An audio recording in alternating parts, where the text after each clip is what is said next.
Welcome to Fiction Audiobooks. If you enjoy the content, like and subscribing would be greatly appreciated. If you have any recommendations for novels, comment below. Please join my Patreon at https://www.patreon.com/fictionaudiobook. Chapter 101 The Glance That Doomed Me. Damn you, Tobirama. Inside an office at Konoha Hospital, a young man was gritting his teeth, cursing furiously in his heart. Every time he thought about his current situation, the hatred he felt for the second Hokage surged uncontrollably. He wished he could dig up Tobirama's grave, grind his bones, and scatter his ashes. Quite extreme, but that was how much he hated that Senju. 7 years ago, he died in a car accident and inexplicably transmigrated into the Naruto world, merging with the soul and memories of a 10-year-old boy from the Uchiha clan, becoming Shin. On the same day, having survived the ordeal, he happily walked through the streets of Konoha. It was then that he saw the second Hokage for the first time. As their eyes met, a notification suddenly rang out in Shin's mind. System activated. Host has acquired all of Senju Tobirama's talents, upgradable. The sudden voice startled him, but was quickly followed by overwhelming joy. However, when he looked up in uncontrollable excitement, he unexpectedly met Tobirama's wary and scrutinizing gaze. That cold, alien stare, like he was looking at a monster, instantly made Shin feel like he'd plunged into an icy abyss. What the hell are you looking at me like that for? You're not seriously going to kill me just for a glance, are you? Where's the logic in that? Fortunately, Tobirama was in a hurry to go to Kumo for peace talks with the second Raikage at the time. So, after shooting Shin a cold warning glance, he quickly left Konoha surrounded by his students and guards.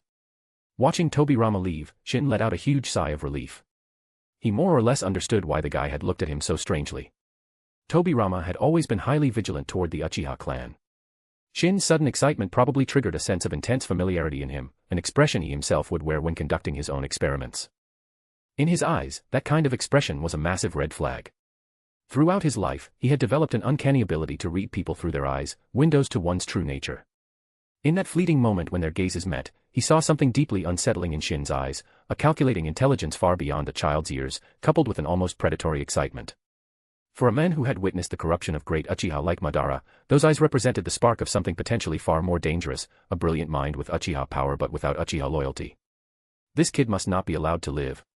Tobirama was a ruthless man, he wouldn't show mercy just because Shin was only 10 years old. So in his heart, Shin had screamed, "Go to hell, you bastard!" Because he knew, this trip to Kumo would be Tobirama's last. He would be ambushed and gravely injured by the infamous Gold and Silver brothers. In the end, to protect his students and draw away the enemy, he would die in action. Thinking of this cheered Shin up considerably. Karma is a bitch. Look what happens. Sure enough, not long after, news of the second Hokage's death spread through Konoha. The whole village was steeped in mourning, but he secretly let out a sigh of relief. Just as he thought he could finally rest easy, misfortune struck again. Because he soon discovered that the moment Hiruzen returned to Konoha and took over as the new Hokage, he was put under surveillance. Not only was he being monitored, but he was also mysteriously expelled from the ninja academy, losing his chance to graduate and become a genin. On top of that, he was strictly forbidden from engaging in any form of ninja training or learning ninjutsu, forced to live as an ordinary person under constant watch. Karma's a bitch, huh? Damn. Are they scared I'll become strong, or scared I'll run? After finally transmigrating to the Naruto world, who wouldn't want to gain great power? But before he could even begin, he was expelled. All because Tobirama looked at him once in a crowd and didn't like him, his life was ruined. The title of most miserable transmigrator ever was well deserved. Then again, it was not that extreme at all. Some had it worse, like the healer named Ridu. To make matters worse, Kagami, possibly under someone's influence, actually expelled Shin from the Uchiha clan, forcing him to live in a civilian home. Though unusual for the typically loyal Uchiha, he had always maintained close ties with the second Hokage and his students. Unlike most of his kinsmen, he shared Tobirama's vision for the village and likely believed the warning about Shin posed a genuine threat to both Konoha and the clan's precarious standing. Just like father, just like son, huh?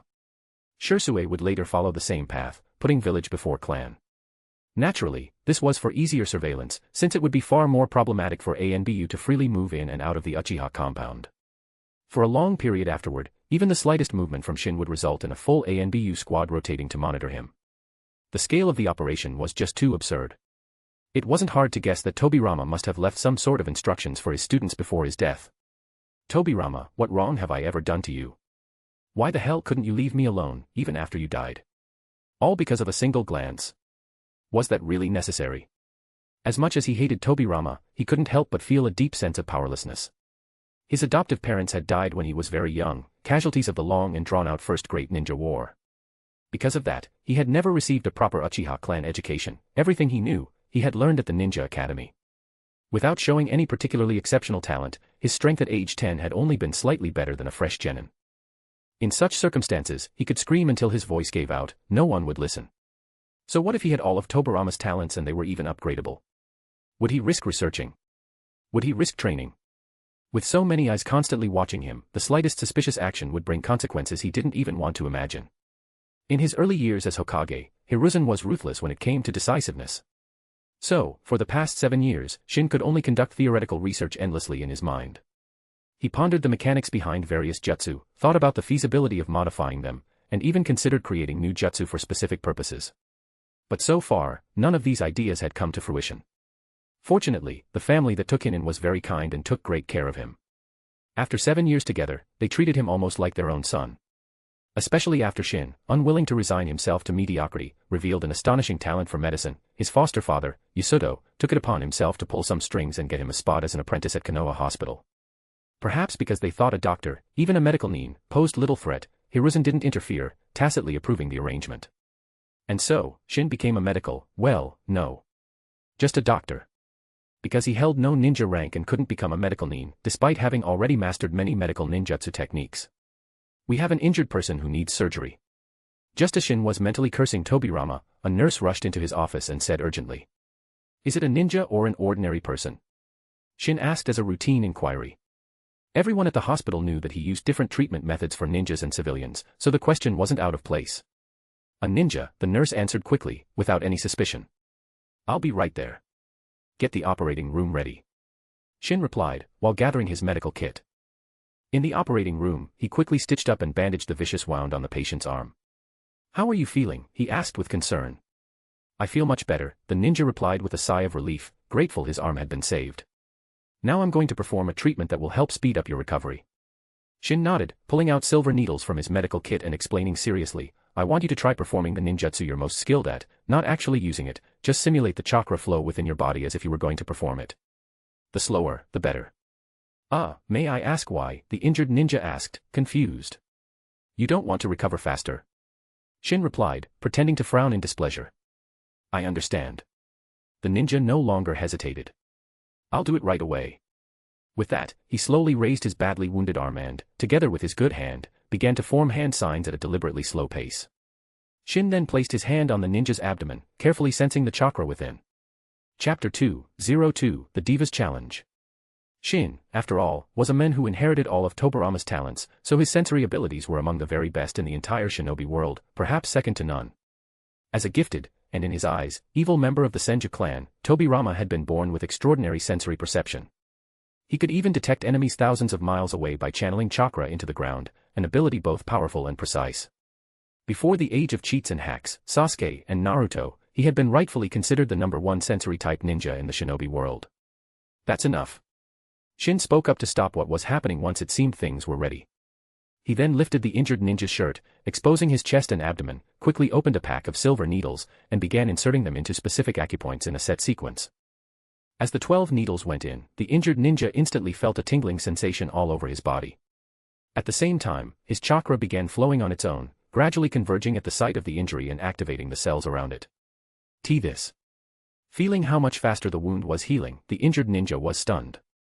Thank you so much, he said, nearly in tears. Thanks to that treatment, his healing speed had improved by at least 30%. And the faster the wound healed, the fewer long-term side effects remained. For ninjas, strength was everything. After all, ninjas didn't produce anything. If an injury prevented them from taking on missions and making money, what would happen to their wives and children? That was why Shin's medical techniques were enough to excite any ninja. Even the nurse nearby and the medical nin observing him looked at him with awe. No matter how severe the injury or how strange the illness, there had never been a case he couldn't handle. By then, everyone in Konoha knew that at Konoha Hospital, there was someone with hands that could bring the dead back to life. It was a bit exaggerated, but that was how most civilians and ninjas felt. No need to thank me. Just go pay the treatment fee at the front desk, Shin said calmly. Come back in 3 days for another session. Returning to his office and closing the door behind him, he walked over to the window. He furrowed his brows as he sensed the presence of an ANBU ninja monitoring him. That was because he had never shown any abnormal behavior, and the chakra he emitted always matched that of an ordinary genin. Perhaps thinking a full squad was overkill, the third Hokage had withdrawn several people 2 years ago. Now, only one person remained to monitor him. But that remaining person was way too diligent. Shin had often wanted to shout out the window, "Kumo, can you fucking stop already? Back then, when you were injured, I was the one who saved your life. If you ever get hurt again, don't come begging me for help. If you do, I'll stab you to death." Though he could only grumble in his mind. Pretending to take a nap, he closed the curtains to block Tsukumo's view, then quickly formed hand seals with both hands. Feeling the chakra flow within his body, he nodded in satisfaction. Not bad, a close-range, offensive B-rank ninjutsu, water release, water fang bullet. After using this jutsu, water was compressed into a projectile and spun at high speed to maximize damage, attacking from multiple angles. It seemed that injured guy earlier wasn't weak. Judging by the amount of chakra in his body, he was probably a special jonin. Over the years, he had secretly learned over 100 types of jutsu through this method. And every time he thought about it, he felt even more frustrated. With his current talent, if he hadn't been forced to interrupt his training, his strength would probably have already reached Kage level by now. 7 years. 7 golden, precious years. For an average ninja, missing those 7 years would have meant total ruin. Shin wasn't ruined, per se, but even now, all he had going for him was his chakra reserves, which were only slightly greater than those of an elite ninja. He had to admit, the talent of that twisted bastard was truly astonishing. On the surface, he hadn't trained a single ninja technique over the past 7 years, but he had mastered chakra training techniques from a very young age. 6 years ago, after developing a jutsu to conceal his chakra presence, he finally began molding chakra again, and even improved his control methods. However, aside from increasing his chakra reserves through chakra control exercises and basic physical conditioning that he disguised as ordinary civilian exercise, his combat training remained severely limited. His hospital work gave him the perfect excuse to maintain his physique. After all, a medical practitioner needed stamina for long surgeries. Regular jogging, stretching, and resistance exercises could easily be justified as health maintenance rather than ninja training. But actual combat techniques, jutsu practice, and weapons training existed only in his imagination. Just thinking about it made him want to cry. That was also why, even though he always wanted to escape from Konoha, he had remained obedient and quiet until now. Fortunately, 5 years ago, he had developed a method of using chakra to stimulate pressure points and circulate it throughout his body to gradually enhance physical strength. He called it the chakra body enhancement technique. For 5 years now, his physical abilities had been improving every single day. Alongside that, he simulated taijutsu training and combat scenarios daily in his mind. So once he got the chance to actually start real training, his strength would undoubtedly skyrocket in a very short period. If he ever got the chance. That was why he never intended to stay in Konoha. If even the smallest opportunity arose, he would flee, run as far and as fast as he could. To hell with Konoha, to hell with Tobirama, to hell with Hiruzen, to hell with Tsukumo, to hell with a lot of people.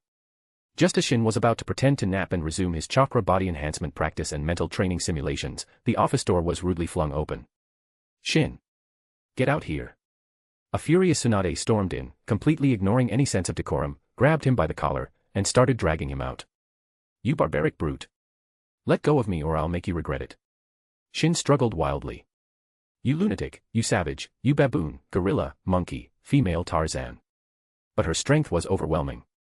Even with all his effort, he couldn't break free, especially since he had to keep pretending to be weak. Tsunade ignored his furious rant and dragged him into a hospital room, straight to a patient's bedside. The patient, cowed by her intense glare, trembled and cautiously asked, Lady Tsunade, what are you doing?" "Shut up," she snapped, cutting him off.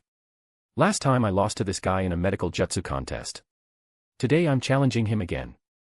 Just lie there and stay still." Seeing Shin trying to sneak away, she instantly grabbed his wrist. Still trying to run. She applied a bit of pressure, and he immediately broke into a cold sweat from the pain. After being manhandled like that, his temper flared. Even though his whole body was shaking from the pain, he didn't make a sound, just stared at her coldly. "You diva. Did you skip lunch today?" he snarled through gritted teeth after a long moment, glaring at her with a look that practically screamed, "Go ahead and kill me if you dare." Seeing him looking so stubborn and unyielding, Tsunade faltered slightly.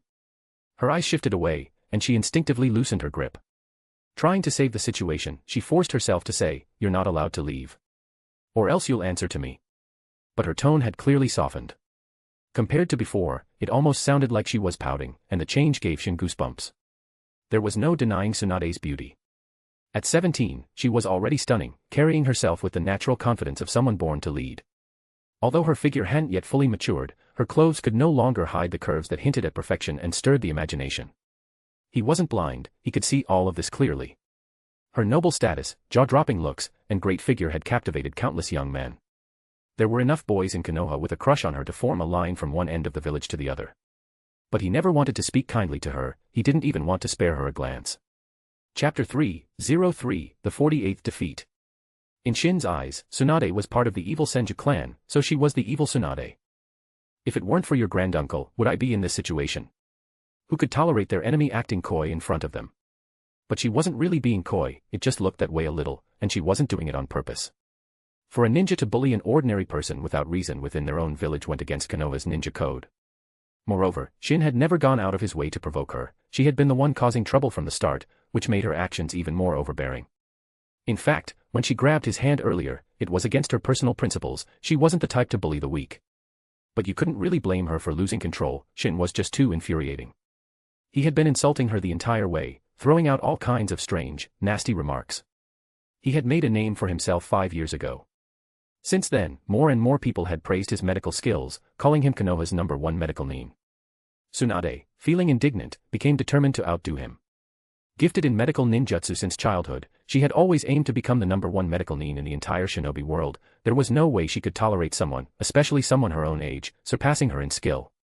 Back then, she was only 12, a spoiled princess who hadn't yet experienced the harshness of war. She pretty much ran wild in Konoha. So in her frustration, she directly challenged him to a contest of medical skill. And over the next 5 years, she never once beat him, she lost 47 times in a row. Each time she lost, he would mock her mercilessly, driving her into a rage. Gritting her teeth in frustration after each defeat, she swore to one day defeat him fair and square in a medical showdown. Rubbing his sore wrist, Shin looked at Tsunade with a scornful gaze and asked, "So, you still want to compete?" Seeing his attitude, her temper flared again and she snapped, "What do you think I'm here for today?" "Who knows?" Shin replied dismissively. "You show up at the hospital to bully a defenseless man, such majestic presence, Lady Tsunade. If you can't handle losing, maybe don't play the game."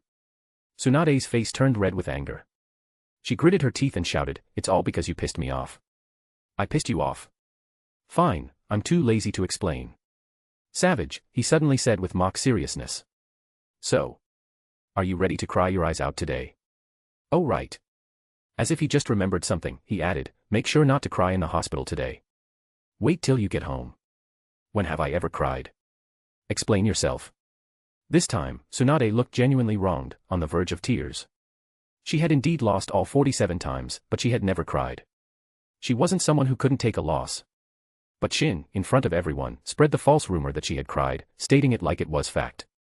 It drove her insane. "Fine, fine, you never cried," Shin said perfunctorily. "Hear that?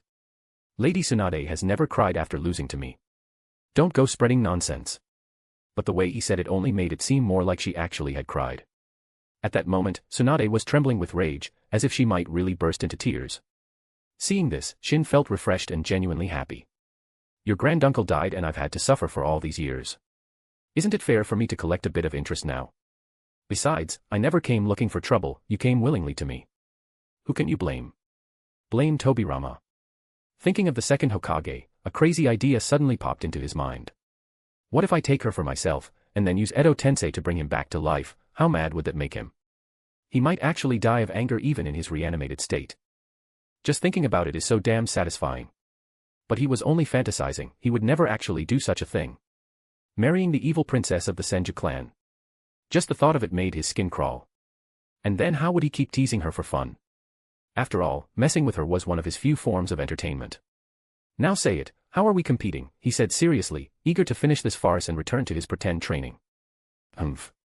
Tsunade snorted coldly, speaking with frustration. "I'll treat the hand, you treat the foot. Let's see whose healing works better." The patient she picked was a Konoha construction worker who had fallen from a height and broken one hand and one foot. He'd already been in the hospital for 3 days after receiving initial treatment.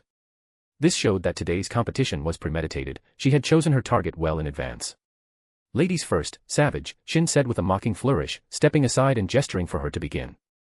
Tsunade clenched her teeth, took a few deep breaths, then ignored him and stepped forward to quickly remove the bandages wrapped around the patient's hand. But instead of starting treatment immediately, she began unwrapping the bandage on her own forehead, revealing a blue diamond-shaped seal. Holy shit. Shin was shocked.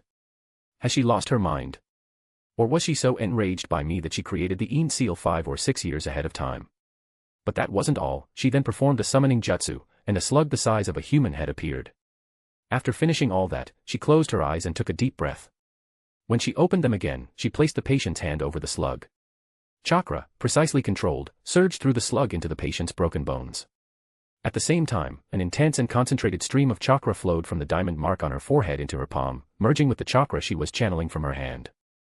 Finally, she used mystical palm technique, placing her right hand on the fracture and her left hand atop the right to better control the chakra output. He was speechless. She had just gone full throttle from the get-go. Isn't this cheating? Using all her big guns just to show me up. And it's not like having a summoning beast would help. I can't summon a damn slug anyway. Despite the pressure from her all-out performance, he could tell she had truly been provoked, pushed to her limit, and seeing red, she was going all in. After more than 10 minutes, Tsunade, clearly fatigued, withdrew her chakra and stepped back. Nervously, she asked the patient, "How do you feel?" The patient focused on his arm, and was stunned. He carefully raised his hand, didn't feel any pain, and excitedly gave it a shake. Healed. This was nothing short of a medical miracle. Feeling no discomfort, only relief, the patient shouted with emotion, "Thank you, Lady Tsunade. I think my hand is completely healed." "Yes. That's awesome." Tsunade jumped with joy, then gave Shin a smug, taunting look and said proudly, "Let's see how you plan to beat me today." Heh. Shin shot her a dismissive glance and replied casually, "You think you're the only one who's improved. As it happens, I've recently developed a new medical jutsu. Today, I'll make sure you lose again, completely convinced this time." Chapter 4:04 When Mito sits up straight. After forcing the patient to lie back down on the bed, Shin began unwrapping the bandages on his leg. The patient felt incredibly fortunate. How many people could be lucky enough to be treated by the two legendary prodigies of Konoha's medical world at the same time? Countless people envied the 47 patients before him who had benefited the most from the ongoing rivalry between Tsunade and Shin. Now that luck had fallen on him, the patient couldn't believe it felt so real. "Relax. I'm starting now." Shin took a deep breath, pulled out a set of silver needles, and began performing acupuncture on the patient's leg. Even though the patient wasn't a ninja and Shin couldn't manipulate the chakra within his body, his acupuncture technique could still stimulate cell activity and accelerate wound healing. After finishing the needling, he extended both palms. As chakra surged, two completely different types of chakra began to condense. In his right hand, he used none other than Tsunade's self-created mystical palm technique. Over the years of their rivalry, he had thoroughly mastered this jutsu. When he later used it in front of Tsunade herself and even defeated her with it, she was nearly driven to fury. He shamelessly declared that defeating her with her own jutsu was the only true way to win. As for the chakra in his left hand, she had never seen it before. But she could sense the immense vitality it carried.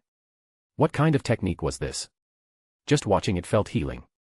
Ignoring her curious stare, he pressed his palms, left and right, onto the broken bone in the patient's lower leg. The moment treatment began, the patient couldn't help but let out a moan of pleasure. He swore he wasn't being perverted, it just felt that good. But the comfort didn't last long.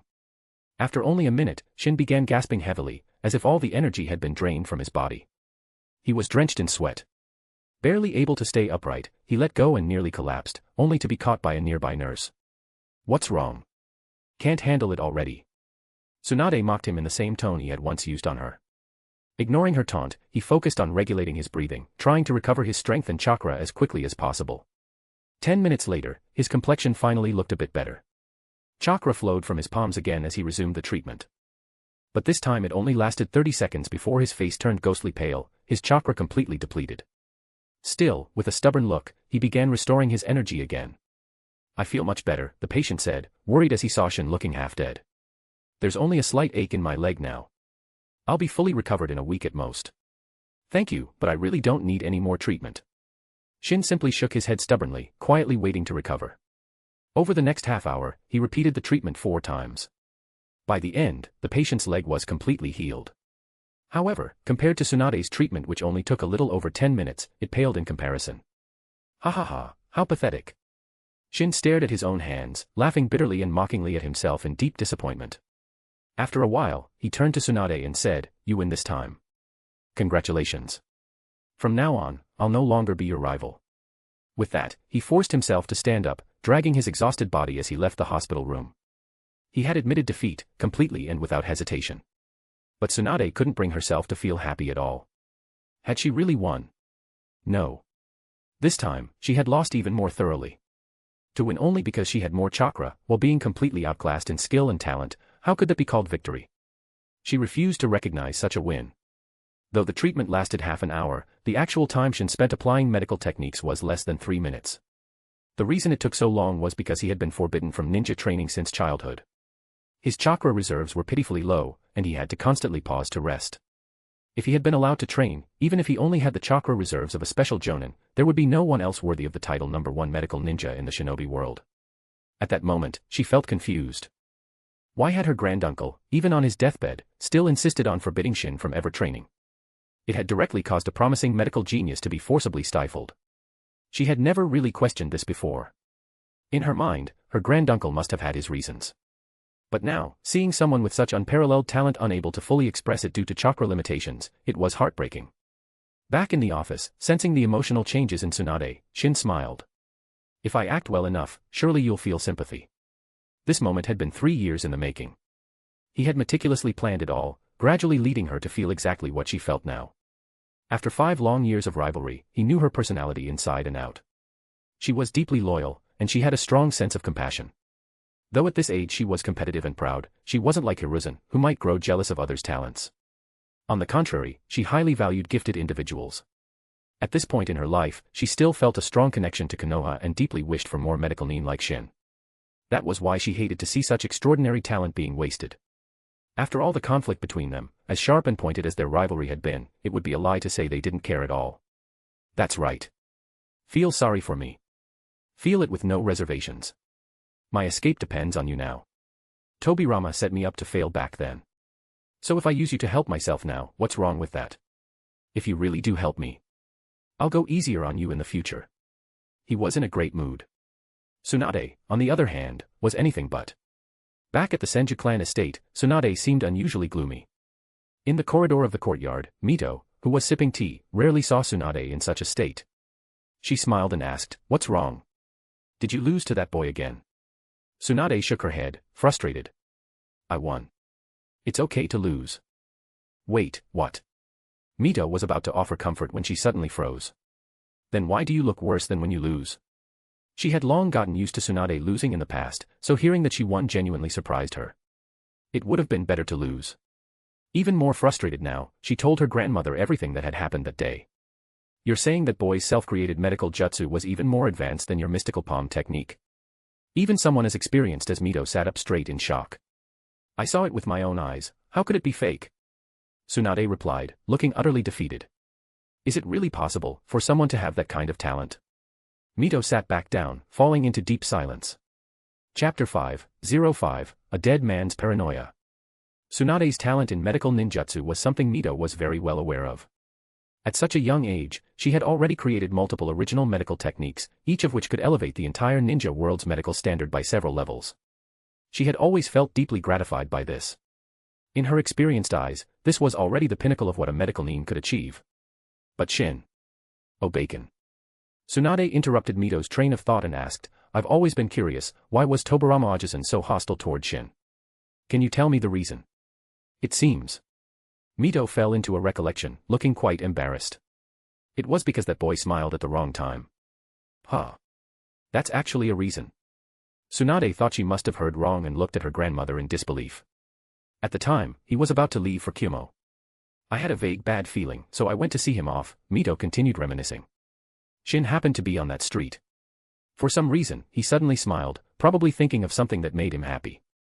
Tobirama immediately noticed him and gave him a very hostile look." "That's it," Tsunade said angrily, clearly upset. "That's so unfair. I thought it was unbelievable too. I even investigated that boy and found nothing suspicious. So aside from that explanation, I honestly can't think of any other reason. He always disliked the Uchiha clan, you already know that," Mito sighed. "But I never imagined he'd go so far as to target a 10-year-old boy just because he smiled at the wrong time." After speaking, Mito and Tsunade fell into a long silence. What more was there to say? But in truth, Mito had misunderstood Tobirama. The real reason he targeted Shin was because, in the boy's slightly crazed eyes, he saw something only he could understand. As a mad scientist of ninjutsu himself, he occasionally fell into the same kind of state that Shin had shown. And upon seeing that same madness reflected in someone else, especially in an Uchiha, how could he not be wary? If Shin hadn't been part of the Uchiha clan, he might have overlooked it. But someone who wore that same crazed expression as himself absolutely could not belong to the dangerous Uchiha clan. He couldn't even remember how many forbidden jutsus he had created, but he knew exactly how dangerous they could be. If a similarly mad Uchiha appeared, someone who also started inventing forbidden jutsu, would that be good or bad? To him, there was only one answer: this child must not be allowed to live. That was why, even at the cost of harming his own reputation, he gave the order to suppress a 10-year-old child before his death. Originally, he had intended to come back and investigate Shin further to confirm whether he was truly dangerous. But after being ambushed and realizing his time was short, he had no choice. So, he made that final decision. "Oh bacon." After a long silence, Tsunade finally spoke. "Can't you think of a way to help Shin? His talent is truly unparalleled. If it's wasted because of this, I just can't accept it." Mito sighed and said, that was Tobirama's final decision before his death. As for Hiruzen, he wouldn't dare openly go against it. What if he's only allowed to train in chakra? Tsunade's eyes lit up as she suggested, don't let him train in ninjutsu or anything else, just enough to help him become a better medical nin. That way, his talent won't be wasted. Is that really not possible? That might not be out of the question. Mito hesitated. War was cruel. When she was young, she had experienced many battles and had seen her relatives, clansmen, and comrades die one after another. Many of them hadn't been killed directly by the enemy, but had died from a lack of timely and effective medical treatment. That was why exceptional medical nin were precious everywhere. They could significantly reduce the death toll in wartime. With Shin's medical talent being so exceptional, if it could truly be unleashed, the benefit to Konoha was self-evident. After making up her mind, she suddenly smiled. "Aren't you afraid you're raising a future rival?" "Humph." Tsunade crossed her arms confidently. "Someday I'll defeat him fair and square and show him who Konoha's #1 medical nin really is." Evening fell, and the third Hokage arrived at the Senju clan's residence after receiving notice from the ANBU. "Mito-sama." Hiruzen greeted Mito with respectful formality. "You're here. Sit down." Mito gestured toward the seat across from her. At this point in time, the land of whirlpools had not yet been destroyed. Though Tsunade's parents had died in the line of duty, Mito had not yet grown disheartened or withdrawn from village affairs. On the contrary, she would occasionally offer Hiruzen some advice. Because she understood proper boundaries and wielded influence skillfully, he usually accepted her suggestions. After all, as the wife of the first Hokage, she held immense prestige in Konoha. If not for her advancing age and growing disinterest in meddling, he would probably have found her involvement quite troublesome. "You've heard about what happened at Konoha Hospital today, right?" Mito got straight to the point, no need for pleasantries between the two. "I've already heard." "What's your take on it?" Mito asked while pouring tea. Children being competitive isn't necessarily a bad thing. Tsunade has worked even harder in recent years, created numerous medical techniques, and made great contributions to the village, Hiruzen praised without hesitation. Indeed. The importance of an excellent medical nin to the village goes without saying. Mito nodded in agreement. Every time war breaks out, how many people die from lack of effective treatment? Tsunade's talent in medical ninjutsu is truly a blessing for Konoha. "You're absolutely right," Hiruzen echoed her sentiment. "Oh, by the way," Mito suddenly remembered something. "How is the village's current training of medical nin going?" "Well." Hiruzen's expression turned bitter. "Although we've been investing in this area, medical ninjutsu requires very high talent. So far, the results have been minimal." "That's not surprising." Mito didn't blame him and instead reassured him. "But we must still invest in it. You participated in the first great ninja war, you understand the importance of medical nin. Don't worry. I can guarantee that." Hiruzen nodded solemnly. "But I'm not sure whether Tsunade would be willing to teach the mystical palm technique to other medical nin in the village." "Why wouldn't she?" Mito smiled at the direct segue. "However, the mystical palm technique is extremely difficult to learn. Even those with high talent can take a year or more to master it." "Ah." Hiruzen was surprised. "But I heard that Shin mastered the technique after seeing Tsunade perform it just once." "That's true," Mito nodded. "In terms of talent for medical ninjutsu, that boy even surpasses her." Then she handed a cup of tea to Hiruzen and fell silent, continuing to brew tea without saying another word. Chapter 606, Blame It on Me. "You wanted to see me today, do you have something in mind?" Hiruzen asked proactively when he noticed Mito had gone silent. It's about Shin, Mito replied with a smile. This child missed the most critical 7 years of training, he's basically a lost cause in terms of becoming a ninja. But you've seen his talent in medical ninjutsu. I've never seen anyone with such a natural gift for medicine and healing techniques. So, I plan to have him become a medical nin and contribute to the village. What do you think? This. Hiruzen fell into deep thought. He understood Mito well. She always sounded like she was asking, but she'd usually already made up her mind. How could he possibly refuse? I don't mean to make things difficult for you, Mito saw through his hesitation and continued. After all, you're the Hokage now. The final decision lies with you. I'm just making a small suggestion. Do you know why Tobirama targeted him back then? Mito asked again. I do, Hiruzen nodded, replying with some helplessness. Tobirama never explained his reasons for suppressing Shin, even until his death, he simply issued an order. As a strict man, he disliked lying. He was straightforward in all matters. Even his disdain for the Uchiha clan was something he never tried to hide. So if all he had was a suspicion based on a single look, he truly wouldn't have had a concrete explanation. Still, Hiruzen shared the same judgment as Mito. This matter was handled too carelessly. Mito said with displeasure. Tobirama isn't here anymore, so I won't speak ill of him, but if he were, I'd definitely scold him. How could a Hokage ruin a child's future just because he smiled once? Is it because he's from the Uchiha clan that he's not even allowed to smile? Ah. Hiruzen looked awkward, unsure of what to say. Speak your mind. Mito urged. With a sigh, Hiruzen explained, we've suppressed that child for so many years, it's inevitable that he harbors resentment. His lack of strength doesn't matter, but I'm worried that if he becomes powerful, he might harm the village. That's a very reasonable concern, Mito nodded, acknowledging his point. Here's what I'm thinking, Tobirama's wishes should still be respected. Mito, after taking a roundabout approach, finally laid out her plan. That child missed the best years for growth, so there's no need for him to undergo ninja training. But his talent in healing shouldn't go to waste. So, just give him advanced chakra molding methods to become an excellent medical nin, to serve the village. Of course, the surveillance can continue. I know you're the one who follows Tobirama's orders most strictly. But there's no reason to reject the chance to gain a genius medical nin. After all, that child has never done anything against the village, nor shown any such inclination. If anyone objects, just blame me. It won't be you disobeying Tobirama's orders, it'll be because I asked you to do it. At this time, Hiruzen hadn't yet shown the signs of senility he would later be known for, so Mito made sure to preserve his dignity. Given all she said, he really couldn't refuse. He nodded and said, I'll agree to this. With his promise, Mito felt much better. Tsunade, I can only help you this far. The rest is up to you. When one lived long enough, their experience naturally became richer. Though Tsunade always grits her teeth and seems like she wants to devour Shin every time she mentions him. But for a girl her age to talk about a boy every single day, do you really need to ask what that means? In her eyes, Tsunade had already placed Shin deep in her heart. Only Tsunade herself didn't realize it. Of course, that foolish boy also seemed completely unaware, and even found Tsunade annoying. When it came to the Uchiha clan, Mito, just like Hashirama, held no prejudice. But as for matters between children, she couldn't be bothered to interfere. Let the kids sort themselves out. At the Namikaze household, after finishing work and returning home, Shin shouted loudly when he saw Yasuto. I'm home. Lost today. Yasuto affectionately rubbed Shin's head and asked.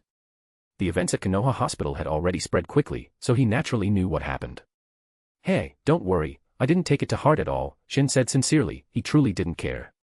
His actions today were just to provoke Tsunade a bit, to see if he could use her influence to gradually ease the village's restrictions on him, making it easier for him to find a chance to escape. Where's Minato? He glanced around and asked. Probably still training, Yasuto replied, a little proud yet also worried. That boy's great in every way, just trains way too hard. But just as he finished speaking, Minato burst through the door. Dad, Nissan, I'm home. Go wash up. We're eating. As for how Shin ended up in the Namikaze household and became Minato's older brother, that story goes back 7 years. Yasuto and his wife were not ninjas, just ordinary civilians in Konoha. Though after years of observation, Shin was convinced that Yasuto's bloodline was anything but ordinary, likely descended from someone remarkable. But by his generation, he was the only person in Konoha left with the Namikaze surname, so his ancestry couldn't be traced. Yasuto and his wife had been married for nearly 20 years but had never had a child, which caused them great sorrow. The Namikaze line was about to end. Around that time, thanks to Kagami's arrangements, Shin was expelled from the Uchiha clan and severed all ties with them. Desperate for a child, Yasuto immediately felt a strong connection to the boy who had just moved in next door and applied to adopt him. No biological son. A foster son was just as good. Especially since after Shin moved in, he was deeply respectful and filial to the couple, making them incredibly satisfied. Then, just 2 months after he became part of the family, Yasuto's wife was unexpectedly found to be pregnant. Fortunately, Yasuto and his wife were kind-hearted. Far from rejecting Shin, they treated him even better out of fear that he might feel abandoned. And so, the family had lived happily together ever since. Nisan, at the dinner table, Minato glanced toward the door and softly said, "Can you spend more time with me today?" "Haha, of course." Shin chuckled as he ruffled Minato's golden head, agreeing without hesitation. This was a secret code between the two brothers. Minato had shown remarkable talent from a young age and had officially entered the ninja academy a year ago to begin his studies.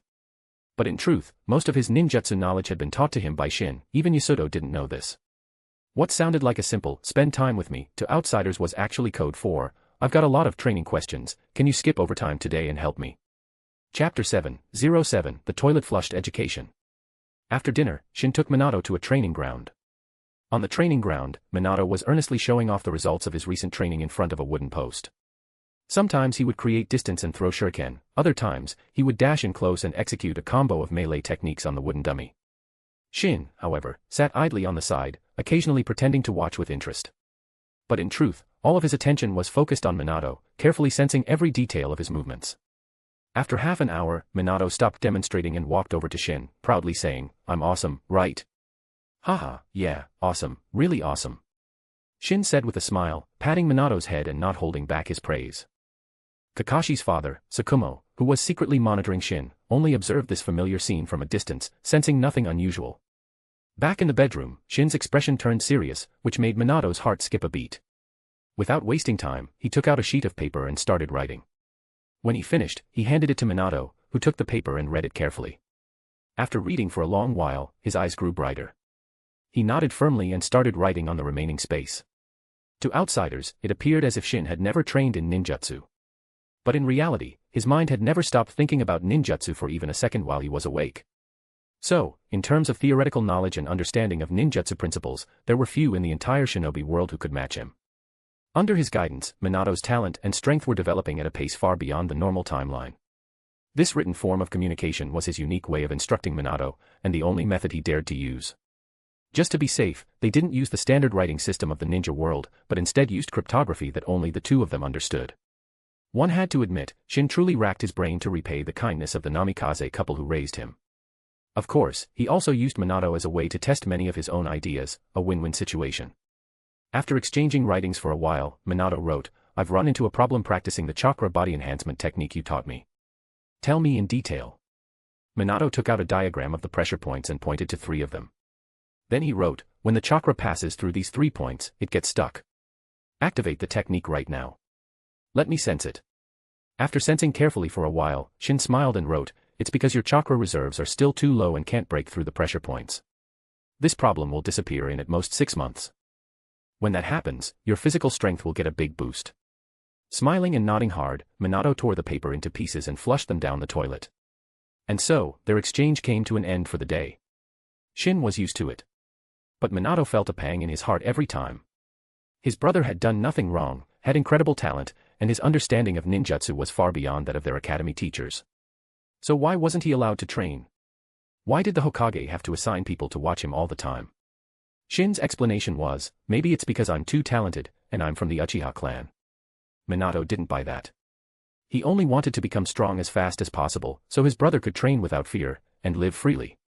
That was why he wanted to become Hokage, and was willing to give it everything he had. Because only if he became Hokage could all of this change. To outsiders, Shin and Minato were not biological brothers. But from the moment Minato could remember, Shin had always been his older brother, one who had treated him better than even a real sibling. Shin didn't know what Minato was thinking. And even if he did, he would only laugh it off. He had no intention of placing hope in a child who wasn't even 7 years old. If he wanted freedom and the ability to train, he had to save himself. Right now, the only thing troubling him was, if he escaped, how could he ensure it wouldn't affect the Namikaze family? Faking his death to get away. Early the next morning, Shin went to the hospital as usual. But as soon as he stepped into his office and saw the person inside, he quickly backed out and looked up at the door number. "What are you hiding for?" Before he could turn around and run, a hand grabbed his collar and yanked him into the office. Why are you running when you see me? Tsunade stood with her arms crossed, fuming. Can't I even go to the bathroom? Shin would never admit he was trying to flee. No, you can't. Do you have to be so unreasonable? You barbaric creature, baboon, gorilla, monkey, caveman. Shut up. Tsunade roared, cutting him off the moment she heard that all too familiar string of insults. She honestly didn't know how she'd survived the past 5 years. If not for her competitive streak and her unwillingness to accept defeat, she never would have come back to deal with this guy again. But now, she'd somehow gotten used to the way he insulted her. One had to admit, habit was a terrifying thing. Realizing he couldn't escape, Shin sat down in his chair in defeat, grumbling, "What do you want this time? Hurry up and say it so you can leave." "Of course, I came to continue our competition. Can't you just give it a rest?"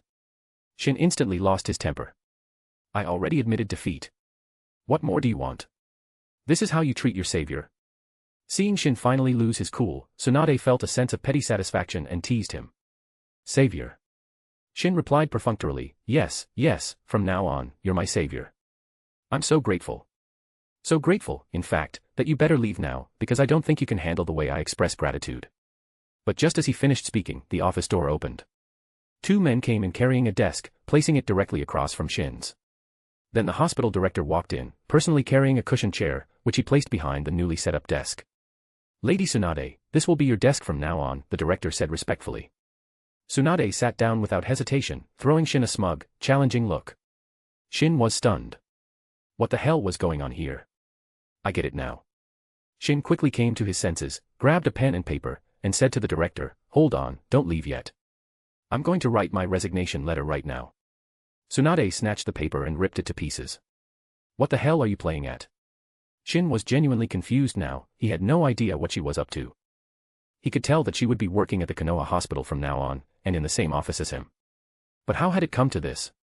Sensing that things were about to get ugly, the hospital director quickly made his escape, even kindly closing the door behind him as he left.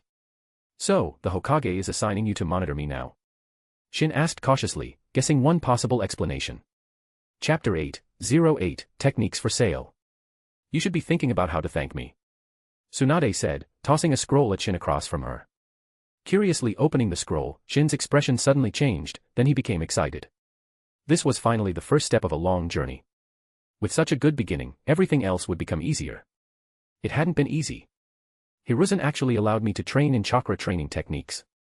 Even though I already knew how to do it and didn't need his permission, this was a sign that restrictions on me were starting to loosen. Once the limits are eased a little more, I'll bolt right out of here. Then I'll be free. How could the third Hokage? He feigned confusion, then acted as if he remembered something and looked at Tsunade in surprise. Tsunade was clearly quite pleased, unable to stop herself from smiling. Shin's reaction was exactly what she expected. That was how it should be. "Tell me, why are you helping me?" Shin suppressed his emotions and, for once, spoke to her seriously. "Because I don't want to see you waste your talent." "Is that reason enough?" "It's enough." Shin sighed. "I owe you for this, so I have to repay you." Before Tsunade could even refuse, he was already stuffing things into a cardboard box in a hurry. "And the first step in repaying you is to give you this great office. I wish you happiness." With that, he lifted the box with both hands and bolted out. But at the door, he realized no matter what, he couldn't open it. Anxiously, he set the box down and used both hands to twist the doorknob, sweating from the effort. At that moment, Tsunade's sinister voice came from behind. "Need a hand?" "Sure, with your help it'd be perfect, ow." Shin, now thrown straight back into his chair, looked at the smug Tsunade with a face full of resentment. Tsunade, on the other hand, was overjoyed. In the past 5 years, she'd always been the one getting the short end of the stick with him. Now it was finally his turn. This felt better than New Year's to her. And she had finally found a way to get the upper hand with him. "You want to get away from me? I won't let you. I'll make you so mad. Who says I'll let you keep pushing me around in Konoha?" While she was happy, she also felt a bit down. So many people try all kinds of ways to get close to me, and yet he is the only one I actively approached, only for him to keep wanting to run away. "You really don't want to see me that much?" She broke the silence, taking the initiative to ask. "You still have the nerve to ask?" Shin said, annoyed.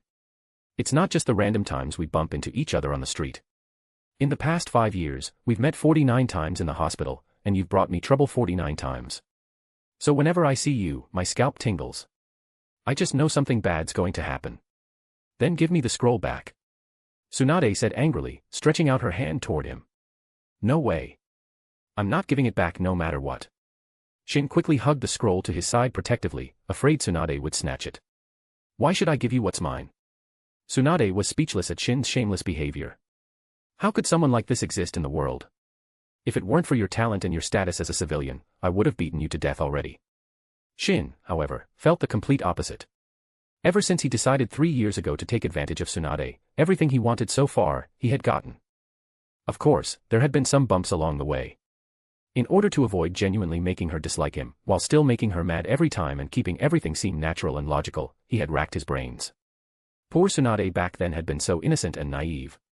Meanwhile, Shin, having been forced to constantly study human nature for survival over the years, had completely trapped her in his scheme. But what could he do? The sins of your granduncle are yours to repay.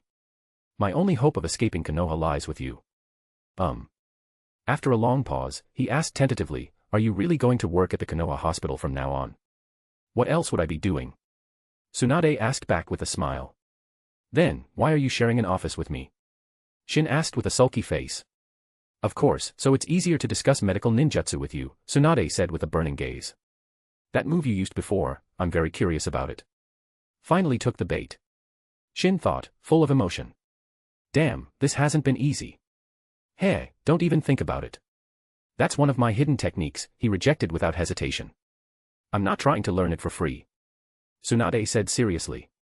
I'll trade you for it. What do you have to trade? Shin gave her a once-over, clearly unimpressed. I learned the mystical palm technique after watching it once. I don't need you to teach me. As for that blue diamond-shaped mark on your forehead, I don't have enough chakra to learn that technique. And the slug summoning technique you use, that's a summoning jutsu, right? You think you can even teach me that? Even if you were willing, the Hokage wouldn't dare cause you trouble, but he'd absolutely make my life hell. So, here's the problem, what exactly are you offering in return? Before Tsunade could respond, he cut her off, don't you dare say something like, offer myself to you, even if you agreed, I wouldn't. Go to hell. Tsunade, blushing with rage, grabbed the pen holder beside her and hurled it at him. Even if every man in Konoha were dead, I still wouldn't look at you. You should have said that earlier, you scared the hell out of me. I thought my life was over. Shin dodged the pen holder and patted his chest in mock relief, continuing to tease her. So forget it. I'm not interested in anything else either. I can give you money. Tsunade suddenly offered seriously. A lot of money. You really don't know how much I make at Konoha Hospital each month. I get commission. People line up every day, willing to pay anything for me to treat them. You think I need money? Shin said disdainfully.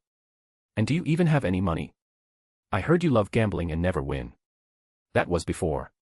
Tsunade snapped back immediately. I haven't gambled in 3 years.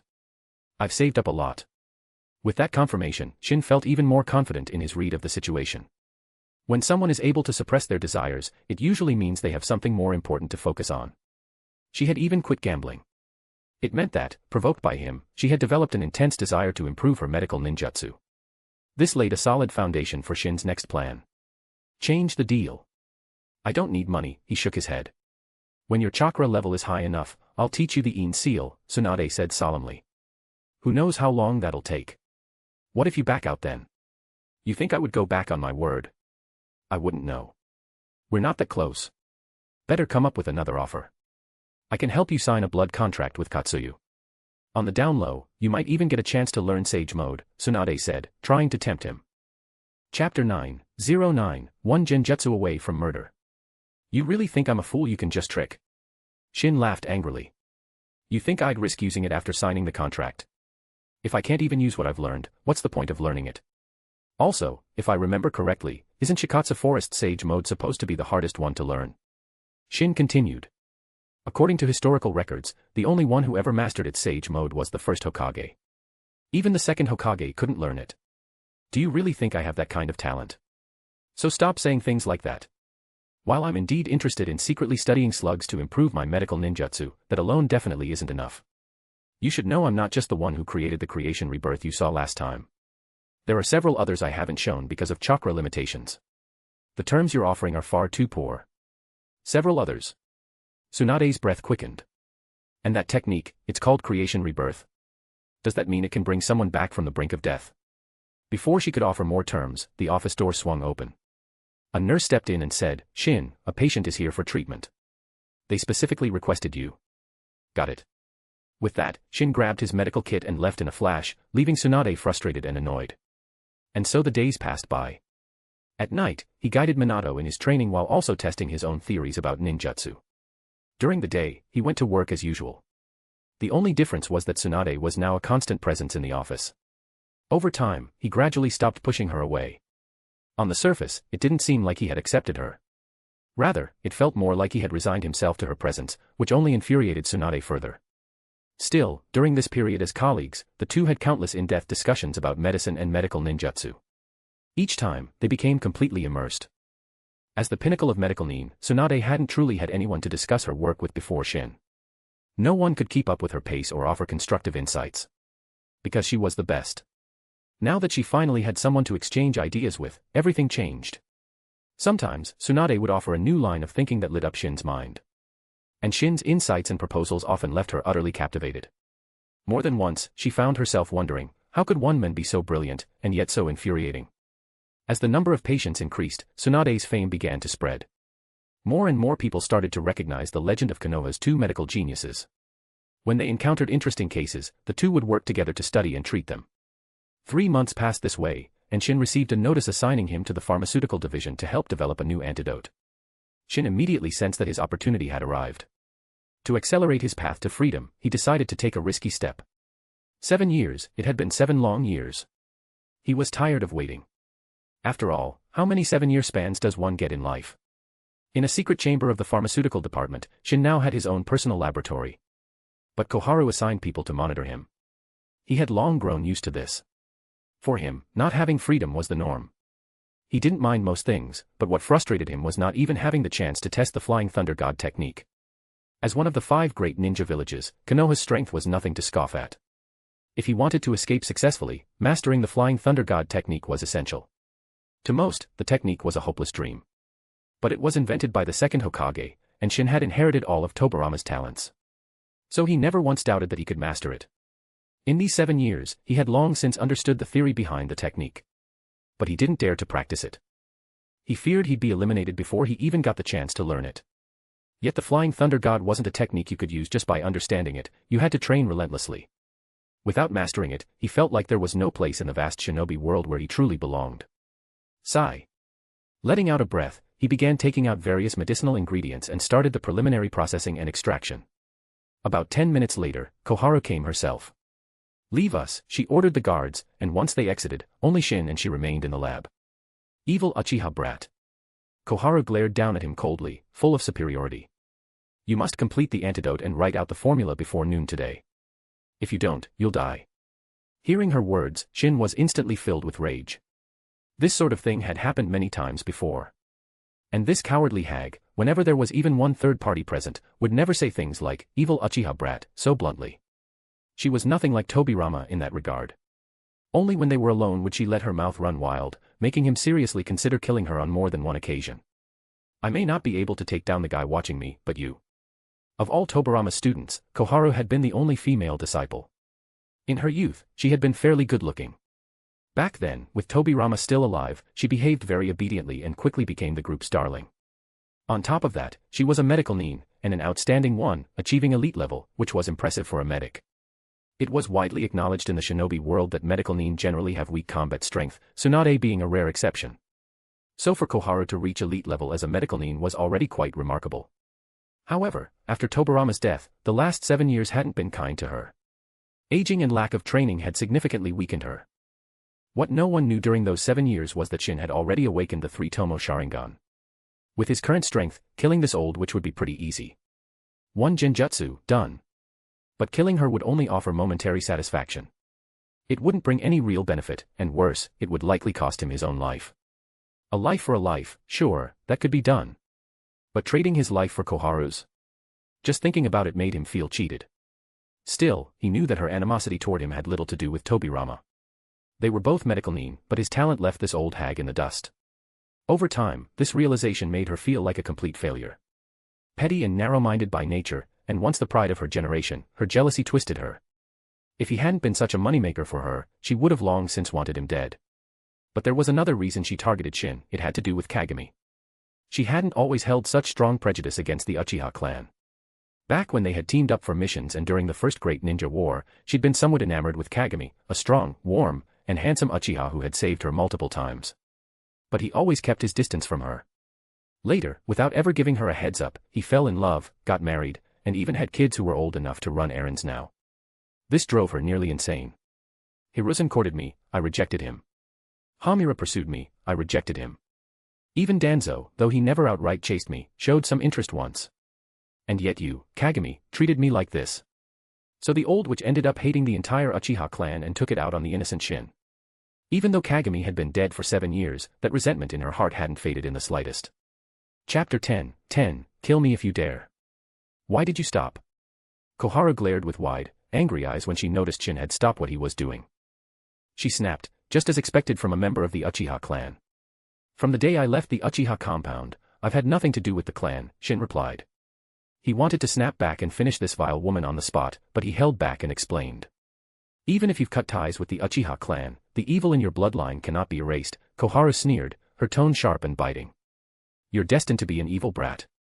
Don't you think you're going too far? All these years, haven't I helped you countless times?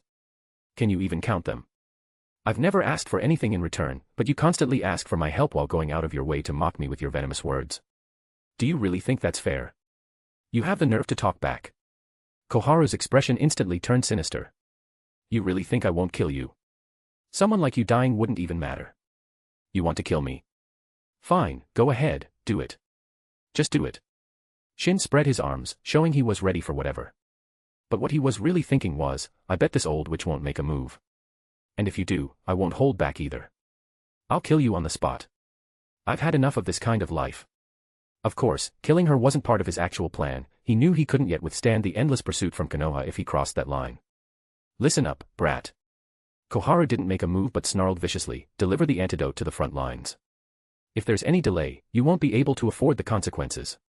And I'll say this for the last time too, if you want my help, fine. But treat me with a little respect. Otherwise, do your own research. Koharu turned and left without another word, clearly unwilling to deal with Shin anymore. But she was angry, really angry. Of course, Shin understood what she was thinking, but this was all part of his plan. This was why he called it a dangerous gamble. The danger lay in this old witch. But if this plan succeeded, Tsunade would start listening to everything he said, at least for a while.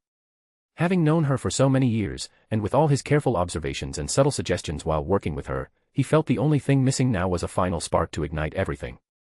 He believed that soon, he might truly be free. At Konoha Hospital, Tsunade seemed distracted after not seeing Shin all morning. Over the past 3 months, her relationship with him had grown closer. Though they still bickered often, their teamwork was seamless when it mattered. Especially when they discussed medical ninjutsu, they could go on for hours if there were no patients to interrupt. In just 3 months, 3 new medical techniques had already begun to take form. She believed it wouldn't be long before they were fully developed. But seeing that Shin skipped work without notice, she felt annoyed. Why didn't he say anything to me? Does he still not see me as a friend? Lady Tsunade, aren't you going to lunch? A pretty nurse named Kawaii now passed by her office and asked, seeing Tsunade still sitting at her desk. Lately, Tsunade had been dragging Shin to lunch every day, so everyone had gotten used to it, hence the question. I'm not hungry, Tsunade said, suppressing her emotions. Are you waiting for him?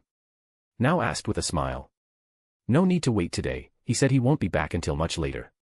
You know where he went? Tsunade asked curiously, but felt even angrier. Why does everyone else know, but I don't? He went to the pharmaceuticals department, now replied. Every so often, Koharu-sama comes to borrow him. It's been happening for years, so we've all gotten used to it. The pharmaceuticals department. What's he doing there? He's helping the village develop new medicines, now said truthfully. Many of the village's highly effective medicines over the years, and the antidotes needed on the front lines, were developed with his help. But. She hesitated for a moment. Seeing that no one else was around, she lowered her voice. But every time he comes back from the pharmaceuticals department, he's in a really bad mood, and for the next few days, he's irritable. Around that time, we all try to avoid him. That guy usually has a great attitude, what could possibly make him that angry? Tsunade asked, puzzled. That, we don't speculate, now said carefully. We're just ordinary nurses. We wouldn't question the higher-ups. Alright, go eat, Tsunade dismissed her. After sending Now away, she fell into deep thought. She knew that Konoha's medical division was led by Koharu, and the pharmaceuticals department fell under that division. Which meant, every time Shin went to the pharmaceuticals department, he had to interact with her. Of course. Developing new antidotes was a classified task, she would never delegate that to just anyone. But she was notoriously bad-tempered, incredibly difficult to deal with, and known for making things hard for others. Especially in recent years, people went out of their way to avoid even passing by her. So the answer wasn't hard to guess. Shin was clearly being mistreated by her in the pharmaceuticals department, and based on what Tsunade knew of Koharu, she was likely throwing every insult she could at him. That explained why he always came back so furious. With that realization, she suddenly wondered, could I do something to help him? Koharu likely insulted and tormented him, but she wouldn't try the same with me. If she really ticks me off, I'll bite back. Who's afraid of who? What if I went in his place to help at the pharmaceuticals department? Then he wouldn't have to suffer through it anymore. That settles it. She had made up her mind, but decided to keep it a secret for now, wanting to give Shin a surprise. Serves him right for disappearing without a word, let's see how he likes being kept in the dark. 5 hours later, in a secret room of the pharmaceuticals department, the latest antidote was successfully developed. Shin took out a scroll and began writing down the formula, the exact proportions of each ingredient, and the detailed preparation steps. After completing everything, he left without saying a word to anyone and went straight home. Hopefully Tsunade will figure it out. It's not hard to find out where I've been, right? And once she does, asking me directly wouldn't be difficult either, right? Then I could lead her right into my little plan, totally reasonable, right? He skipped work for 3 days straight before finally returning to the hospital. To his surprise, she did ask where he'd been and seemed genuinely concerned, but she didn't mention the pharmaceuticals department at all. Since Tsunade didn't bring it up, he didn't feel it was appropriate to do so either. Despite her usually fiery temper, she was sharp and incredibly perceptive. If he brought it up himself and she sensed an ulterior motive, it might ruin everything. Fine, if you won't ask, I won't say. Let's see how long you can hold out. Another month passed just like that. Shin reported to work every day as usual, until one day, Tsunade didn't show up, a rare occurrence. After asking around, someone told him she had some personal matters to handle and had requested leave the night before. It wasn't unusual to occasionally take time off for family matters, so Shin didn't think much of it. But what he didn't expect was that right at that moment, Tsunade was secretly doing something that would soon bring catastrophe down on him. Chapter 11, Don't Come to My Funeral. It wasn't until 3 in the afternoon that Tsunade returned to the hospital. The moment she saw Shin, she wore a look that clearly asked for praise. What's with that expression? Shin asked curiously. Where did you go? I went to the pharmaceuticals department. Tsunade said proudly. What? Shin jumped up in shock, a bad premonition rising in his chest. Why did you go to the pharmaceuticals department? To help you, of course. Tsunade didn't understand his reaction. Why are you so jumpy? Why would you go there? Did she ask you for help? At this point, Shin felt like dying. No, something had gone terribly wrong with the plan, maybe he really was going to die, and didn't have much time left. What the hell was all this? He tried to make a risky move, and it completely backfired. Was that even possible? No, I contacted her on my own, Tsunade said cheerfully, completely unaware of how serious the situation was. I heard you always get furious every time you go there, so I didn't want you to be wronged again. You contacted her, on your own. Shin's expression at that moment was indescribably grim. Ha ha ha ha. You contacted her yourself, ha ha ha. He suddenly snapped. He laughed hysterically, unable to stop, even though Tsunade called his name several times. I'm dying from laughter, ha ha ha, contacted her yourself. Ha ha ha ha. Enough. What's wrong with you? Tsunade was frightened by his behavior and finally shouted to interrupt his laughter. Tsunade, oh Tsunade. Don't come to my funeral when I die.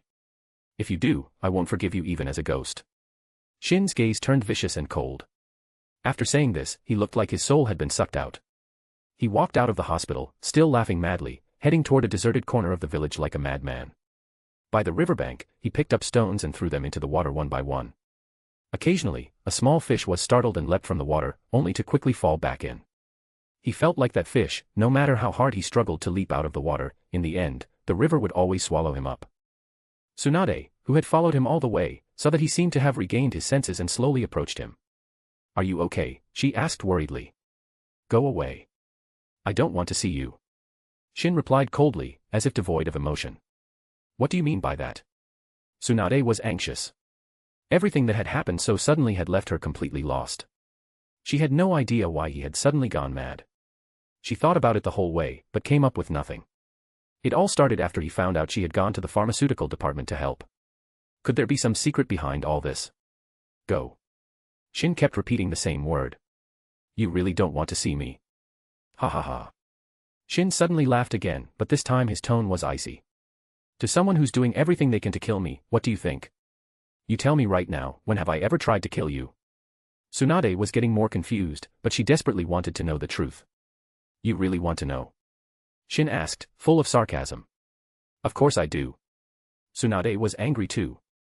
She had no idea how things got to this point, but his attitude was breaking her heart. I'll tell you if you really want to know, Shin said bitterly.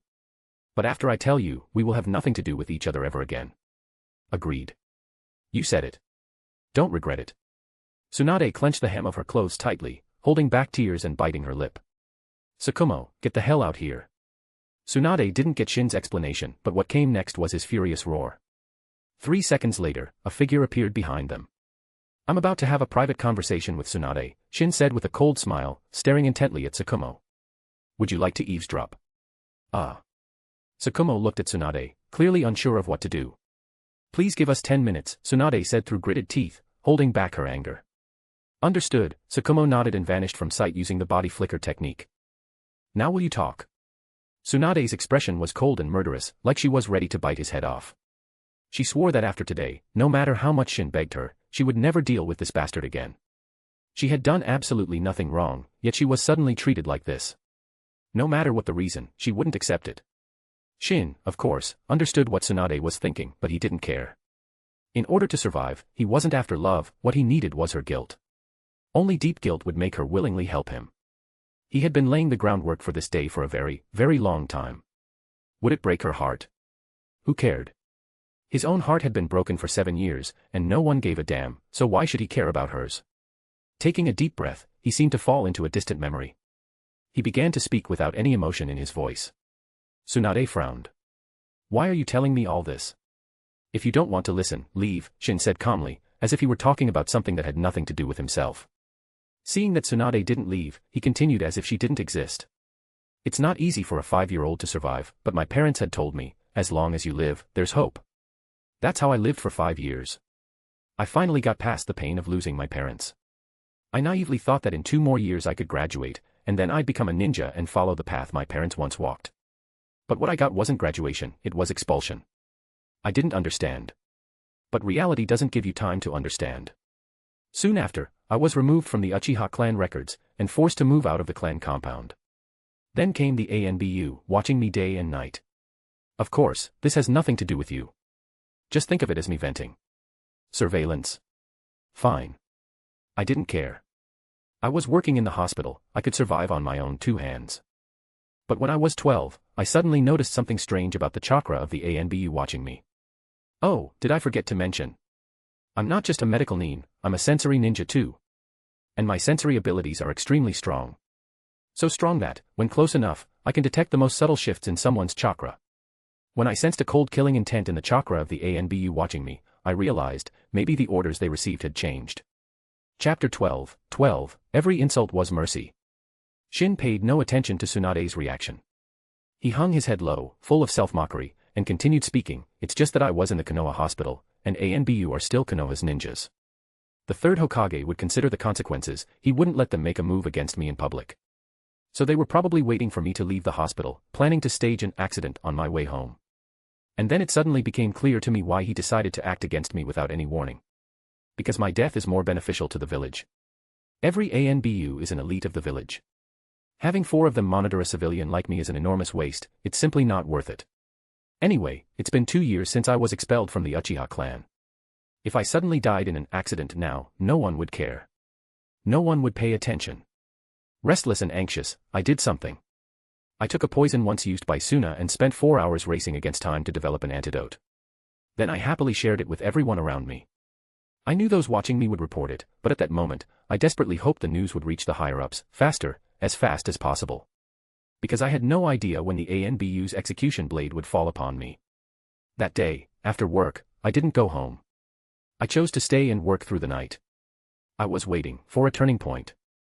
And I prayed that the higher-ups in Konoha would see my value because of this and halt their plan to eliminate me. Early the next morning, someone suddenly informed me to go to the pharmaceuticals department. Koharu summoned me and gave me a vial of poison. Her first words were, "You evil little Uchiha, you have 4 hours to create a new antidote. Otherwise, you will die." I did it. So, as you can see, I temporarily escaped danger. I naively thought that as long as I kept proving my worth, I could keep living. That's when you showed up, challenging me out of nowhere. The moment I saw your incredible talent, I panicked. Because I saw my own future. If one day you defeated me, it would mean I was no longer irreplaceable. Those people already wanted to get rid of me. If that day came, would I still have a way to survive? So night after night, I stayed up studying medicine, studying medical ninjutsu, racking my brain just to avoid being overtaken by you. Only then could I continue living. At the same time, I couldn't understand, why were you so fixated on me? I don't remember ever harming you. Why were you so intent on sending me to my death? Shin's emotions grew more and more intense, beyond control, as he glared fiercely at Tsunade. Tsunade, hearing all this, was already in a state of panic, having finally understood everything. But Shin kept speaking. "After that first year of competitions, I defeated you again and again. But you didn't seem to want to let me go, you were hell-bent on continuing to challenge me. So I changed my strategy. I thought to myself, if I became ruder to you, if I insulted you, belittled you, provoked you on purpose, and hurt you deliberately, maybe then you'd stop coming after me.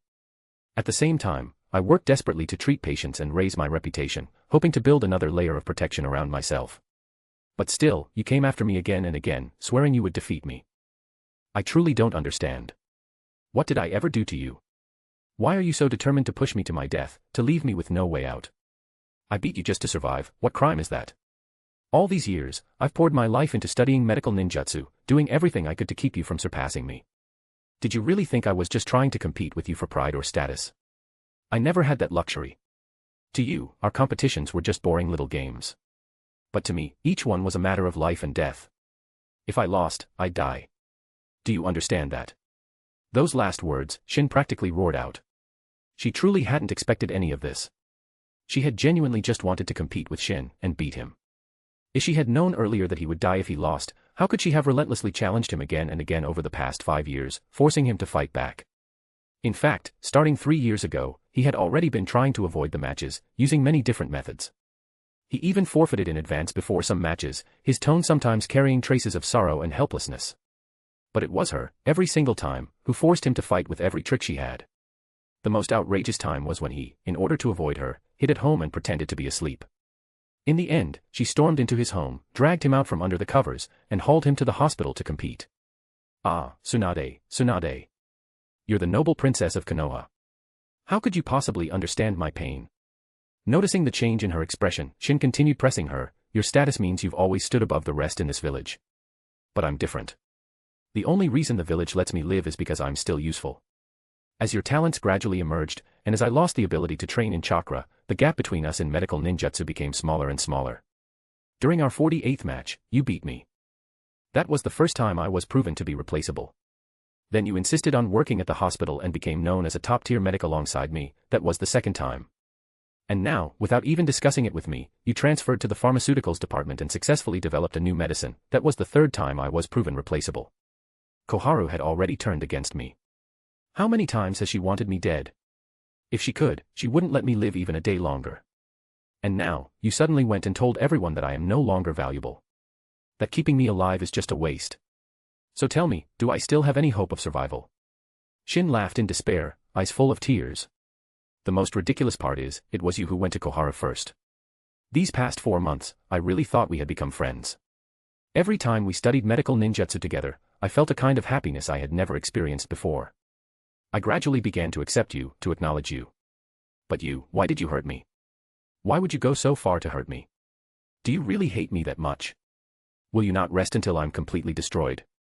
Say something. Why won't you speak?" Shin raged like a madman. "I'm asking you a question, why won't you answer me? Is it so hard to answer? Speak. I'm not a ninja. I'm just an ordinary civilian. I just want time to repay my adoptive parents.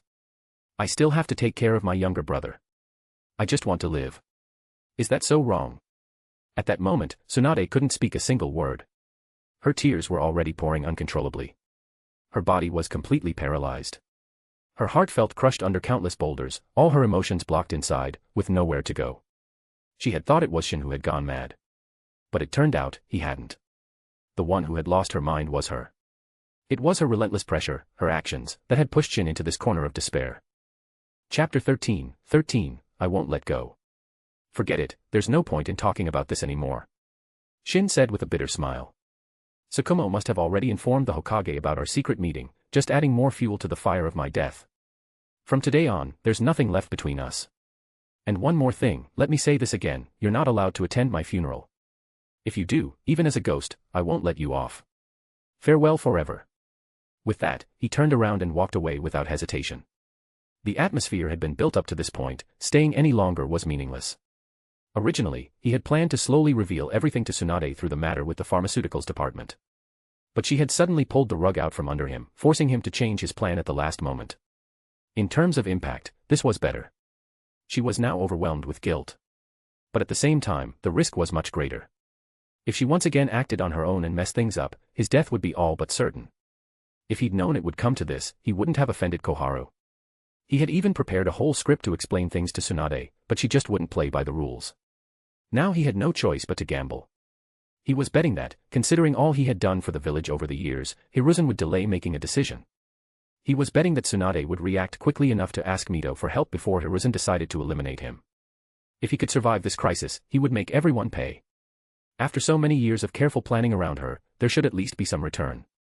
Shin gave a bitter smile. Staying alive had been far too difficult. Aside from a few exaggerated accusations to provoke Tsunade's guilt, almost everything he said earlier was true. Now came the critical moment. Life or death would be decided in the final stretch. But after walking only a few hundred meters, Kumo suddenly appeared in front of Shin. Haha, are you here to kill me? Shin was in despair. This was Kumo, not that useless Koharu. What could he possibly do against him? He had no actual combat experience, there was no way he could be a match. Kill you? Kumo looked puzzled. Why would I kill you? Didn't the Hokage send you to kill me? Shin asked again. What Hokage? I haven't even gone to see him.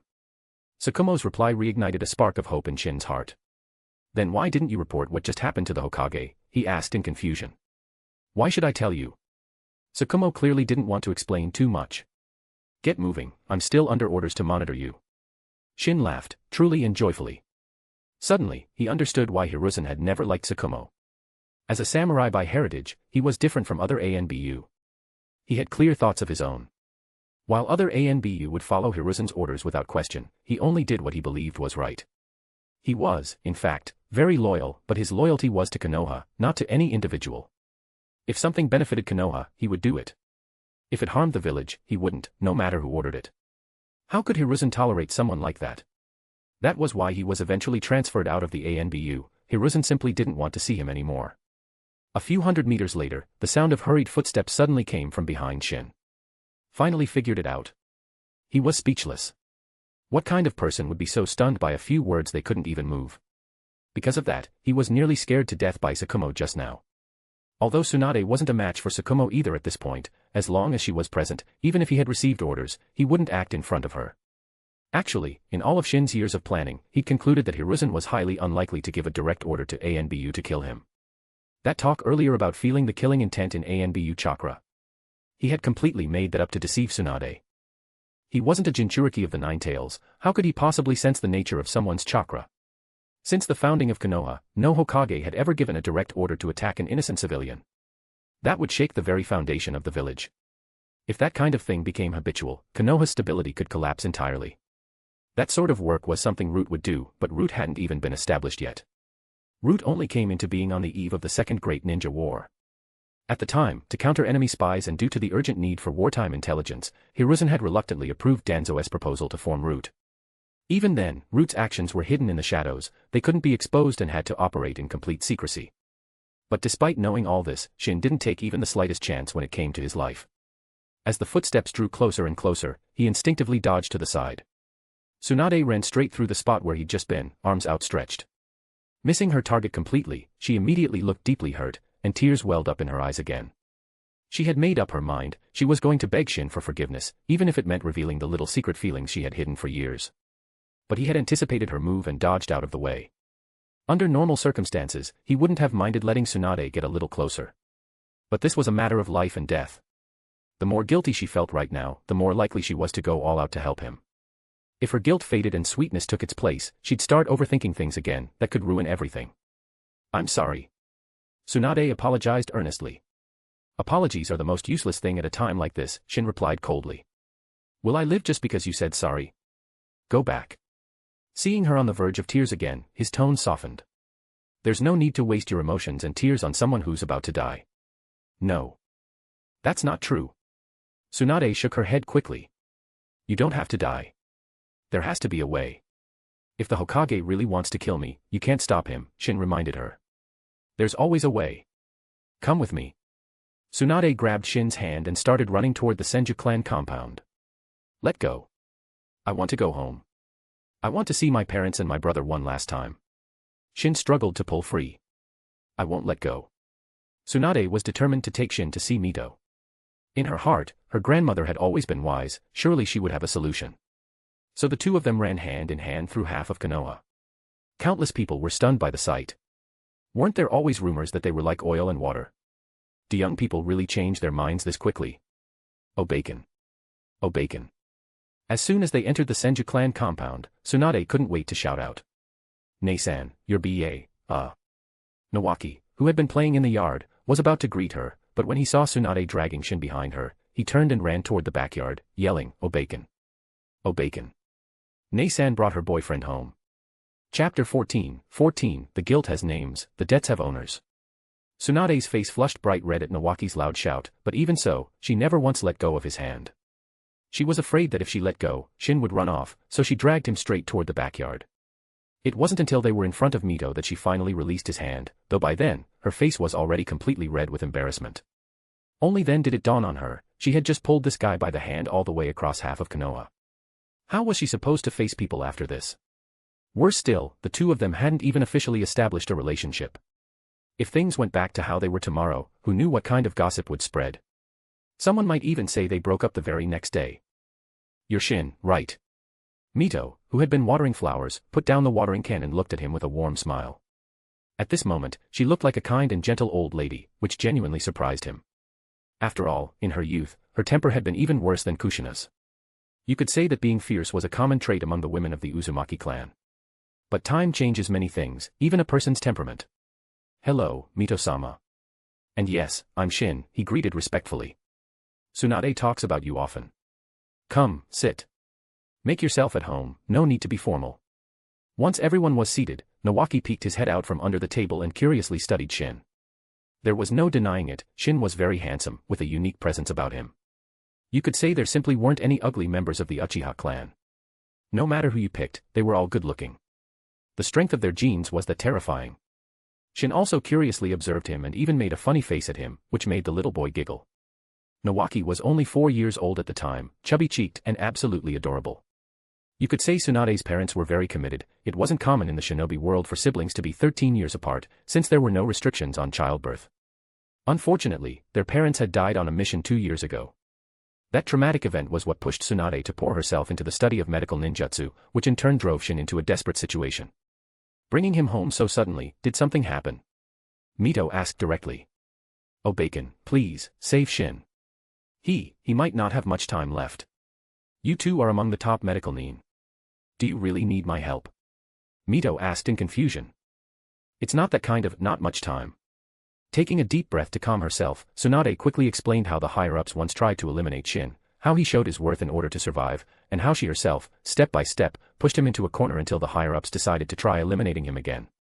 After hearing the story, Mito was at a loss for words. What kind of mess was this? Tsunade, take Nawaki and step outside for a bit. I want to talk to Shin alone. Mito hadn't yet decided whether or not to help him, she wanted to test him first. She was the Jinchuriki of the Nine Tails. And the Nine Tails had a special ability, it could sense a person's true intentions, whether they were good or evil. However, she didn't have a great relationship with the Nine Tails. It was a forced seal, a relationship of suppression and control. So getting the Nine Tails to help came at a high price, but for the sake of her granddaughter's happiness, she had no choice. After sending them out, she once again looked Shin over. Unlike Tobirama, she held little resentment toward the Uchiha clan, so she had never interfered with Tsunade's feelings for Shin. Do you hate Tobirama? After a while, once she finally received a response from Kurama, Mito ignored the tailed beast's usual sarcasm and asked calmly. Yes. I do. Shin replied without hesitation. How could he not hate him? Just for being glanced at once in a crowd, he had been put through hell for the past 7 years. Living every day in fear, walking on eggshells, while constantly being harassed by that bitter old crone Koharu, how could anyone stay calm through that? Sigh. Mito let out a heavy breath and asked again, then do you hate Konoha? No, Shin shook his head gently. He had more or less guessed what method she had used to test him, so he answered honestly. As for Konoha, he truly bore no hatred. He had indeed resorted to many tactics to survive, but that didn't mean he was mentally twisted. Just because a few individuals had wronged him didn't mean he blamed the entire village. Besides, over the years, he had healed countless people, and every one of them treated him with immense respect. The guilty ones had names, the debts had owners. Only 4 or 5 people truly deserved to die. Next, she asked him many questions, bringing up several names. All the while, she continued receiving feedback on his emotional responses from Kurama. After talking for over an hour, she finally said, wait outside for a bit. I want to speak with Tsunade alone. I'll go call her. Shin nodded obediently and turned to leave. Soon, Tsunade entered the courtyard, her face full of worry as she looked at Mito. Oh Bacon, what were you two talking about for so long? Just an old woman sharing a bit of experience, Mito replied calmly. Do you really want to help him? Why are you asking me that? Tsunade replied, clearly unhappy. The situation he's in now, it all started because Tobirama Ajasan destroyed his future over a single smile. Then Sensei decided he wasn't worth watching but still wouldn't let him go, insisting on killing him. And after that, I kept making things worse and pushed him right to the edge of the cliff. We're the ones who did wrong. He's always been the victim. So why wouldn't I help him? Ah. Mito sighed deeply. What a tangled mess of fate this is. Just now, I used a special method to feel his inner emotions. It's a mix of good and bad. The good news is, he doesn't harbor any ill will toward you. The bad news, he doesn't feel any goodwill either. Tsunade looked a bit disheartened and said, I thought he would hate me. Earlier today, he told me he wanted to cut ties for good, to have nothing more to do with me. I thought he despised me. If there's no goodwill, maybe it's because he's completely given up on me. If you can understand that, then good, Mito said with resignation. But he does seem to have goodwill toward me and Nawaki. I think it's because of you. Even if he doesn't want to deal with you right now, there's still that lingering affection that extends to those around you. Oh Bacon, don't say things like that. Tsunade quickly interrupted, blushing. She didn't get her hopes up anymore.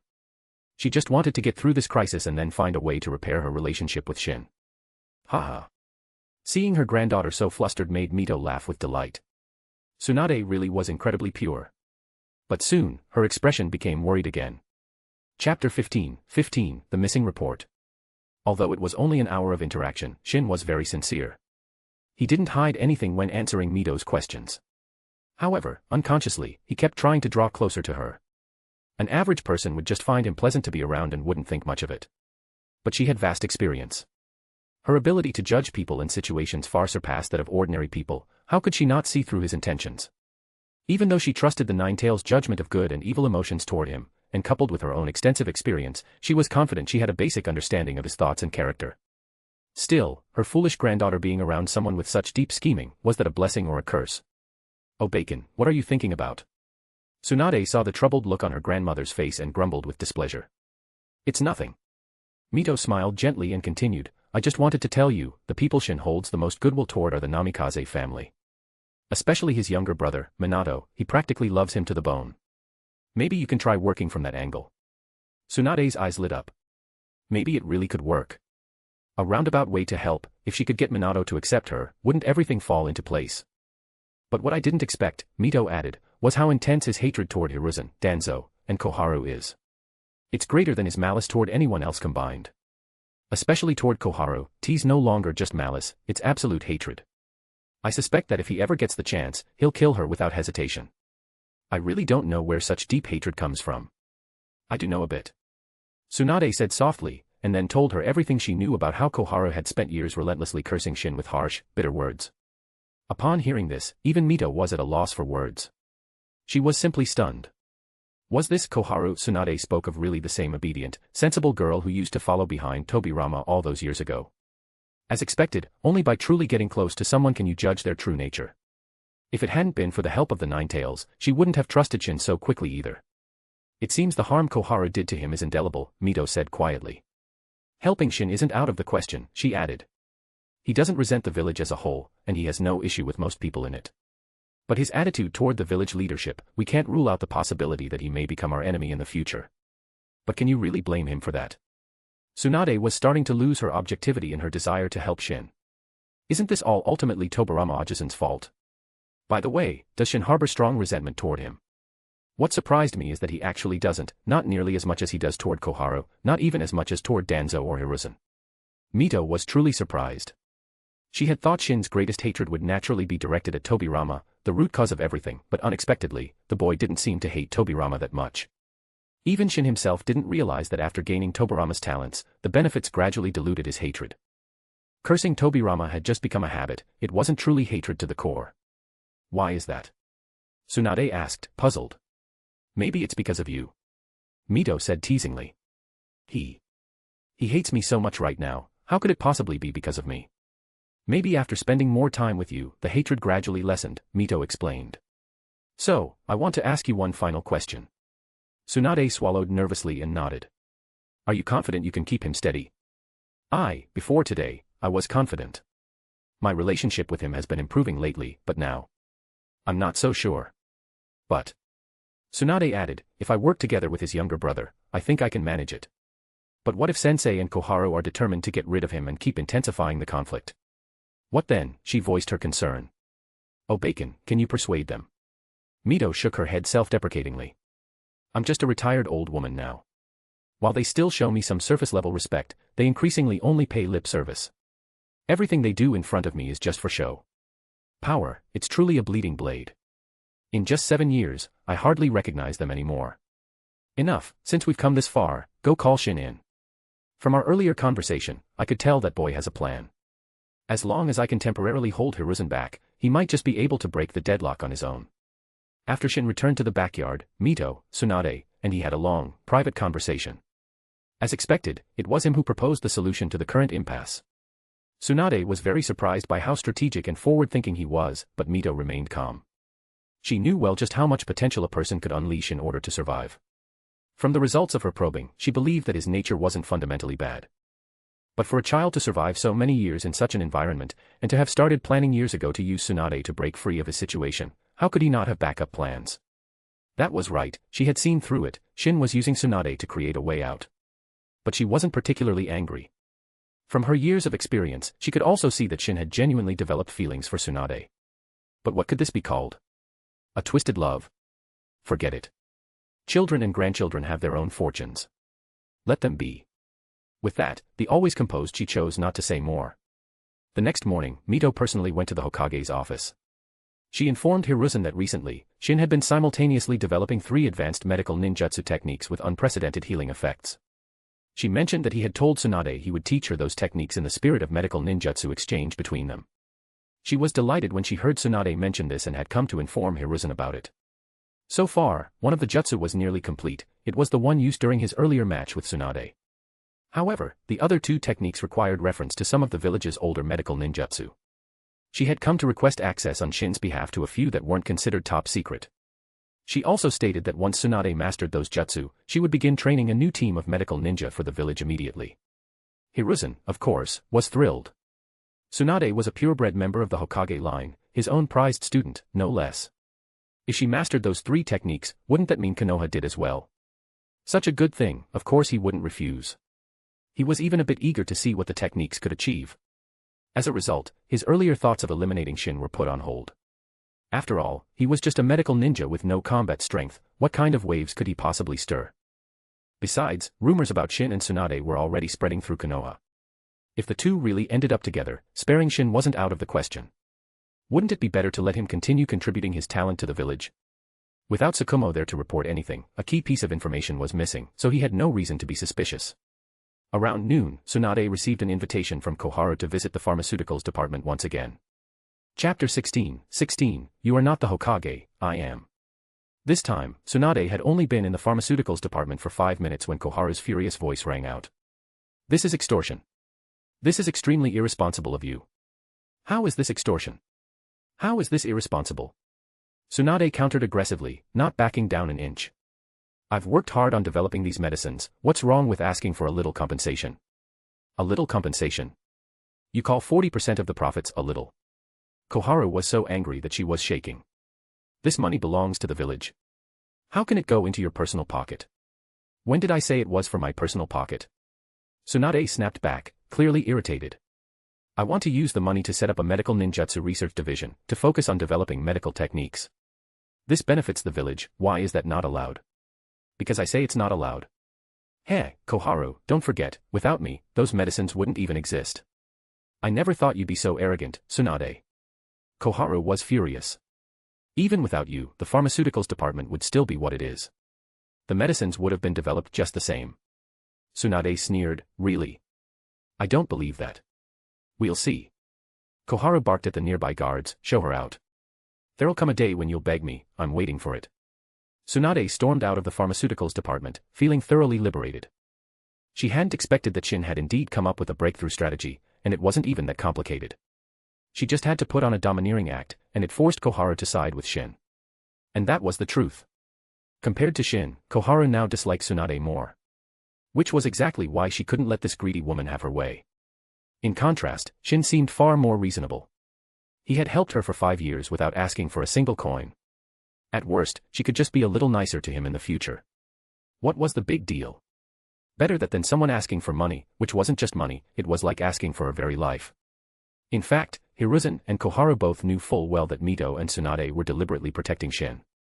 But when profit was involved, just like how they wanted to get rid of Shin for the sake of their interests, they were now choosing to let him live, again, for the sake of interests. The two had compromised, but someone else wasn't willing to. In the Hokage's office, the doors were suddenly opened. A figure stormed in, clearly angry. Hiruzen, I want an explanation, why did you change your mind again? Danzo demanded furiously as soon as he entered. What are you referring to? Hiruzen replied, pretending not to understand. Don't play dumb with me. Danzo snapped coldly. How many times have I told you, keeping that boy around is a disaster waiting to happen? You agreed to let me eliminate him. So why are you backing out now? You wouldn't let me form root, fine, but why are you going back on decisions we already made? What do you take me for? He was truly upset. Did he really want Shin dead? Among the higher-ups, he was the one most adamant about eliminating him, even more so than Koharu. But in truth, he was the one who least wanted Shin to die. What he truly wanted was to possess him. That was why he kept trying to force Hiruzen to let him act. Because only then could he make Shin disappear quietly, without anyone knowing. As an ambitious man, Danzo had always coveted the position of Hokage. Yet, as an advisor to the Hokage, his power was tightly restrained by Hiruzen, leaving him with very little room to act. Helpless, he could only find another path, on one hand, attempting to establish root, on the other, secretly building his own faction. If he had to choose someone in all of Konoha to bring under his control, the Uchiha clan would be his first choice. Having personally witnessed the strength of Madara and Kagami, he had long yearned for such power.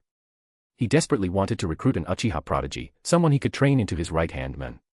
He even fantasized that, one day, with that prodigy and the techniques he developed for controlling people like the cursed tongue eradication seal and brainwashing methods created for the yet unapproved root, he could secretly take control of the Uchiha clan. But the Uchiha were too proud. They gave him no respect. The detestable Kagami had been like that, and the others were no better. Shin, however, who had been exiled from the clan, was exactly the kind of talent he'd been looking for. After extensive analysis, he became convinced that his teacher had ordered surveillance on Shin even on his deathbed, and forbade him from training, precisely because the boy's talent was too immense, perhaps even reminiscent of Madara himself.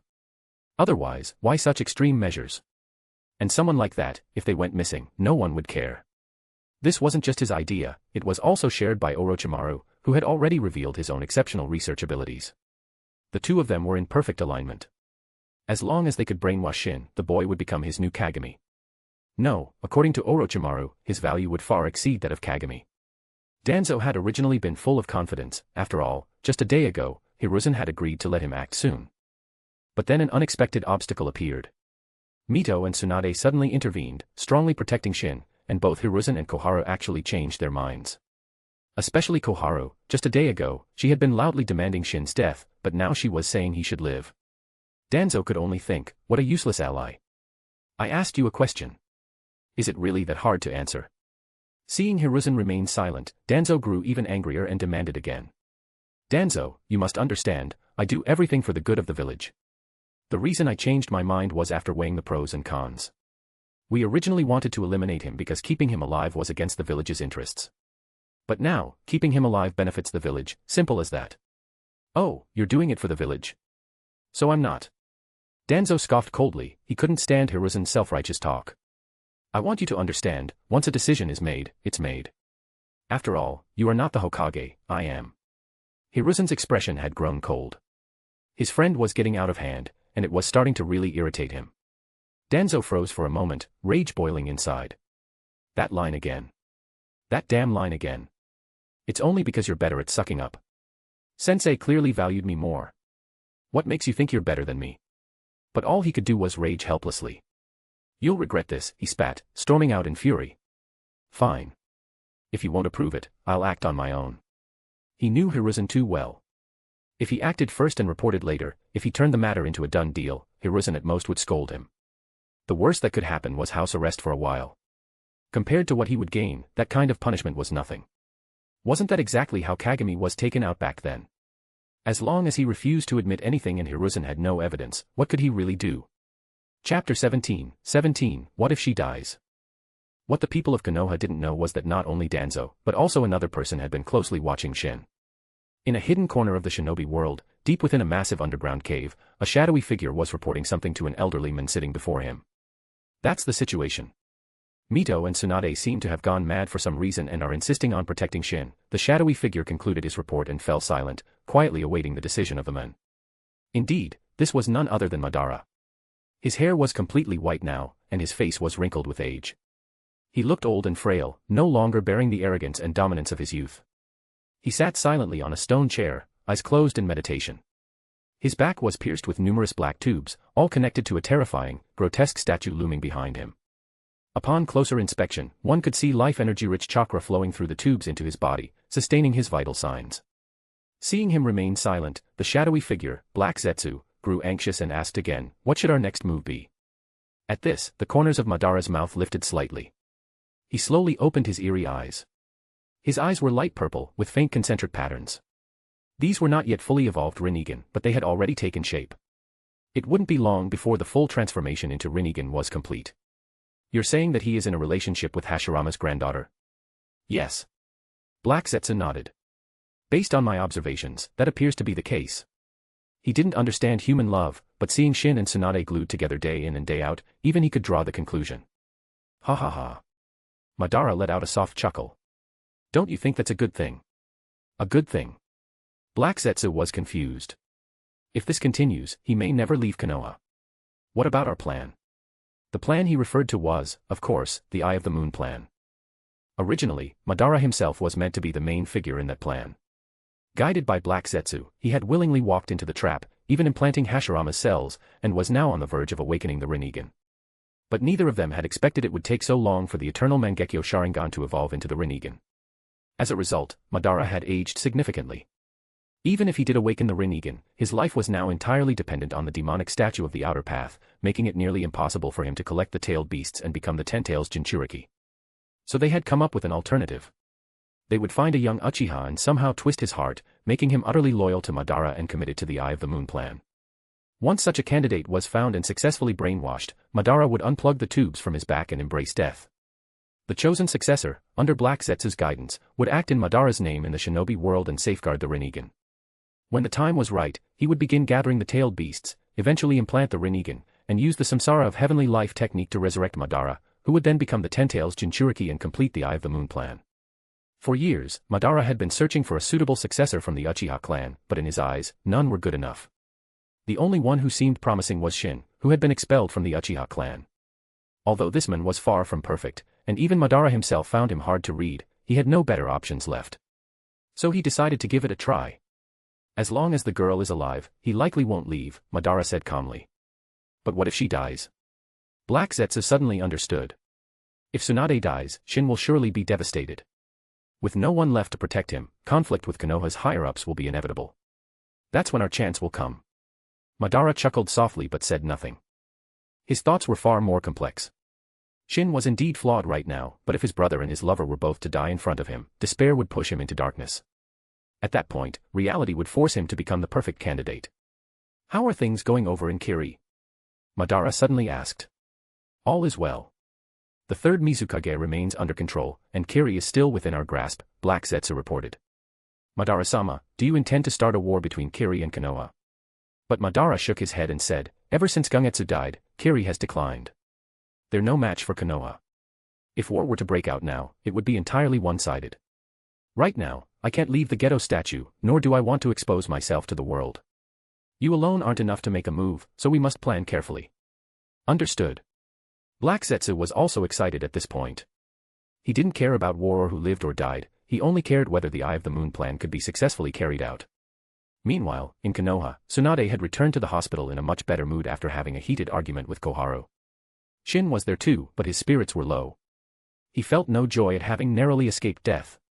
Shin, are you okay? Tsunade asked cautiously. She was genuinely afraid that Shin would completely cut ties with her. Just thinking about how she had almost caused his death sent chills down her spine. How could she have been so foolish? What's there to be okay about? Shin sighed. I just barely avoided disaster again, just like 5 years ago. But if I can dodge the first day of the lunar month, can I dodge the 15th? It's only a matter of time. There is a way. Tsunade said firmly. What way? Shin gave a self-deprecating laugh, as though he'd lost all hope in life. Tsunade walked out of the office, looked around to make sure no one was nearby, closed the door, locked it, and then walked over to him. What are you doing? Shin instinctively hugged himself and leaned back in mock fear. You jerk. Tsunade gritted her teeth, pulled a scroll from her cloak, and threw it at Shin with a glare before returning to her seat. What's this? Shin curiously opened the scroll, and his breathing grew slightly rapid. Because it was Tsunade's self-created battle technique, super strength jutsu. Everyone knew she was nearly invincible in the shinobi world thanks to her chakra-enhanced strength. Few could match her in combat. Thank you, but I don't need it. Shin stood up and tried to return the scroll to her. Tsunade also stood, pressing her hand against the scroll and shaking her head. I almost got you killed. You have to accept this. Because both were standing and leaning slightly forward, the distance between them was less than a foot. She immediately blushed and lowered her head, but her eyes accidentally landed on Shin's lips. At that moment, a strange urge to bite them suddenly struck her. Startled by her own thoughts, her face turned bright red as she quickly sat back down, lowering her head and not daring to look up again. Chapter 18, Surrounded by 1,000 slugs. You misunderstood. Shin shook his head and didn't take offense. I appreciate your good intentions, but I won't use it. You know that the Sharingan can copy other people's jutsu. There are a few I know, but I won't practice and use them. So, all of these techniques are useless to me. Since I'm giving you this technique, of course I have a way for you to train it. Tsunade said, pulling out another scroll and handing it to him. This is a contract scroll. Shin almost burst into tears, not because he was touched, but because she had finally come around. Guilt truly was a powerful thing. He actually didn't want to manipulate her into feeling so guilty. He didn't hate her, but to survive, he had no choice. In the entire village, among the influential people, she was the only one he could approach and use. Now, everything was falling into place. He was about to rise for real. Shin's voice even started to choke up a bit. You really don't need to go this far for me. This is what the village owes you. Tsunade shook her head sadly and said solemnly, we all owe you a lot. Placing the two scrolls side by side, Shin suddenly said to Tsunade, I'm suddenly a bit scared. You idiot, this is a good thing. What are you afraid of? I'm afraid that without power, I won't survive, but I'm also afraid that once I have power, I might do something terrible with it. Hearing such a sincere confession from him, the last bit of worry in Tsunade's heart vanished completely. After being reminded by Mito, she couldn't help but feel uneasy. Though she was determined to help him, she still had her doubts deep down. But now, with him being so honest, what was there left to worry about? As long as the two of them kept communicating openly, everything would keep moving in a good direction. You really don't need to be afraid. I'll always be by your side, Tsunade promised. And I won't act impulsively anymore. From now on, I'll talk things over with you more. Shin nodded heavily, but inside, he was overjoyed. Sincerity is the ultimate weapon. I never lie, except this one time. Seeing that he no longer refused, Tsunade dragged him in front of the scroll. Using a chakra scalpel, she sliced his finger and let a drop of blood fall onto the scroll, sealing the blood contract. Follow my hand signs. Tsunade began forming the hand seals slowly, while Shin mimicked her. Once the summoning jutsu was completed, Shin slapped his hand onto the ground. With a poof, a tiny slug, only the size of a thumb, appeared. It worked. Seeing the summoned slug, Tsunade was overjoyed. She had thought that Shin, who lacked a foundation, would struggle to learn the summoning technique. To her surprise, he succeeded on the first try. Though currently limited by his chakra and only able to summon a small slug, as he became more skilled and gained more chakra, he would fully master the technique. As for the chakra-enhanced strength, it was originally an idea my granduncle had, based on my grandfather's innate monstrous strength, but he didn't have time to fully develop it. She opened the scroll and began explaining the key points to Shin. Not long after, someone knocked on the office door, signaling more work ahead. But the two had already agreed to meet tonight in Shikatsu Forest. Tsunade would go there first, then ask the Katsuyu to use the reverse summoning jutsu to bring Shin over. With that agreement in place, he was energized for the entire afternoon. Not because they'd be alone together, but because he could finally start training the Flying Thunder God technique. Once that happened, all threats to him would vanish. This was the Flying Thunder God, after all. Even a mere genin, once mastering this technique, could instantly possess threatening power against elite ninja. However, the user's reaction speed remained a critical limitation. If slower than their opponent, even this legendary technique would prove useless. While it offered incredible tactical advantage, a Kage-level powerhouse would rarely fall victim unless truly caught in a perfect ambush, as their battle experience and heightened senses would typically allow them to counter even instantaneous attacks. But some techniques were just cheats. Just like Obito, once he awakened the Mangekyo Sharingan and could use Kamui, he immediately gained Kage-level strength. Some jutsu were just that overpowered, they defied logic. Around 10 p.m., after telling Minato a story to lull him to sleep, Shin lay down on the bed next door, waiting for Tsunade to summon him. He focused all his attention on the moment of summoning, aiming to sense the spatial fluctuations caused by the space-time ninjutsu. Naturally, this was all preparation for learning the Flying Thunder God technique. Before long, he suddenly felt something, and then disappeared from the bed. Because he had kept his sensory perception fully active, he clearly felt the intense spatial ripple at the moment of teleportation. That one experience alone gave him valuable insight. But as soon as he felt countless soft, squishy, sticky sensations around him, Shin's whole scalp went numb, and goosebumps broke out all over his body. As expected, humans had a natural aversion to slimy, sticky textures. He stood up and looked around. It was as if he were inside a green dome, with towering, thick trees blotting out the sky. Layers of interwoven leaves formed an airtight canopy. The crisscrossing branches and tightly packed foliage completely blocked out the sky. Only occasionally would faint rays of sunlight filter through the gaps. Countless slugs were scattered throughout the forest, curiously staring at Shin. Feeling the heavy dampness clinging to his body, the subtle stinging of his skin, and the burning sensation in his lungs with every breath, he felt a strong sense of discomfort. So this is Shikatsu Forest? I didn't expect the air to be filled with corrosive gas. No wonder it was called Damp Bone Forest. In this environment, ordinary creatures would turn into damp bones in no time, and if they stayed longer, even the bones might dissolve. Over here. Not far away, Tsunade was waving to him. Shin quickly hurried over, and then followed her deeper into the forest. Is the entire Shikatsu Forest like this? Shin asked with a frown. Even though he was the best medical nin in the shinobi world, his body wasn't like Tsunade's, which had an incredibly strong natural recovery ability and the Ein seal that could instantly heal injuries with minimal chakra. In this kind of environment, he could hold out for a little while, but not for long. He simply wouldn't last.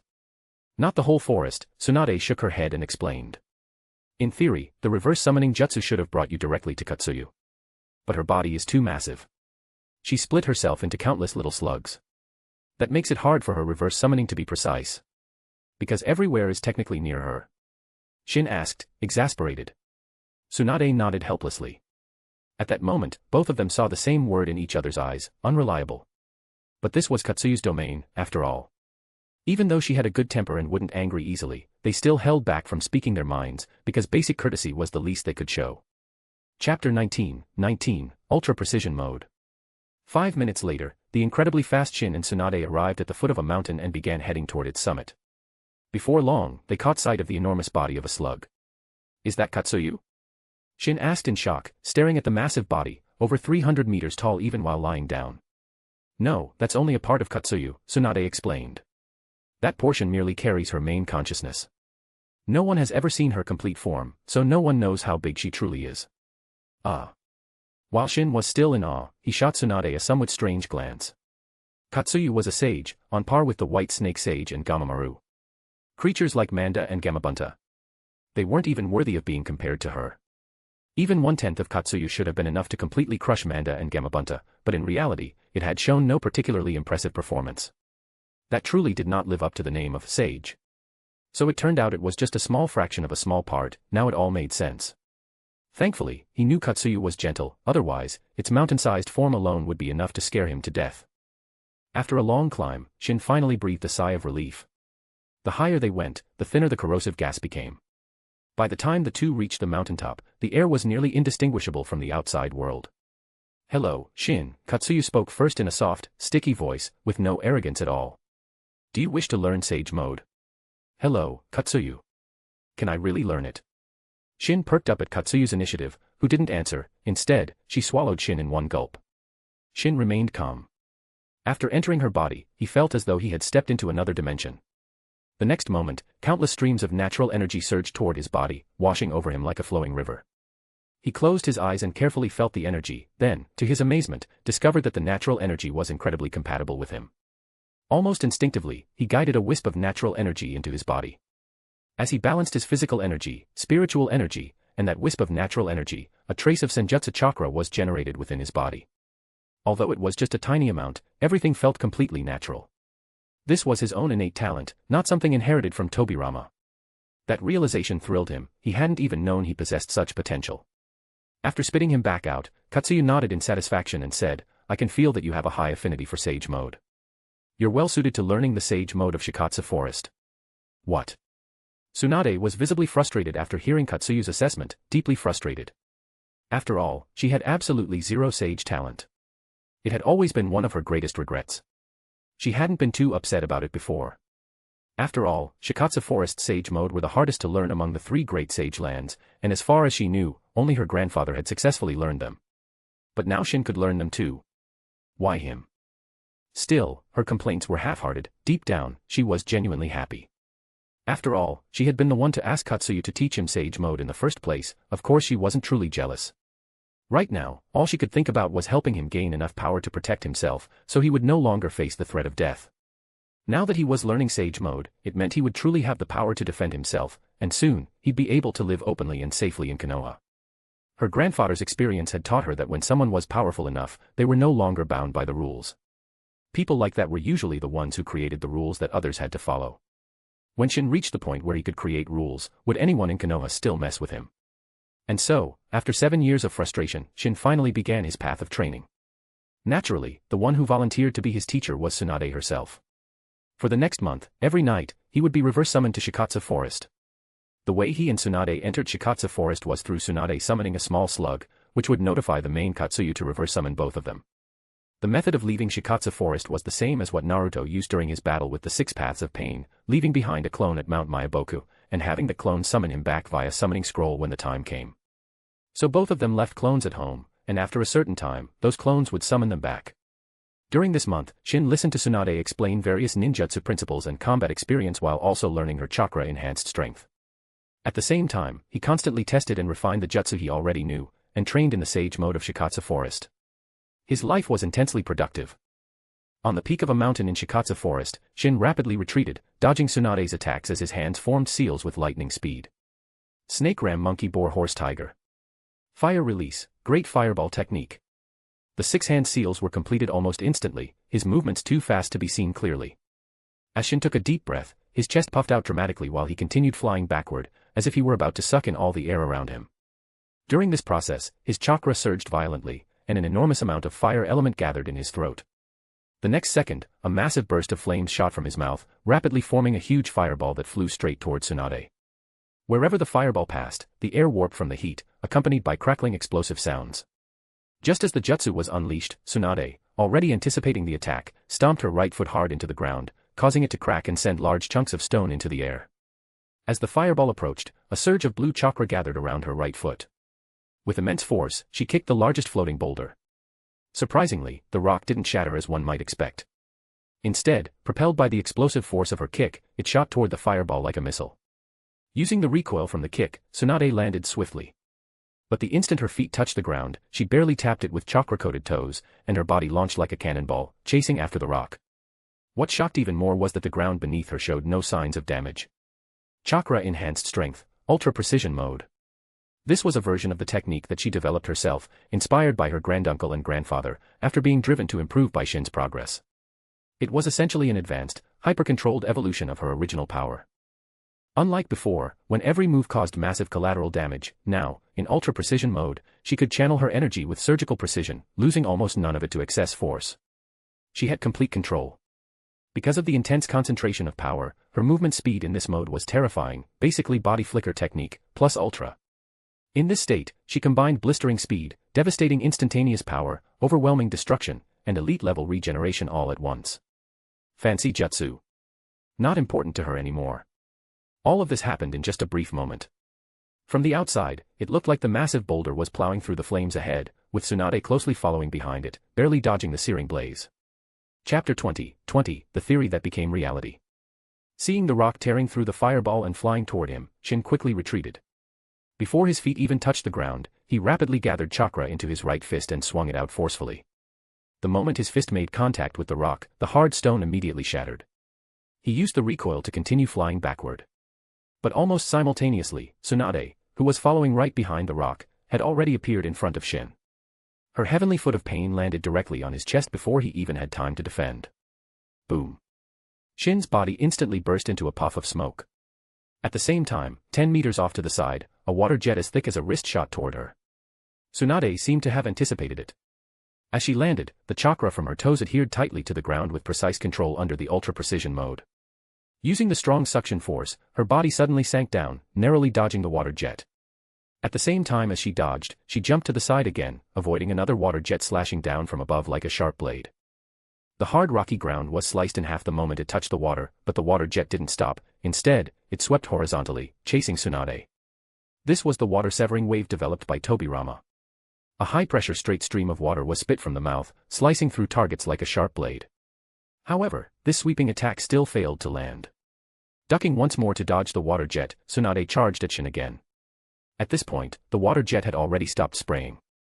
"Let's see how you dodge this one." With a light shout, her figure suddenly appeared above Shin like a teleportation, delivering a heavy kick down at him. After sparring for so long, she had already understood his capabilities well.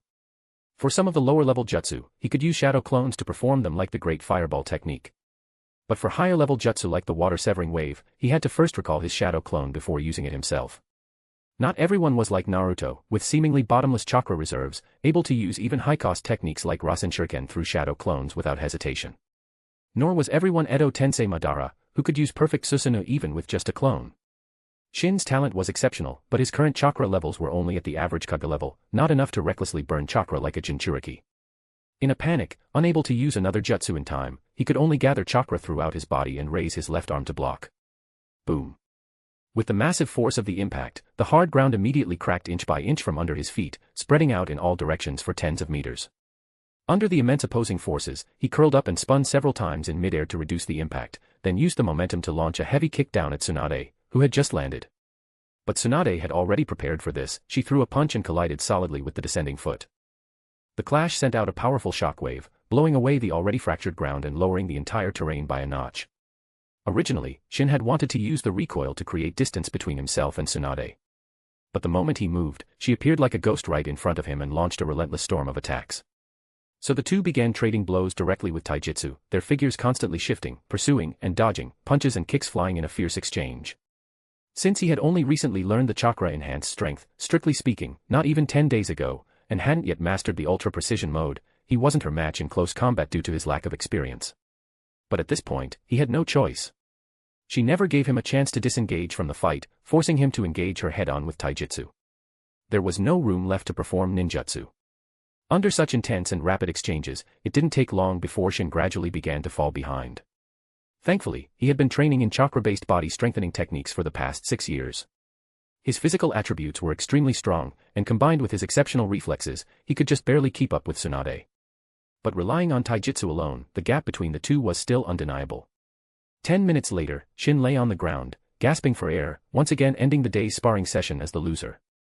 Before his transmigration, he had somewhat underestimated her strength. After all, not every taijutsu ninja was like Guy, ready to open the 8 gates at the slightest provocation. But after truly facing Tsunade in combat, Shin realized how wrong he had been, completely wrong. Because of him, she had never slacked off in her training over the past few years.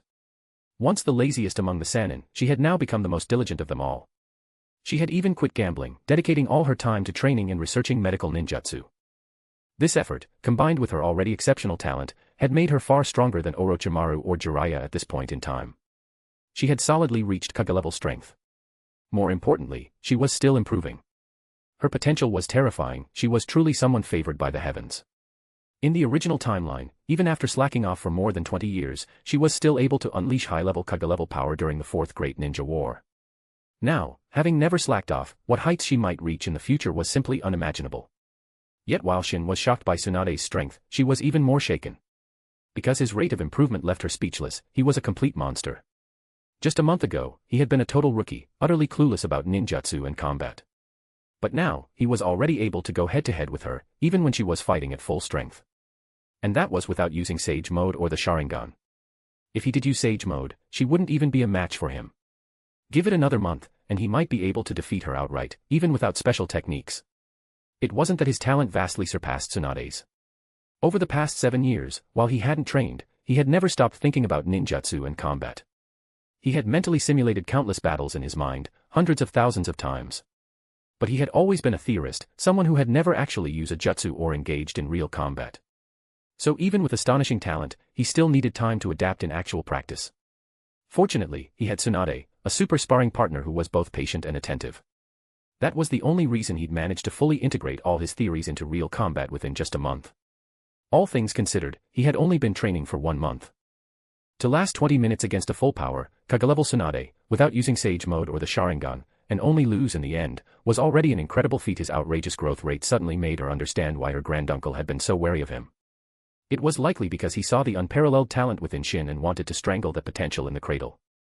As for the reason, because he was an Uchiha. With that, everything made sense. But that only made her angrier. Just because he was an Uchiha, he wasn't allowed to fulfill his potential. His life had to be ruined. He had to be eliminated. In the end, it was still her granduncle's deep-seated prejudice at play. Were Uchiha ninjas not also ninjas of Konoha? From what she knew of her granduncle, she had every reason to believe that if Shin hadn't been born into the Uchiha clan, her granduncle might have gone all in to nurture him into one of Konoha's strongest. But just because of the name Uchiha, it had come to this. It was honestly laughable. Chapter 21, Tsunade becomes a detective. If the village had properly nurtured Shin, giving him effective training from a young age, how powerful could he be now? Tsunade couldn't even bring herself to imagine. Even if he couldn't reach the level of her grandfather, he could probably easily reach the level of her granduncle, right? But just because he bore the Uchiha name, he was neglected for so many years. As time passed, Shin's mastery of the chakra-enhanced strength would only become more refined. Learning the chakra-enhanced strength, ultra-precision mode was just a matter of time, and gaining combat experience was inevitable. Once he activated Sage Mode, then awakened the Mangekyo Sharingan, and soon mastered the Flying Thunder God technique. Just thinking about how strong he could become in the future was terrifying. It was practically a foregone conclusion. That's right, besides his regular training, he had also been practicing the Flying Thunder God technique. Every time he was reverse summoned back and forth, he would focus all his senses and immerse himself fully in experiencing the fluctuations in space. After thoroughly familiarizing himself with spatial nodes and pathways, he was able to confirm all of his prior theories about the technique. And just like that, under Tsunade's own eyes, he had managed to grasp the fundamentals of the Flying Thunder God technique. And it likely wouldn't be long before he could use it proficiently. Thinking of all this, she couldn't help but complain, she shouldn't have taught the chakra-enhanced strength to Shin. That way, at least she could have kept suppressing him for a little longer. But she hadn't expected that something she spent 2 whole years creating, he could learn in less than a month. He hadn't had the heart to explain that, in truth, he had been researching the chakra-enhanced strength for many years already. It wouldn't be wrong to say he had already grasped it long ago, what he lacked was just practice. After all, mastering such a technique in 1 month was something even Tobirama couldn't do, and Shin wasn't superhuman either. Fortunately, Tsunade had always had a clear understanding of her role, she was a medical nin. So if she couldn't win in a fight, then so be it. Once Shin had rested enough, Tsunade reached out and helped him up. "Are you okay?" Tsunade asked with concern as she looked him over. Shin chuckled, amused. "Why do you always ask that? What could possibly be wrong with me? I just feel like, every time we spar, we go all out. What if one day, we slip up? But if we don't give it our all, how will we improve?" Shin shook his head slightly and asked in return.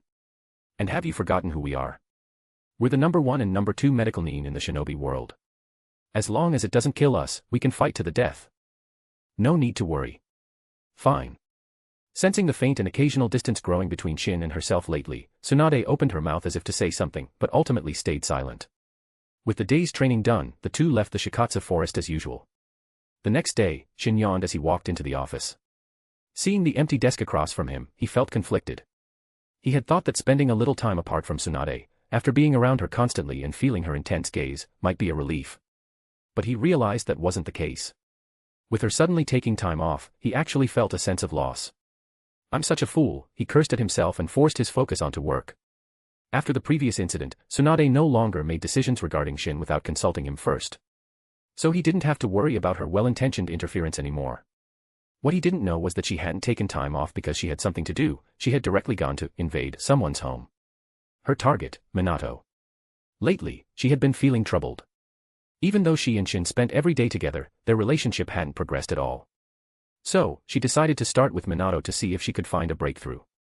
In a certain empty training ground, watching Minato lying exhausted on the ground, gasping for breath in the same state of collapse as Shin after training, Tsunade was deeply shaken. Originally, she had planned to take Minato out to have fun since he had the day off. She had even done her homework in advance, asking around about the places Konoha kids liked to visit and the foods they enjoyed, making full preparations. What she hadn't expected was that he was quite the oddball. He said he didn't want to go anywhere, and instead looked at her hopefully, asking if they could spar. And so, just moments ago, the two of them had a training match. You have no idea how stifled I've felt, Minato said with a satisfied expression as he slowly sat up. Because my brother is always being watched, he never revealed his true strength. The kids at the Ninja Academy are not strong enough, so I've never had a chance to go all out in a real fight. And my brother doesn't allow me to show my strength. You have no idea how long I've been waiting for a battle where I could fight seriously. That felt amazing. What could Tsunade say to that?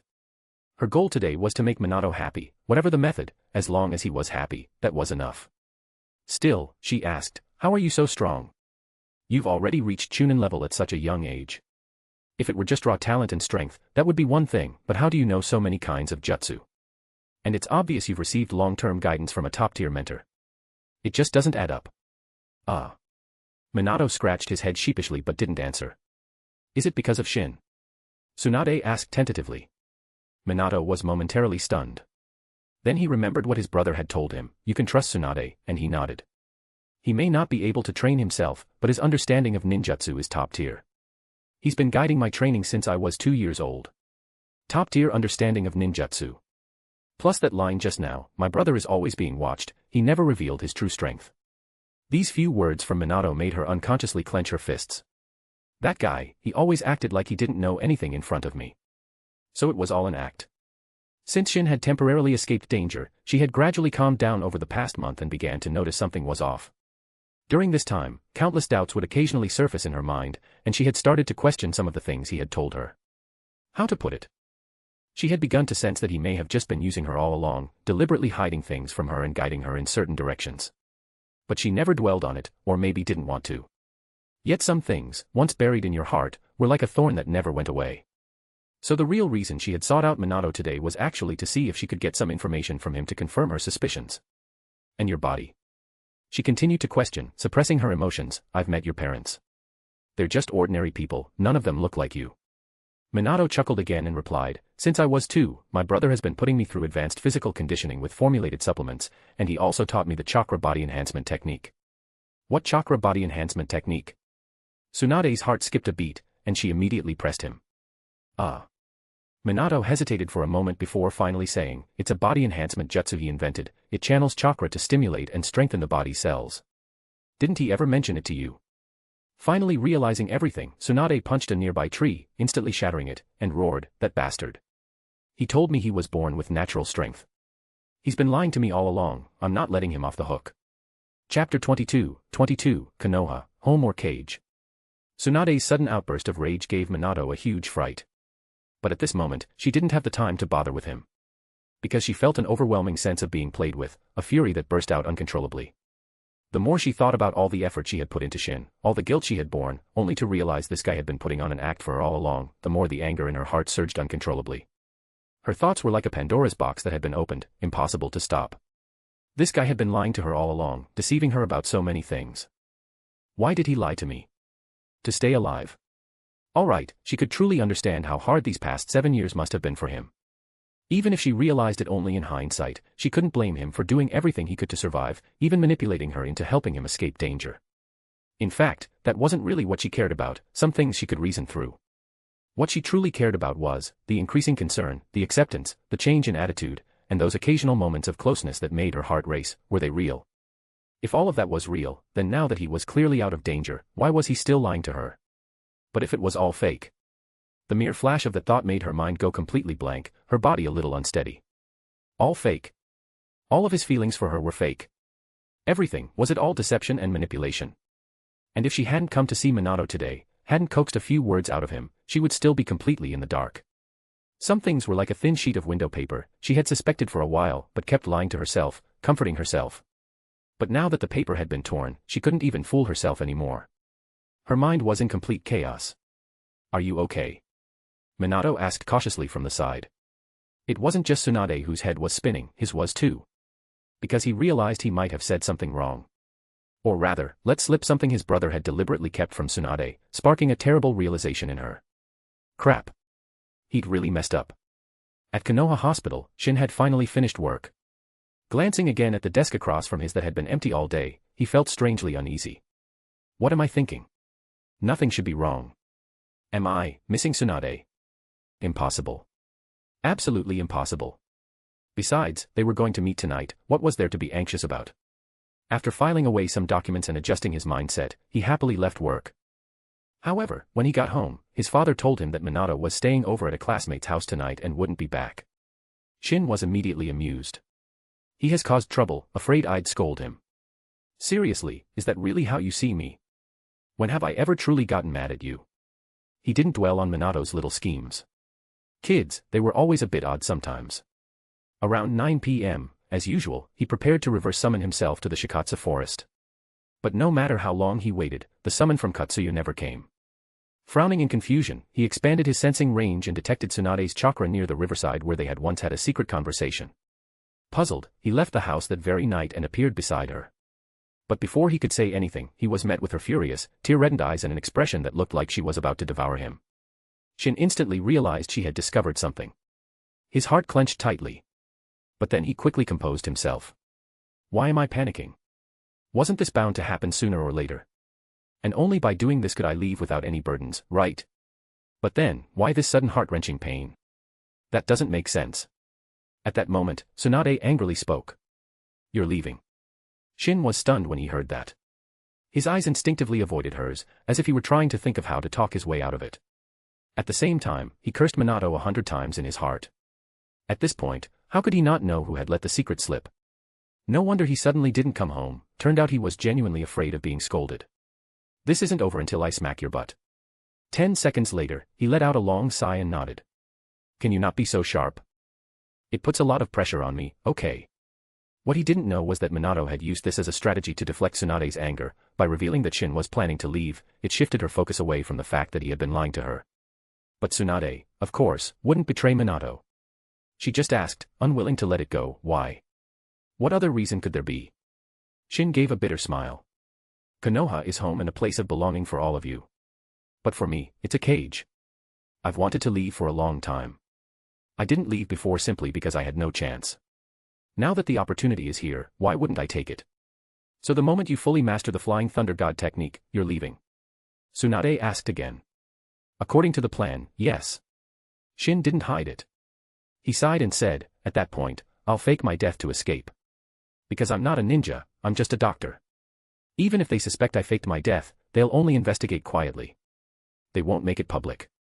So you just have to pretend you don't know anything. But the situation has changed. Tsunade nearly shouted. You already have the power to protect yourself, and I would risk everything to protect you too. Why do you still have to leave? Because I don't want to lose control one day and kill Koharu, Hiruzen, and Danzo. Is that reason enough? Shin replied with a bitter smile. Not enough. You're not that impulsive. Did they do something to you again? Tsunade asked urgently. No. Shin shook his head and sighed. Koharu still wants me to work for her for free, and I'm done with that. Hiruzen is still trying to get his hands on the medical ninjutsu I developed, and I don't want to give it to him. Danzo is always telling Hiruzen they should kill me off early, this evil Uchiha. 5 years ago, it was him and Koharu who persuaded Hiruzen to change his mind about me. Even Hamura, who usually tries to stay neutral, thinks I shouldn't stay long, saying my presence threatens the unity of the village's leadership. Everything seems calm now, and yes, I've made it through the latest crisis. But conflict is inevitable. As soon as tensions escalate, they will come after me. And I won't just sit and wait for death. So when I'm facing a foreseeable and terrible future, why wouldn't I leave? Is it because of me? Tsunade suddenly interrupted. What? Shin asked, surprised. He was genuinely shocked. Why was she so sharp today? Why couldn't he hide anything from her anymore? Did you give up on revenge because of me? Tsunade had talked to Minato for a long time earlier. Combined with some hints from grandmother, she had figured out many things. Namely, that while Shin wasn't inherently bad, he was the type to hold grudges and repay them harshly. He had wanted to kill Koharu for a long time. As soon as he gained power, he would absolutely act on that desire. But why had he suddenly changed his mind? Aside from considering her feelings, she couldn't think of any other reason. And Minato had said the same thing. Now that she had exposed his thoughts, Shin fell into a long silence. It was true, he no longer wanted to hold himself back. That would inevitably put him at odds with Konoha's higher-ups. But he also didn't want to put Tsunade in a difficult position. So sticking to the original plan was the best option. I won't let you leave. Having gotten the answer she wanted, Tsunade stepped forward and grabbed Shin's hand, her tear-filled eyes blurring. You're so smart, there must be another way, right? Tell me, what can I do? Shin shook his head. Why bother? Tell me. Tsunade demanded again, her voice unwavering. There is a way, but it's too hard. You'll suffer a lot. It's really not necessary. I want to know. Tsunade said firmly once more.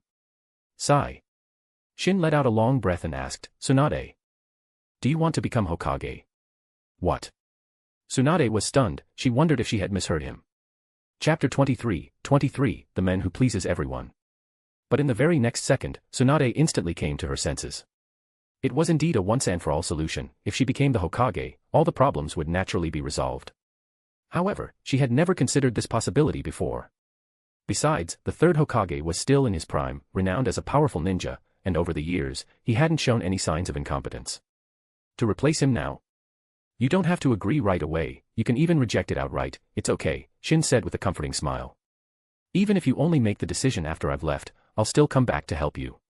Besides, I have a feeling that even if it's not because of me, the harsh reality may eventually push you to consider becoming Hokage. The harsh reality may push me to consider becoming Hokage, even if it's not because of you. Hearing Shin speak so confidently, Tsunade asked, do you know something? I can't give you any solid intel or evidence right now, so, are you sure you want to hear it? Shin asked seriously. I want to hear it. Tsunade quickly responded, wanting to seize any chance to make Shin stay. If there really were a valid and proper reason, maybe she could truly make a decision. All right. With his mind made up, Shin began, in the 5 years I spent in the pharmaceuticals department, I didn't just work on medicine, I also uncovered some shady dealings. What kind of shady dealings? Tsunade frowned and asked quickly. Ha ha ha. Shin suddenly laughed at the thought. Over the past 5 years, I developed a number of new drugs, provided accurate formulas, and improved the production methods of many medicines and compounds. But strangely enough, the pharmaceuticals department has reported increasing rates of medicinal ingredient losses due to failed production every year. And at least 20% of the new drugs I developed in those 5 years have never shown up in Konoha. Although none of them were strategic medicines, when you put these two things together, you should be able to figure out what's going on, right? Koharu is abusing her power for personal gain. Tsunade clenched her fists and came to her own conclusion. Shin nodded and added, in recent years, she has been frequently visiting the logistics department more often than going home, even. And the result? Even though the borders have been stable and the number of frontline personnel has decreased, the number of supply shipments leaving the village has increased compared to the past. My God. Tsunade felt a chill run down her spine. 2 of the Konoha Council members were secretly conspiring, using the village's resources for their own personal gain. What kind of madness was this? How did you find out? She asked curiously. It wasn't that she doubted him, she just wanted to understand more details. As for Koharu, it's hard not to know. No one understands the success rate of the formulas and compounds I've refined better than I do. That's also the main reason she wants me dead, it's not just because she dislikes me. As for Hamura, Shin smiled, back when I was planning my escape, I often, coincidentally, watched the village gates. And the result? I observed every person, every cart, every batch of supplies going in and out of the village, for 2 whole years. That's how I got precise data. I bet Hamura himself doesn't even realize this matter has already been noticed.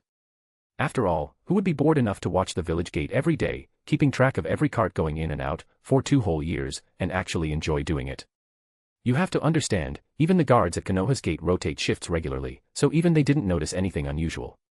Then, doesn't Hiruzen-sensei know? Tsunade asked her question. Of course he knows, Shin couldn't help but laugh. Koharu's appetite is just too big. I kept improving the formulas on my side, and she kept increasing the losses on hers. He isn't stupid. He didn't do anything. Tsunade asked in disbelief. He probably did do something, Shin continued. There were several times when Koharu blew up at me, and once, she let something slip. Her exact words were, "It's bad enough that Hiruzen gives me attitude, but you want to make trouble for me too." I was puzzled at the time. Can you imagine Hiruzen giving her attitude? So I boldly speculated that he did find out about her embezzlement and was very displeased. He must have scolded her. But the biggest flaw in his character is that he's overly protective of his own people. He does everything cleanly and carefully, unwilling to let even a speck of dirt tarnish the name of the Hokage. The reason I call it a flaw and not a virtue is because fame and reputation blind people. Whether it's for fame, profit, or power, it all boils down to desire. And once you get immersed in it, a person's desire can swell out of control. Hiruzen's obsession with keeping his reputation spotless slowly became a fixation. If you work under that pressure long enough, only 2 outcomes are possible. First, he might abandon all personal ties for the sake of his name, put duty above everything. If that were the case, I'd actually admire him. At least then, he'd be truly devoted to the village. But clearly, he is not that kind of person. The second outcome is that he starts caring too much about what everyone around him thinks, walking on eggshells, constantly anxious. You know what that leads to? It leads to him becoming increasingly indecisive, to the point where everyone around him can influence his decisions. Especially those old comrades who know him well, they'll find ways to manipulate him. Because the moment someone shows disappointment in him, he feels like the sky is falling. So he unconsciously tries to please everyone, trying to make them all happy, especially when those 3 team up. Can you imagine it? A Hokage, trying to please everyone around him when making decisions, not out of balance or political strategy, but simply out of fear. Fear that they'll think he's not fit to be Hokage. Ridiculous, isn't it? And because of that, he actually turned a blind eye to corruption in the upper ranks. That was 2 years ago. But Koharu hasn't changed a bit since then, in fact, she's gotten worse. And there's still been no punishment. For a crime this serious, any other Kage in any other village would never let it slide. But Hiruzen just let it go, closed one eye and pretended he didn't see it. So I suspect he not only tolerated it, he eventually got dragged in too. The evidence? The Sarutobi clan suddenly came into wealth, sparing no cost to train their ninjas. You wouldn't know this, but although I can't stand Koharu, sometimes I find her kind of amusing. One of her quirks is that she can't keep her mouth shut. Sometimes I just have to prod her a little, don't even need to ask, and she'll spill all kinds of secrets. Haha, it's really quite entertaining. And that's one of the main reasons she has to see me dead. She knows she said a lot of things she shouldn't have. As long as I'm alive, those things might come to light one day. Chapter 24, The Pirate Ship with No Escape. Shin continued speaking. From Koharu, I also obtained another piece of information. Danzo has always wanted to establish root. She once threatened me, once his root is established, I'll make sure you die without even knowing how it happened. From that moment, I started paying close attention to this matter. The so-called root is a secret division that nobody knows about. This department's philosophy sounds noble on the surface, becoming the village's shadow to protect Konoha at all costs from external threats and internal turmoil. But in reality, once established, it would simply become Danzo's personal army. And it would only do one thing, eliminate anyone he doesn't like, in secret. If this division really gets established, every shameless act can be passed off to them, and no one would ever know. What do you think would happen? Hiruzen has been holding back for years, always walking on thin ice. There were many things he wanted to do but didn't dare to, for the sake of his reputation. Once root is formed, he wouldn't have to take responsibility for anything anymore, someone else would take the fall. Guess what? He'd completely let himself go. By the time he finished speaking, Tsunade's back was already cold with dread. Was this really the Konoha leadership she once knew? Who were these people? And what kind of things had they been doing? Corruption, abuse of power, shielding criminals, and eliminating dissent. That's why I want you to become Hokage, not just for my own sake, Shin said seriously. If you refuse, then I'll have no choice but to secretly train Minato. Though he's still young, he'll definitely listen to me. It will just take time. So, what do you say? Tsukumo, he suddenly spoke toward a large tree nearby. Tsukumo's figure flickered and appeared in front of Shin and Tsunade. Everything you just said, was it true? Even with a mask on, his face looked extremely grim. Come on, man. You've been surveilling me the longest. How many times have I gone to the pharmaceuticals department? Do I go to the hospital rooftop every day just for the view? You wouldn't know. Anyway, you can report everything we said right now to Hiruzen, Shin said with a laugh. The only question is, who do you think will die first, you or me? Tsukumo's eyes changed. You're deliberately dragging me into this. Now that he knew so many dark secrets of Konoha's top brass, if he reported everything truthfully, the first to be eliminated wouldn't be Shin, it would be himself. And his loyalty was to Konoha, not to the third Hokage. How could he possibly report this? Ha ha ha, that's right, I'm dragging you into this. So what? Are you going to kill me? Shin laughed, unafraid. Tsunade was right next to him. Tsukumo couldn't make a move. Besides, Shin wasn't too afraid of him anymore. Even if he couldn't win a fight, he could still run. With Tsukumo's personality, if he didn't act on the spot, he'd likely keep everything buried forever. Why are you doing this to me? Tsukumo asked. All these years, out of sympathy and pity, I've only watched you from a distance. I never restricted your freedom, never interfered with your life. I even made sure to hide well so I wouldn't affect your mood. And this is how you repay me. I didn't harm you. Shin denied firmly. As long as you don't report today's conversation, you'll stay perfectly safe. The decision is yours. Besides, I'm helping you. I'm saving you. Do you think I'm that easy to fool? You're right, I do think you're easy to fool. Shin admitted without hesitation. You've been monitoring me for over 4 years, haven't you? I've acted well, haven't I? You only recently started to feel something was off. Before that, did you ever suspect me even a little? I even deliberately showed helplessness, despair, and sorrow in front of you from time to time, only to put on a forced smile the next second in front of my parents and brother, just so you'd feel sympathy for me, pity me. And sure enough, you fell for it. As long as I didn't disobey Hiruzen's orders, you kept relaxing your surveillance on me. Sometimes I even forgot you were following me. You were scheming against me from the very beginning. Tsukumo had often thought, if he had a son who experienced what Shin had gone through, how much would his heart ache for him? Yet this kid had been playing him all along. You've got the nerve to say that. Shin snapped back immediately. Back then, when you were severely injured, I was the one who saved your life. And this is how you repay me? With betrayal? If it weren't for you, I would have escaped long ago. I might not be able to beat you, but you think any random weakling out there can stop me? After calming down a little, he continued, of course, it's not just me, Hiruzen probably also thinks you're easy to fool. He treats you like an idiot he can manipulate. You'd better explain that. Fine, then let me break it down for you, Shin said seriously. What's your strength level in ANBU? No one can match me, Tsukumo answered proudly. And before I revealed my true nature, how much of a threat was I to the village? Almost none. So do you think he was crazy or stupid to assign someone like you to watch someone like me? And not just briefly, but for over 4 years. Do you realize how much you could have done for the village in those 4 years? How many missions you could have completed? How much money you could have earned? If you hadn't been stuck tailing me day and night, you'd probably be married with kids by now. Your kid would be old enough to go shopping alone. I never planned to get married that early.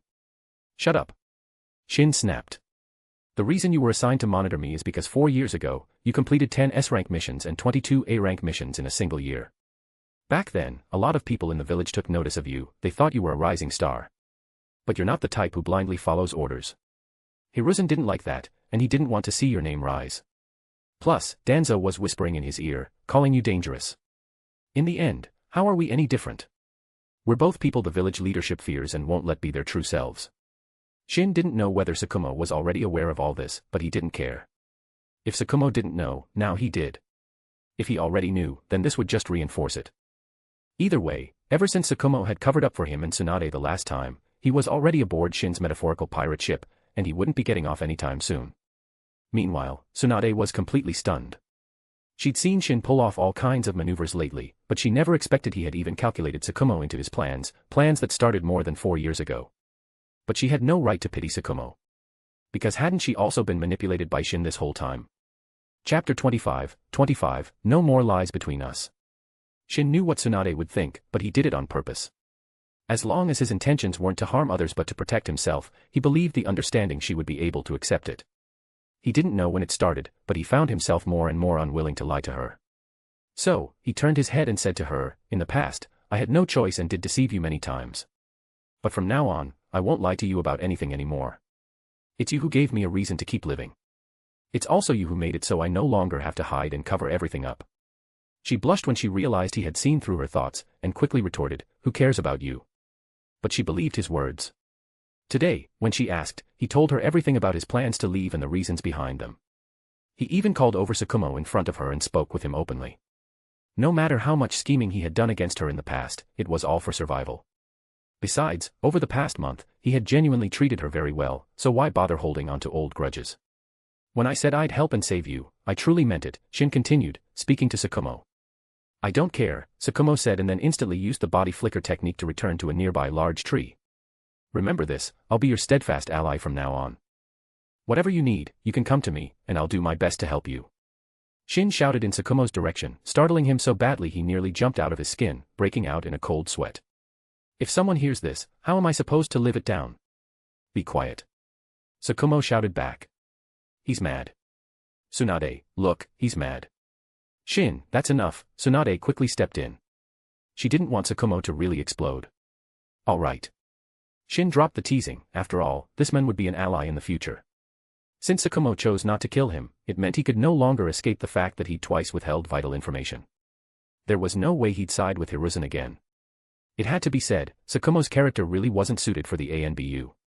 He was too upright and had too many strong, unshakable personal convictions. But that was exactly why Hiruzen tried to suppress him using these methods. He didn't fit into any other role, so he was forcibly recruited. Because if Kumo were set free, with his strength and reputation, no one would be able to keep him in check. Even though Shin was annoyed that Kumo had stopped him from fleeing, he still appreciated the secret support the men had given him. "I'll verify what you've said," Tsunade said seriously after a while. "If it's all true, I'll agree. But until then, you can't leave." It wasn't that she didn't believe him, but this was a big decision. Becoming Hokage wasn't something one could just decide overnight. "All right, but if you truly can't make up your mind in the end, I'll leave quietly. But you don't have to overthink it. Talk to your grandmother more, anything I've told you, you can tell her. She's far more clear-headed than you and sees things more clearly." "I understand." Tsunade nodded solemnly. After they parted, Shin didn't go home, but instead went to a civilian residence near the ninja academy. At that moment, in one of the bedrooms, Minato was curled up under a blanket. He had been tracking Shin's chakra and knew he had gone to talk to Tsunade, and then came straight in his direction. Having been exposed to his brother's schemes and tricks since childhood, how could he not realize the secret was out? "Are you okay?" his classmate asked in concern when they saw him suddenly acting like this. "Renji, I'm going to die." "What should I do?" Minato said in a panic, his face filled with dread. The classmate, beside him, was startled and quickly touched Minato's forehead. "You don't have a fever though." Knock. Knock. Knock. Just then, there was a loud knock at the door, and Minato shivered all over in fright. "Who is it?" Miyashiro asked with a bit of irritation in his voice. "It's me, Shin." "I'm here to pick up Minato," Shin's voice called from outside. Miyashiro quickly threw on some clothes and rushed to the door. "Shin. I didn't expect you to visit. Please, come in." He owed his life to Shin, so no matter how he treated others, he could never be anything but respectful and enthusiastic toward Shin. It was because of this relationship that Minato and Renji were so close, and Minato could even stay over at his house at will. "I'm sorry to bother you so late, but something came up at home." "I'm just here to take him back," Shin explained with a smile. "Oh, of course. Minato is here, come on out." Miyashiro called as he headed toward his son's bedroom. "I'm doomed." Minato was completely despairing now. But he knew that fate had caught up with him. There was no escape, he had to come out, however unwillingly. When he saw Shin, he gave a smile that looked worse than crying. "Neeson." Shin simply gave a sinister little smile, making him instinctively shrink back in fear. After politely saying goodbye to Miyashiro, he grabbed Minato and left. Late at night, in the training field, Minato was trembling despite the warm breeze blowing around him. But before he could even begin to explain, or rather, try to weasel out of it, Shin grabbed him and began to whack him on the butt. "This is what you get for running your mouth. What's wrong with you? Let's see if you'll do it again." "Ow. Stop. It hurts." Minato's pitiful cries echoed through the training field. "Talk. Why did you try to sell me out?" Shin asked harshly, finally calming down a little after giving Minato a proper spanking. Didn't you say Tsunade could be trusted? Minato responded. Just because she can be trusted doesn't mean you can say whatever you want. Shin raised his hand again, about to resume the beating. No, that's not it. Minato, still dangling from Shin's grip, clutched his sore butt with both hands and cried out with dramatic sincerity, "It's because I couldn't bear to see you go." The moment those words left his mouth, Shin's hand froze midair, and his heart softened. "Didn't I tell you that I'd only leave after mastering the Flying Thunder God technique?" he said, still somewhat upset. "I'll come back often to visit you when that happens. But it's not the same." Minato's eyes welled up with tears. "How is it not the same?" "It just isn't the same," Minato said sadly. "Even if I get to see you often, it still feels like you're far away. But if you stayed in Konoha, even if we didn't see each other every day, I'd still feel satisfied." Shin was deeply moved by those words. He set Minato down gently, fixed his clothes, and scolded him half laughing, "Don't think I don't know what you're trying to do. You messed up, so now you're using this emotional ploy to try and get out of trouble, aren't you?" Hee hee. Knowing Shin's personality well, Minato realized he was out of the danger zone and joked, "Didn't you tell me that if one conflict can't be solved, just create a bigger one to shift the focus?" You have no idea how mad Tsunade was. But the second I said you were leaving, she stopped being angry. Shin was so annoyed that he laughed, and started rubbing Minato's cheeks vigorously. "I taught you to use your brain, but I didn't say to use all your tricks against me, did I? Can't. Neeson, let go." Chapter 26, Someone with nothing to lose fears nothing. 5 days later, Shin darted back and forth between his office and bedroom, savoring the exhilarating feeling of moving freely through space. He had to admit, it was insanely cool. So this is the Flying Thunder God. Next, he could lay the groundwork for Minato, aiming to have the kid master the Flying Thunder God technique before he turned 10. When he returned to the office again, Tsunade was speechless. Because Shin had gotten so carried away that he disappeared from in front of her a full 12 times in just a short while. From now on, he would be completely safe, no one could threaten him anymore. And she had also decided she needed to act quickly. Over the past few days, she had been frequently talking with her grandmother, and her resolve had gradually solidified. Shin was right. Mito had an incredibly clear perspective on things. When she said that Hiruzen had changed, Tsunade knew exactly where she stood. "Can you come with me to the village gate tomorrow to meet someone?" Tsunade asked once Shin had finally calmed down. "Me? To the village gate?" Shin thought he'd misheard. "Is that even a place I'm allowed to go?" "With me by your side, what are you afraid of?" Tsunade said with confidence. "I don't mind going, it's just that I don't want to cause you any trouble," Shin replied, shaking his head. "If we're destined to clash with those people anyway, we can't care too much about their opinions," Tsunade said. "I've made up my mind." "So soon?" Shin was surprised. He knew that she had never had any desire for the Hokage position before. And now, in just 5 days, she had made her decision. She was someone with a very strong will. Once she made a decision, she would stick to it and never look back. "All right then. So, who are we picking up?" "My younger sister." "Huh?" Shin was confused. "Since when do you have a younger sister?" "Not a real sister, she's a distant cousin from my grandmother's side of the family. But she'll be living with me from now on." "Kushina." That name popped into Shin's mind. "So, she is arriving, huh?" Of course he had to go meet her. "All right, just let me know when we're going." The next morning, Hiruzen received a report saying that Tsunade and Shin had appeared at the village gate, seemingly waiting for someone. Humph. Koharu, who happened to be nearby, snorted coldly when she heard the news. She's becoming more and more reckless. What if that Uchiha brat tries to escape? With Tsunade there, I'm not too worried about him running, Hiruzen said grimly. But she is stepping out of line. So what do we do? Koharu asked. That child is going to be the next Nine-Tails Jinchuriki. Are we really going to let him have contact with her? Mito-sama is still alive, and Tsunade is head over heels for that boy right now. We can't do anything in the open. But once she passes away and Kushina becomes the Jinchuriki, it'll be time to take care of some things, Hiruzen finally decided. After all, on the surface, Shin was just an ordinary villager, free, with no criminal record. He had even healed many people and earned significant prestige in the village. More importantly, back then, Tobirama had explicitly ordered that Shin live out his life as a normal person. So he had no justifiable reason to act against Shin publicly, doing so would severely damage the village leadership's credibility. A Hokage, ruining a child's life just because he smiled once. That would be damaging if it got out. So if they wanted to deal with Shin, it would have to be done covertly. Throughout his life, Hiruzen had never publicly harmed the villagers. He was always humble and courteous, a moral paragon. As Hokage, he had worked tirelessly for the village for many years. So why did it feel like trouble kept showing up, threatening to stain his career over and over again? With that thought, he started to feel more hesitant about Danzo's proposal to form Root. Let the brat show off for a while longer. Once he coughs up those medical jutsu techniques, I'll deal with him myself, Kohara said coldly.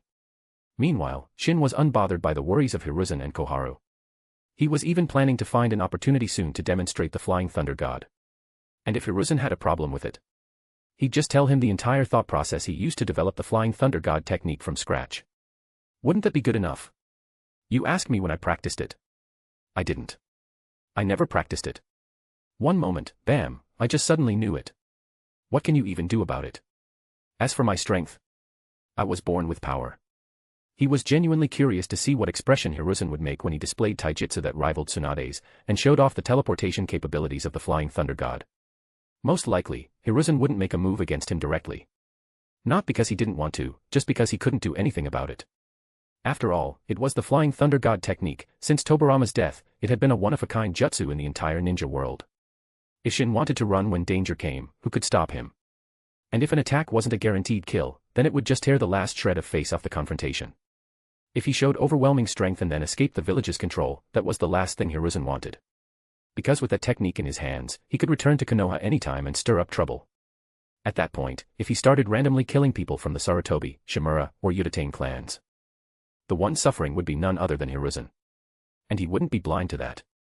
So he'd definitely try something else first, like the old fox he really was. He might set up an ambush, lure Shin there, and then try to seal him. But Shin, with top-tier sensory abilities and zero trust in the Konoha leadership, wouldn't fall for it in the slightest.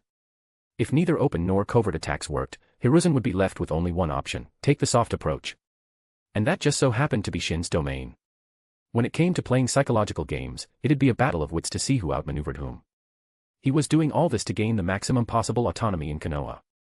Because, in the end, someone with nothing to lose fears nothing. He truly didn't mind completely falling out with Hiruzen. So what if he guessed wrong? Worst case, he'd just leave.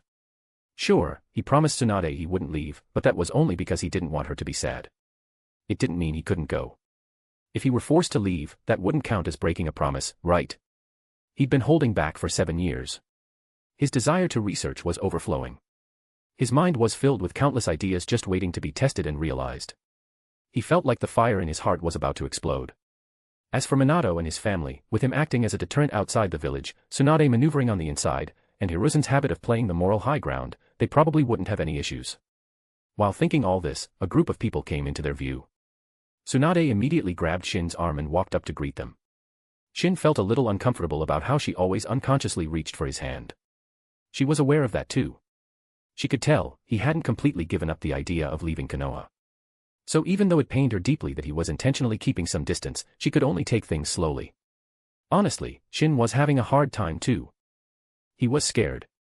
When he previously said he feared death and just wanted to survive, that was only to comfort Tsunade.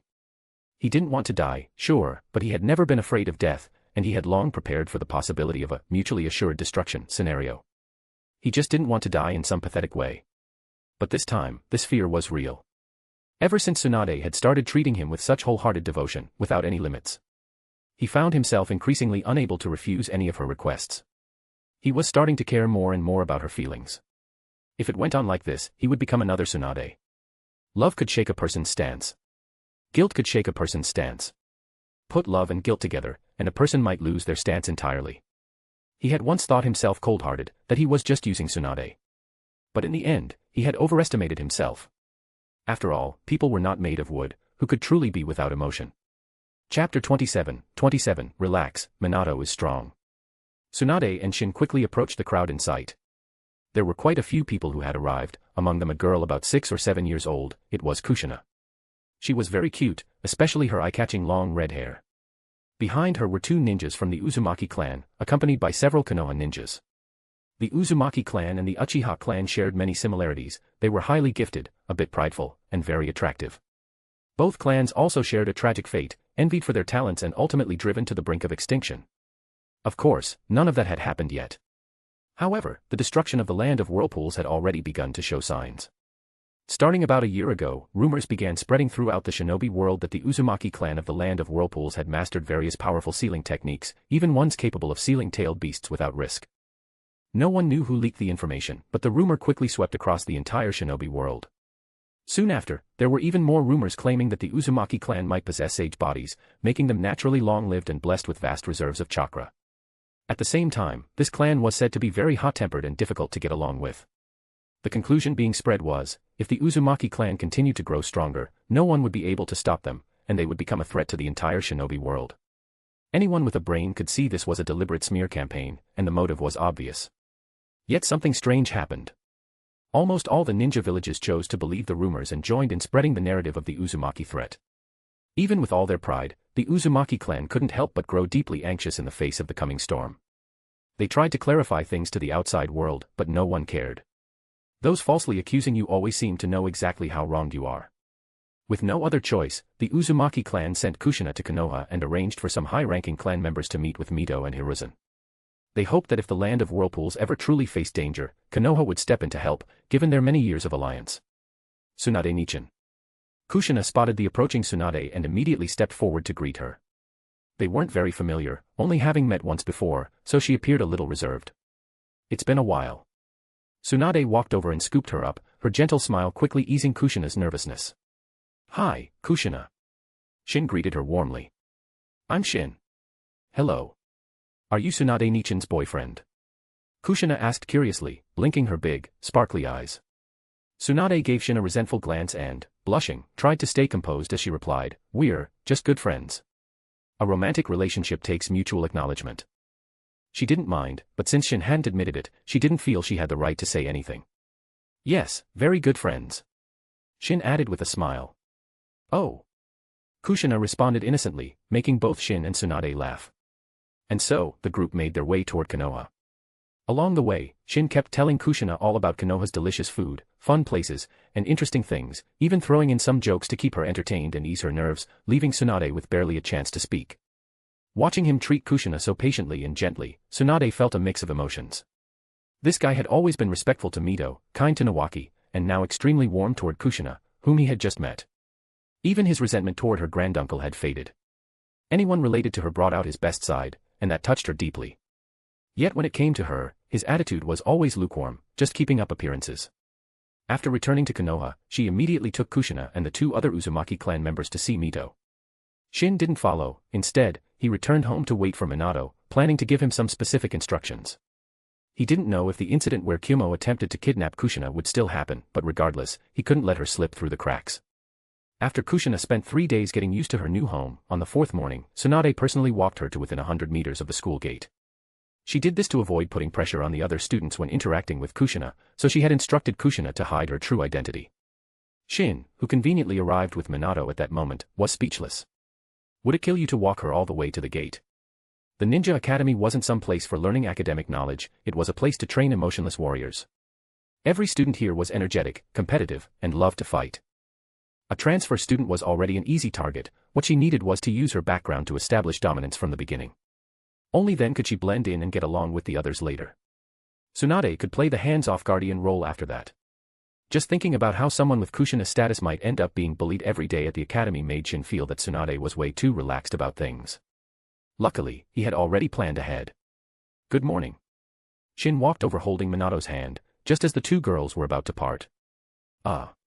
I remember you rarely walk Minato to school, right? What's going on today? Tsunade asked in confusion. He is naturally outgoing and usually goes to and from school with his classmates, so I don't bother much, Shin said, patting Minato's head with a smile. But today is different. Minato. He squatted down and asked seriously, do you remember everything I've told you these past few days? Yes. Minato replied earnestly. Then he walked over to Kushina and greeted her, Hi, I'm Minato. My brother said that since you're new to the school, there might be things you're not used to. If you ever need help, just tell me, don't be shy. If anyone dares to bully you, I'll help you out. He raised his little fist, trying to look fierce. But with his naturally gentle appearance, small stature, and overall cuteness, his attempt to look threatening only made Tsunade and Shin laugh. Kushina's eyes lit up. She looked at Minato, then at Shin, and finally gave Minato a firm nod. She suddenly realized that this guy, who initially gave her a bad impression at first glance, might not be what she imagined. Over the past few days, although Tsunade and Mito had treated her well, the time spent together was too short to truly form a bond. Being suddenly sent to ninja school was undeniably nerve-wracking. It was Shin's arrangement and Minato's promise that gave her real reassurance at that moment. Just a few simple words had calmed her heart, and even sparked a bit of anticipation. She wanted to see, if someone really did try to bully her, whether Minato would keep his word. Wait a minute. Tsunade, a bit dazed, stepped forward quickly and asked, "What are you doing?" Helping Kushina adjust to the new environment, Shin said casually. "Are you sure you're not here to stir things up?" Tsunade asked, clearly anxious. "Oh, come on. Just trust me on this." After entering the school, Minato and Kushina went their separate ways. Minato headed straight to class, while Kushina went to the teacher's office as Tsunade had instructed. Outside the school gates, Tsunade asked nervously. "Are you sure this plan of yours is okay? I feel like something's about to go wrong." "Relax, Minato is strong." Tsunade was speechless. Were the two of them even talking about the same thing? Chapter 28, the teacher who didn't want to write a report. "Tsunade, if you really want Kushina to quickly integrate into Konoha, you need to be a bit more protective of her," Shin said seriously, no longer teasing Tsunade. "What do you mean?" She looked slightly confused. "When someone is feeling anxious and uneasy inside, they'll subconsciously seek comfort. If they can't find it, they'll fall into despair," Shin explained. "If someone can ease that anxiety at such a time, she'll quickly develop a fondness for them. So it's not enough to just treat her well in daily life. You have to pay attention to what happens at school too. Protect her where you can. Only then can she truly integrate into Konoha quickly." Tsunade seemed thoughtful, then nodded and said, "Got it." But she still looked a little worried. "Are you sure there won't be any fights?" "If they fight, then so be it. We'll deal with it when the time comes," Shin said nonchalantly. "But aren't we setting a bad example for the kids? Teaching them to fight back when bullied, how is that a bad example in this world?" Shin sneered. "They're going to be ninjas one day, so some things just can't be tolerated. Those parents who indulge their kids in bullying others, they're the ones truly ruining children and raising scum. Besides, didn't you say yourself that you have no expectations for her right now, and just want her to grow up happily? If she gets bullied at school every day, how happy do you think she'll be? And what are you even worried about? If we're talking about schoolyard fights, who could ever top you? What could possibly go wrong?" "Yeah, that's true." Tsunade immediately stopped worrying after hearing that last sentence. Back when she was in school, she fought her way through it. Who at school hadn't been beaten by her at least once? So an occasional fight really wasn't a big deal. "But if something really does happen, will Minato be able to handle it?" she asked. "Even if the whole school gangs up on him, he'll be fine." "I don't raise him with soft methods," Shin replied confidently. Well, that was pointless to say. Tsunade was speechless. Why was he always so eager to unleash his brother? She wasn't worried about Minato's strength, she'd seen it firsthand. What she was worried about was whether this innocent and pure-looking kid could really control the situation. Shin, however, didn't notice her concern and was actually looking forward to it. Seriously though. When Minato was just 2 years old, Shin had already secretly withheld many of the precious medicinal herbs provided by Koharu to prepare the right nutritions for him. As he grew older, the types of nutritions changed too, continually boosting his potential in all aspects. Of course, Shin benefited from it too. Although the results weren't as good as starting from infancy, the improvements were still considerable. Not to mention, Minato had already mastered Shin's improved chakra training technique and chakra body enhancement technique by the age of 3. Every so often, Shin would also use acupuncture to help him clear and strengthen his chakra pathways. And on top of that, he had years of the most scientific and effective training under his belt. He was absolutely convinced that no one at the Ninja Academy could match Minato. If it really came down to a fight, even an average Chunin teacher would go down, and Minato was still only 7. As Tsunade and Shin walked toward the hospital, Kushina, under her teacher's guidance, entered the classroom. All the students quieted down as soon as they saw her, their eyes turning toward her. Suddenly being stared at by so many unfamiliar faces made her incredibly nervous. But when she spotted Minato, she gradually calmed down. "Hello, my name is Uzumaki Kushina." "Wow, look at her hair color, it's so weird." An annoying voice rang out as a boy loudly said to the boy behind him, not caring at all about how she might feel. The all-too-familiar and melodramatic scene had arrived after all. "Yeah, I've never seen red hair before," the boy behind him chimed in loudly. "Ha ha ha. Her hair looks like a tomato, so ugly," the first rude boy mocked again. "And she looks so weak, can someone like that really become a ninja?" The boy's name was Tanaka. At school, he was a known bully, always throwing his weight around. Whenever he got into trouble, he'd have his older brother deal with it for him. Though he'd been disciplined by Minato several times, his nasty nature hadn't changed, and now he couldn't hold himself back again. Embarrassed by the public ridicule, Kushina's face flushed red with frustration. She instantly wanted to say something to shock everyone and defend herself. She got it. A sudden flash of inspiration struck her. She was just about to shout, "I'm going to be this village's first female Hokage," to scare them all into silence. But just then, Minato slammed his hand on his desk and stood up, shouting, "Sensei, Tanaka is publicly harassing a new classmate. Aren't you going to do something about it?" Suddenly morally cornered, the teacher was clearly stunned. The Ninja Academy wasn't a place to raise pampered children, it was meant to train ninjas. As long as things didn't go too far, competition was actually encouraged here. "They're just teasing among classmates," the teacher said casually, smiling. "I'm sure the new student won't take it to heart. What really matters is that everyone takes care of each other going forward. Who wants to take care of her?" Tanaka's annoying voice continued. "And Minato, mind your own business. We still got a score to settle." Just thinking of all the times Minato had stepped in and punished him for bullying others made his teeth itch with anger. But the moment he finished speaking, everything suddenly went dark.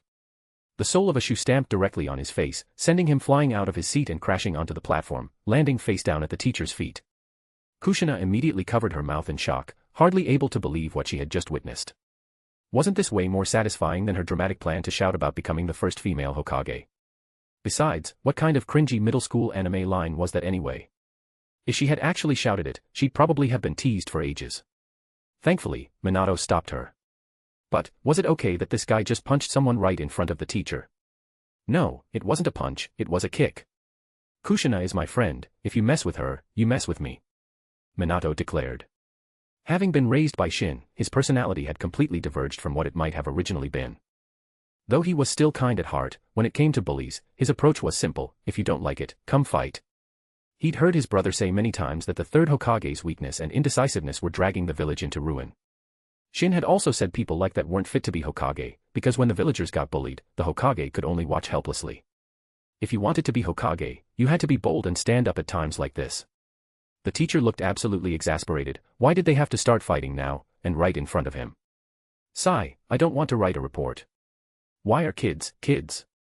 Chapter 29, Loving the Unlovable. Thrown into a completely unfamiliar environment, there was nothing more reassuring than being helped out. Especially after being mocked right after her self-introduction, Kushina, who already had a fiery temper, was quickly running out of patience. Right now, she hadn't developed any real sense of trust with Tsunade or Mito, so if she were being bullied, she probably wouldn't say anything at home. Fortunately, Minato was there as a bridge. With daily work and training, 2 months passed in a flash. Kushina and Minato quickly became best friends. Friendship among children tends to blossom fast. By now, they were attending and leaving classes together, training together, their bond was strong. No one messed with Kushina anymore. However, during live combat training, Kushina, still young and lacking precise control over her strength and chakra, accidentally injured several classmates. As a result, many began calling her the red-hot habanero in private and kept their distance. It was all due to the natural talent of the Uzumaki clan. Her strength and chakra reserves were far beyond what a 7-year-old should have. This made her very upset. Fortunately, she soon found a sparring partner who neither feared nor avoided her. No one knew how Minato trained, but his strength was in no way inferior to Kushina's innate brute power. Aside from having less chakra than her, he outclassed her in every other aspect. Thanks to his gentle appearance and his excellent control over chakra and physical force, he had never injured a classmate. He never bullied the weak and often helped those who were picked on, earning him great popularity. Influenced by his kind-hearted parents, he was innately kind. However, Shin's influence on him was even greater. Even at such a young age, he liked using strategy, analyzing people, and assessing situations. Shin and Tsunade continued to work diligently at Konoha Hospital. As a kunoichi, Tsunade was supposed to be going on missions. However, aside from the ANBU, whose missions were directly assigned by the Hokage, all other ninja took missions voluntarily during peacetime unless under special circumstances. She naturally didn't want to go anywhere. Still, the money she earned at the hospital wasn't any less than what she could make doing missions. Of course, this kind of situation was unique to her. After all, in the entire shinobi world, her medical skills were second only to one and superior to all others. Inside the largest office at Konoha Hospital, she lay sprawled across the desk, bored out of her mind, occasionally blowing on a small wind chime ornament with her mouth, making it emit soft, pleasant tones. However, her eyes never left Shin. The more she looked, the more she liked him, and the more she looked, the deeper her feelings grew. Shin was already used to this and simply flipped through medical records, letting Tsunade watch him as much as she wanted. She had become increasingly bold and direct, more aggressive and purposeful, and yet he seemed to be getting more and more used to it. What was even going on? Was he really not planning to leave? It seemed like, maybe, possibly, probably, this wasn't a bad thing after all. Just then, loud commotion erupted from outside the office, shouting and yelling included. Tsunade, clearly annoyed at having her mood disrupted, immediately got up, ready to go deal with the noisy troublemakers. What did they think this was? A hospital, or a street market? Sit down. You don't need to handle this. I'll take care of it, you just rest. As Shin spoke, he even draped a nearby blanket over Tsunade. Fine. Tsunade settled back down at the desk, her heart filled with sweetness. For the past 3 months, she had been accompanying him in training every night. Because of that, every morning he would insist that she rest and not deal with anything work-related. At first, he wanted her to stay home and sleep in the mornings, not even come to the hospital, but she flat out refused. With no other choice, he added a single bed to his office. But Tsunade almost never used it, she preferred watching him from across the desk. I'm just going to keep staring at you. Let's see how long you can endure it. And over the past 3 months, Shin had shown concern for her in countless small ways. She was now scheming how to take their relationship one step further. Being cared for by someone you love was sweet, but having that love go unacknowledged was painful. Closing the office door behind him, Shin followed the direction of the noise and soon arrived at the operating room. What's going on? He demanded upon seeing a crowd packed into the surgery room. A nurse quickly pushed through the crowd and ran up to him. A critically injured patient was just brought in. But his companions are emotionally unstable and insisting on staying in the operating room. They absolutely refuse to leave. How bad are the injuries? Shin asked with a frown. Doesn't look like she's going to make it, the nurse whispered. Shin walked into the operating room without hesitation, grabbed 2 of the men by the collar, and tossed them out. What the hell are you doing? An angry shout rang out. A man stormed up to Shin, but froze when he recognized him. Shin. Hanma. And I was wondering who it was. Get your people out of here immediately. If you delay treatment, can you take responsibility for the consequences? Since when do you get to talk here? Hanma growled viciously. Where's Lady Tsunade? Where's Dr. Shin? No way, you're that doctor. Idiot, Shin muttered, folding his arms and stepping off to the side, watching coldly. Fine. Then let's waste some time. After all, it's your man who's dying, not mine. Why should I care? Medical ethics had nothing to do with him. After all, the reason he started working at the hospital in the first place was just to prove his own worth and to keep on living. That didn't mean he liked it or was willing. If it weren't for Tsunade, he would have already quit the hospital by now. Who would willingly continue to suffer once they have the strength to choose otherwise? After Hanma growled, he realized no one moved. All the medical staff were looking at him like he was a fool. Chapter 30, Dead or Alive. A nearby nurse couldn't take it anymore and walked up to Shin. If we delay any longer, the patient is really going to die. What? Hanma's eyes widened in shock. You're really Dr. Shin? Don't I look the part? Then hurry up and treat her. Hanma got even angrier. Was Shin messing with him? You're crowding the operating room with your people, the nurse snapped, clearly losing her patience. How is he supposed to operate like this? Didn't you hear him tell you all to get out? Hanma was so furious his chest heaved as he clenched his fists, glaring at the nurse like he wanted to devour her. Shin quickly pulled the young nurse behind him and smiled. Don't worry. Let them keep wasting time. In 5 more minutes, that girl will die. By then, it won't be our responsibility anymore. Let it be. 5 minutes? Hanma's voice trembled. Yeah, originally she had 10. The sooner the treatment, the better. But. Shin looked up at the clock hanging in the operating room and said mockingly, thanks to your efforts, 5 minutes have already been wasted. I really wonder what kind of grudge you have against your teammate that you'd rather get her killed. Hanma wanted to retort, but his teammates couldn't take it anymore. One stepped forward, grabbing him. Captain, let's get out of here. If we don't, Rika really will die. At this point, not just the onlookers, even Hanma's own teammates had serious issues with him. Rika was on the verge of death, and he was still causing trouble and delaying treatment. Was he trying to save her or kill her? No one could understand how someone like him ever became captain. With that, one of the Uchiha clan's ninjas and another person forcibly dragged Hanma out of the room.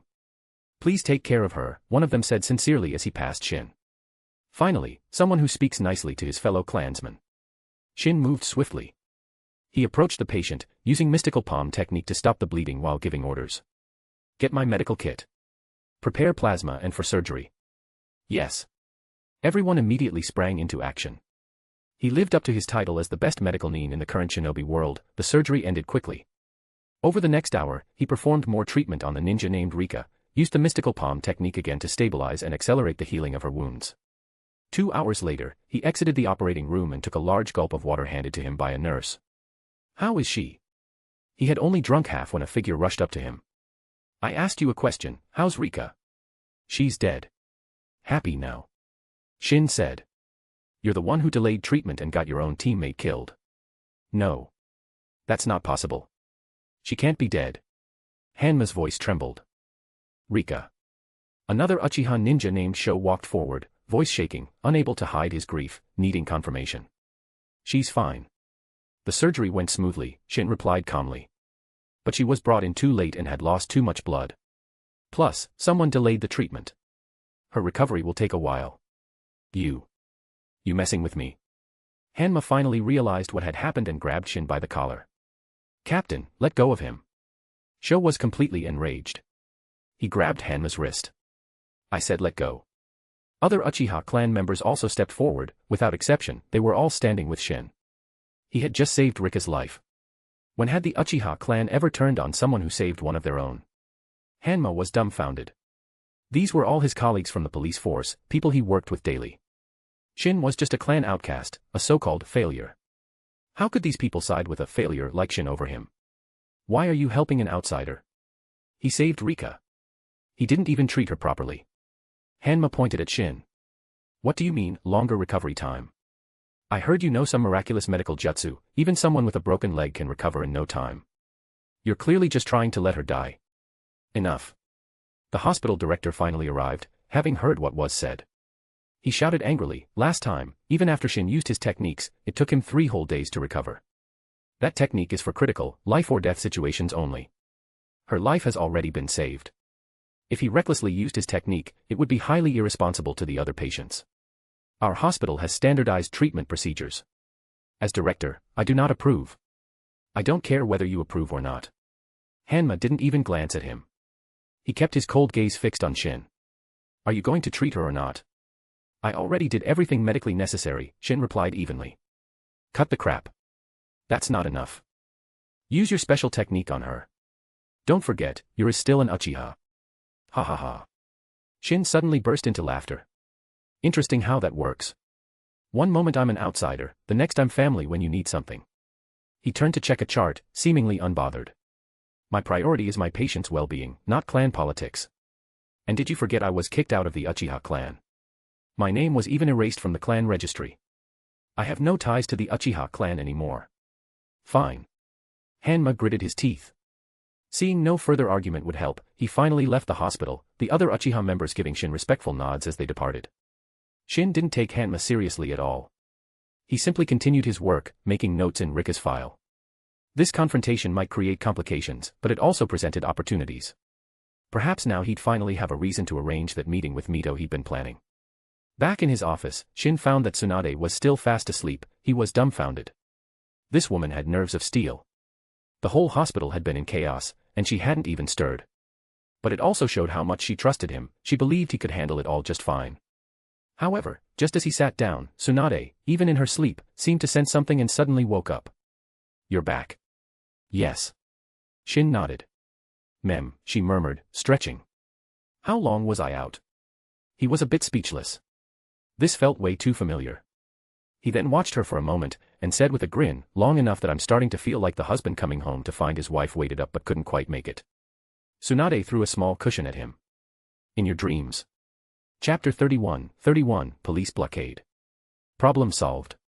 Tsunade asked lazily, continuing to lie down as if nothing had happened. Just a small matter. Shin nodded. Suddenly remembering something, he asked, how's your progress with the revitalization technique? At the mention of the technique, Tsunade's face instantly fell.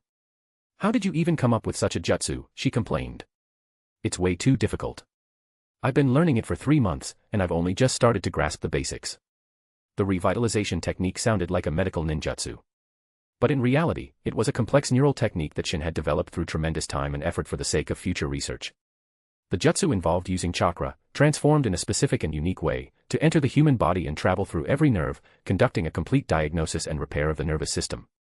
Once the technique was mastered to a high degree, it allowed the user to replace a person's nervous system with countless, microscopic chakra threads, effectively transmitting nerve signals artificially. Even if someone's head was cut off, as long as it wasn't too far from the body and the technique was applied quickly, the person wouldn't die immediately. They could even barely control their body while the head was separated. If emergency surgery was performed at that moment, the head could be reattached, possibly without any major aftereffects. This technique held revolutionary strategic significance for the entire shinobi world. It was a life-saving jutsu that could bring someone back from the brink of death. But learning the revitalization technique was just as difficult as mastering the Flying Thunder God technique. To practice it, one first needed an extraordinary understanding of the human body, every pathway, every nerve, and how they conducted signals. And that was just the most basic requirement. In addition, the user needed exceptional medical talent, vast reserves of vitality, and skills that made them 1 in 10,000 even among medical ninja. Finally, they had to be able to precisely simulate neurons using chakra. This was not something achievable by ordinary human means. After all, neurons are invisible to the naked eye, and even the most sensitive perception couldn't detect them. Without a detailed understanding of how neurons functioned, simulation was impossible. If it weren't for the scientific advances from his previous life, and the painstaking research of many biologists that had already revealed the structure and signal transmission methods of neurons, even Shin himself wouldn't have stood a chance. The fact that Tsunade had a clue after only 3 months genuinely impressed him. "Don't be discouraged," he encouraged her. "It took me 4 years to develop this technique. The fact that you're making sense of it after just 3 months is already amazing." "You spent 4 years?" Tsunade was surprised. Shin hadn't mentioned that when he was teaching her. "What did you think?" Shin chuckled. "This is a jutsu that brings people back from the dead. So if you can master it fully within 4 years, that's already pretty fast. Besides me, you're probably the only one who could even learn it. I couldn't teach it to anyone else even if I wanted to." Tsunade immediately regained her confidence.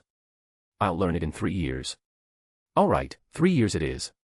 Shin laughed, clearly entertained. After eating with Tsunade and letting her continue to rest, he made his usual rounds through the hospital wards. In an ICU ward reserved for critical patients, several pairs of eyes turned toward him the moment he stepped through the door. Shin. Aside from Rika, who lay on the bed, and Hanma, who looked gloomy and cold, the others stood up and greeted him. "No need to stand, I'm just doing my rounds," Shin said casually. He walked over to Rika, carefully observing her complexion before nodding and asking, "How are you feeling?" "Thank you." Seeing Shin's face again, the feelings she had suppressed for so long were suddenly stirred. Her voice even carried a strange tone. She had once been Shin's neighbor, they were childhood friends. However, after Shin was expelled from the clan, she was strictly forbidden from having any further contact with him. Although she had always been the obedient daughter at home and felt deeply saddened by this, she ultimately chose to follow orders. Over the years, it wasn't as if she'd never seen him, but it had always been from a distance during police patrols. Every time she caught a glimpse of him, her heart was filled with mixed emotions, but she had never once greeted him. After waking up this time and hearing that it was Shin who had saved her, she suddenly recalled all their memories together. Now, seeing him again at such close range, her heart felt uncontrollably restless. "I'm a doctor. Saving lives is my duty," Shin said routinely. "Hold out your hand." "Huh." Rika was a bit flustered. Shin was speechless. He repeated, "I told you to hold out your hand. I need to give you a checkup." "Oh." Rika obediently extended her right hand. Shin took her hand and checked her pulse while simultaneously guiding a small thread of chakra through her body to examine the condition of her healing wounds. "Not bad," he nodded as he released her hand. "I'll provide you with some recovery treatments over the next few days. You'll be ready to transfer to a general ward in 3 days and be discharged in 10. "Oh, right." As something occurred to him, he suddenly asked, "I heard you were injured during training." The moment he said that, the atmosphere in the room turned awkward. Indeed, Rika wasn't injured on a mission, she had been hurt during training, accidentally struck by Hanma. She had nearly died because of it. "Be more careful in the future," Shin said simply. Then, after nodding briefly to everyone else, he turned and walked out of the room. Inside the room, however, one person's expression had turned especially ugly. That person was Hanma. Although he had a nasty personality, he wasn't stupid. He understood perfectly well the way Rika had just looked at Shin. But what infuriated him even more was that Shin had nodded politely to everyone, but had completely ignored him from beginning to end, treating him like air. You're a doctor, fine, treat the patients. But what does how Rika got injured have to do with you? Why the hell would you bring that up? What's he so smug about? He couldn't suppress the rage surging in his heart. Deep down, he swore that he would make Shin fully understand what it meant to go against the clan. 2 hours later, Shin left the hospital and headed home. Someone had come to tell him that there was a problem at his family's shop. Hearing this, he sighed inwardly. He hadn't expected Hanma's retaliation to come so quickly. 10 minutes later, he arrived outside the small general store run by his parents. Stop right there. Police patrol, unauthorized persons must take a detour. Hanma, seeing Shin approach, spoke with a sinister gleam in his eyes, though his tone remained official and businesslike. Shin observed Hanma's theatrical display of authority. Seriously? The dramatic declaration, the power play in front of a small shop. What's next, demanding I kowtow 3 times before entering my own family's store? God damn it. I'm in the Naruto world, not in some Uchiha world. A slight smile played at his lips as he considered his options. Perhaps it was worth playing along, for now. After all, every good ninja knew when to observe before striking. Chapter 32, Turning a Crowd into Witnesses. At this moment, there were 8 officers from the police force patrolling the street outside the general store. Each of them looked fierce and menacing, anyone who saw them would instinctively take a detour. Aside from Hanma, Shin found the other 7 unfamiliar. After all, his team members wouldn't follow him to carry out such assignments. Inside the store, Yasuto and his wife stood behind the counter, watching him with worried expressions. Shin, go back home. They're just doing a routine patrol. We are fine. Yasuto quickly called out when he saw Shin approaching. He knew well how protective this kid was. If he thought they had been wronged and clashed with the police force, that could lead to big trouble. Skipping a day of business wouldn't be a huge loss for them. But he acted as though he hadn't heard them. He strode forward, his expression betraying nothing but polite curiosity. Hanma is really playing the classic young master role to perfection, he thought. Let's fuck his mind a bit. As he approached Hanma, his demeanor shifted subtly. His posture straightened, his expression became deferential, his eyes downcast. This was the perfect picture of a subordinate acknowledging authority. Officer Hanma, what an honor, Shin said, his voice clear enough to be heard by everyone nearby. May I ask what brings the esteemed police force to my family's humble establishment? I hope there hasn't been any trouble. Officer. And why is he so formal? Hanma looked momentarily confused. He had expected resistance, outrage, not this shit. The brief flash of uncertainty in his eyes told Shin everything he needed to know. Insolence. Hanma recovered quickly, feigning outrage. We've received reports of illegal medical substances being distributed from this location.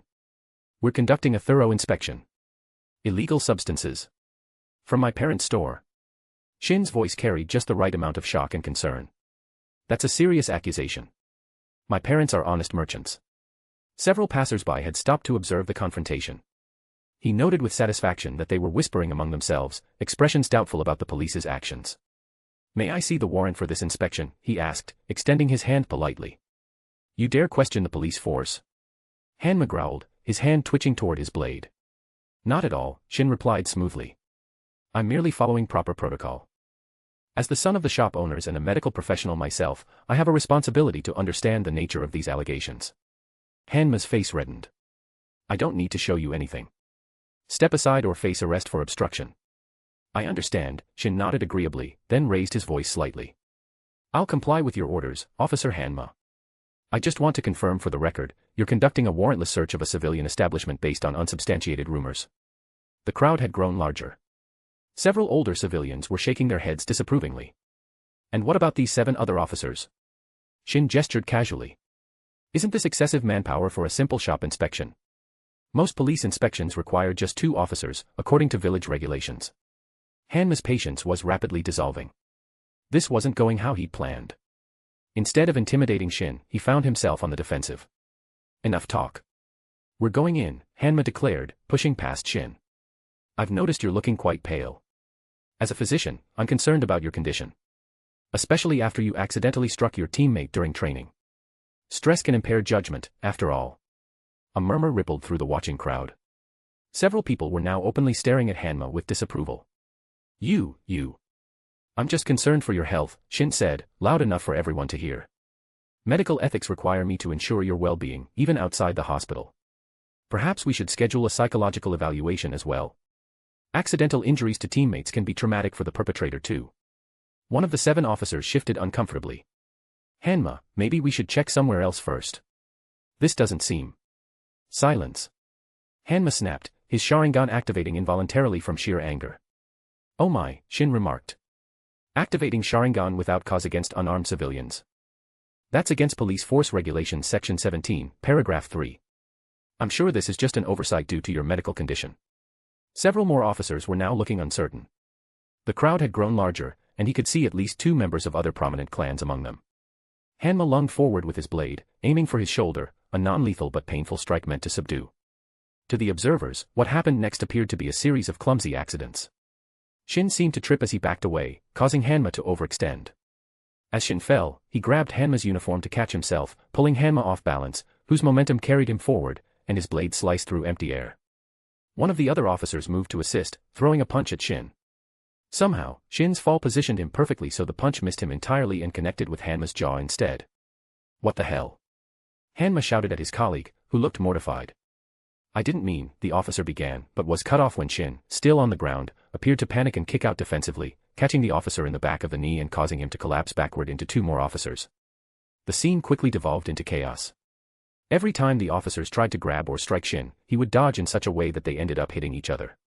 He stumbled, rolled, slipped, and bumbled across the street, a picture of frightened clumsiness, yet somehow remaining completely unharmed while the officers grew increasingly battered. Stay still, damn you. Shin's own eyes changed, his 3-tomo Sharingan spinning into view. The brief moment of surprise on Hanma's face was all he needed. To the crowd, it looked as though Shin had finally found his footing and was preparing to defend himself properly. But what actually happened was far more precise. Shin moved slowly. When one officer charged, he simply shifted his weight, guiding the officer's momentum into another. When 2 came at him simultaneously, he ducked at just the right moment, causing them to crash into each other. Not once did he throw a punch or kick directly at any of the officers. Yet one by one, they fell, victims of their own aggression and Shin's manipulation of space and movement. 7 officers lay sprawled on the ground, groaning and disoriented. Only Hanma remained standing, his Sharingan blazing, his breath coming in angry pants. You, what kind of trick is this? He demanded, circling Shin warily. The crowd had grown larger now. Whispers spread rapidly about how the Uchiha police force had attacked a civilian, only to be defeated without the civilian landing a single blow. No trick at all, Shin replied calmly. You attacked me. I defended myself. Hanma charged, blade aimed directly at Shin's chest, no longer concerned with a non-lethal approach. In a move too fast for most observers to follow, Shin sidestepped, grabbed Hanma's wrist, and twisted, with enough to force him to drop his weapon. The blade clattered to the ground. Before he could react, Shin had maneuvered behind him, one hand firmly gripping the back of Hanma's neck, the other pressing against a specific point on his spine. To the crowd, it looked like Shin had simply restrained Hanma in a standard hold. But Hanma's eyes widened in shock as he realized he couldn't move a single muscle below his neck. What did you do to me? Shin leaned in close, his lips near Hanma's ear, his voice so low that only Hanma could hear him. Do you feel that, Hanma?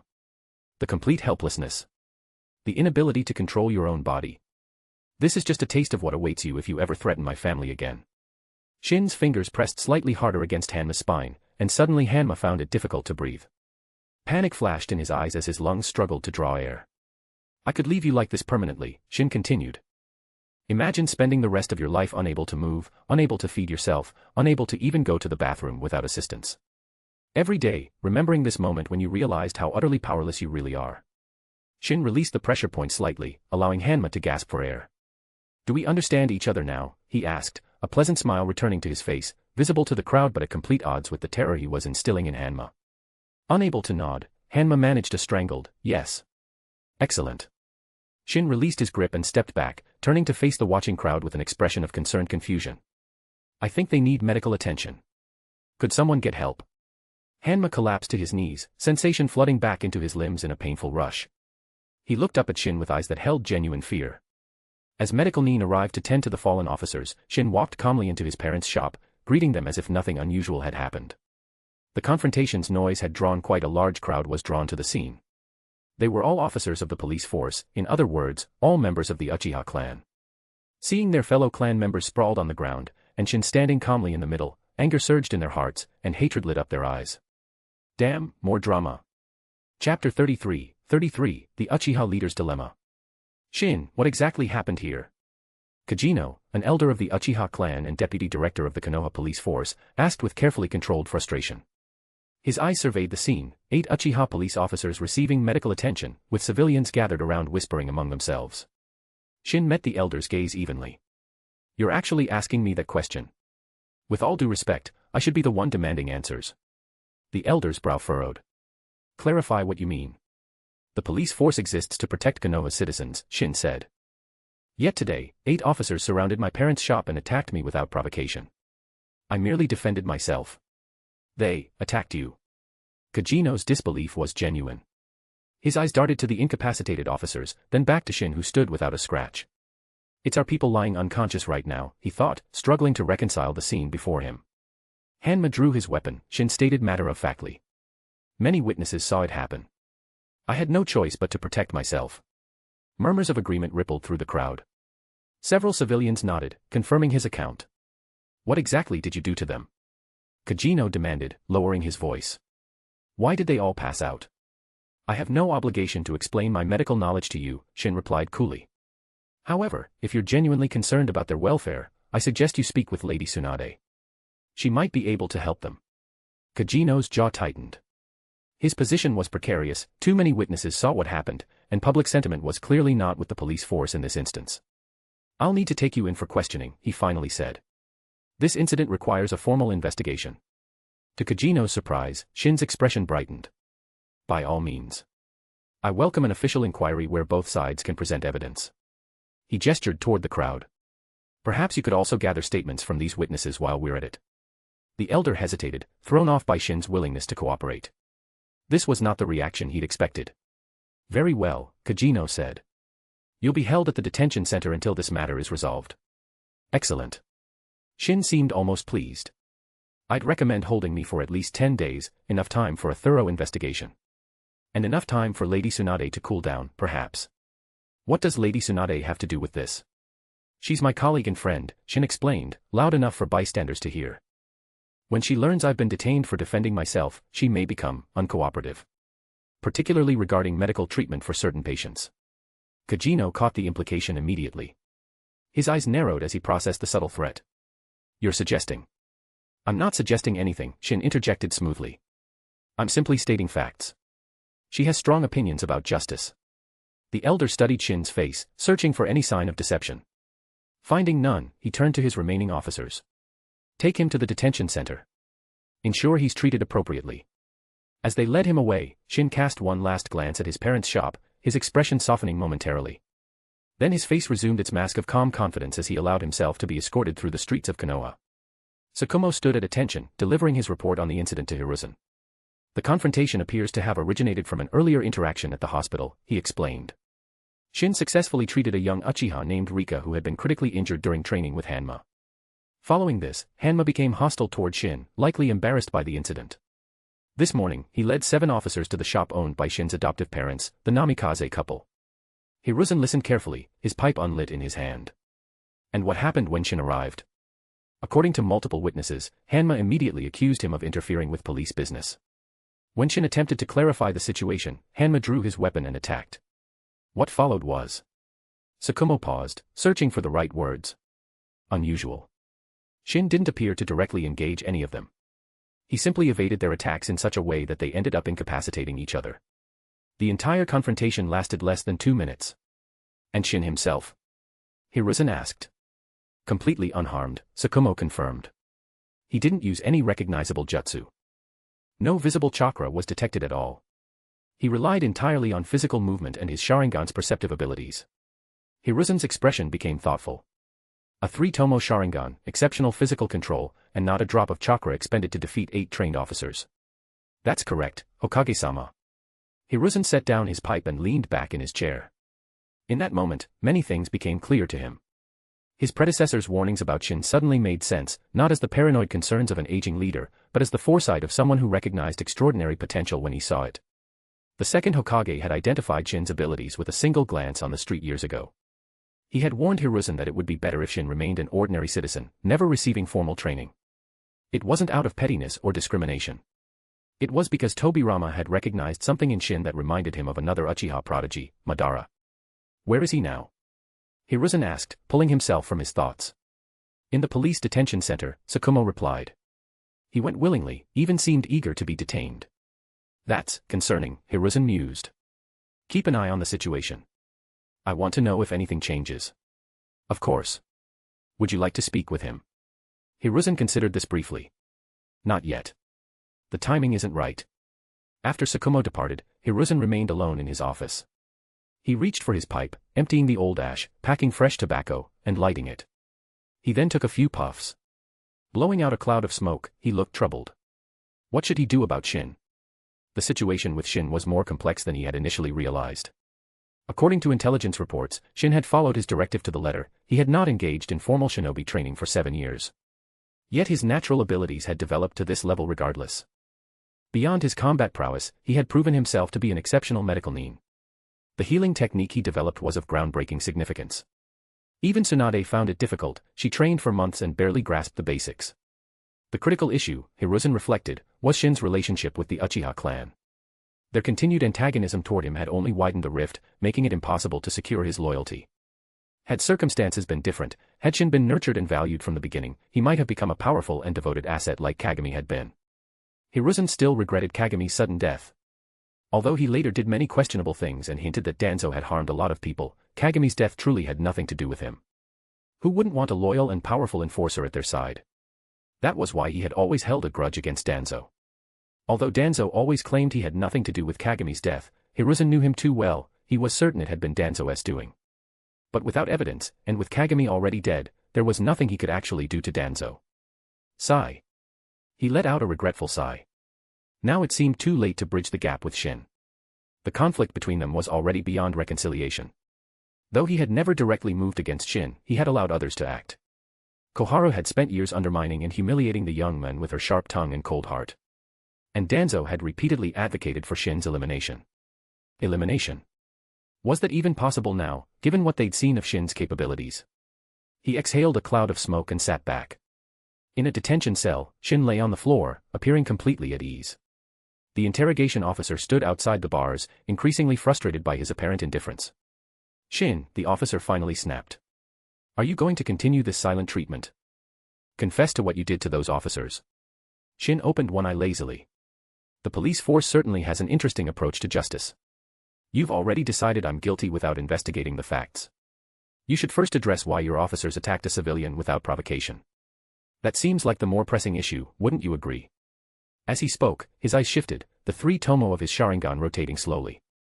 The interrogator felt a momentary disorientation, but when his vision cleared, nothing seemed amiss. Shin continued to stare at him calmly. The officer stepped back instinctively, unaware that at that precise moment, the real Shin had already disappeared from the cell. Tsunade, you actually called me? Shin asked with a smile, a bit surprised. Tsunade was pleasantly surprised too. Just moments ago, she had tried activating the flying thunder god mark Shin had left on her using her chakra, and 5 seconds later, he appeared by her side. It worked, she exclaimed. Are you all right? I heard about what happened. As you can see, I'm perfectly fine, Shin replied with a reassuring grin. Not even a scratch. Tsunade's expression shifted to concern. You're taking unnecessary risks again. This confrontation with the Uchiha clan could escalate further. Shin shrugged. They've been targeting me for years, it's nothing new. But when they threatened my parents, that's a line they shouldn't have crossed. I understand, Tsunade nodded, her expression reflecting genuine compassion rather than judgment. But I could have helped. You didn't need to face them alone. I know you would have, Shin smiled warmly. But I didn't want to drag you into conflict with the Uchiha clan. They're already wary of your connection to me. Actually, I need to ask a favor. When they bring Hanma and the others to you for treatment, I want you to refuse. Refuse? But why? Tsunade asked, intrigued. The injuries I inflicted are unique, Shin explained. I targeted specific pressure points and nerve clusters. You and I are the only ones in Konoha who can properly diagnose and treat them. If left untreated for a few days, there won't be permanent damage, but it will certainly cause discomfort and temporarily limit their abilities as ninjas. Should I go underground for a while? Tsunade asked, a little excited. She didn't need to guess, he was obviously scheming something again. Though being manipulated wasn't pleasant, watching him manipulate others was strangely satisfying. Shin laughed, genuinely amused by her enthusiasm. Nothing so dramatic. Simply refuse them openly, citing your disapproval of my detention. Let's see how they respond when faced with a choice between their pride and their promising young ninjas. In the police force chief's office, Fukuyama, leader of the Uchiha clan, paced the length of his office. The situation had spiraled beyond what he had anticipated. When he first received word that Hanma and 7 others had been seriously injured, he had immediately ordered them transported to Konoha Hospital. It was a sensible decision, their injuries appeared unusual and potentially serious. Now, the messengers had returned with troubling news. Tsunade had flatly refused to treat them, citing her outrage over Shin's detention. Other medical nin had examined the officers but reported they lacked the expertise to address their conditions. According to the preliminary diagnosis, the injuries involved precise targeting of the nervous system that, if left untreated, could leave the officers with reduced mobility and function. These 8 represented some of the most promising young talents in the Uchiha clan. The oldest, Hanma, was just 17 and already showed potential to rise to leadership in the future. The youngest was barely 12, a prodigy in his own right. To lose their abilities permanently would be a devastating blow to the clan's future. The solution seemed straightforward enough: release Shin, offer a formal apology, and the problem would likely resolve itself. But he struggled with the thought of capitulating so publicly. The Uchiha clan's reputation had already suffered from this incident. Witnesses had spread word throughout the village about how police officers had attacked an unarmed doctor outside his family's shop. To now release him with an apology would be a further admission of wrongdoing. Yet the alternative, letting 8 promising clan members suffer permanent impairment, was unthinkable. Fukuyama found himself caught between pride and practicality, dignity and duty. As clan leader, both the reputation and the welfare of his people rested on his shoulders. Chapter 34, Nothing Can Hold Me. Father, Fugaku said as he entered the chief's office. You wanted to see me? Fukuyama looked up from the documents on his desk. Go speak with Shin. As our clan's heir, your presence carries weight. Find out what he wants to resolve this situation. Remember to be respectful, this isn't about pride anymore. Understood, Fugaku replied with a short bow before departing for the detention area. Despite being only 12, his serious expression and formal demeanor made him appear more like a miniature adult than a child. The weight of being the Uchiha heir had shaped him early, robbing him of a normal childhood. When he arrived at Shin's cell, he found the older Uchiha laying on the floor, looking completely at ease. The future clan leader honors me with a visit, Shin remarked, sitting up and studying Fugaku with mild interest. Has your father sent you to determine my sentence? Fugaku maintained his composure. Nothing like that. I've come to speak with you about resolving this situation. That's refreshing, Shin said, rising to his feet and approaching the bars. I didn't expect the Uchiha clan to send a diplomat rather than an executioner. We're not enemies, Shin, Fugaku replied. At least, we don't have to be. Shin's expression hardened slightly. Let's not pretend at familiarity. You're the heir of the Uchiha clan. I'm someone who was struck from the registry years ago. There's no need for false brotherhood between us. I wasn't, Fugaku began, only to be cut off. Just tell me why you're here, Shin said, his tone cooling. What does your father want? Fugaku took a moment to recalibrate his approach. He prepared for resistance, but Shin's demeanor was different than expected. My father asked me to find out what it would take to resolve this situation, he stated plainly. The Uchiha clan is prepared to make amends. Amends, Shin repeated, his expression thoughtful. At the hospital, I saved Rika's life. Not as a favor, but because it's my duty as a medical professional. Still, one might expect some basic courtesy in return. Fugaku nodded, recognizing the opening. Saving Rika was indeed admirable. The clan acknowledges that debt. And yet, Shin continued, Hanma responded by threatening me, then bringing officers to intimidate my parents at their shop. What kind of gratitude is that? The actions weren't sanctioned by clan leadership, Fugaku clarified. He acted on his own. Shin shook his head. It doesn't matter who sanctioned it. What matters is that it happened, and no one stopped it. I've spent years avoiding conflict with the Uchiha clan, despite numerous provocations. Yet the moment I defend my family, I'm the one behind bars. It appears there's been a misunderstanding, Fugaku began. No misunderstanding, Shin interrupted. Ask anyone who witnessed the events at the hospital. I'm stating facts. He leaned closer to the bars, his expression serious. I saved one person, and in return, 8 officers surrounded my family's shop. If I'd saved 2, would you have burned down my house as well? Fugaku felt his carefully constructed approach crumbling. Shin wasn't following the expected script of either belligerence or compliance. Instead, he was dismantling the premise of their conversation. I've always preferred to avoid trouble, Shin sighed. But when Hanma drew his weapon against me, in front of dozens of witnesses, I might add, I was forced to defend myself. Now I'm detained while he receives medical attention. Tell me, where is the justice in that? Fugaku maintained his composure. On behalf of the Uchiha clan, I apologize for what happened. Once Hanma recovers, he will be disciplined, and he will personally apologize to you as well. An apology, Shin repeated flatly. Is that all? What do you want, then? Fugaku asked, a hint of frustration finally breaking through his calm facade. Recognition, Shin replied simply. Recognition that the treatment I've received from the Uchiha clan for years has been unjust. Recognition that I'm not your enemy unless you make me one. Fugaku hesitated. He hadn't expected such a reasonable request, though he suspected there was more beneath the surface. Is that all? For now, Shin said with a slight smile. Though I doubt your father would approve even that much. The Uchiha pride runs deep, very deep, doesn't it? You're making assumptions about my father. Am I? Shin raised an eyebrow. Then prove me wrong.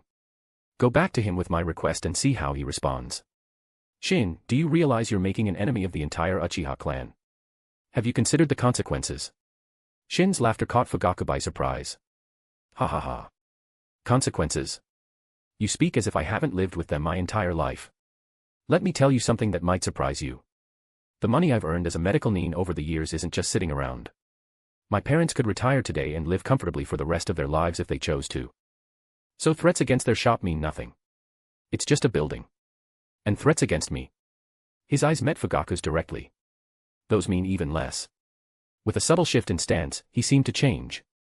Without warning or visible technique, he simply vanished from inside the cell and reappeared directly in front of Fugaku on the other side of the bars. The young Uchiha heir couldn't suppress a startled step backward. You think these bars can hold me? Shin asked quietly. Nothing can hold me. I'm here by choice, not necessity. And now I've made a different choice. He looked down at Fugaku. Tell your father I've decided to leave. If he wants to continue this conversation, he knows where to find me. Before Fugaku could respond, Shin disappeared entirely, leaving him alone in the corridor.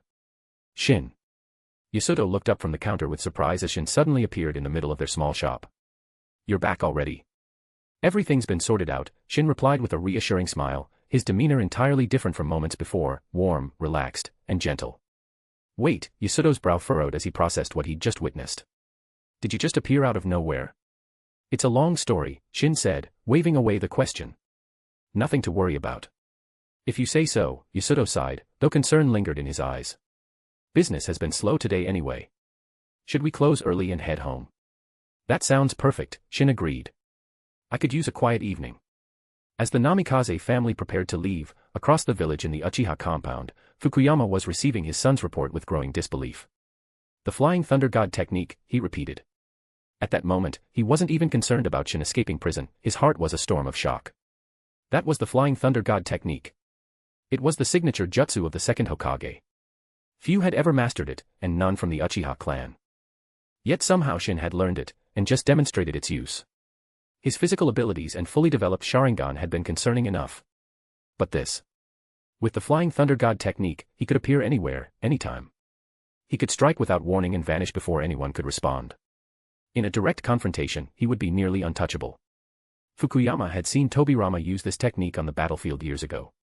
The memory remained etched in his mind, the way enemies fell before they even realized they were under attack, the impossibility of mounting an effective defense. Now Shin possessed that same power. Why now? He wondered. After years of restraint, why reveal his hand? Was he insane? No, he had deliberately chosen this moment to demonstrate his capabilities, to make a statement about his position and power. Fukuyama could think of only one answer: Shin had always possessed this strength but had chosen not to use it until now. Which meant his years of apparent submission had been a choice, not a necessity. And if that was true, then the power he'd revealed today might be just a fraction of what he truly possessed. The truth was, he likely no longer had to fear anyone. Chapter 35, Frowning Son vs. Diplomatic Father. In his office, Fukuyama stared out the window. The Uchiha clan had maintained its reputation for strength since the village's founding, but since Kagami's death, they lacked the kind of exceptional ninjas who could truly command respect through power alone. This placed them in a precarious position. Within the village's political structure, they couldn't act openly against someone like Shin without severe repercussions. And with his mastery of the Flying Thunder God technique, even covert action was effectively impossible. More importantly, any confrontation would only damage the clan further. Danzo had been monitoring the Uchiha with growing suspicion for years. Any misstep would give him precisely the leverage he sought. Then there was Shin's relationship with Tsunade to consider. Antagonizing someone with such powerful connections would be unwise under any circumstances. And most pressingly, 8 promising young clan members remained hospitalized without proper treatment. He rubbed his temples. Hanma's impulsiveness has placed us in an impossible position, he muttered to himself. The situation made no sense. Shin had saved Rika's life, a feat that deserved gratitude. What could have possessed Hanma to respond with such hostility? What had he hoped to gain? Mobilizing police officers without authorization, intimidating civilians, attacking a medical professional, the actions were as inexplicable as they were damaging. He could see the larger pattern at work. Shin had orchestrated this confrontation carefully, likely to establish boundaries. It was a calculated demonstration meant not just for the Uchiha clan, but for the village leadership as well. The Uchiha had inadvertently become pieces in someone else's game. Fukuyama-sama. An agitated voice broke through his thoughts as a clan member burst through the door. The families of the injured officers visited the hospital. When they learned their children still aren't receiving treatment, they became distraught. They're on their way here now, demanding answers. Fukuyama took a deep breath, his decision already made. Prepare a formal gift arrangement. And bring 30 million ryo from the clan treasury. The messenger looked surprised. I'm going to speak with Shin personally, Fukuyama explained. As for the families, have someone meet them and assure them I'm addressing the situation directly. Tell them I'll provide a full explanation shortly. The clan member bowed and departed quickly. Fukuyama was not one to hesitate once he decided on a course of action. The situation with Shin required pragmatism, not pride. If they couldn't confront him directly, and if Shin clearly wanted recognition of his position, then the wisest course was to establish diplomatic relations. In his experience, absolute divisions rarely served anyone's interests. Not everyone shared his perspective, some saw the world in stark terms of allies and enemies. But he had always believed that potential enemies could become valuable allies with the right approach. Despite the blow to his pride and the implied threat to his authority, he recognized that Shin still carried the Uchiha blood. And more importantly, he represented a potential asset rather than just a threat. By evening, he and his son arrived at the Namikaze house, carrying carefully selected gifts. When Yasuto opened the door, he was surprised to see them. Is Shin home? Fukuyama asked, his manner respectful and his smile genuine. Yes, please come in, Yasuto replied, quickly recovering from his shock and opening the door wider. Earlier that day, Shin had explained the day's events to him and his wife. He had been deeply concerned, especially upon learning that Shin had essentially escaped custody rather than being properly released. Shin had tried to reassure him, even suggesting that the clan leader would likely come to reconcile the situation personally. Yasuto had dismissed the prediction as Shin's attempt to ease his worry. When the knock came at the door, he had half expected police officers coming to rearrest Shin. Finding the Uchiha clan leader on his doorstep instead left him momentarily speechless. As he led the visitors inside, he made a mental note to focus on what he understood, running his shop and caring for his family. The political maneuverings of ninjas clearly operated by rules he couldn't begin to comprehend. Shin was resting on the sofa when the visitors entered. Shin, Fukuyama greeted with appropriate deference. I appreciate you receiving us. I wasn't expecting visitors, Shin replied with a neutral tone. Especially not the clan leader himself. I assume this isn't about returning me to custody. Nothing of the sort, Fukuyama assured him quickly. We've investigated the incident thoroughly. It's clear that you were the wrong party throughout. Hanma's actions were unauthorized and inappropriate. Shin studied Fukuyama's expression carefully before responding. Then I suppose I can rest easier knowing the Uchiha clan doesn't make a habit of attacking those who help its members. Noticing that his visitors remained standing, showing no intention of leaving, he added, Did you need something else? I came to express my personal gratitude, Fukuyama said, putting down his packages on the table. For saving Rika. She's my niece, and I've always been fond of her. What you did for her deserves recognition. Shin raised an eyebrow slightly. You're welcome. It's what any medical professional would have done. I understand you and Rika knew each other as children, Fukuyama ventured, attempting to establish a more personal connection. She used to speak of you often. I don't recall, Shin replied plainly. The response wasn't entirely truthful, his memory was excellent, but it served to make his position clear. Surface-level reminiscence wouldn't bridge the gulf between them. Of course, Fukuyama nodded, accepting the response without offense. It was many years ago. After a brief pause, his expression grew more serious. The clan finds itself in an unfortunate position. I genuinely had no knowledge of Hanma's actions until after the confrontation occurred. When I first heard what happened, I misunderstood the situation entirely. Upon learning the full story, I was outraged. To attack someone who had just saved a clan member's life, it's unconscionable. What's done is done, Shin replied, his expression softening slightly at Fukuyama's apparent sincerity. There is one matter that concerns me greatly, Fukuyama said. I understand Hanma deserved what happened to him. But the others who accompanied him, they were simply following orders without understanding the situation. They acted when they saw their superior engaged in conflict. While their actions were wrong, their intentions weren't malicious. What exactly are you asking? Shin inquired, though his expression suggested he already knew. Their families are deeply worried, Fukuyama explained. They're just children, really, the youngest is only 12. I'm asking if you would consider treating their injuries. I understand their parents' concern, Shin acknowledged. No parent should have to watch their child suffer. Before he could continue, Fukuyama placed a sleek attaché case on the table. The clan would, of course, compensate you appropriately for your expertise. There's 30 million ryo here. If that's insufficient, I can arrange for more. From their position near the door, Yasudo and his wife exchanged looks of astonishment. The sum was exorbitant, far beyond what anyone would consider standard medical fees. Shin was equally surprised, though he concealed it better. He found himself reassessing Fukuyama. The man was clearly more politically astute than he had initially given him credit for. It was curious, then, that Fugaku had developed such a different personality from his father. Where Fukuyama showed flexibility and pragmatism, his son displayed rigidity and formality. It explained much about Fugaku's later difficulties in leadership. No wonder, even after awakening the Mangekyo Sharingan and becoming more powerful, Fugaku had always failed to command respect. In the end, he even led the Uchiha clan to destruction. After all, who likes staring at a scowling face every day? Perhaps if Fukuyama had lived longer, the tragic fate of the Uchiha clan might have been averted. A leader with his diplomatic skills and strategic thinking could have navigated the village's suspicions more effectively than his perpetually frowning son had managed to do. As Shin considered Fukuyama's request and generous offer, he recognized the underlying message. The Uchiha clan was extending an olive branch, acknowledging his position, and seeking a mutually beneficial arrangement rather than continued hostility. It was, in essence, exactly what he had intended to achieve with his demonstration of power. Chapter 36, From Morning Prisoner to Evening Millionaire. I appreciate your directness, Shin said, his expression shifting from cautious to more open. I'm actually in need of research funding at the moment, so your timing is fortuitous. The statement served multiple purposes, acknowledging the monetary value while framing it as assistance for his medical work rather than mere compensation. It also signaled his acceptance of the reconciliation Fukuyama was offering. As for the injured officers, he continued, I understand your concern. I'll head to the hospital this evening and ensure they receive proper treatment. All 7 should make a full recovery. That would be greatly appreciated. Their families will be grateful. Then I won't keep you any longer, Shin said, rising from his seat. I imagine you have other matters requiring your attention. Indeed. Thank you for your understanding. Fukuyama bowed slightly, then departed with Fugaku following closely behind. Once they had walked a sufficient distance from the Namikaze residence, his diplomatic smile faded, replaced by his natural, more severe expression. The change didn't go unnoticed by his son. Father? Fugaku questioned, surprised by the sudden transformation. What is it? Fukuyama asked, his voice now carrying its usual authoritative tone. You presented yourself very differently back there, Fugaku observed carefully. Are you disappointed in me?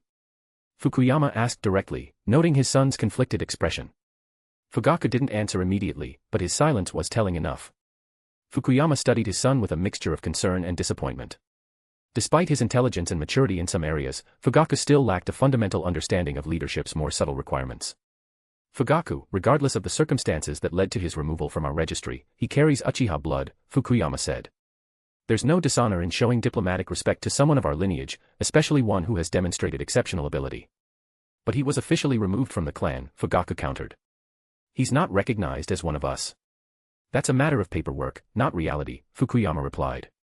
Do you understand why he was separated from the clan in the first place? When Fugaku remained silent, Fukuyama continued, it wasn't because of any wrongdoing on his part or his parents. His mother and father died honorably in service to Konoha. Then why? Fugaku asked, genuinely confused. Because his potential made powerful people uncomfortable, Fukuyama explained. The second Hokage, the third Hokage, even Kagami, they all agreed that Shin's talents were concerning. Think about what we witnessed today. A young man who hasn't received formal training in 7 years defeated 8 trained ninjas without apparent effort. He's mastered a technique that even most jonin consider beyond their reach. That level of natural ability is precisely what prompted their decision. After today's events, I've come to believe that he may be instrumental to our clan's future. Fugaku's expression darkened. Our clan's future rests with me, as heir. Fukuyama recognized the insecurity behind his son's words. Leadership isn't always about being the strongest individual, Fugaku. It's about utilizing all available resources and talents for the benefit of everyone. There are matters we need to discuss more thoroughly when we return home, he added. Things you need to understand about our clan's current position in the village. Fukuyama placed a hand on his son's shoulder. Remember this, as clan leader, achieving your objective sometimes requires setting pride aside. You've always been concerned with maintaining a certain image, afraid that even a smile might diminish your authority. That approach has limitations. Those who insist on having everything often end up with nothing. Consider today's situation. If I had prioritized pride over results, we would have achieved nothing but further antagonism. Shin's behavior during your meeting with him wasn't erratic or immature, it was calculated. He was establishing boundaries while demonstrating his power, all while positioning himself to receive maximum benefit. You misread his intentions entirely. You allowed him to direct the conversation while believing he was the unstable one. True composure isn't about maintaining a stoic expression, it's about understanding the undercurrents of any interaction. Fugaku nodded, but Fukuyama could tell his words hadn't fully resonated. His son's stubborn nature had always been both a strength and a limitation. Perhaps he will understand better once he learns of the challenges facing our clan, he thought. That was incredible. Minato exclaimed. Shin smiled at his enthusiasm.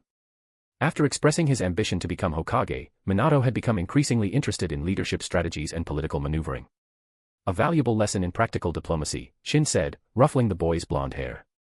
I want to understand exactly how you did it, Minato said eagerly. Could you explain your thought process throughout the whole situation? Better yet, Shin suggested, why don't you analyze what happened yourself? Write down your observations and interpretations of today's events, and we'll discuss them later. I'll do it. Minato agreed enthusiastically. Good.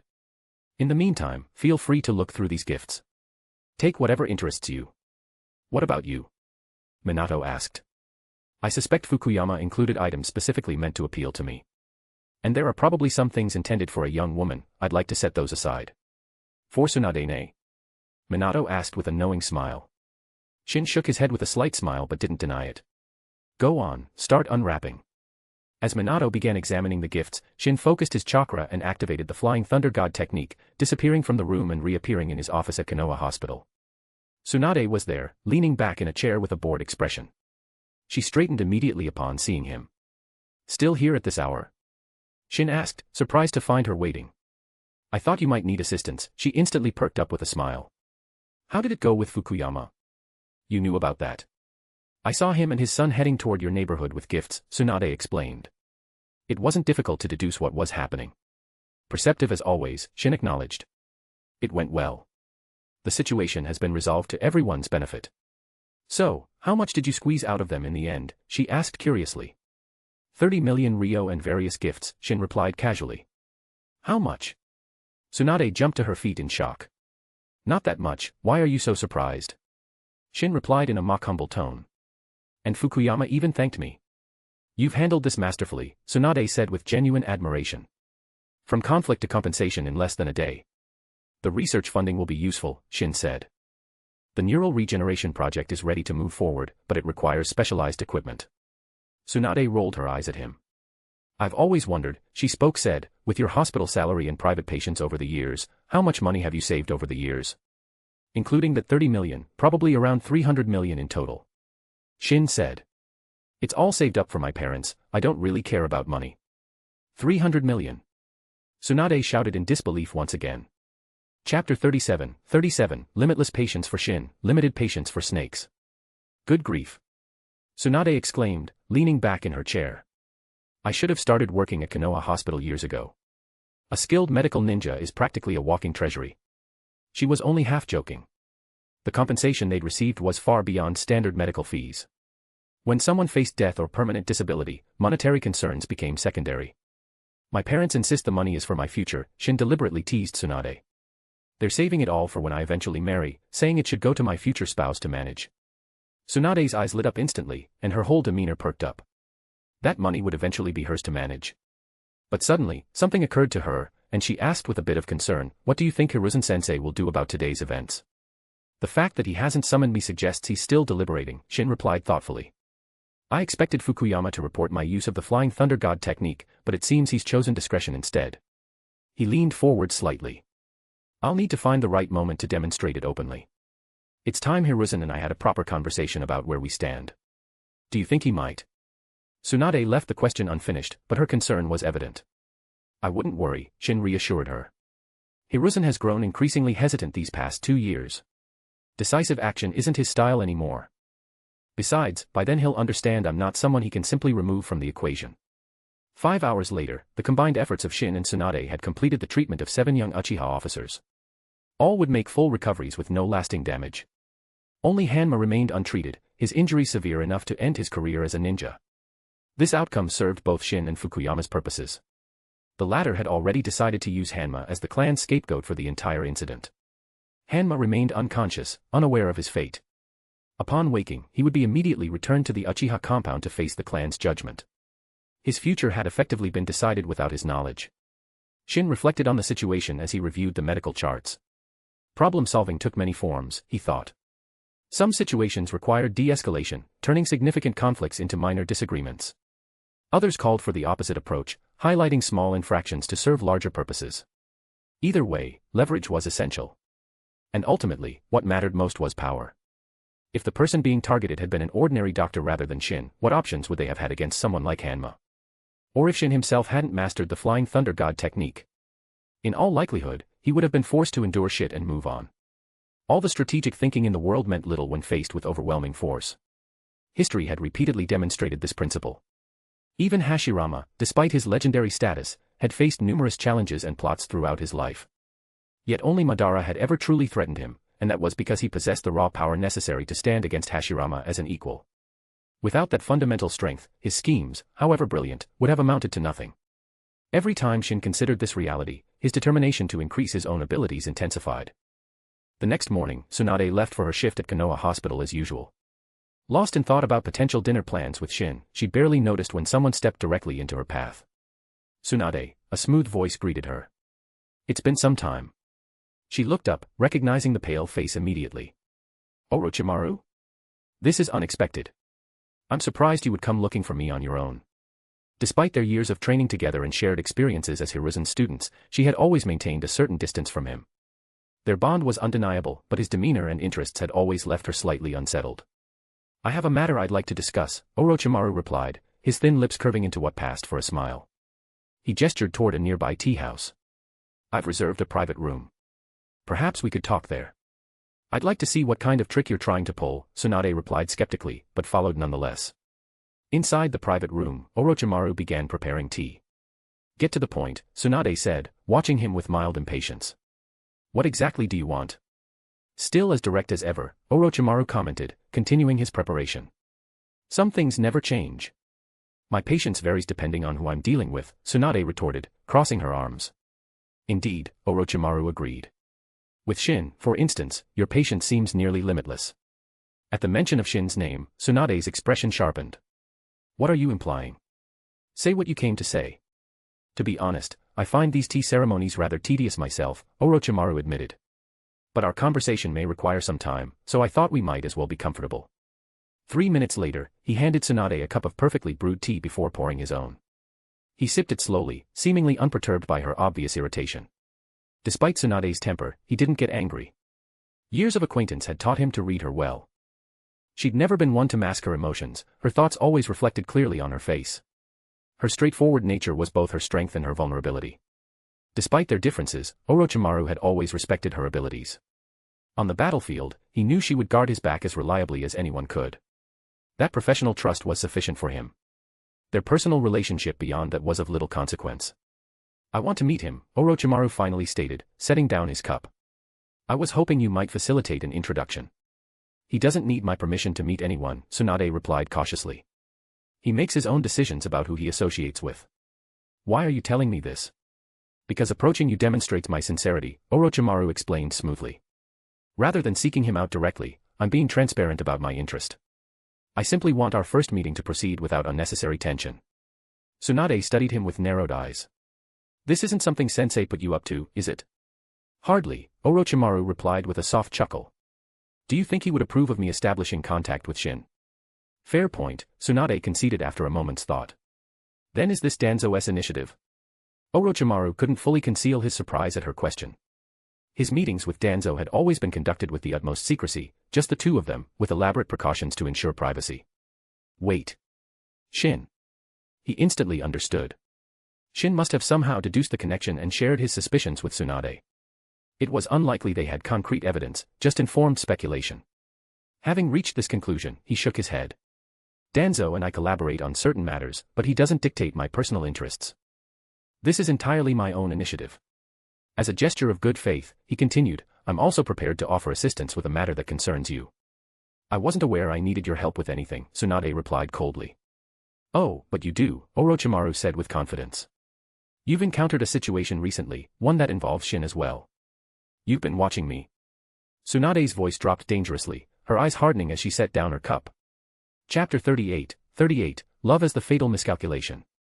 I don't have that kind of free time, Orochimaru said with a subtle smirk, turning his teacup in his hands. Though I find human behavior fascinating from time to time. Jiraiya asked me recently why you seem so melancholy when you're alone. That oaf couldn't understand it, but I saw the pattern immediately. His golden eyes fixed on Tsunade. It's because Shin hasn't truly committed to you, has he? Tsunade went still, her fingers tightening around her own cup. She hadn't realized her feelings were so transparent. She studied his face, trying to discern his intentions. Why are we discussing this? She asked. What's your angle here? No angle, Orochimaru replied, his expression neutral. People assume I'm always scheming, but sometimes I'm merely observing. You don't have to tell me anything. Your response already confirmed my hypothesis. Tsunade hesitated, weighing her options. Orochimaru was brilliant but dangerous, sharing vulnerabilities with him wasn't without risk. And yet, she found herself wanting to talk about it with someone who might understand the complexities. You're right, she finally admitted, the tension leaving her shoulders. The village gossips about us as if we're officially together.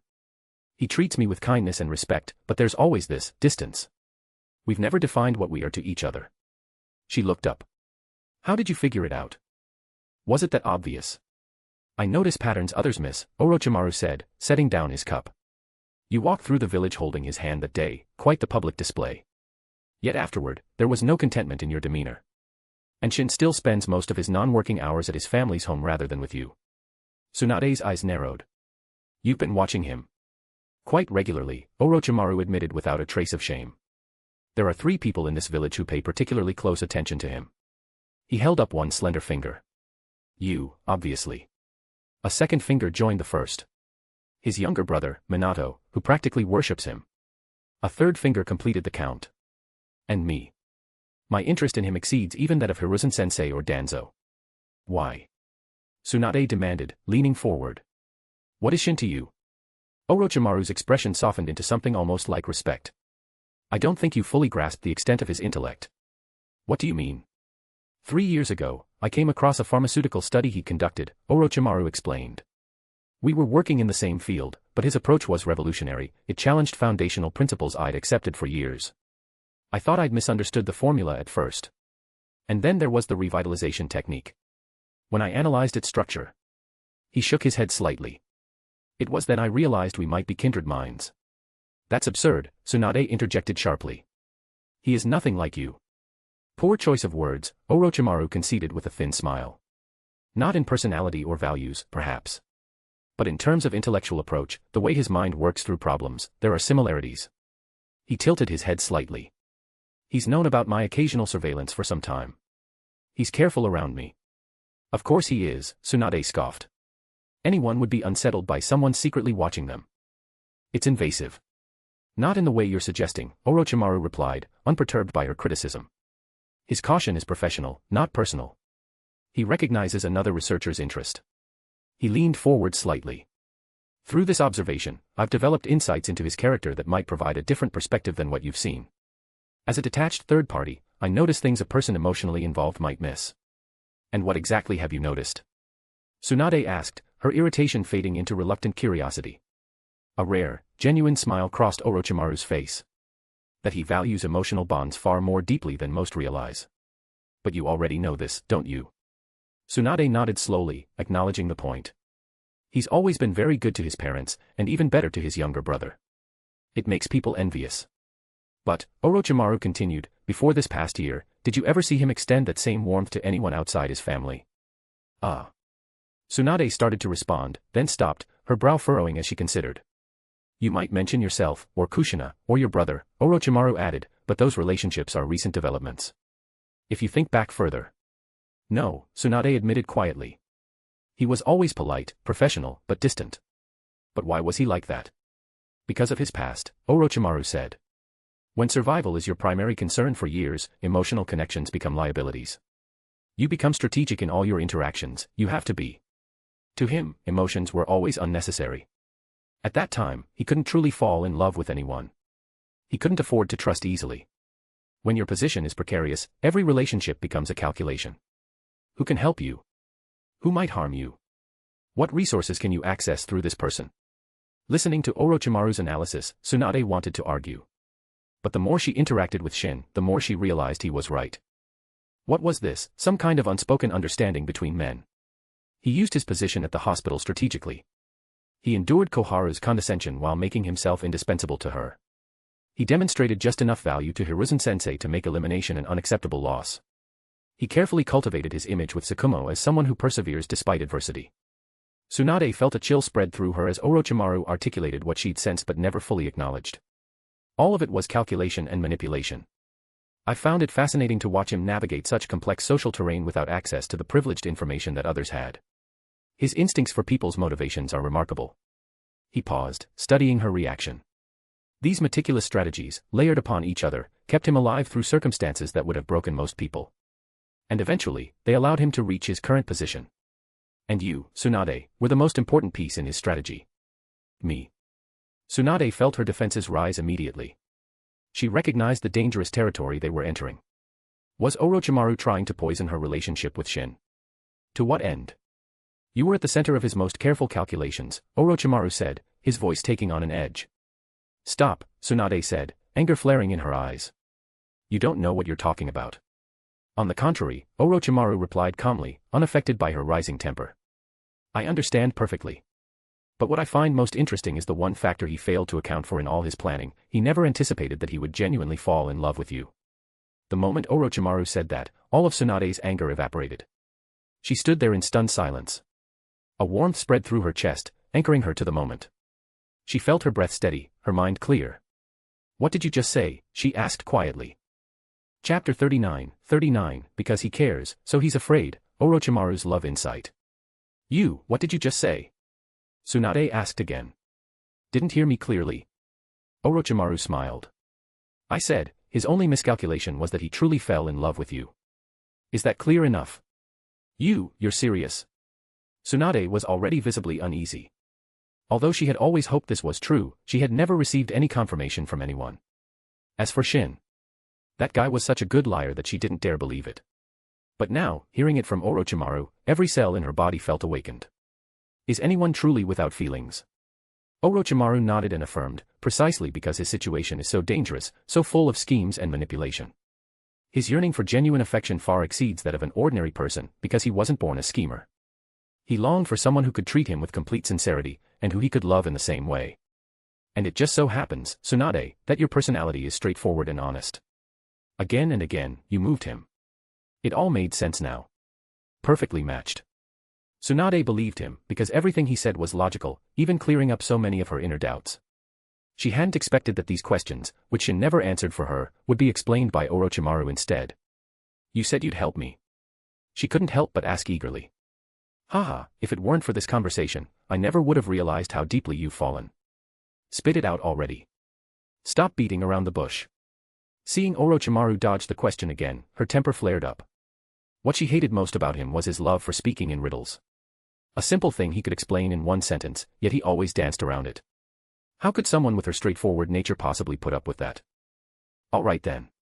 Orochimaru's expression didn't change in the slightest as he explained, I'm afraid even Shin himself isn't fully aware that his love for you goes beyond what he imagined.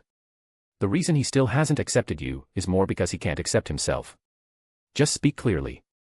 Tsunade was so mad she slammed the table, demanding, can you stop going in circles for once? Haha. Orochimaru couldn't help but burst into laughter again. He refuses you because he feels guilty.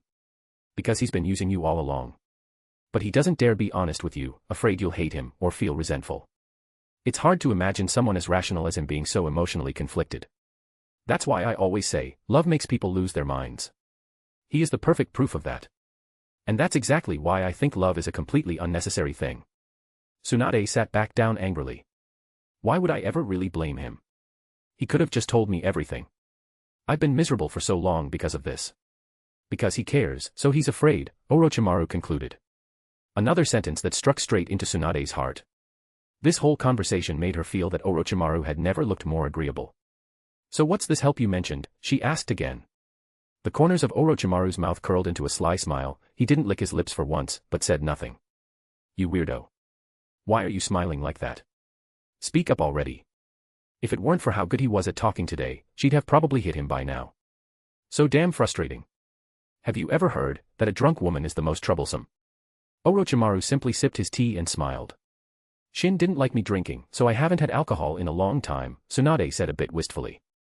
Tsunade, oh Tsunade, I didn't expect you to be so reasonable for once. That's not like you at all. Orochimaru shook his head and said, I think what he meant by not liking you drinking was that he didn't like you drinking excessively like you used to. He wouldn't be bothered by you having a small drink every now and then. There's a big difference. Hearing that, Tsunade blushed slightly. In the past, she did tend to drink at the drop of a hat, and her so-called, a couple of drinks often meant getting completely drunk. Although underage ninjas weren't supposed to drink, who would know if she drank in the Senju compound? And even if they knew, who would stop her? It was all because she secretly drank some of her grandfather's sake back then. Normally, if you ask Shin to drink with you, he'd definitely refuse, Orochimaru continued, still playing the role of advisor. But what if you were really heartbroken and insisted on drinking? Heartbroken? What could I possibly be that heartbroken about? Orochimaru was speechless. Tsunade wasn't usually this dense. She must really be panicking now, so much so that she couldn't even think straight. Truly, love makes women lose their brains. I heard that your grandmother's health has been getting worse lately, Orochimaru reminded her. Tsunade's expression darkened. How could I use my health as an excuse? How is that an excuse? Orochimaru shook his head. If her health is declining, wouldn't you be heartbroken? Of course I would be heartbroken. Tsunade replied without hesitation. So if you want to have a drink to ease your sorrow, is that too much? Not too much. And if Shin happens to be there keeping you company while you drink, would that be unreasonable? Not at all. That would be perfectly reasonable. Guided by Orochimaru's words, her eyes lit up more and more. Yes, she thought, I'm not faking it. I'm genuinely upset. Thank you. She finally knew what to do and, for once, sincerely thanked Orochimaru. As long as I could help. Orochimaru nodded in satisfaction. He had really gone all out today, saying only the things she wanted to hear, and now he was finally reaping the rewards. Once Tsunade gave Shin a little pillow talk, there was a high chance he'd agree to Orochimaru's request. So, about that introduction I asked for. He reminded her. You tell me first, why are you so determined to meet him? Although Tsunade had a much better impression of him now, when it came to Shin, she still asked cautiously. I want to invite him to participate in one of my research projects, Orochimaru replied frankly. What kind of research? Tsunade pressed. Genetics, Orochimaru said. The study requires a deep understanding of medical knowledge, and no one is more suitable than him. And what, you're just tossing me aside now? Tsunade said, dissatisfied. I want to participate too. If you can join, that would be ideal. But can you actually sit through it patiently? Orochimaru asked with hesitation. Who says I can't be patient? Tsunade strongly objected. Orochimaru was speechless. Clearly, she just didn't want to be apart from Shin. Did she really want him to point that out? I'll talk to him about this, and I'll help you persuade him. But I have two conditions, Tsunade said seriously after the deal was nearly sealed. Name them. First, I want you to do everything you can to keep him in Konoha, Tsunade said solemnly. Chapter 40, please, let nothing go wrong tonight. Orochimaru's expression remained blank, but inwardly he was grinning with delight. So it really was true that concern clouded judgment. I've said so much today, and yet, you still haven't figured it out.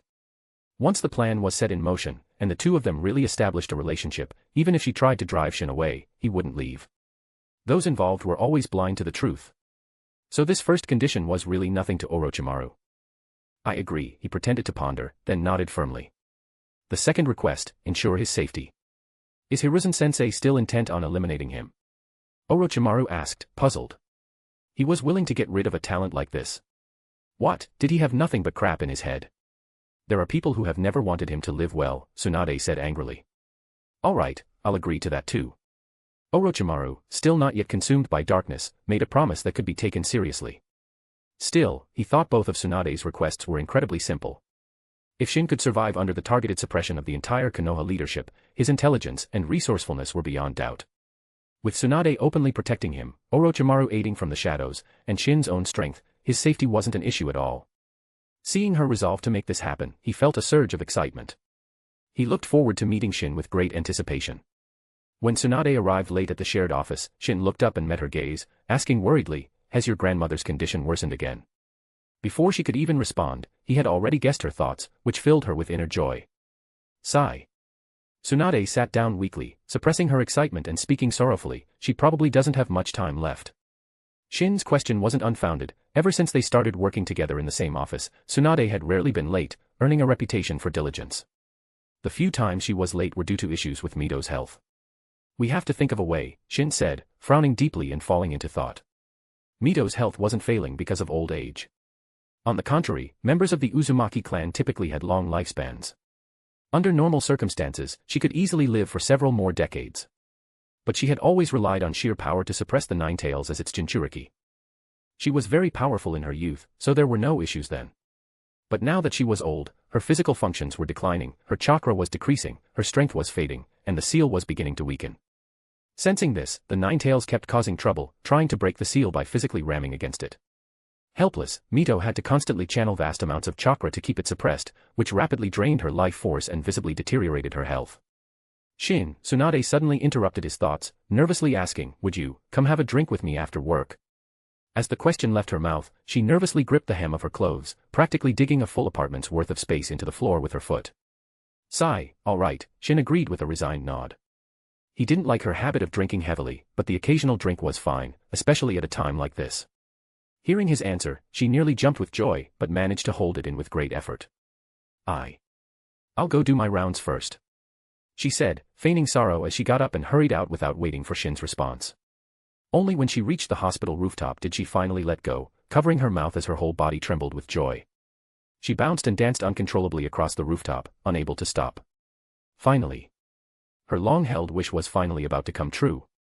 Back in the office, Shin almost jumped out of his chair. Just moments ago, he had been worried about Tsunade and had even extended his sensory perception to check on her. This woman, was she insane? But he quickly realized the reason behind it. Having transmigrated here, how could he not know exactly what Tsunade was planning? Sigh, whatever. He sighed inwardly. Let her do as she pleases. Strangely enough, a faint sense of anticipation also began to rise in his heart. Tsunade bounced around for 5 minutes and took another full 10 to calm down before finally returning to the office. Seeing that Shin looked completely unfazed, she let out a huge sigh of relief. She'd gotten so excited just now, she actually forgot he had an extremely powerful sensory ability. Thank goodness she didn't get exposed. Oh, right. She finally remembered Orochimaru's message and said, "You know Orochimaru, right?" When Shin heard the name, he immediately smiled. He finally couldn't hold back anymore. You knew?" Tsunade asked, surprised. "That guy's a research maniac. He's been intermittently watching me for 3 years. What else could he possibly be thinking?" Fair enough. Tsunade didn't even know what to say. She'd lost count of how many times she'd been shocked by him. "Are you going to agree to his request?" she asked after regaining her composure. "That depends on what his research is about. If it interests me, I'll agree. If not, I'll just reject it. You agreed to meet him. It's just a meeting. No big deal." Shin's face didn't show the slightest change in emotion, but inside, his heart had already turned cold. "So, you're actually trying to use Tsunade to manipulate me. You even found her soft spot and used your advice and help to get her to speak for you. Very well. Looks like I'll need to give you a little warning. Otherwise, if you get a taste of success this time, who knows what nonsense you'll try next time. Trust no one, not fire, not thieves, and definitely not your so-called best friend." In this case, that friend was Orochimaru. The sky was blue, the sun was gentle, and Konoha under the sunlight looked peaceful and harmonious. But work was pure torture. Neither Shin nor Tsunade had ever felt a day drag on so long. It was enough to drive them crazy. Both of them desperately wanted to suggest skipping out early, but neither brought it up. What if some severely injured patient showed up mid-drink? What if some idiot barged in and ruined everything? So, in perfect silent agreement, neither said a word. Today, absolutely nothing could go wrong. When the end of the workday finally came, they were nearly in tears. Work was becoming more and more unbearable. Then, in full view of everyone, the two of them acted like nothing was going on. One put on a calm face, the other wore a lingering expression of sorrow, and together they silently walked side by side toward the little bar. Anyone who didn't know better would have thought they were having a fight. Please, let nothing go wrong. Please, let nothing go wrong. As they sat down in the tavern, Tsunade kept praying in her heart. My happiness rests on tonight. Whoever ruins this moment. Chapter 41, The Art of Clueless Romance. After ordering a few bottles of alcohol and some dishes, Shin and Tsunade finally started to relax a bit. But just then, a small figure came rushing toward the bar. Spotting Tsunade sitting at a booth drinking, the figure hurried over. Nizan. Nawaki ran toward Tsunade, who had just taken a couple sips, and shouted loudly. Hearing the shout, Tsunade's heart skipped a beat. She turned her head in anger and glared at him with a fierce look like never before. Nawaki froze in fear at that look. There was no hiding the look of someone who wanted to kill. He swore, at that very moment, his sister truly wanted to kill him. So scary. Oh bacon, I want to go home. Oh bacon. He finally came to his senses, and despite Tsunade's terrifying gaze, he lowered his head and said in a trembling voice, Nizan. Oh bacon, she. Hearing the word oh bacon, Tsunade's menacing aura instantly vanished, replaced with deep worry. What happened to her? She immediately calmed down and asked urgently. She's feeling a little unwell. Nawaki still kept his head down as he replied. She's just feeling unwell. Tsunade flared up again. And you had to act like it was a tragedy. I ought to beat you up. Shin quickly reached out to stop Tsunade. This is all your fault, really, who wouldn't get confused by that glare? Poor kid's terrified. I'll go back with you to check on her, he said, patting Tsunade's shoulder comfortingly, then went to the bar to pay the bill. When they returned home, Tsunade rushed straight to the backyard without a second thought. Seeing her pale and extremely weak grandmother, her nose stung, and tears welled up in her eyes. Tsuna. Mito opened her eyes and smiled warmly upon seeing her. Don't worry, I'm fine. Is the nine tails clashing against the seal again? Tsunade asked through clenched teeth. You don't need to hate it, Mito shook her head. It's actually quite pitiful. It has its own consciousness, yet it's been sealed and controlled all its life. It's just a shame that I only realized this too late. By then, the conflict between me and the Nine Tails had become irreconcilable. Otherwise, maybe we could have even been friends. Hearing her grandmother still comforting her at a time like this, Tsunade couldn't hold back her tears anymore, they streamed down her cheeks. She had been raised by her grandfather and grandmother since she was little. After her grandfather and granduncle passed away, and with her weak ties to her parents, her strongest emotional bond was with her grandmother.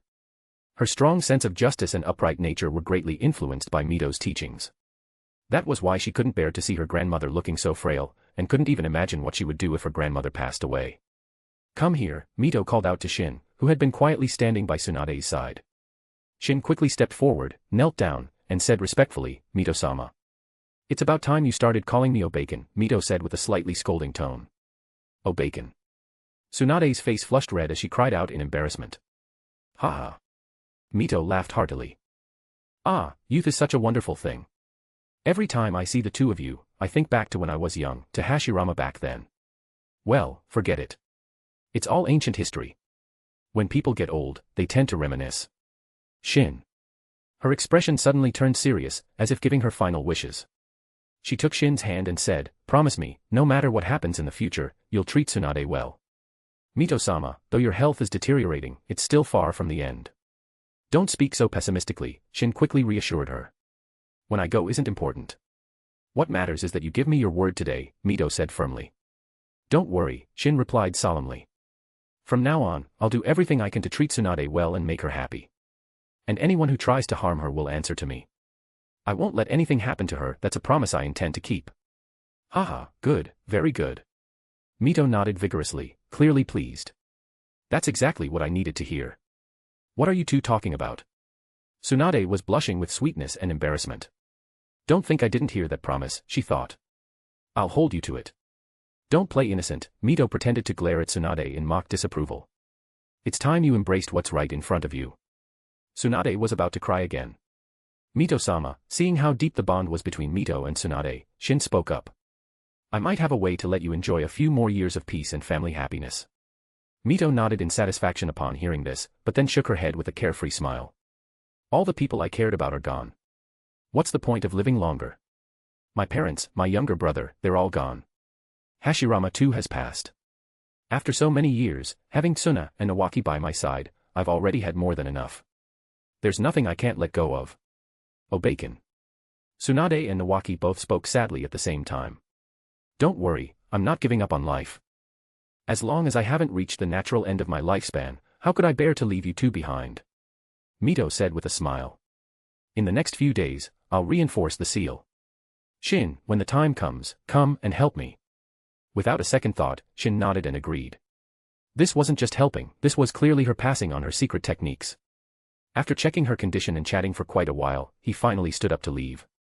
Seeing her grandmother's strong hinting gaze, Tsunade immediately got up to walk him out.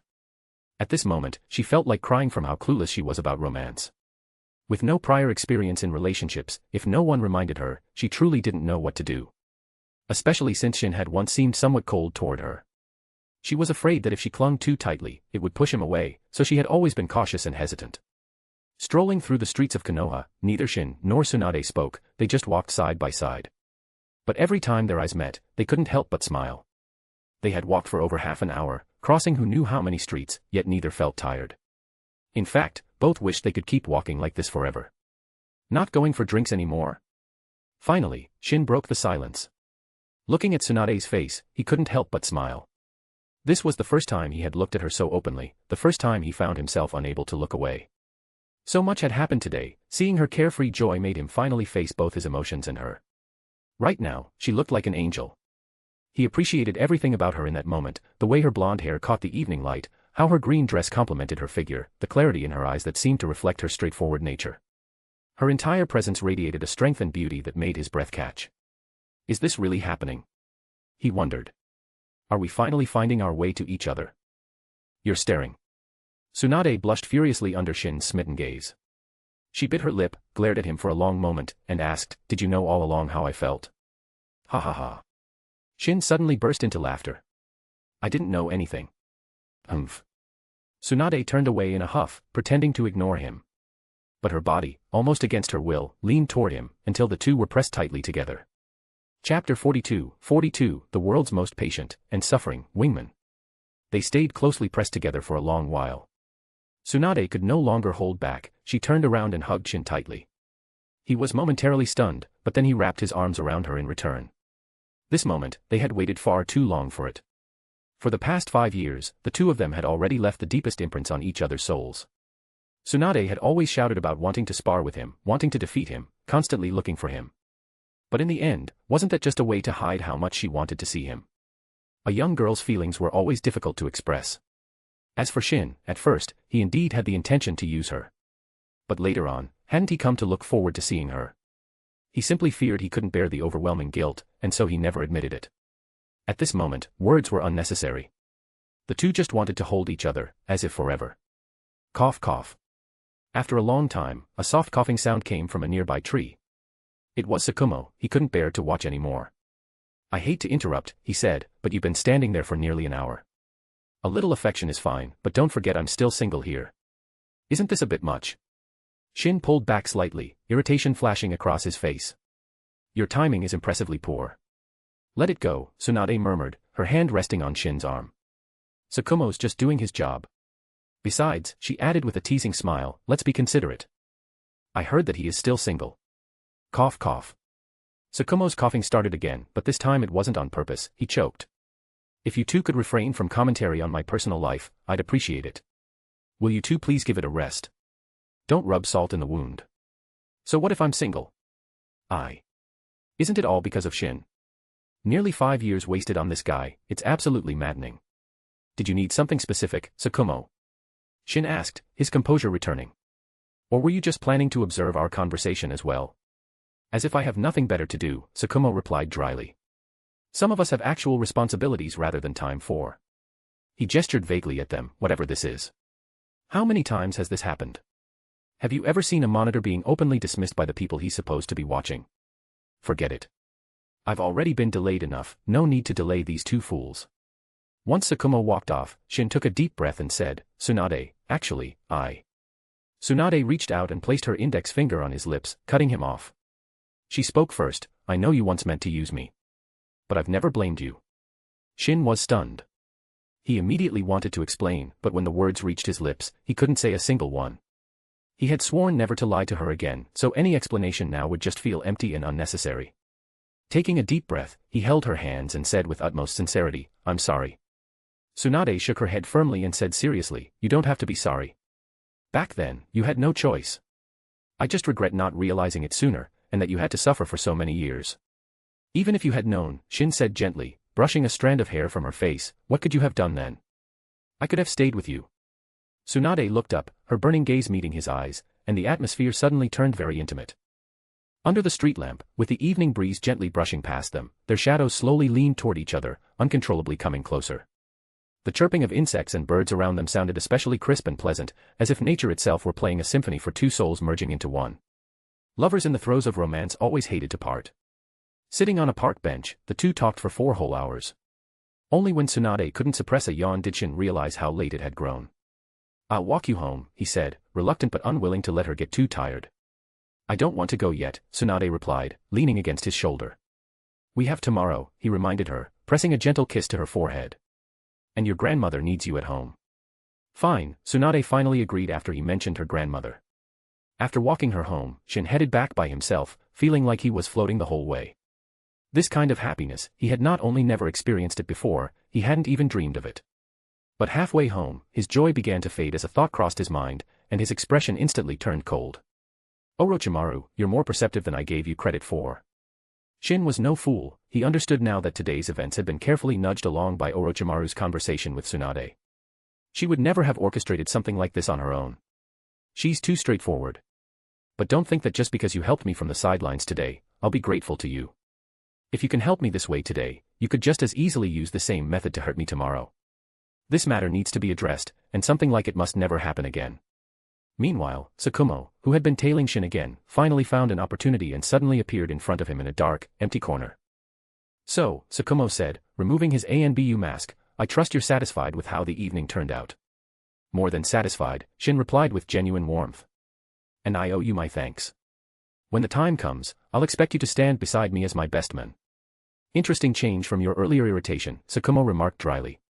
"Come on, you can't take that seriously." Shin showed no remorse and even turned it back on him. "I should be the one complaining. Just as Tsunade and I were hugging, you spoke up and interrupted us. Don't you think you were the one being unreasonable?" "An hour, Shin," Kumo emphasized. "You were hugging for a full hour. I was afraid you'd die of suffocation." "Time flies," Shin shrugged, then noted Kumo's exasperated expression. "But I suspect you didn't track me down just to discuss my appreciation of the moment. What's on your mind?" "I don't want to be your monitor anymore." "You've got to help me, I know you'll have a way," Kumo sighed heavily. "Has our bond become so fragile?" Shin asked in feigned shock, acting like he'd been betrayed. "This isn't about bonding," Kumo replied firmly. "When was the last time this actually resembled a monitoring assignment? You practically have me running errands half the time." "Fair point," Shin conceded, then studied Kumo more carefully. "But there's something else, isn't there? Your timing, it's not just about the assignment. That's not relevant." "On the contrary," Shin said, genuine interest replacing his teasing tone. "If there's someone you're interested in, perhaps I could help. After all, you've done plenty for me, intentionally or not." Kumo's face flushed red, his eyes darted away, and he gave a small cough before asking very seriously, "Really?" Chapter 43, When even your girlfriend's teammate wants you, bonus. "Would I lie about something like that?" Shin said firmly. Well. That nurse at your hospital, now." Kumo stammered, then immediately wished he could dig a hole and crawl into it. It was just too damn embarrassing. But in this matter, Shin actually could be of help. Damn, he was shocked. "Are you spying on me or watching that girl? You're really being irresponsible here." "Ahem." Kumo coughed twice again, his face flushed as he forced an explanation. "It's not like keeping an eye on you is going to change anything. Can't I at least glance at a girl I like? Besides, everyone appreciates beauty. What's wrong with just looking?" "Ha ha ha." Shin burst into laughter at that. Noticing Kumo's expression darkening, Shin quickly composed himself. "Don't worry, I understand. I'll help you with now. Consider it handled." Kumo finally let out a breath and said, "What about the surveillance on you?" "In 7 days, the surveillance on me will be lifted," Shin guaranteed. "Also, you'll be penalized for not keeping a close watch, but it won't be serious." When the time comes, just formally resign from ANBU. Then you'll be completely free. You can really pull that off. Kumo exclaimed in surprise. Do you think it's that hard? Alright, I'm heading home for some rest. Just wait for my good news. Shin waved behind him and left, even humming a cheerful tune as he walked. Unlike yesterday, when going to work felt like torture. A new day had begun, and both Shin and Tsunade woke up early. The two of them went to have a bowl of ramen together, then arrived at the hospital office an hour early. Newly official as a couple, they couldn't stop talking, one moment exchanging heartfelt thoughts, the next discussing ideas for new medical ninjutsu, then pondering what to have for lunch. Every now and then, they'd share a sweet, intimate moment. In the end, both of them agreed, going to work really was a joy. After 3 days of lovey-dovey time, he returned once again to Tsunade's home. Today was the day Mito would reinforce the Nine-Tails seal, and he had been specifically called over. Mito-sama, Shin respectfully greeted upon arrival. Shin had genuine respect for her, both because of Tsunade and because the elderly woman truly deserved it. Still calling me like that? Mito feigned dissatisfaction. Ah. Oh bacon. Shin quickly corrected himself. Much better, Mito's mood lifted instantly. She looked at Shin, then at Tsunade, completely satisfied with what she saw. She had immediately noticed the change in Tsunade. That overflowing sense of happiness couldn't be hidden. Finally, after some probing, Tsunade blushed and nodded to admit her relationship with Shin. Shin, have you studied sealing techniques? Mito asked once the mood had settled. No, I haven't. I've created a few sealing jutsu myself, but none of them are particularly impressive, Shin replied. What? Mito's eyes widened. You mean you created sealing techniques without ever studying any? Yep, Shin nodded truthfully. Mito fell silent, processing this information. Without other sealing jutsu as reference, it was impossible to understand the principles of sealing, let alone create them. This was a universally accepted fact in the shinobi world. She herself had created sealing techniques too. But that was because she had been exposed to countless sealing techniques since childhood and deeply understood their principles. Plus, with the natural talent of the Uzumaki clan and her own exceptional abilities, she managed to pull it off. Would you be willing to show me? Mito asked. Of course, Shin replied, pulling 3 scrolls from his robe and handing them to her. These scrolls weren't something he usually carried. He never needed to. But after he figured out what Mito might be planning, he had brought them with him specifically today. As she examined the sealing technique scrolls, Mito nodded repeatedly. These are remarkable, she said eventually. Although the lack of reference materials has left these sealing techniques somewhat imperfect, the conceptual design is absolutely brilliant. With the right guidance and some refinement, these could develop into truly significant techniques. She nodded decisively. I believe you can help me. First, we'll establish a mental connection. I'll guide you through the reinforcement process step by step. I'm ready, Shin replied. As Mito opened her consciousness, Shin activated his Sharingan. Soon, guided by her, his eyes locked onto the seal's location, and he used a genjutsu projection. His consciousness appeared in front of a sealed cage. There was no denying it, the Uchiha clan truly was blessed by the heavens. These eyes held unfathomable power. Inside the cage, the colossal form of the Nine-Tails was tightly bound by countless chains, struggling furiously. You're really full of energy, Shin couldn't help but remark.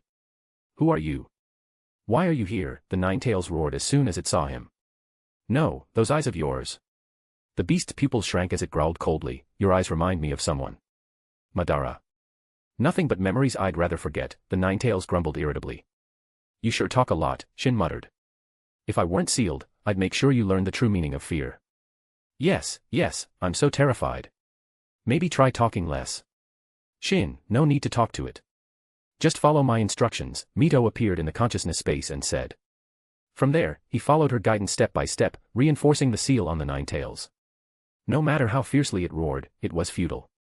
In the end, as the binding chains tightened further, the Nine-Tails was rendered completely immobile. Phew. With everything done, he finally let out a breath of relief. Thank goodness for Mito's incredible skill in sealing arts, he wouldn't have been able to manage it on his own. Did you learn it? I did. Good. Kushina will need your support in the future. If there are complications with the seal, you now know how to stabilize it. She paused, considering him. I've decided to share the Uzumaki sealing techniques with you. Your natural aptitude suggests you'll master them quickly. Thank you, Shin said, genuinely moved by her trust. We're family now, she replied simply. No thanks necessary. After leaving the mental space, Mito told Shin to come to her house for dinner every evening after work, and afterward, he'd study sealing techniques under her guidance. Naturally, Shin happily agreed. So, his meeting with Orochimaru was scheduled during the day. The following day, Tsunade accompanied Shin to meet with her teammate. The moment Orochimaru saw him, the usually composed and cold ninja became unusually excited. His tongue involuntarily licked his lips, as if he had just laid eyes on a rare and priceless treasure. "I've long admired you." Orochimaru stepped forward eagerly and warmly grasped Shin's hand. Tsunade, watching from the side, felt extremely uncomfortable. She knew Shin was popular at Konoha Hospital, and many girls liked him, but now even Orochimaru seemed to be competing with her. "I've been curious about your work as well," Shin said, though his tone lacked warmth and was clearly unfriendly, nothing like Orochimaru's enthusiasm. Then, his expression shifted to something more serious. "Orochimaru, you should run." Shin suddenly said something that left both Orochimaru and Tsunade stunned. Chapter 44, Research Points and Broken Rules. "What are you talking about?" Orochimaru asked, genuinely confused. He was struggling to follow Shin's rapid shift in tone. "I appreciate that you help Tsunade and me understand each other better," Shin said, instantly activating his 3-tomo Sharingan.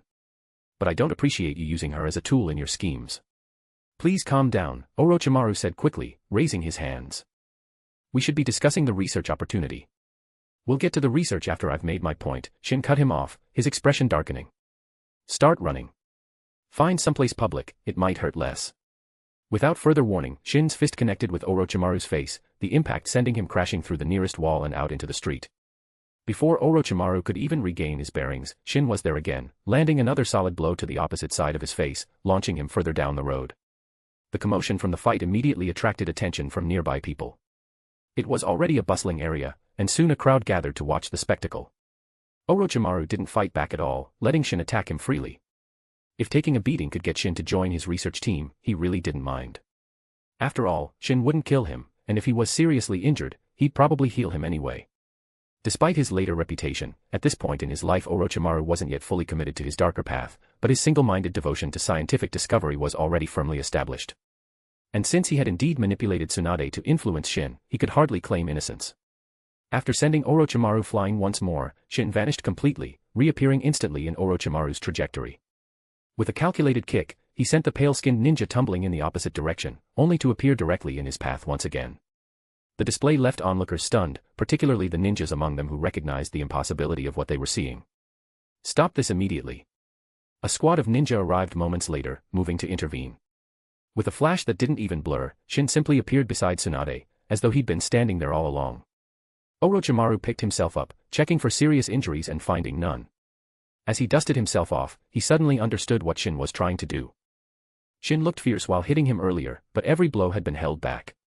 So he was using this as an excuse, to create an opportunity to demonstrate the Flying Thunder God technique in front of witnesses. This was likely a prelude to a confrontation with Konoha's leadership. Though perhaps, Flying Thunder God wasn't even the right term anymore. What Shin was doing appeared to be true teleportation, not dependent on formula marks. Still, Shin continued to call it Flying Thunder God out of convenience. A month earlier, while experimenting with combining his past knowledge with the Flying Thunder God technique, Shin had experienced a breakthrough moment when he suddenly transported himself a meter from his original position without any preparation. In that moment, he'd heard the system notification. Mastery of Flying Thunder God exceeds Tobirama's. Reward, 1,000 research points. Since receiving the system, Shin had understood that Tobirama's talent could be enhanced, but upgrades required 10,000 research points, which could only be earned by surpassing Tobirama's achievements. This advancement of the Flying Thunder God marked his first acquisition of research points, filling him with excitement. He had no doubt that he would surpass Tobirama in many areas in the future. After all, the second Hokage had only a little time each day to devote to research, and his main focus was ninjutsu.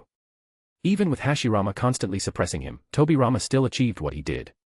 Shin, on the other hand, had far more time than Tobirama, and his research scope wasn't limited to ninjutsu, and no one was suppressing him. If he couldn't surpass Tobirama with the same talent, more time, and better conditions, wouldn't that make him worthless? As for the advancement of the Flying Thunder God, it actually wasn't that complicated. Many people knew how powerful the Flying Thunder God technique was, but very few understood its underlying principles. Shin was likely the only person alive who knew the fundamental theory behind the Flying Thunder God technique. Before the Tobirama created the Flying Thunder God, there was only one ninjutsu in the entire shinobi world that allowed spatial teleportation. That was the summoning jutsu. But most people only cared about whether the summoned beast was strong, few ever pondered how a summoning beast could be instantly brought across spacetime. Maybe some have thought about the question, but none could really make sense of it. The only person who truly figured it out was Tobirama. And now, that included Shin. No one knew who invented the summoning jutsu. But Shin greatly admired that person, he was even in awe of them, thinking them a genius beyond comprehension. A legendary spacetime ninjutsu. And yet it had been simplified to the point where any ninja could learn it, it had become utterly commonplace.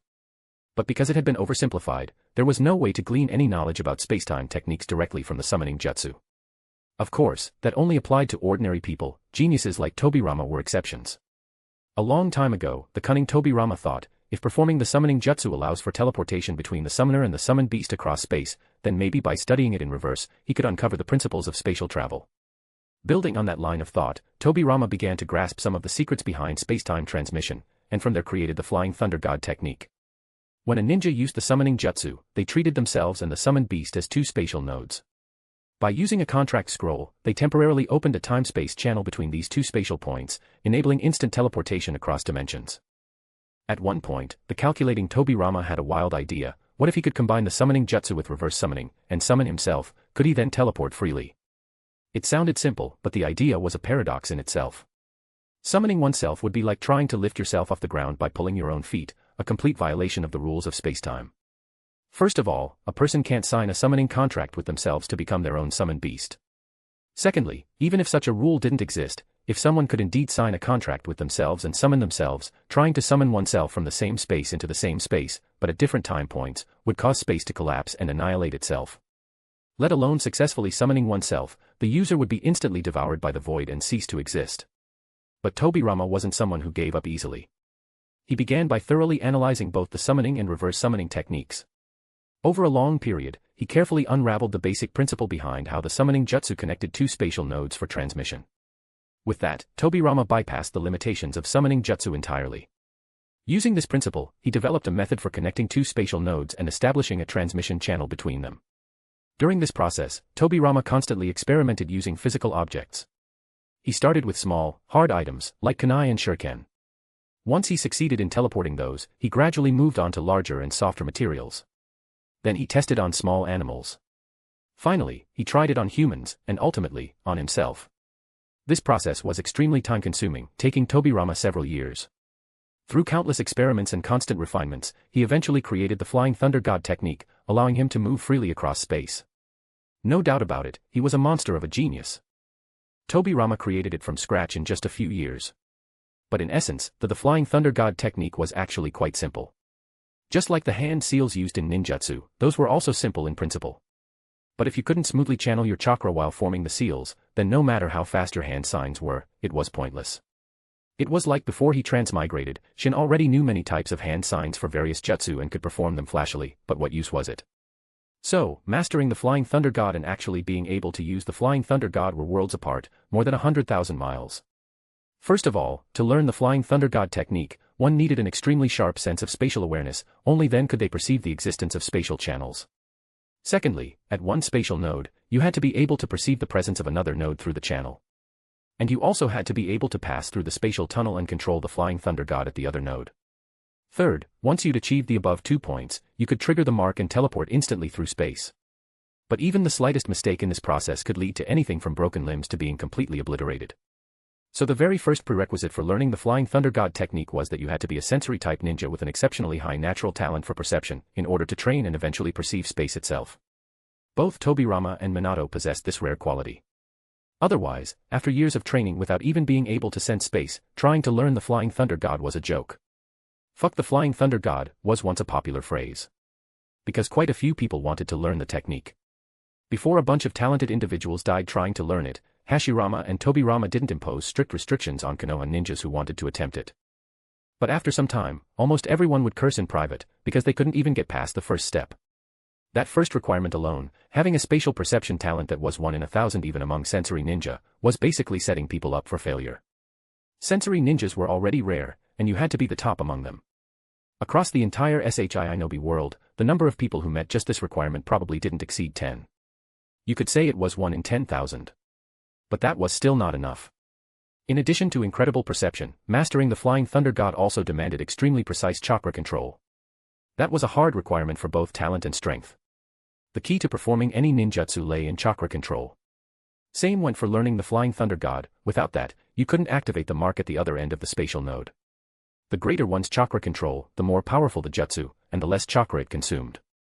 Throughout ninja history, anyone with this level of chakra control had always been someone with top-tier talent and strength. Think that was enough? Heh, not even close. Even if you met the above two conditions, there was one more ironclad requirement: unparalleled reaction speed. Selection standard. Take 10,000 ninjas, whoever had the fastest reaction speed among them likely met the Flying Thunder God entry criteria. Because during spatial teleportation, danger lurked everywhere. If your reflexes weren't fast enough, you wouldn't even know how you died. Top 1 in 10,000 in perception, top 1 in 1,000 in talent and strength, top 1 in 10,000 in reaction speed. How many people in the world could qualify? Some might ask, isn't that just making things impossible? Exactly, it was making things impossible. Otherwise, why would it be that after decades in the shinobi world, only 2 people had ever mastered the Flying Thunder God? Keep in mind, the Flying Thunder God technique of Konoha wasn't some well-kept secret. Plenty of people had seen it, and it even leaked out. Tobirama's performance alone made countless people envious. And then Minato's yellow flash dazzled the entire ninja world.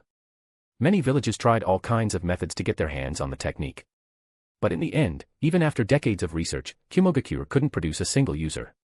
All they managed was a nerfed version called the Heavenly Transfer Technique.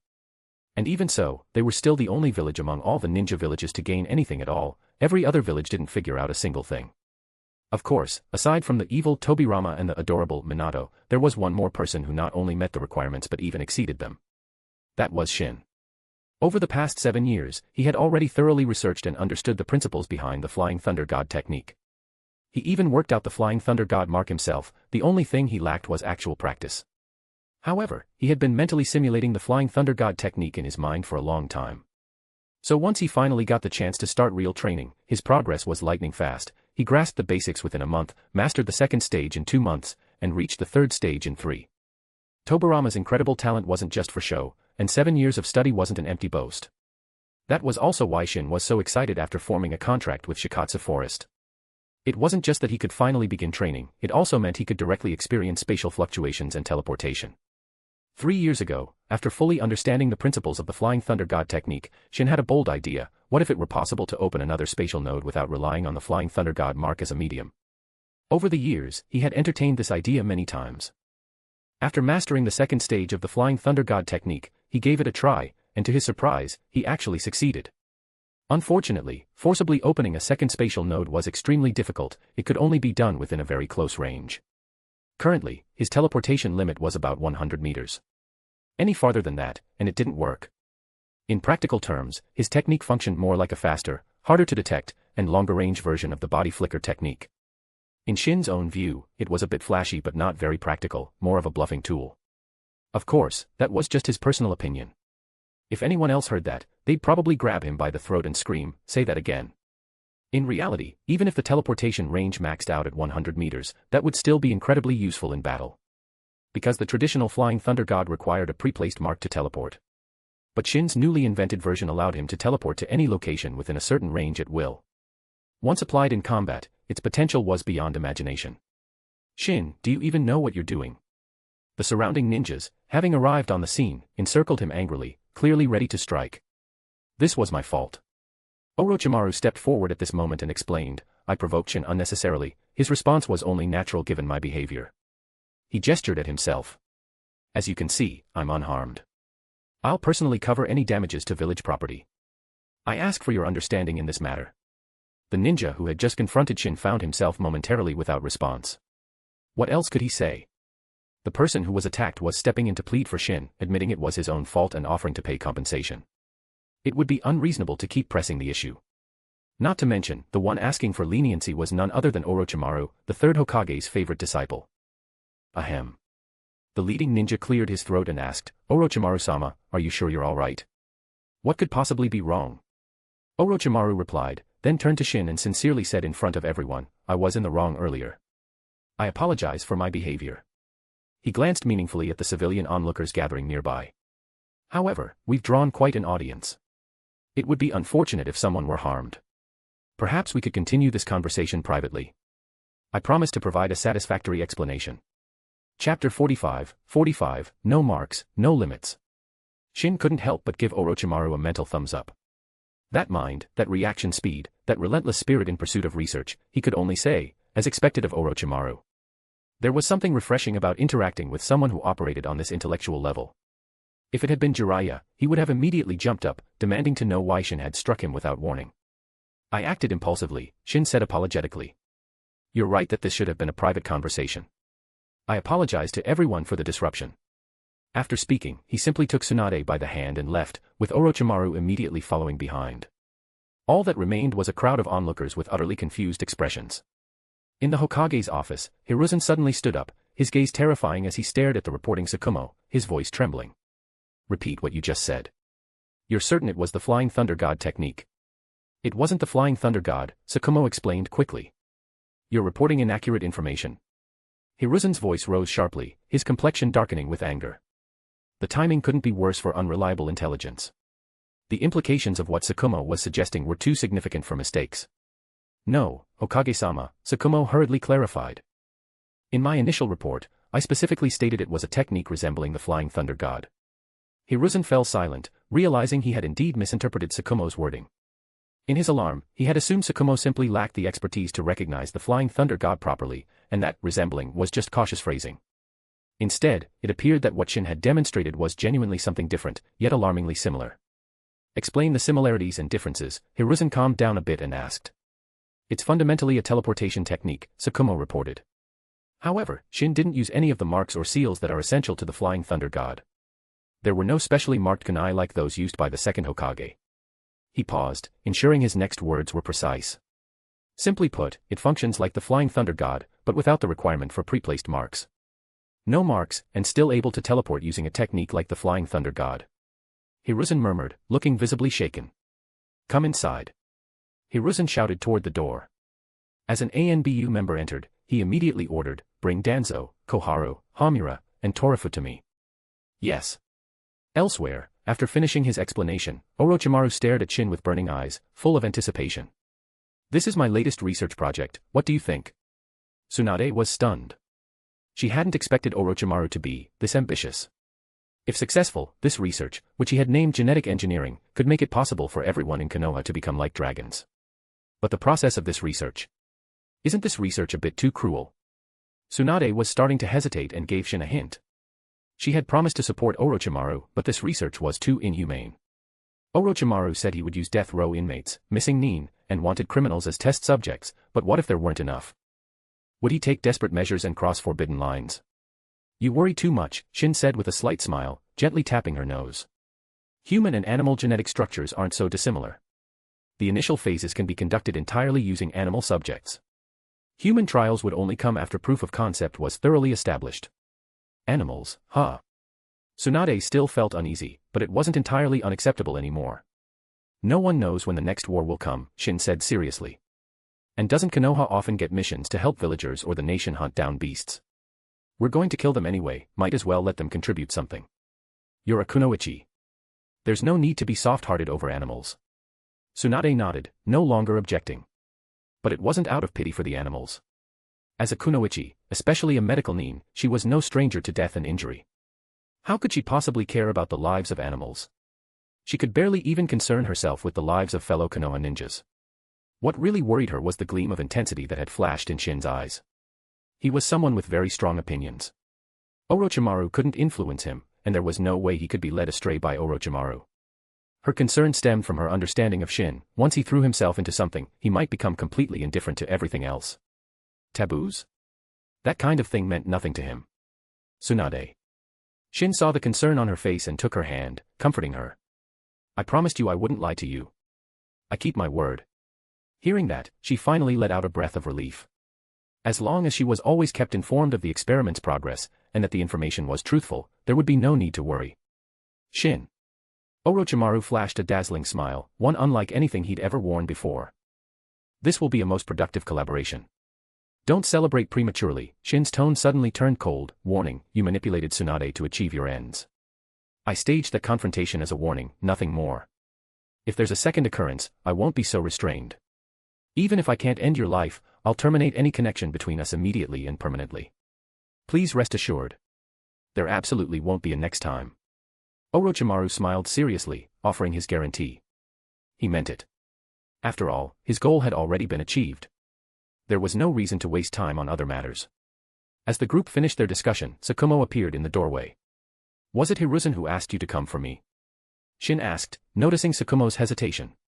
How do you always know these things? Kumo asked honestly. Though powerful, Kumo was straightforward and a bit dense. That was the whole point of this scene I caused. If he doesn't call for me, what would have been the point? Shin said, not bothering to explain further. I'm coming with you, Tsunade declared immediately. As am I, Orochimaru added. This was the perfect partner he'd finally won over. Orochimaru shared her mindset. He didn't want anything to happen to Shin either. That's fine, Shin nodded. If you two come, it might help calm the others down, and buy me a bit more room to speak. The Hokage requested that you go alone. Kumo reminded him gently. When you found me, I was already with them, Shin replied with subtle irritation. They heard everything and insisted on accompanying me. What exactly would you suggest I do? Or what could you do to prevent it? Let's not waste more time. Seriously, Shin, openly defying ninja protocols like this, is that really okay? Stuff like this could be trivial or serious depending on how the higher-ups looked at it. And if they were looking for an excuse to punish him, wouldn't this just hand it to them on a silver platter? Kumo wanted to remind him, but in the end, he didn't say anything. After nearly 5 years of knowing Shin, he knew this man wasn't like most others. Once he made up his mind, words were useless. Soon, the four of them arrived at the Hokage building. When Kumo knocked and they all entered the office together, the 5 high-ranking officials of Konoha were momentarily stunned. Then, their expressions darkened. Chapter 46, Civilian Immunity. Shin. Koharu stood abruptly. She'd been finding him increasingly difficult to deal with lately.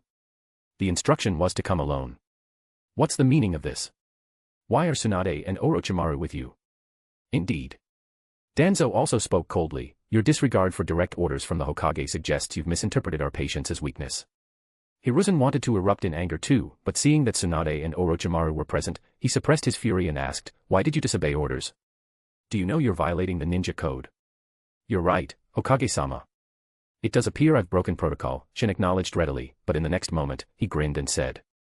But I'm not actually a ninja, so how can those protocols apply to me? Is my name listed on any ninja roster in Konoha, official or otherwise? His words hit like a splash of cold water. The initial anger on the faces of Konoha's leadership quickly transformed into realization. Although Shin had mastered many medical ninjutsu, and had even developed resurrection techniques. Although he could easily defeat 8 elite members of the Uchiha clan. Although he could fight Orochimaru without giving him a chance to strike back. Although he could teleport with a technique more advanced than Flying Thunder God. What he said was actually true. He wasn't a ninja. So how could the ninja code apply to him?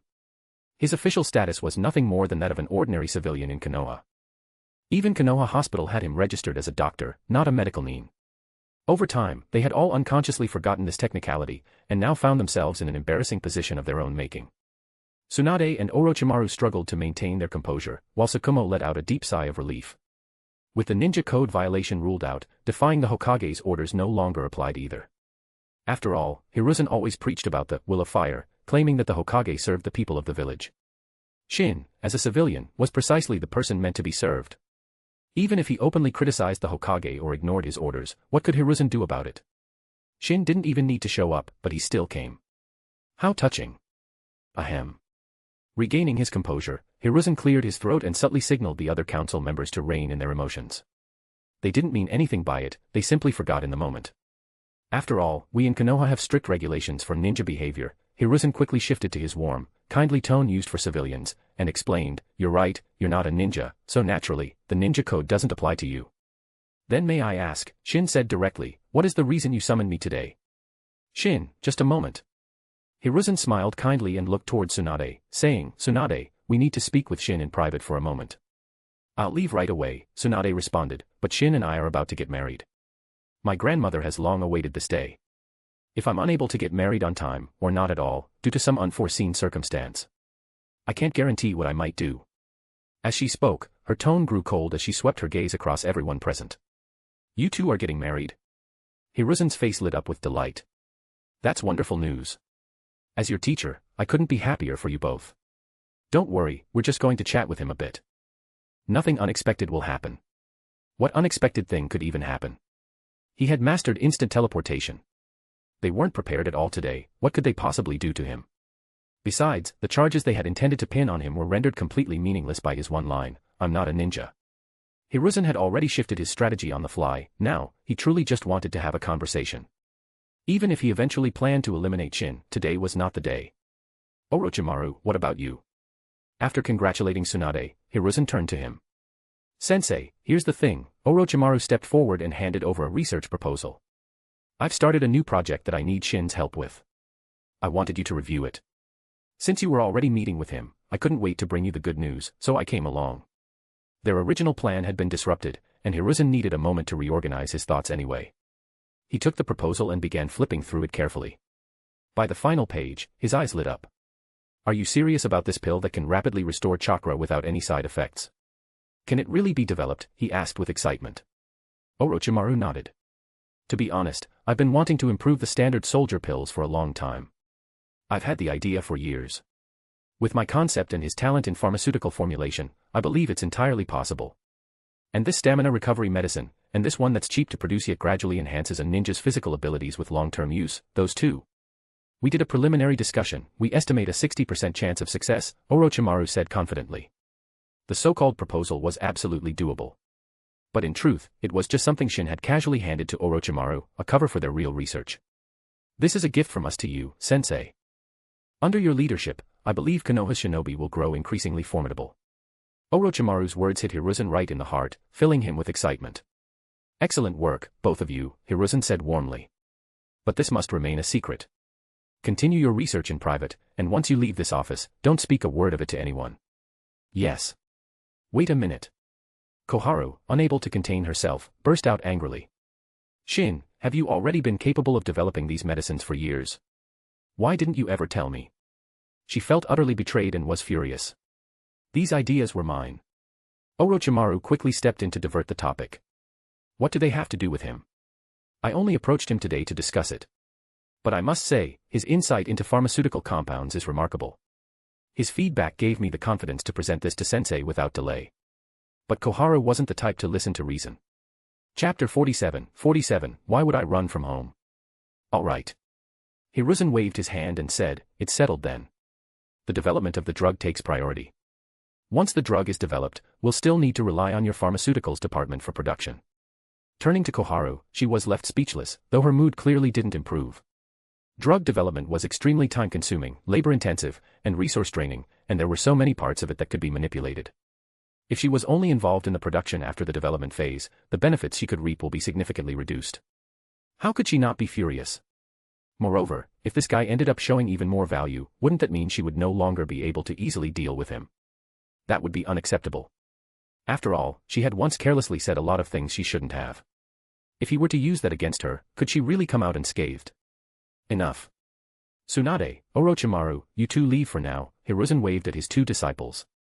Tsunade and Orochimaru nodded, exchanged glances with Shin, and walked out of the office. As soon as they and Kumo left, the atmosphere in the office changed completely. "Didn't I give the order that you're not allowed to train?" Hiruzen asked, his tone slightly cold. "Yes, you did give that order. And I've strictly followed it ever since," Shin replied, nodding. "You expect me to believe you haven't trained secretly all these years?" Hiruzen pressed.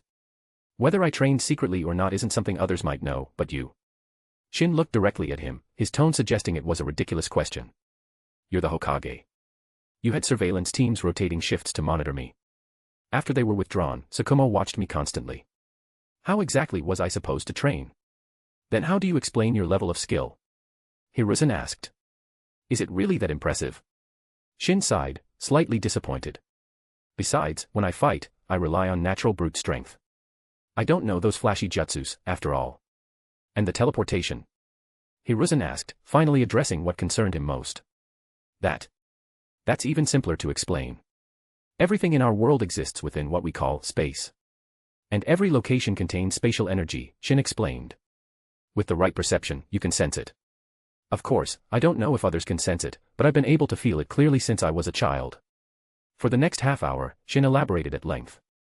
He described how, since childhood, he had an extremely keen sense of space. How it puzzled and bothered him for years. Until, by chance, he overheard someone talking about how the second Hokage could teleport by traveling through space. That sparked his curiosity, and he couldn't stop thinking about it. Not only did he recount his own experience, he broke down and explained the principle behind teleportation, laying it bare for everyone to understand. He described how, bit by bit, he discovered he could communicate with space, and eventually figured out a way to teleport. He didn't care about sharing it, because he knew no one else could replicate it anyway.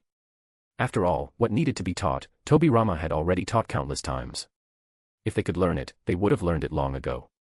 But hearing his story like this made everything seem very real. To demonstrate, Shin picked up a small ornament from the desk. He let go with his right hand, and instantly, it appeared in his left hand, just like magic. So 2 years ago, you suddenly gained the ability to teleport? Hiruzen asked, disbelief written all over his face.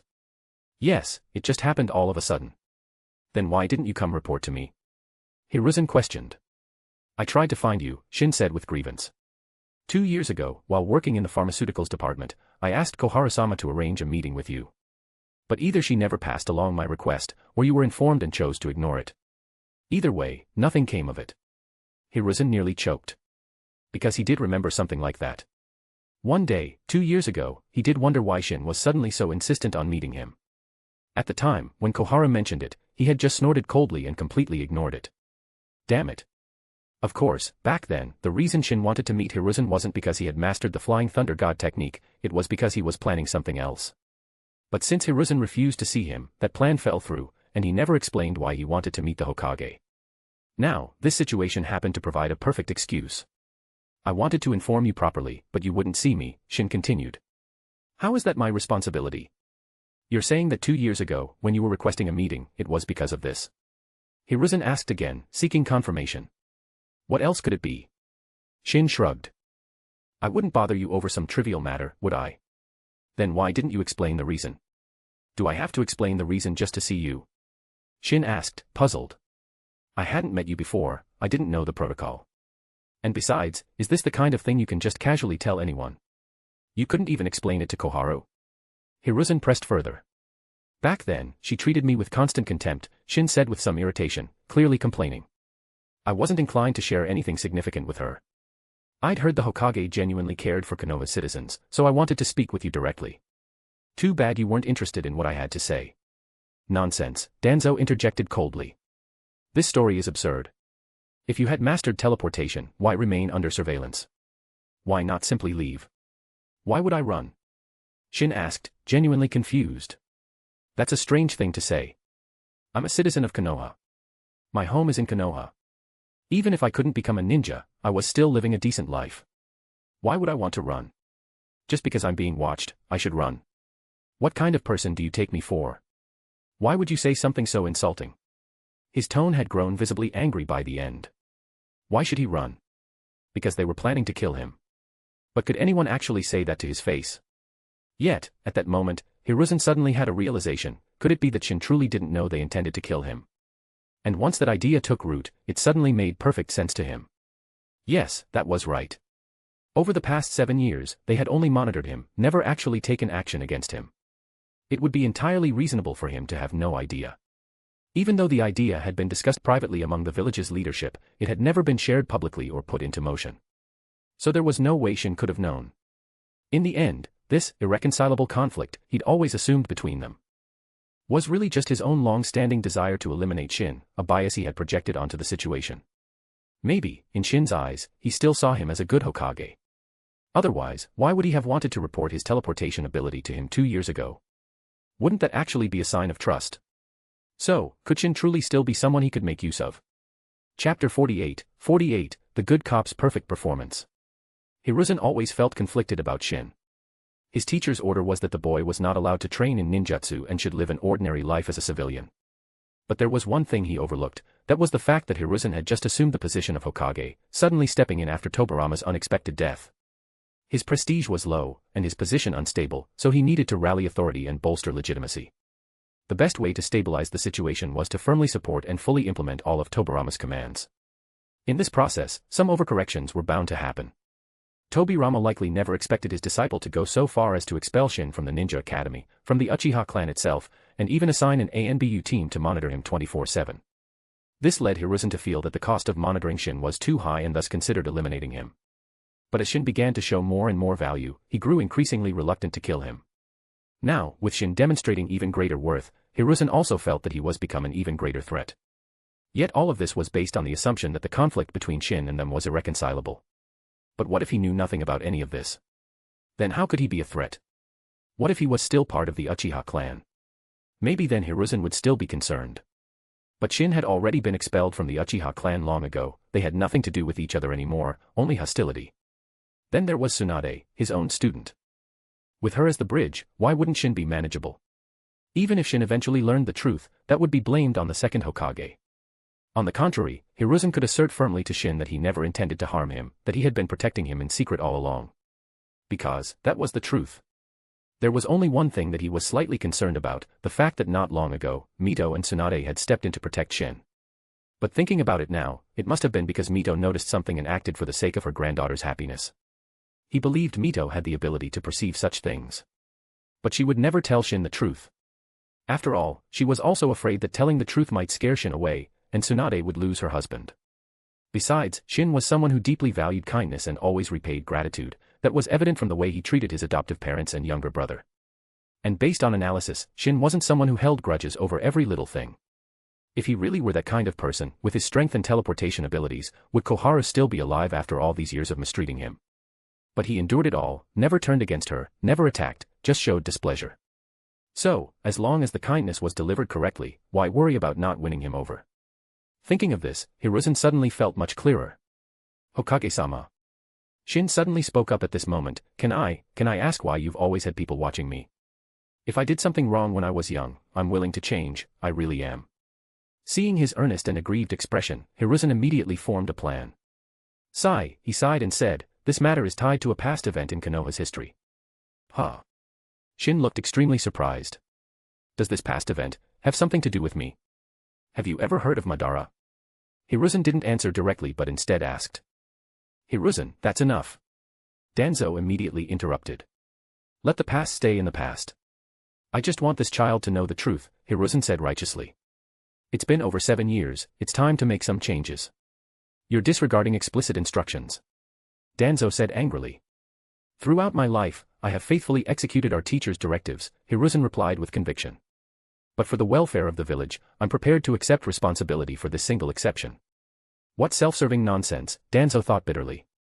If breaking with Tobirama-sensei, for the village, counts as taking responsibility, who would criticize you? It only enhances your reputation while potentially tarnishing his legacy. I never expected this from you, Hiruzen, using even our teacher as a shield for your political maneuvering. Your shamelessness is truly remarkable. And Shin is someone I had my eye on, now you position yourself to claim his loyalty before I can. This path has significant consequences, Hiruzen, Danzo said with a low voice. Some of which may not be immediately apparent. All paths do, which is why such decisions rest with the office I hold, Hiruzen said firmly, playing the good cop role to win more favor from Shin, while solemnly reminding Danzo of his authority. Danzo's composure finally broke.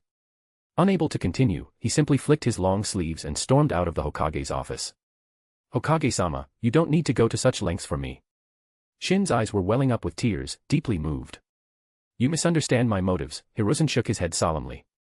My actions aren't for any individual, everything I do is for Konoha. Shin was utterly stunned by both Hiruzen's actions and his words. It was as if a wave of passionate background music suddenly started playing in his mind. A beam of light shone from behind Hiruzen, making him appear radiant and sacred, too dazzling to look at directly. Is this what righteousness and virtue look like? Damn, this is fun. Hokage-sama. His voice choked up, for a moment, he didn't even know what to say. That's enough, Hiruzen said, genuinely pleased with how the exchange was unfolding. No need for that. It's time you understood the full context, he continued. Madara was the first leader of the Uchiha after the clan joined Konoha. He and the first Hokage were once close allies. At that time, the village had just been founded. Everything was in ruins, but with everyone's efforts, it steadily improved, becoming more prosperous and stronger. I was just a child then, much younger than you are now, he said with a smile. Back then, I often thought, if only the village could stay like this forever. But there are always those who can't live peacefully, who have to stir up trouble. Was that person Madara? Shin asked, playing along perfectly and encouraging the story. Yes, that's right. Hiruzen continued explaining, as the village flourished, everyone was happy, but he resented not being made Hokage. So he tried to persuade the Uchiha clan to leave Konoha with him, to build a new village, one where he could be the Kage. And, did anyone go with him? Shin, fully immersed in the story now, asked with curiosity. Hiruzen shook his head with satisfaction and replied, no, not a single person. Because the Uchiha wanted to live good lives too, who would want to go back to war and hardship? And then he left alone. But even after leaving, he couldn't let it go. 8 years after Konoha's founding, he came back alone, declaring he would destroy the village. How could he do that? Shin immediately became angry and voiced his disapproval. Exactly, how could he do that? Hiruzen echoed with righteous indignation. Many people have asked the same question. But it really happened.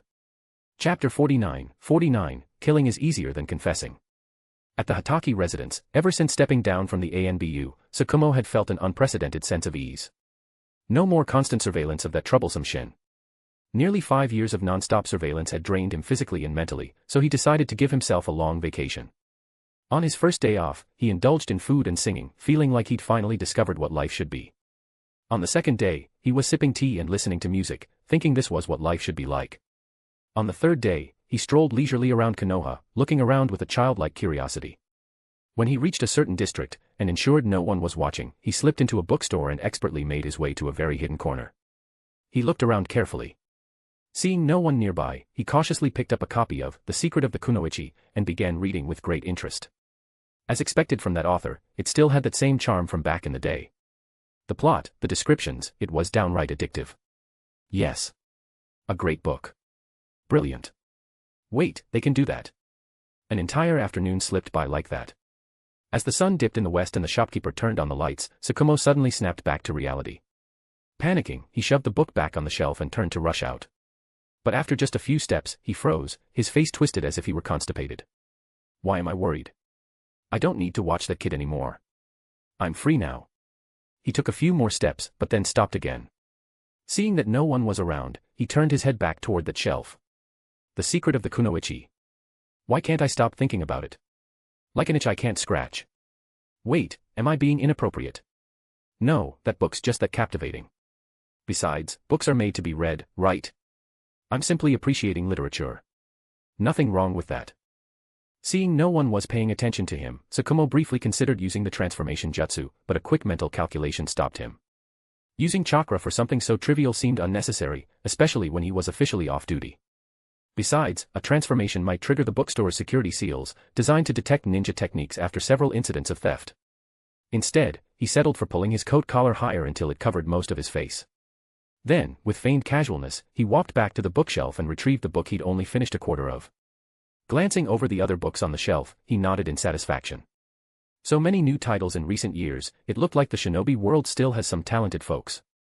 The authors were working hard. No need to rush, I'll tackle them all one by one. Humming a tune, he made his way to the checkout counter and handed the book to the young lady cashier. When she saw the title, her face instantly turned red. Then she took another look at Kumo. And that's when it hit her, that familiar face cover, that familiar aura, isn't this one of our old regulars? The one who always refuses a receipt. It had been so long with no sign of him, she'd thought something bad might have happened. But here he was, alive and well. I'm not. Kumo immediately denied it. Confirmed. It's really him. Sorry, I must have mistaken you for someone else. Once he left the bookstore, Kumo let out a deep breath. On the fourth day, he lounged in bed, swimming joyfully in a sea of literature, occasionally letting out pervy little giggles at the good parts. Day 5. Day 6. Day 15. At first, life had been great and carefree. But as the days passed, he could no longer sit still. Shin had promised to introduce him to Now. And what happened? He'd waited a full half a month, and Shin had vanished without a trace. Of course, on the surface, the two had always acted like they didn't get along. Shin had even warned Kumo not to come looking for him. He also said that when the time was right, he'd show up and ensure Kumo's happiness for the rest of his life. Perhaps something urgent had come up. Fine. I'll give him one more chance. Day 16. Day 21. Day 25. Day 30. This is absolutely unacceptable. He was losing his mind. 30 days. 30 full days of waiting. Did Shin have any idea what this was doing to him? No, it was time to find that kid. It had been so many days, even if he had something big going on, it should be over by now, right? Or he probably never intended to keep his promise. Yeah, that was it, time to find him. But what if he genuinely had important matters to attend to? What if confronting him makes things worse, and he refuses to help me altogether? What am I thinking? If I keep hesitating, someone else might win Nao's heart. I'm going. Now. No more delays. The next day, at Konoha Hospital, Tsunade sprang up the moment she heard the nurse's urgent report, grabbing a medical kit and rushing straight into the operating room. What? A critically injured patient. When she saw Tsukumo's left arm twisted like a pretzel, she was stunned. She knew exactly how powerful he was, so how could he be this badly injured within the village? Who the hell did this to him? But now wasn't the time for questions. As she directed the nurses to hand her the necessary tools one by one, she started treatment immediately. Luckily, though the injury was severe, treatment had been timely. It was just that the bones had been fractured in several places. Once set properly, he would only need some rest to make a full recovery. Who did this to you? Tsunade finally breathed a sigh of relief and asked curiously.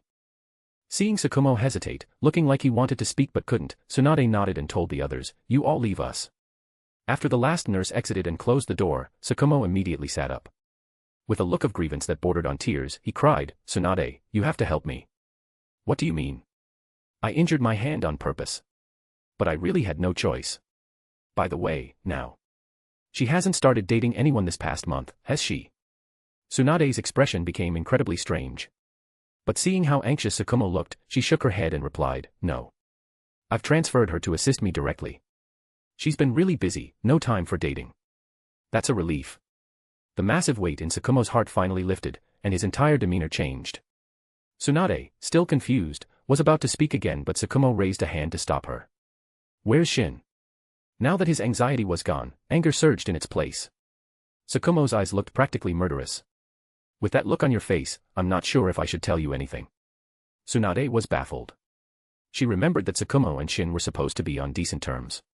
But now he looked like he wouldn't rest until the guy was dead. What was going on? Could Shin have schemed something against Tsukumo again, and gotten caught? But then again, earlier he rushed in here asking about Nao, could it be? Earlier you mentioned Nao. She probed instead of answering directly. Yes. Now. Tsukumo instantly switched expressions again. Shin promised a month ago he'd introduce us. I waited and waited for an entire month, and he never showed up. Where is he? I need to have a serious talk with him. Tsunade could only cover her face in exasperation. Shin has been occupied with important matters this month, but I'll fulfill his promise on his behalf. Really? A dazzling gleam flashed in Tsukumo's eyes, as if he was about to teleport instantly using the Flying Thunder God technique to get to Nao. Now, I'm on my way. Wait, compose yourself. The secret of the Kunoichi said that when a girl found out someone liked her, she might feel joy, but that didn't mean she accepted him right away. She would keep evaluating his personality, character, and capabilities. And in The Tale of Exotic Bath, it also said that when pursuing a girl, you must not give her too much pressure or burden. What you thought was kindness might make her want to avoid you. So, first, make a memorable impression. Then, engage her emotions, create interest. Next, maintain some distance, build anticipation. Finally, express sincere devotion, winning her heart. At a relatively upscale tea house in Konoha, Tsukumo and Nao sat facing each other. Tsukumo's face was flushed. Beneath the table, his hands were clenched tightly, his head lowered so much he could barely look at Nao.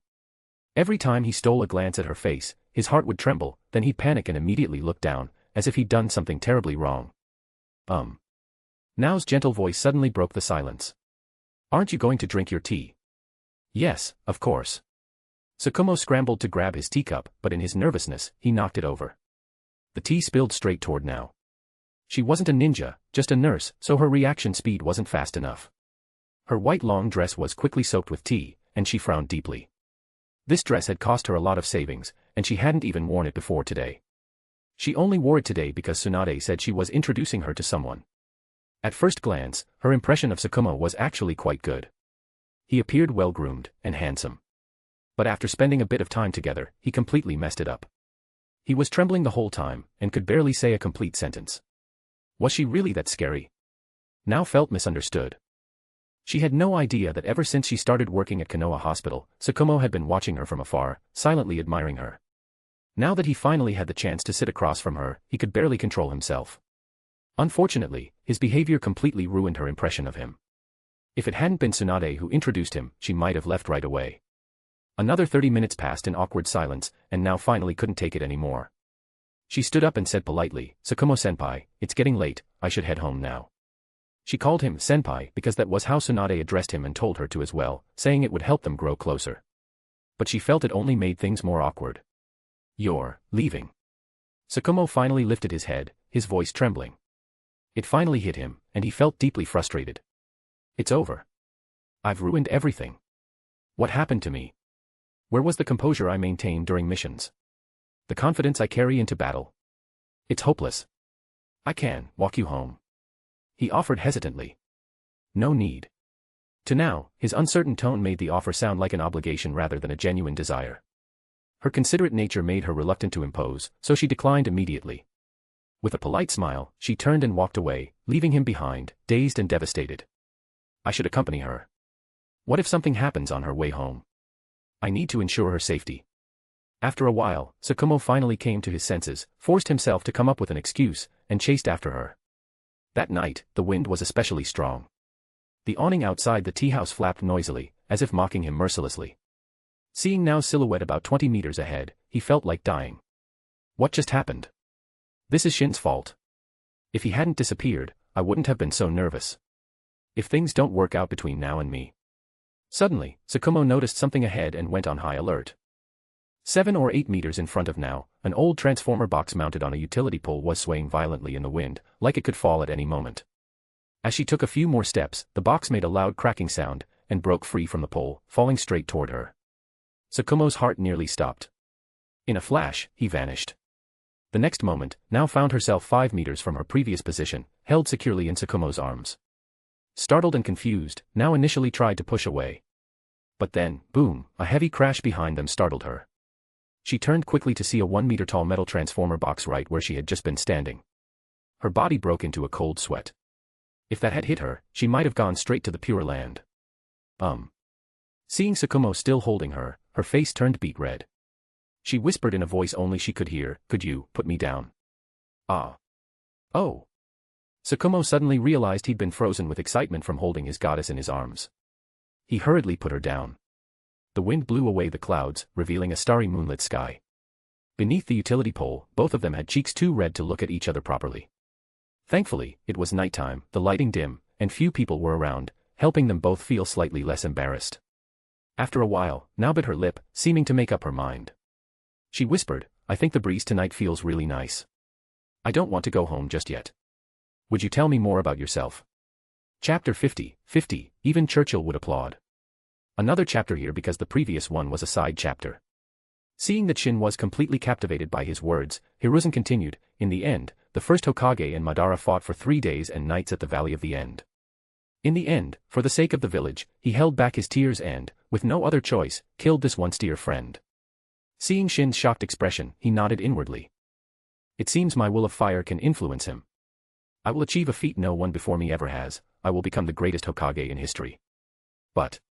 Shin scratched his head and said, "This has nothing to do with me, right? Don't tell me.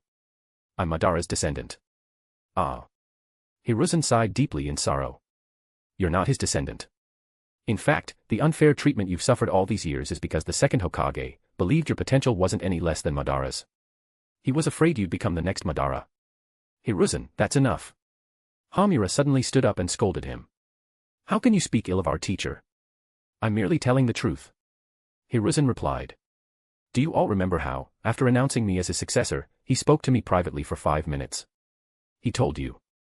Hamura's tone immediately weakened. Hiruzen nodded. Of course, he was lying. Tobirama had only once addressed how to deal with Shin in front of all the disciples, he never spoke to Hiruzen privately about it. But who would know whether Tobirama did or didn't say anything? He is no longer around. If I use his name to stabilize a talent for the village, it's not really against his will, right? All my life, I have obeyed his instructions without question, he continued righteously, so I had Shin monitored for a full 7 years. In these years, I've come to fully understand his character. He absolutely will not become the second Madara. If that's the case, why continue making things hard for him? Tobirama-sensei was the person I admired most in my life, but he wasn't omniscient, some things were beyond his foresight. So it's time Shin learned the truth and lived freely. If his spirit still watches over us, then let me shoulder his disappointment. Holy crap, this guy can really act. Shin was truly impressed. If it were anyone else, they'd probably be moved to tears by this speech. No wonder Hiruzen stayed in power for so many years, even though his leadership in his later Hokage years was riddled with blunders and led to Konoha's decline. He still had so much support. His skill at winning people over was so good, even Winston Churchill would give him props. Hokage-sama. Shin continued the act, playing along with Hiruzen. You really say no more. Hiruzen quickly waved his hand. I only did what a Hokage should. I believe anyone in my position would have done the same. From now on, I'll lift the surveillance on you. You can start your training. You mean, I can learn ninjutsu now? Shin asked excitedly. My word is my bond. Since he had decided to bestow this favor on Shin, Hiruzen intended to go all the way. After all, Shin had already mastered the Flying Thunder God technique, keeping him under surveillance was pointless. He might as well fully win him over. Seeing Shin move to tears, he felt very pleased. After all these years, this tactic never failed. So many had fallen for it, how could an inexperienced young man resist? Remember, Konoha is my home, and it's your home too. We both have a duty to make it better, Hiruzen finally said, pointing at Shin. All right, you may leave now. Ah, it's just that. Shin seemed to suddenly remember something, hesitating to speak. Hiruzen smiled, do you have something to say? Speak freely. Then I will, please don't blame Tsukumo. Even though he sometimes fell asleep while spying on me, and I saw him do it, he must have just been tired. Please don't hold it against him. Seeing Shin fake a plea while actually tattling, Hiruzen couldn't help but smile. Was this guy using the opportunity to get back at Tsukumo for spying on him for so long? Still, wasn't the tactic a bit too clumsy?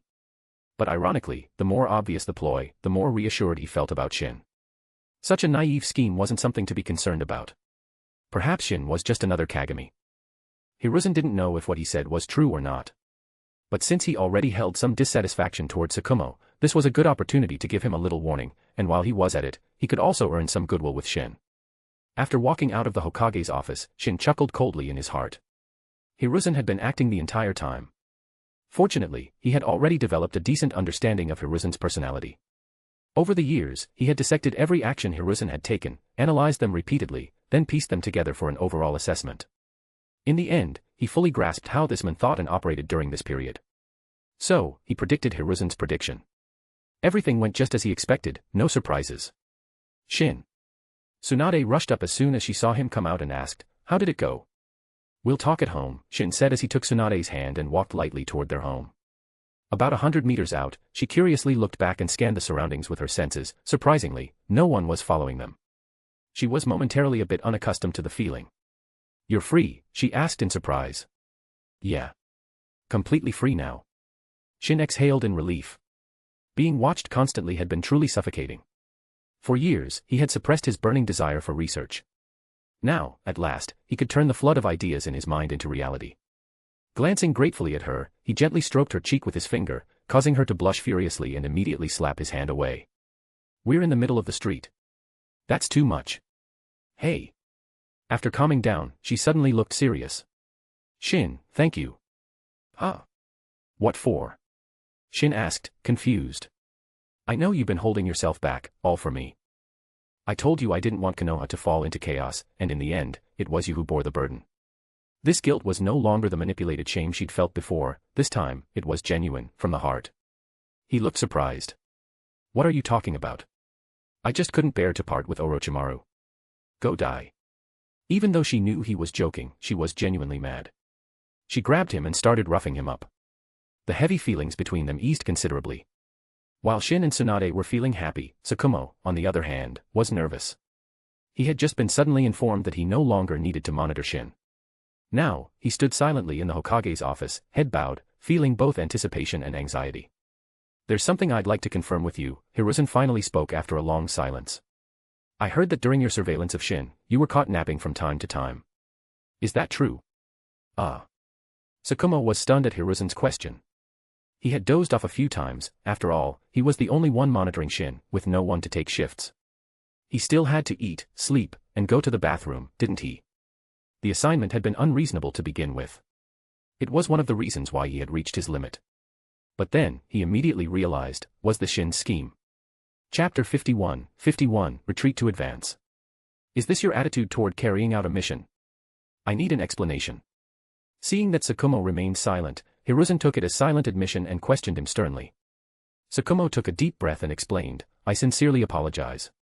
Monitoring someone around the clock all by myself has indeed been overwhelming. I wasn't slacking off at first. It's just that after nearly 5 years, Shin hasn't shown any suspicious behavior, so lately I've been. I don't want to hear excuses from someone who doesn't do their job properly, Hiruzen interrupted, wearing a self-righteous expression. I've failed in my duties. Please punish me, Hokage-sama. Tsukumo dropped to one knee, sincerely admitting his fault. You've contributed much, and you're the sole heir of a clan. Your mistake isn't exactly severe. Tell me, how do you think I should punish you?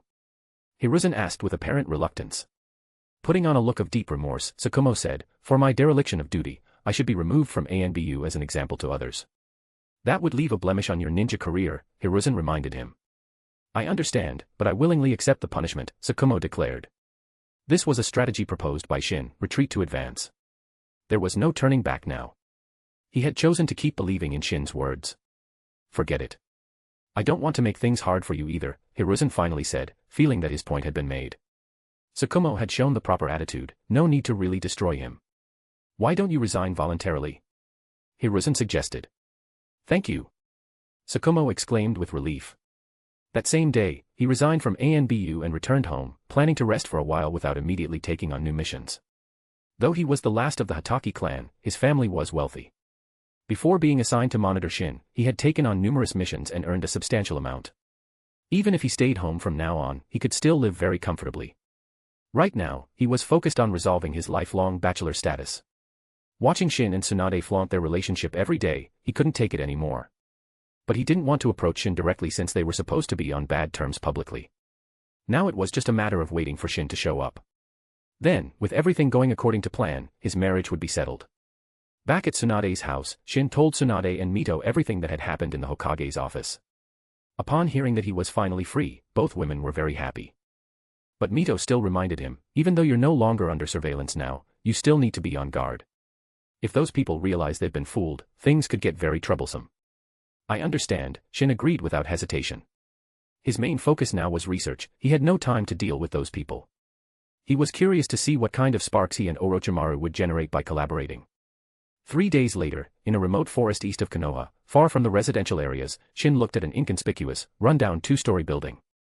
It looked dilapidated from the outside, and even worse on the inside. It clearly hadn't been maintained in years. Orochimaru, is this the new research facility you mentioned? Is there some kind of hidden underground space? Stop stalling, hurry and show me. No, there's nothing hidden. This is it, this is the whole thing. Orochimaru, also taken aback, replied speechlessly. When the third Hokage had approved this location earlier, he had been thrilled. He immediately dragged Shin over to check out the new lab. But the result? But Sensei said, Orochimaru quickly added, this entire area, including a 3-mile radius, is now ours. We can modify it however we like. Wait, what about your old research lab? Shin asked curiously. He used to dislike my research. He thought I was wasting my time on unimportant things, Orochimaru explained calmly. He had expectations for me and often lectured me about it, so I used to conduct my experiments secretly in the basement of my house. Later, when he realized he couldn't talk me out of it, he just let me be. But I never bothered to move, I just expanded the basement.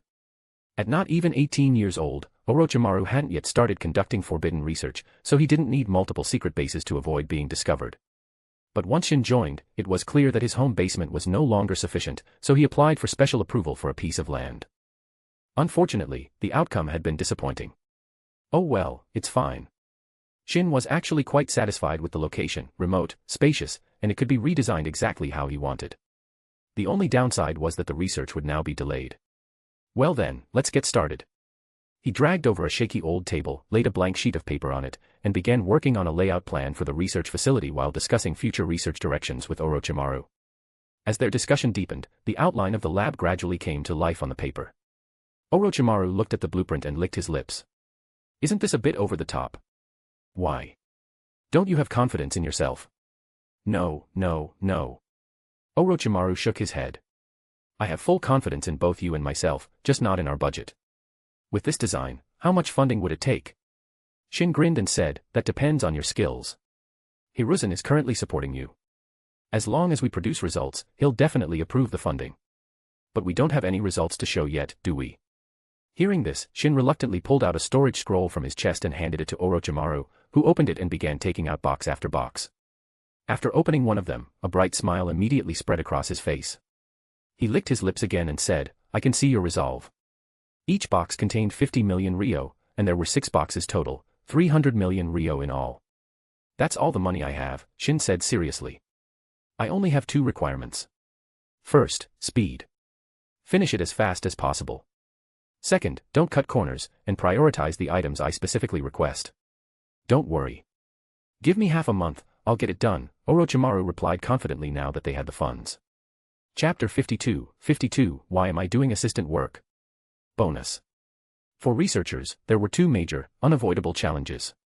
The first was funding. The purchase of equipment, collection of materials, construction and maintenance of research facilities all required a large amount of money. So, there was no researcher who wouldn't be happy to receive funding. Orochimaru used to be in pain. He had to conduct research while frantically completing missions to make money, otherwise the research couldn't be sustained at all. But even an S-rank mission would only bring him about 1 million, and lower-ranked missions paid even less. Plus, each mission required him to sacrifice a great deal of his research time. This sense of fragmentation nearly drove him insane. He just wanted to quietly do his research. Why was it so hard? Then Shin casually pulled out a sum of money that was 3 times more than he had earned over the years. How could he not get excited? What was more, Shin also said that in the future, the money Tsunade earned from Konoha Hospital would also continuously be invested into their research. These past few days, Tsunade and Shin have had frequent discussions. In the end, Tsunade decided not to conduct research with him. Originally, she didn't want to be separated from him, so she suggested joining the research team. But when she saw him readily agree, she calmed down instead. She had promised him that she would become Hokage and had already started taking steps toward that goal. The first step was to build prestige, preparing to intervene in the medical department. If she poured all her time into research, the position of Hokage would drift further and further away. Moreover, as Orochimaru had pointed out, she really wasn't the kind of person who could patiently do research. However, she still didn't know that her salary for a long time into the future had already been thoroughly planned out by Shin. With the initial funding in place, and her ongoing contributions, if they spent just a little time producing results that Hiruzen wanted, he would definitely increase their research funding. In this way, a positive financial cycle could be established, and they would have more time to pursue the research that truly interested them. In fact, not just Hiruzen, eventually, they could also rope in Danzo, and others. Making money through research, it was not acceptable. If all these methods still didn't provide enough funding, Shin even planned to borrow money by going out now and then using the Flying Thunder God technique. Over the past few days, the two had engaged in deep discussions across various fields, to the point where Orochimaru was completely captivated by Shin's astonishing research talent, ignoring all of Tsunade's complaints. He pretended to be unwilling and blamed Orochimaru, saying he was the one pestering him. But when it was just the two of them, he was even more excited than Orochimaru, constantly proposing ideas and verifying them one by one with him. Sometimes they had intense discussions and listened to each other intently, sometimes they argued fiercely, faces red from the debate. At times they wrote furiously to record their discussions, and sometimes they each made discoveries, feeling joyful. The research hadn't even officially started, yet the two of them were already completely immersed. Orochimaru was so thrilled that he claimed the science of the ninja world would reach an unprecedented peak in their hands, and that all his dreams would come true. However, at this point in time, his research capabilities still couldn't compare to Shin's. So naturally, Shin assigned tasks clearly. He said he would be responsible only for theoretical planning, guiding the direction of experiments, and personally conducting critical experiments. All the work involving experimental design, data recording and organization, equipment procurement, sourcing materials, general fundraising, and external coordination, those would all be Orochimaru's responsibility. He nearly cried when he heard this. Aside from experimental design, wasn't everything else just assistant work? Wasn't this supposed to be a collaboration? Why are all the tedious and exhausting tasks his? As a core researcher, why was he being made to do assistant work? This made him consider recruiting a few reliable assistants while he had the chance. As for the ethical dilemmas that had once troubled him, once he discovered that Shin had even fewer moral boundaries in research than he did, he immediately cast aside all such concerns. As for certain forbidden experimental materials or rare resources that other villages outright refused to sell, Shin simply said, "Leave it to me. If we lack anything, I'll just borrow it." And on top of that, he generously provided a full 300 million in research funding. Orochimaru was so grateful, he practically wanted to kiss him. Waiting around didn't feel great. After handing over the early stage prep work to Orochimaru, Shin decided to take a break and spend some quality time with his family. After all, in the long stretch ahead, he probably wouldn't have much free time. The first thing he did was quit his job at the hospital. When he told the Konoha Hospital director he was leaving, the men burst into tears on the spot. Fortunately, Tsunade wasn't quitting as well, or the poor guy might have lost all hope. Still, the sorrow in his heart was very real. Only he knew how much revenue Shin had brought to Konoha Hospital. How could he bear to let him go? But seeing how determined Shin was, the director could only painfully agree and told him, anytime you want to return, the hospital's doors will always be open to you. As for Tsunade, Shin promised her he'd take 2 days off early each week to spend time with her. After all, researchers are people too. A little relaxation now and then helps keep the mind sharp. Plus, she had the privilege of visiting the lab at any time and even summoning Shin via the Flying Thunder God technique, so although she felt reluctant, she agreed. After all, she would soon be quite busy herself. It's biting. Downstream from the southern Konoha River, in an uninhabited spot, Minato shouted excitedly from the bank as he saw movement on the fishing float. Shin, sitting nearby, was speechless but couldn't bring himself to scold him. He gently patted Minato on the head and smiled, the float only wobbled a bit, it hasn't sunk yet. Look, you scared the fish away. Huh? I thought it was a bite, Minato said, disappointed. Shin comforted him, it's fine. We'll get one soon. Minato nodded vigorously and propped his chin on both hands, refocusing all his attention on the float. After spending 2 days with Tsunade, Shin took the opportunity, while Minato was on break, to take him fishing as requested. Despite their deep bond, the brothers had rarely had the chance to relax together over the years, due to all kinds of responsibilities. So Minato was overjoyed. After casting the line a few more times, the float moved again. This time, Minato held his breath, not daring to make a sound. The moment the float sank, Shin quickly jerked the rod upward, immediately feeling the weight on the line. With a strong pull, a fish weighing 7 or 8 pounds flew out of the water and swung toward the shore. Minato quickly grabbed the net and caught the fish skillfully. Haha. Fish for dinner tonight. After tossing the fish into the keep net, the two of them went back to quietly waiting for more bites. But when no fish came for a while, Minato's eyes slowly drifted toward Shin. What's there you can't say to me? Shin smiled when he saw the look on his face. You're really not leaving anymore, right? Minato asked cautiously. A sudden ache hit Shin's heart, and his nose stung slightly. Minato was perfect in every way, but sometimes just too considerate. It made Shin want to protect and cherish him even more. Chapter 53, Research Materials to Work With. Minato's words were like a shackle that tightly bound Shin. And with the lock Tsunade added on top of that, he was completely trapped. Was this what they call a bond? He was really damn well tripped up by it. Shin didn't know what Tsunade and Minato talked about that night, but it definitely wasn't just some casual chit-chat. He never expected that after all his calculations and schemes, in the end, he would be outmaneuvered by Minato, who tried everything he could to keep him from leaving. Who could he even argue with about this? He had been explicitly told not to show his freakishly clever side in front of others, and his sunny, honest appearance really did fool everyone. Yet all that cleverness was used entirely on Shin. And of all things, this kid knew how to act all sweet and coy in front of him.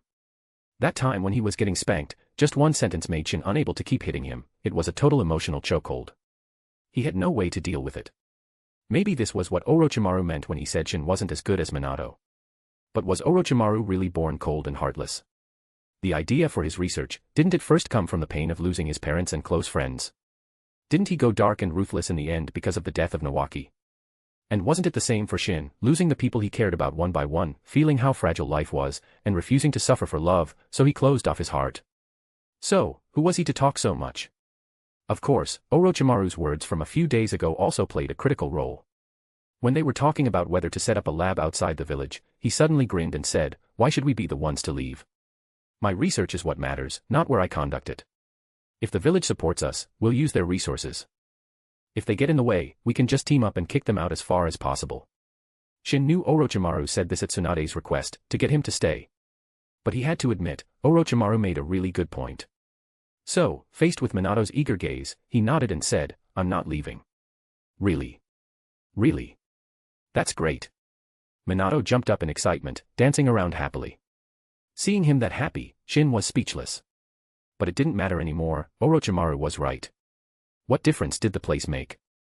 And where else could he find a colleague as brilliant as Orochimaru? If anyone was getting kicked out, it'd be them. And honestly, if they kept interfering with his research, he wouldn't mind having more research materials to work with. For now, the research hadn't started yet, so those materials could wait. Minato calmed down a little and proudly said, "From now on, I'll protect you. Anyone who tries to hurt you, I'll make them pay. Haha, then you'd better work hard. Shin laughed. Because I'm really strong, so the people who could actually hurt me aren't ordinary at all. With your current strength, you're still not quite there. Just watch me. Minato wasn't discouraged at all. Instead, he looked serious and full of determination. He was still young, but he'd always been smart. Under Shin's guidance, he'd matured early. Shin always protected him, but hadn't Minato always felt the same way toward him? So even when he was little, he secretly swore to himself he would make sure Shin could live a normal, happy life. Originally, he wanted to wait until he was strong enough to back his brother with sheer power, so no one could mess with him. But now, Shin had broken free of his predicament through his own strength. Minato was overjoyed, but also deeply ashamed. Because from beginning to end, he hadn't helped his brother at all. In fact, he nearly messed things up. So he swore he had to work harder, push himself even more, become incredibly strong, enough to truly protect his brother. And he was going to become Hokage, and build his brother a massive research institute to fully support his research. That evening, after the full fish feast, for once, Minato didn't cling to Shin, who was also having dinner at home. Instead, he rushed off, using training as an excuse.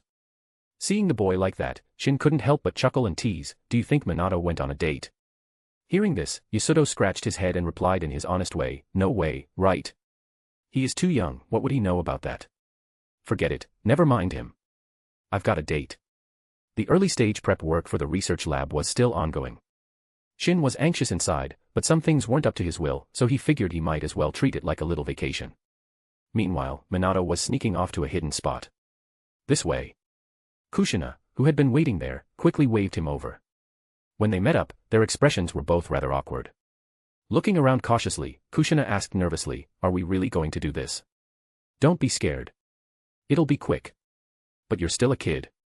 "I'm not a kid." Minato lifted his head, putting on the look of someone who thought he was already a grown-up. "But."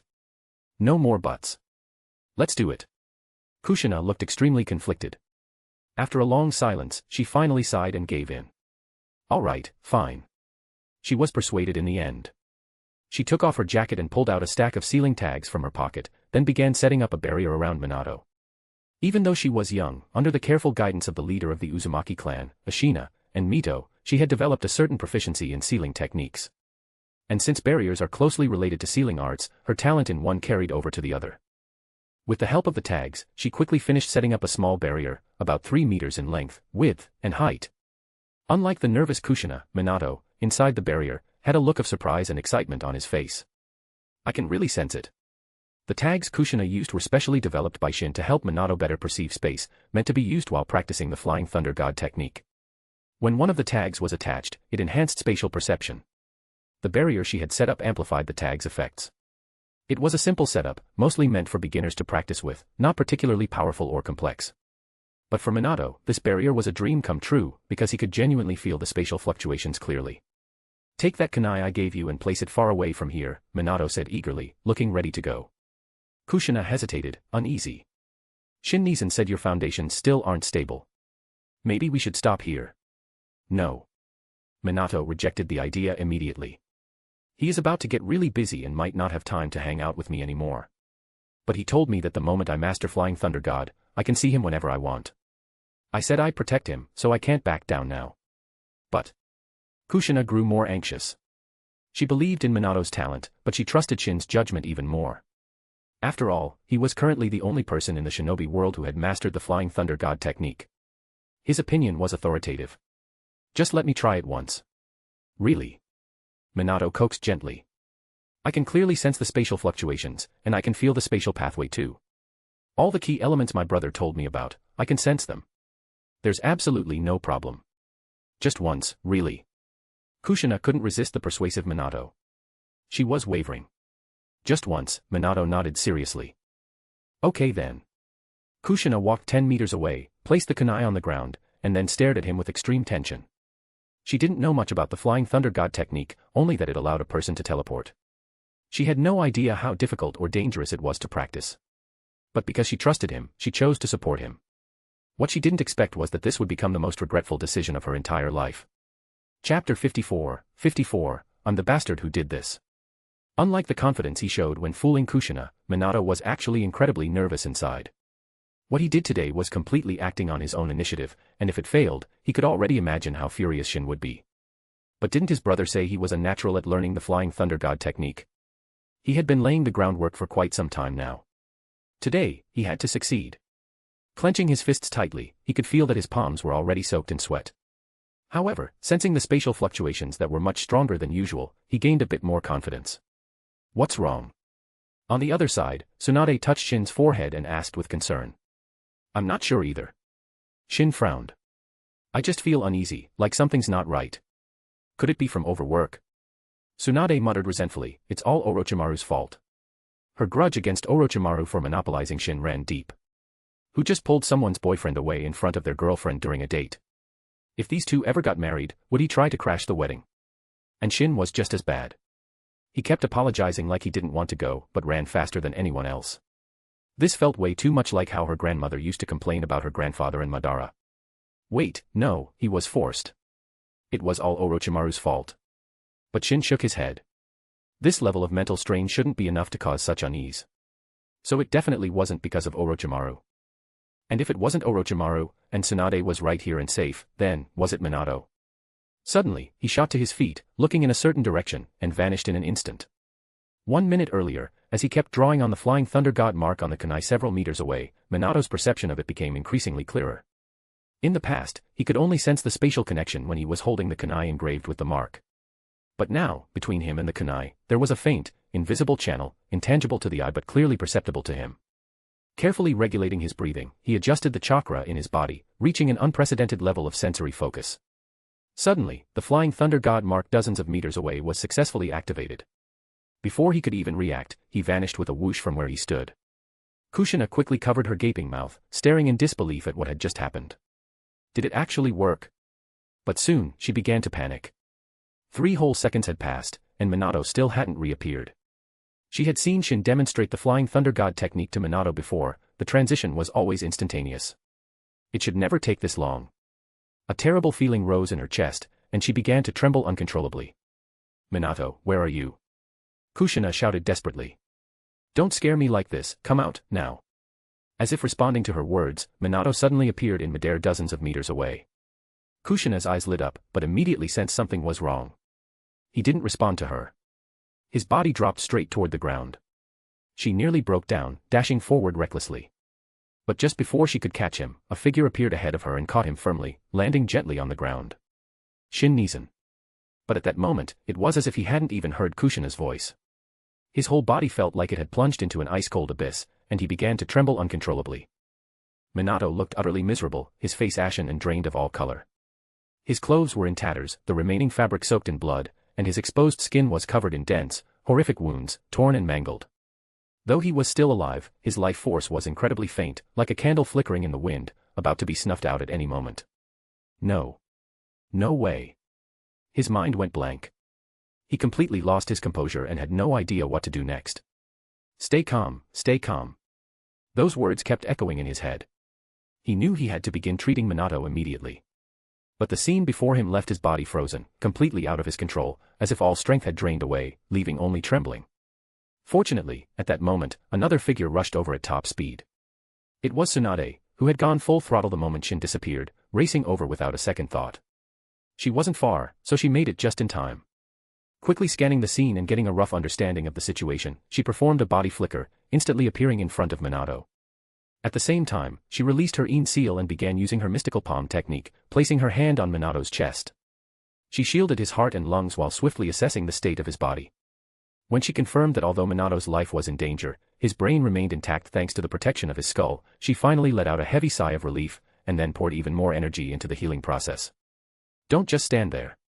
Minato's going to be okay, get over here and help.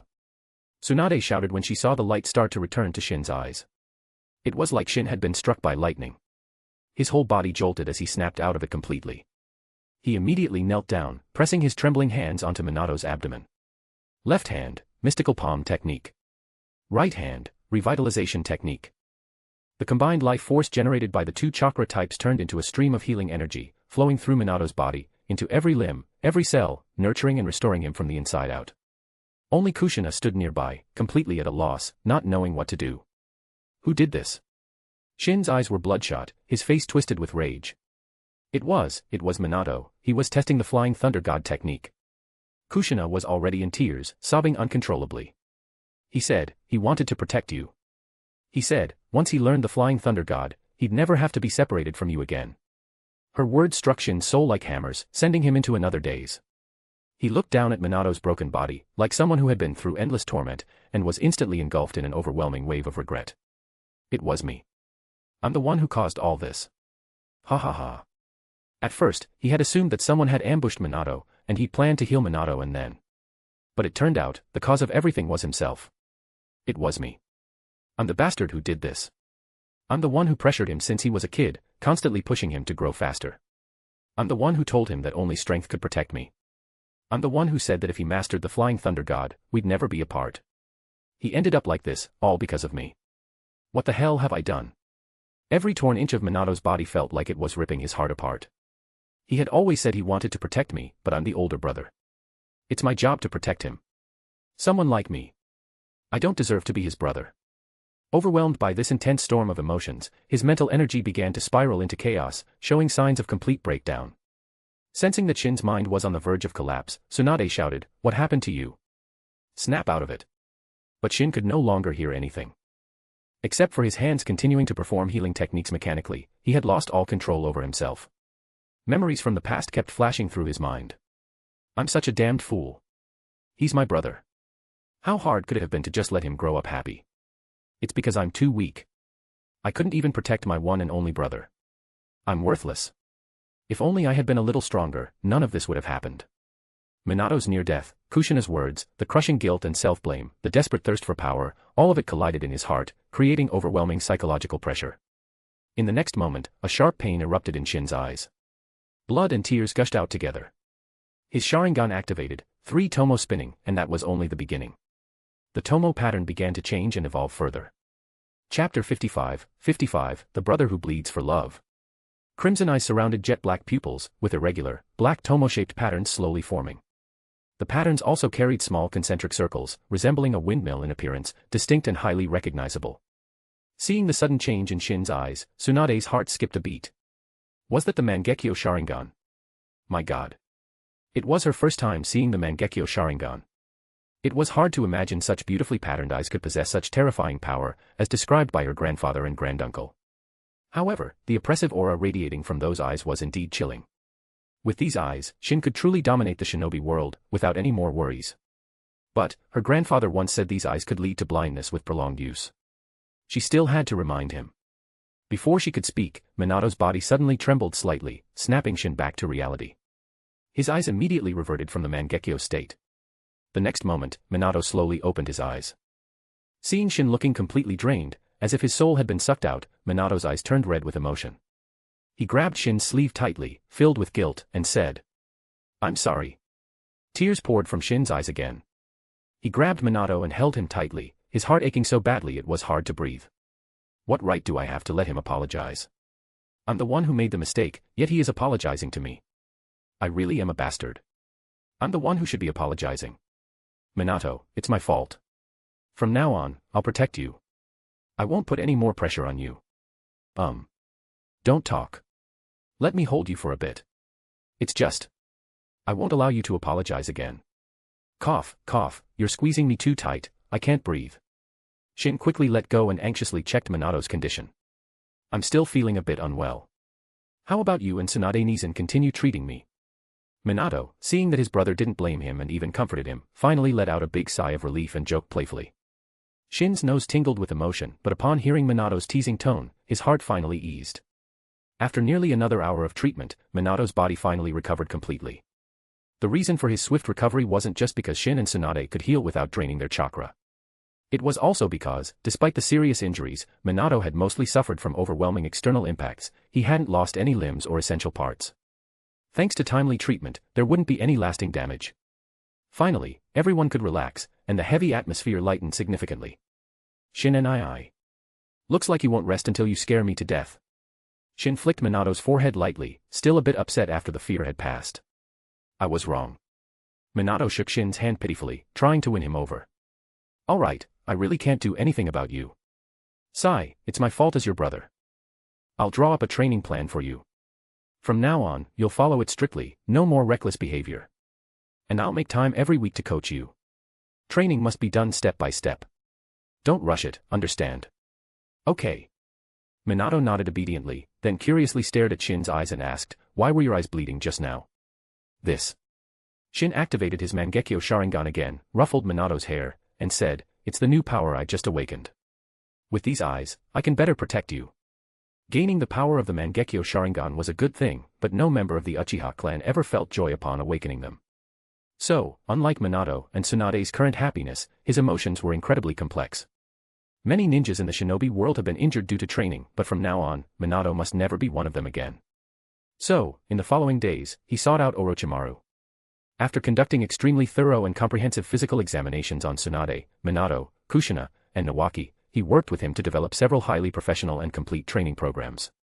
To his surprise, the usually cold and aloof Orochimaru took an immediate interest in Nawaki. It had to be said, sometimes, people just click. That might be the only explanation. Or it was fate. Shin had no idea what made Nawaki catch Orochimaru's eye, but there was clearly something different in the way Orochimaru looked at him. Perhaps Nawaki reminded him of someone. Taking advantage of the moment, he suggested that Orochimaru take Nawaki as his disciple. Unexpectedly, Orochimaru agreed. From that day on, Minato, Kushina and Nawaki wouldn't just be undergoing structured, scientific training, they would also receive a weekly medicinal bath tailored to their age and physical condition. Shin himself would take time each week to personally guide Minato and Kushina, while Nawaki would train alongside them daily, and get half a day of direct instruction from Orochimaru each week. Not just the kids, Tsunade was also put on the schedule. The scroll Shin gave her didn't just contain a training plan. It also included the latest version of the chakra body enhancement technique, the same one Minato and the others would be practicing. In addition, he included the 8 gates, which he had reverse-engineered after years of studying his own chakra pathways, and had thoroughly tested on himself. He then combined these techniques with her unique physique to prepare a highly potent therapeutic treatment specifically for her. This kind of treatment would be torture for anyone else. Although it could greatly stimulate the body's latent potential, it also came with significant physical strain. But her physique and regenerative ability were far beyond the average person's. As long as she followed his instructions, circulating the chakra body enhancement technique during the treatment and using chakra to stimulate specific neural pathways in sequence, she could fully integrate the procedure and reinforce her body. After the treatment, her immense vitality and healing power would fully restore her, resulting in all benefits and no drawbacks. Thanks to her body and Een seal, she could recover even during the intense procedure, so it wouldn't be painful at all. If she consistently continued this regimen, combined with her customized training program and the 8 gates, her strength would rise to terrifying heights. Especially when she learned that he had been planning all this for 2 years, and had spent 3 months formulating the perfect treatment tailored to her. Tsunade was deeply moved. After all, in the past 5 years, no potion or medicine Shin had ever concocted had taken him more than 5 hours. That was just how gifted he was. What seemed absurdly difficult for others, he could do with ease. So a 2-year planning process, followed by 3 months of refining a therapeutic protocol and an entire training system, what did that mean? It meant it was the flawless, risk-free final version, meticulously tested and perfected. And the fact that he had started thinking about this 2 years ago, meant he had cared about her deeply for a long time, he just never showed it. Realizing this, Tsunade's heart swelled with emotion and happiness. This was the greatest gift she had ever received in her life, without question. Clutching the scroll tightly, her determination to become stronger burned brighter than ever before. She had made up her mind, she would become Hokage, and with her power, she would protect Shin, ensuring that he could live freely and happily in Konoha, for the rest of his life. As time passed, this resolve only grew firmer. It had become her life's goal. And with everything arranged, Shin's research journey officially began. Chapter 56, The Eye That Devours Truth. Happiness always passed quickly, in the blink of an eye, half a year had gone by. In the far eastern corner of the village, there was a hidden research base belonging to Orochimaru and Shin. The base was built underground, consisting of 2 floors, each about 3,000 square meters. Research topics included various medicinal herbs, chakra metals, vitality studies, improvements to ninjutsu, and even research on the puppet techniques and organizational systems of Suna. Inside one sealed room, which could only be accessed through a secret passage, there was a hidden elevator. 100 meters below the elevator, there was an even larger space. This space was 10,000 square meters and also had 2 floors, with each floor divided into 4 zones, each dedicated to a different area of research. This was where the real secrets lay. Other than Shin, Tsunade, and Orochimaru, no one else knew of its existence. The 8 research zones were dedicated to 8 different fields. Sharingan Evolution Research, Hashirama Cell Research. Genetic Modification Research. Ninjutsu and Forbidden Techniques Research. Senjutsu Research. Kekkei Genkai Research. Soul Enhancement Research. Immortality Research. Each one of these areas explored concepts far beyond the common understanding of the shinobi world, and all of them had already yielded abundant results. Inside the Sharingan Evolution Lab, Shin lay on an operating table. Tsunade was carefully reimplanting his Mangekyo Sharingan into his eyes. With her use of the creation rebirth and a rudimentary version of the revitalization technique, she meticulously repaired every severed nerve. Once finished, Shin sat up. Still can't see? Tsunade asked anxiously, clenching her fists. It's been almost a month, how are you still not used to it? Shin replied with a smile. Though his eyes were closed, his hand reached out and precisely touched Tsunade's cheek. Don't worry. The research already has a clear direction.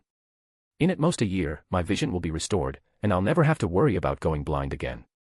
The only regret is that I won't be able to see your face for quite a while. You still have the heart to joke. Tsunade punched him lightly, a touch of sorrow in her voice. She was once again on the verge of tears. She had lost count of how many times she had cried over the past month. Don't cry, I'm really okay. Shin quickly pulled her into a hug to comfort her. He regretted using the Mangekyo Sharingan so frequently, it had caused Tsunade so much pain. That was his fault. But he wasn't lying about the potential for recovery. If he hadn't been absolutely confident, he never would have taken such drastic steps. Are you really sure your eyes can recover? Tsunade asked again, her tone extremely serious after calming down a bit. This was her 72nd time asking, the average was 3 times a day.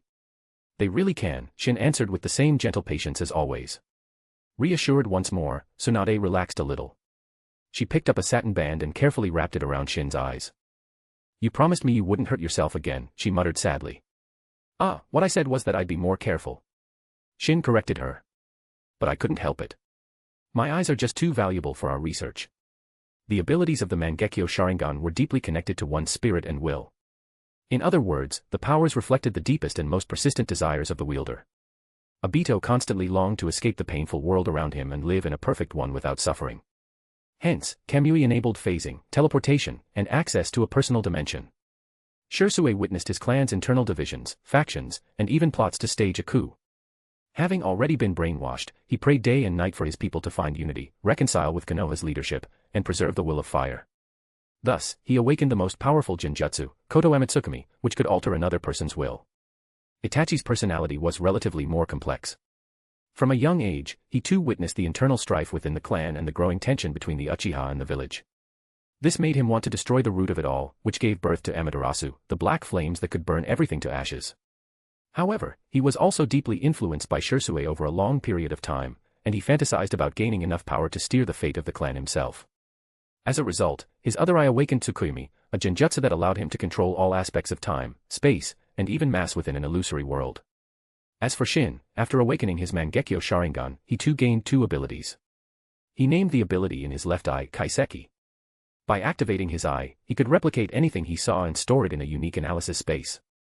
Within this space, he could perform unlimited analytical dissections of the replicated subject. Simply put, whether it was a person or an object, if he used his eye to look at it, and as long as he wished to, he could create a perfect replica within the analysis space and thoroughly understand its every secret. Kaiseki could not inflict any actual harm on the subject, it was solely for replication and examination. But he absolutely loved this left eye, because it granted him the power he had always dreamed of. Over the past 6 months, his ability to manage 8 different research projects, all yielding rich results, wasn't just thanks to Tobirama's talents or Orochimaru's assistance. His left eye had been a major contributor. So long as he desired it, he could effortlessly uncover the deepest secrets and nature of any person or object. And if he didn't understand at first glance, he could just analyze it repeatedly in his analysis space. With his talent, he would eventually decipher everything. For example, if he wanted to learn the lightning release chakra mode, he only had to use his eye on the 3rd Reikage while he was using the technique, replicate it into the analysis space, and analyze it repeatedly. Before long, he would understand every detail of the technique. The Sharingan's original copying ability had many limitations. In truth, what it copied wasn't exactly ninjutsu, it was more about mimicking physical movements and chakra flow patterns. Therefore, no matter how much you copied, you could never replicate ninjutsu beyond your own capabilities. Copying more techniques wouldn't result in a significant boost in power. Take Kakashi for instance, he was said to have over 1,000 jutsu, but even if you added another 1,000, it wouldn't dramatically increase his strength. After all, a ninja's strength wasn't determined by the number of jutsu they knew. That was why the Uchiha clan rarely relied on copying. They preferred to develop higher-level applications of the Sharingan. That was how true strength was gained. Kaiseki, however, was different. It offered insight into the very essence of things. Of course, there was still a difference between analyzing and mastering. It was like a person who completely understood the structure of a machine. Just because you knew every component didn't mean building the machine was easy. It still took immense time and effort. To unleash the full potential of Kaiseki, one had to possess unparalleled talent.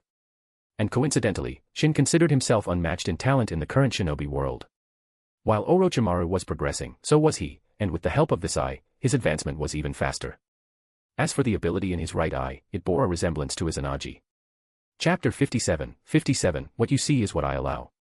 Izanagi's ability was to turn unfavorable events that happened within a certain time frame into illusion and convert favorable ones into reality. It was an incredibly powerful ocular technique capable of defying death itself. But fundamentally, Izanagi was not a technique that emerged after awakening the Mangekyo Sharingan.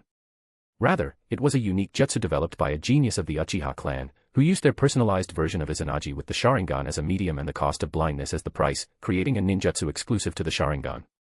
However, Shin's right eye ability involved modifying reality itself, not just in terms of advantage or disadvantage, but altering all aspects of reality.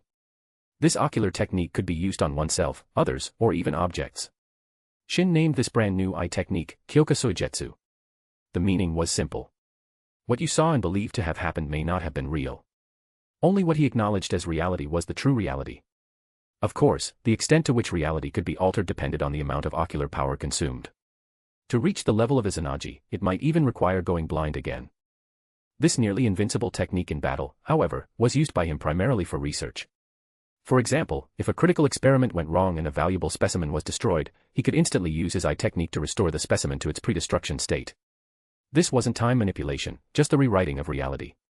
He speculated that his ability to awaken Kyoka Soijetsu was deeply related to his long-standing desire to change his unfortunate circumstances. But now, both of his powerful eyes had been exhausted and gone blind due to overuse. Yet he wasn't saddened by his blindness. On the contrary, he was incredibly excited. Because in the short span of 5 months before he went blind, his research achieved unprecedented breakthroughs. During this time, he also conducted numerous analyses of Hashirama cells, finally uncovering their secrets and saving countless experiments and time. To conduct relevant experiments, he went to other shinobi villages in search of materials and managed to capture a white zetsu sent by Madara to gather intel. He found that white zetsu was truly a rare experimental specimen, every cell was a treasure. So when Shin said he would fully regain his vision within a year, without fear of going blind again, he wasn't joking. He was absolutely confident he could achieve it. And unlike Obito, he wouldn't have to turn half of his body into a monster. As he thought about his plans for the future, Shin and Tsunade left the underground research base. Today, they were heading out. The reason? To attend Tsukumo's wedding. Tsukumo, who had been keeping a close eye on Shin for nearly 5 years, had also been quietly watching now, a nurse from Konoha Hospital, for 3 years. As a man who appeared serious but was actually reserved and shy, he hadn't spoken a single word to his crush in 4 years, just silently watched her from afar. Fortunately, half a year ago, under Shin's arrangements, Tsukumo left the ANBU and was finally free. At that time, he promised Tsukumo he would introduce him to Nao and even put in a good word for him. After Tsukumo stopped monitoring Shin and returned home, he felt as if the whole world was filled with the scent of love. But he waited and waited, for an entire month, and Shin never showed up. Eventually, he couldn't stand it anymore and went to Tsunade to explain everything. At that point, Tsukumo wanted nothing more than to stab Shin twice. Tsunade was extremely surprised when she heard Tsukumo's story. She had known that Shin and Tsukumo had an unusually deep and strange friendship, but she never imagined there was such a promise between them. When she confirmed it with him that night, he slapped his thigh in regret. Half a month of passionate romance, followed by half a month of intense research, he had completely and utterly forgotten about Tsukumo. No wonder he had been feeling like something was missing during that time. Turns out, it was the absence of someone secretly watching him. But then again, why did he feel so free and at ease? Indeed, life without Tsukumo was the good life. Still, a promise was a promise, and it needed to be fulfilled. Shin himself couldn't make a public appearance, after all, he and Tsukumo were officially at odds. So with Tsunade playing matchmaker, Tsukumo and Nao finally met. Thanks to a classic heroic rescue moment, his good looks, a naturally warm personality, and even some cooking skills that even Shin had to admire, not to mention the many kind words Tsunade put in, Tsukumo won Nao's heart in just 2 months, and they became a couple. And now, they were straight up getting married. Looks like I need to step up my game with Tsunade too, Shin thought to himself. But he'd have to wait a little longer. Even though Tsunade likely didn't care, Shin didn't want people saying she married a blind man. As soon as his eyesight returned, he would propose immediately. At that moment, the courtyard of Tsukumo's house had already been set up with banquet tables, just waiting for guests to arrive. By the time Shin and Tsunade entered, half the seats were already filled. Nearly everyone was momentarily stunned upon seeing Shin. They had nearly forgotten someone like him even existed in Konoha. In the past 6 months, he had almost completely disappeared from public view and hadn't been seen in public with Tsunade at all. Seeing Shin being led in by Tsunade, many people found it strange. They had thought the two of them had broken up, or that he had died. But not only was he still alive, the two of them even looked just as sweet as before. But, how did he go blind? From a distance, Tsukumo spotted Shin and immediately became excited. Ever since Shin had demonstrated miraculous powers and helped him fulfill a lifelong dream, he had deeply admired him. But with so many people watching, he put on a show of irritation and walked over with now. Lady Tsunade. Now greeted respectfully. Dr. Shin, she then turned toward Shin and gave a small bow. As a former colleague and her idol, even after so long, now still held great respect for Shin. But in the next second, Tsukumo turned to Shin and said, "Didn't expect you to actually show up. Why wouldn't I come and soak up some good fortune?" Shin replied with a smirk. "Besides, I even brought a gift." He shook the present in his hand. "You think a gift makes up for everything? You still owe me for what you pulled back then, I haven't even settled that with you." "Oh. You planning to pick a fight with me on your wedding day?" Though their voices weren't loud, the odd tension between them quickly drew some attention. Shin was speechless. Sure, they had agreed to keep up the act of being on bad terms in public. But did he really have to pick his own wedding day for it? What kind of idiot move was that? Chapter 58, A Toast to Hidden Enemies. On a day like this, being a little polite and saying a few formal words, no one would think it's inappropriate. Does anyone really believe there's some secret affair going on between you and me? Do you really have to make your own wedding feel awkward? Good grief. Just you wait, when Kakashi is born, watch how I mess with him. Just as Tsukumo was about to continue his tirade, Shin's weak voice sounded in his ear. That's enough. Your wedding is more important. Tsukumo was stunned for a moment. Did I overdo the act? Today is my wedding day, I won't argue with you, he said quickly, then led a slightly bewildered now away, who was genuinely confused. After all, on normal days, Tsukumo always praised Shin to the skies. The two of them had actually met thanks to Tsunade, but the one behind the scenes pulling the strings was Shin. Could it be?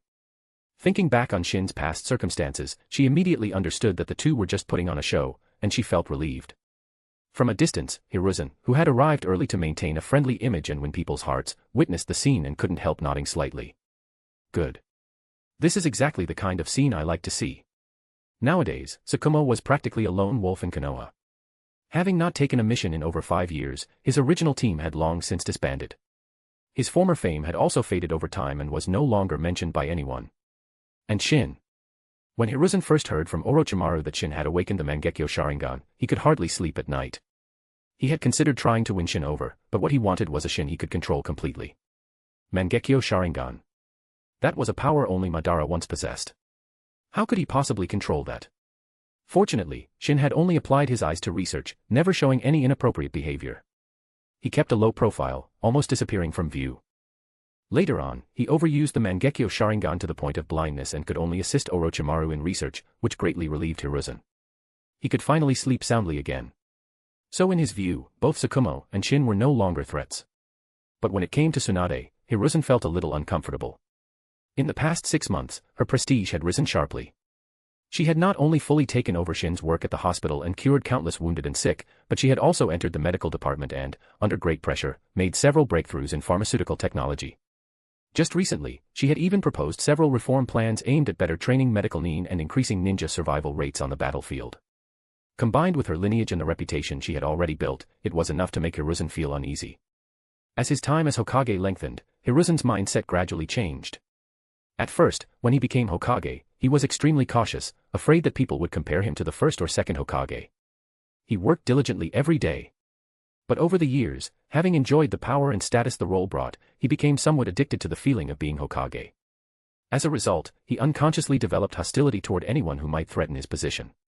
Originally, he hadn't paid much attention to Tsunade. But in recent years, she had grown increasingly diligent. She no longer gambled or drank. Especially in the past 6 months, she had thrown herself completely into her work. She was no longer the Tsunade that he once knew. Though she currently showed no intention of becoming Hokage, this unhealthy trend must not be allowed to grow. So he had already begun to plan how to deal with her. And he wasn't the only one thinking that way. Danzo, who didn't attend the wedding today, shared the same thoughts. His obsession with the Hokage position had consumed his entire life. He had originally been scheming how to make Hiruzen step down early so that he himself could smoothly become the 4th Hokage. But suddenly, Tsunade had become the biggest obstacle in his path. If things continued like this, even if Hiruzen retired, the Hokage position might not go to Danzo at all. Thus, both men turned their eyes toward Koharu. She was a useful blade. Over the past 6 months, she had become increasingly at odds with Tsunade. Now was the perfect time to have her stir up some trouble for her. Step 1. Completely reject all of Tsunade's recent proposals. If she couldn't deliver results, how would she continue building prestige?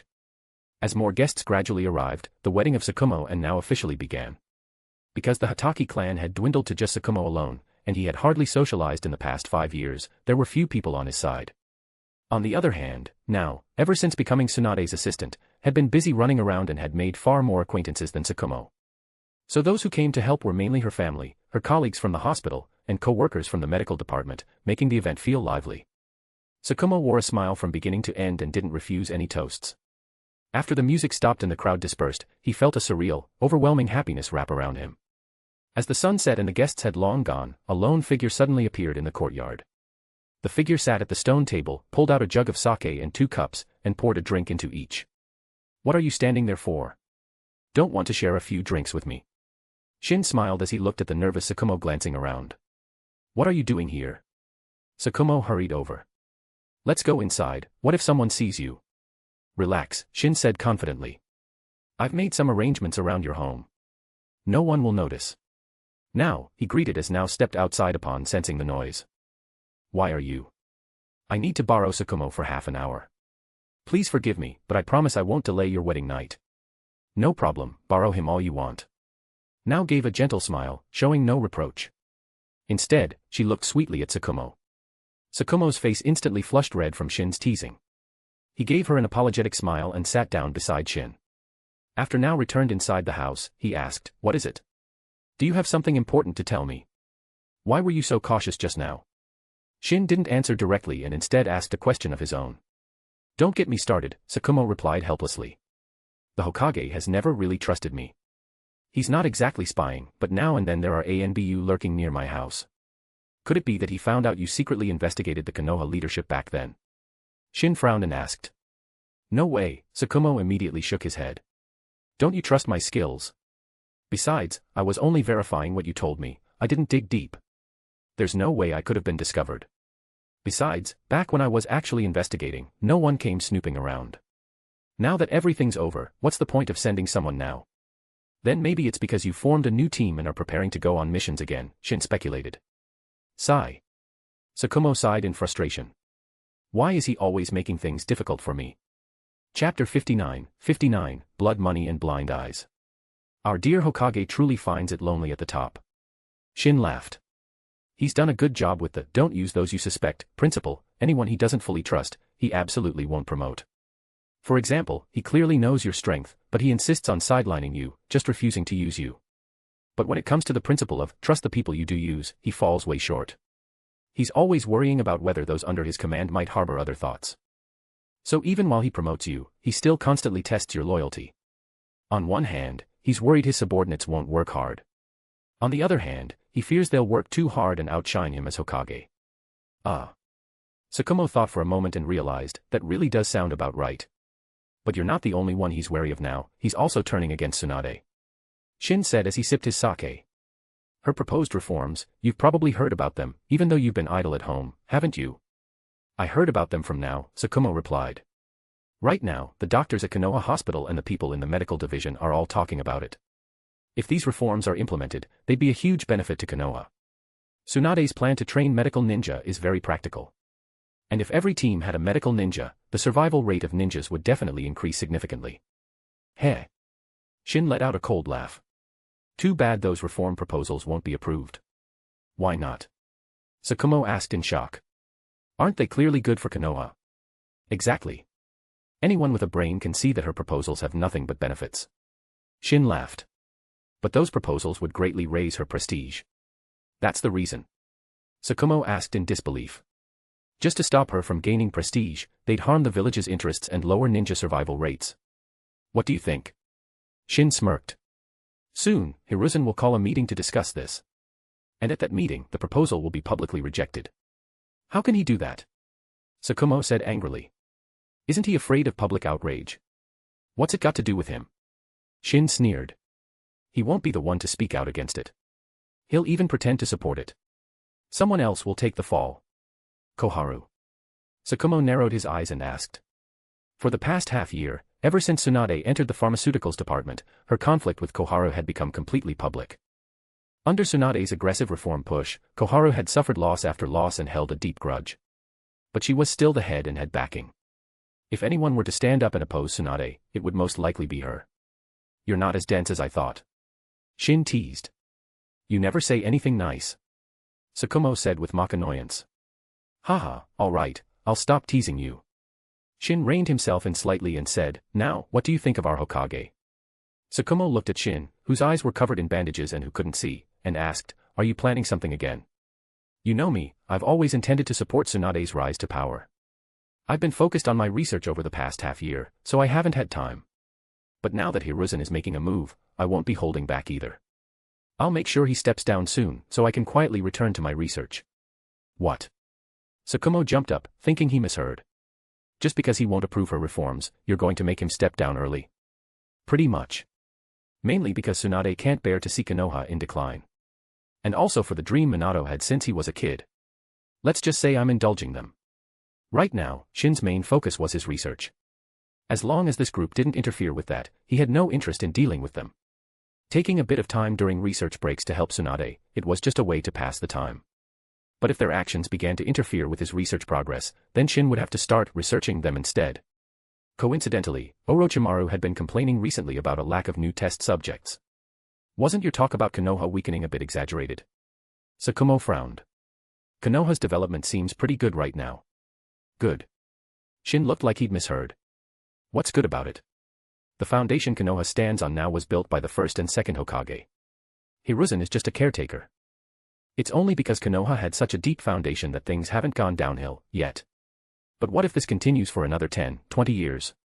Do you even know what Konoha's current financial state is? How would I possibly know that? Kumo muttered.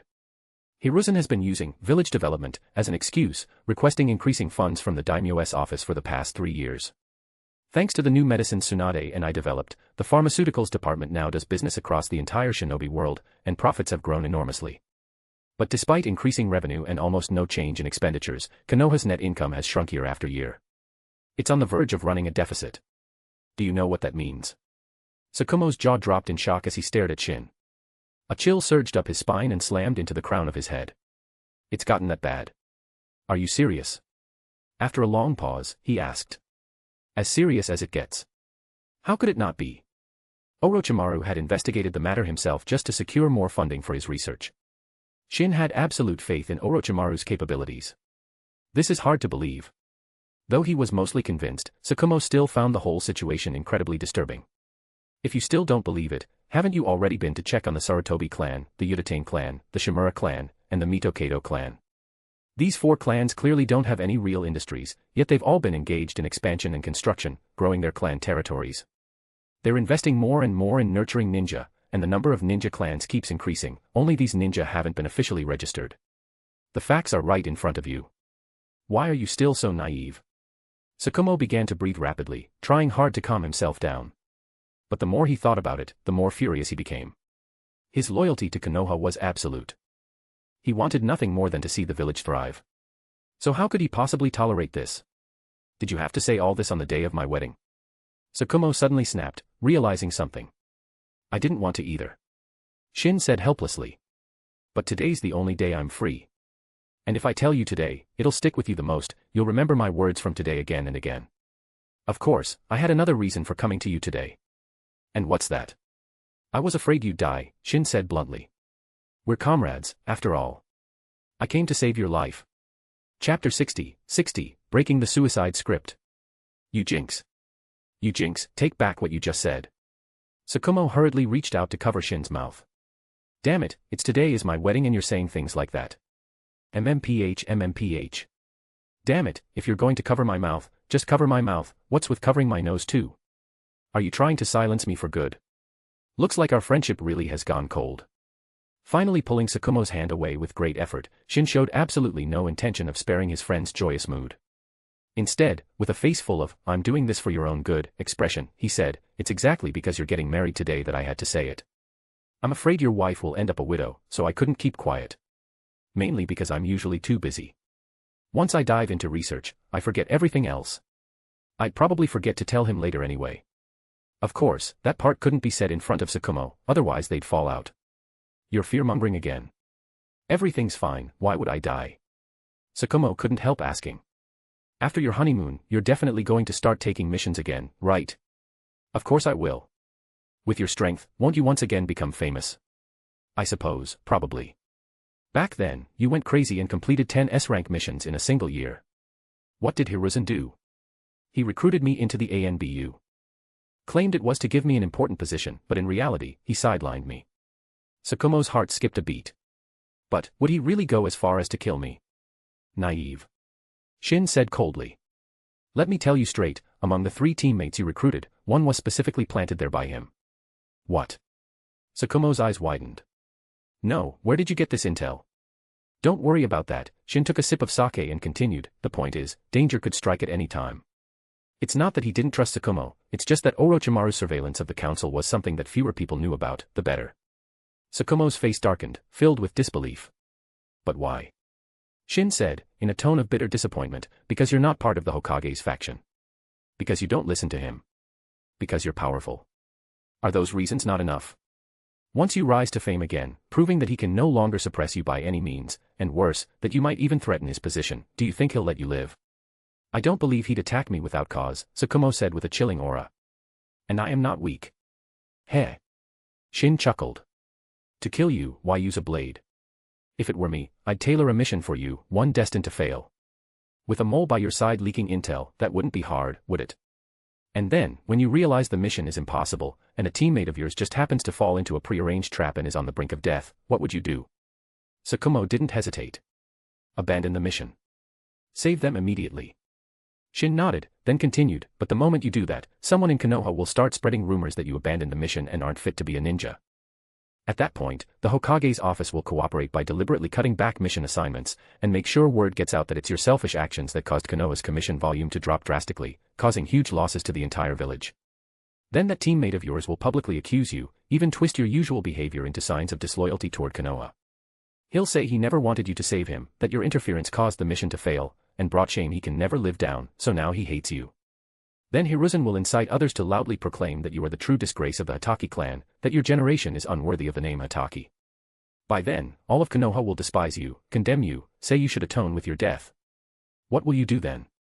As Tsukumo listened, his body began to tremble uncontrollably. With every word Shin said, his heart sank further.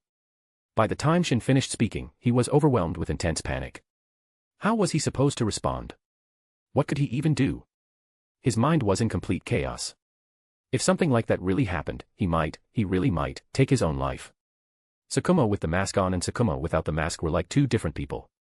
When the mask was on, no one recognized him, so he could be a little shameless around Shin. But once the mask came off, he immediately reverted to his true self. As the only remaining member of the Hatake clan, he placed immense value on his personal honor, and more importantly, his family's reputation. If both his and his clan's name were utterly ruined in Konoha, he would fall into utter despair. What's this? Thinking about dying before anything's even happened. Shin flicked Tsukumo on the forehead. Can't you show a bit of spine? Do you really think something like this could actually happen? Tsukumo asked. He wasn't afraid of death, not at all.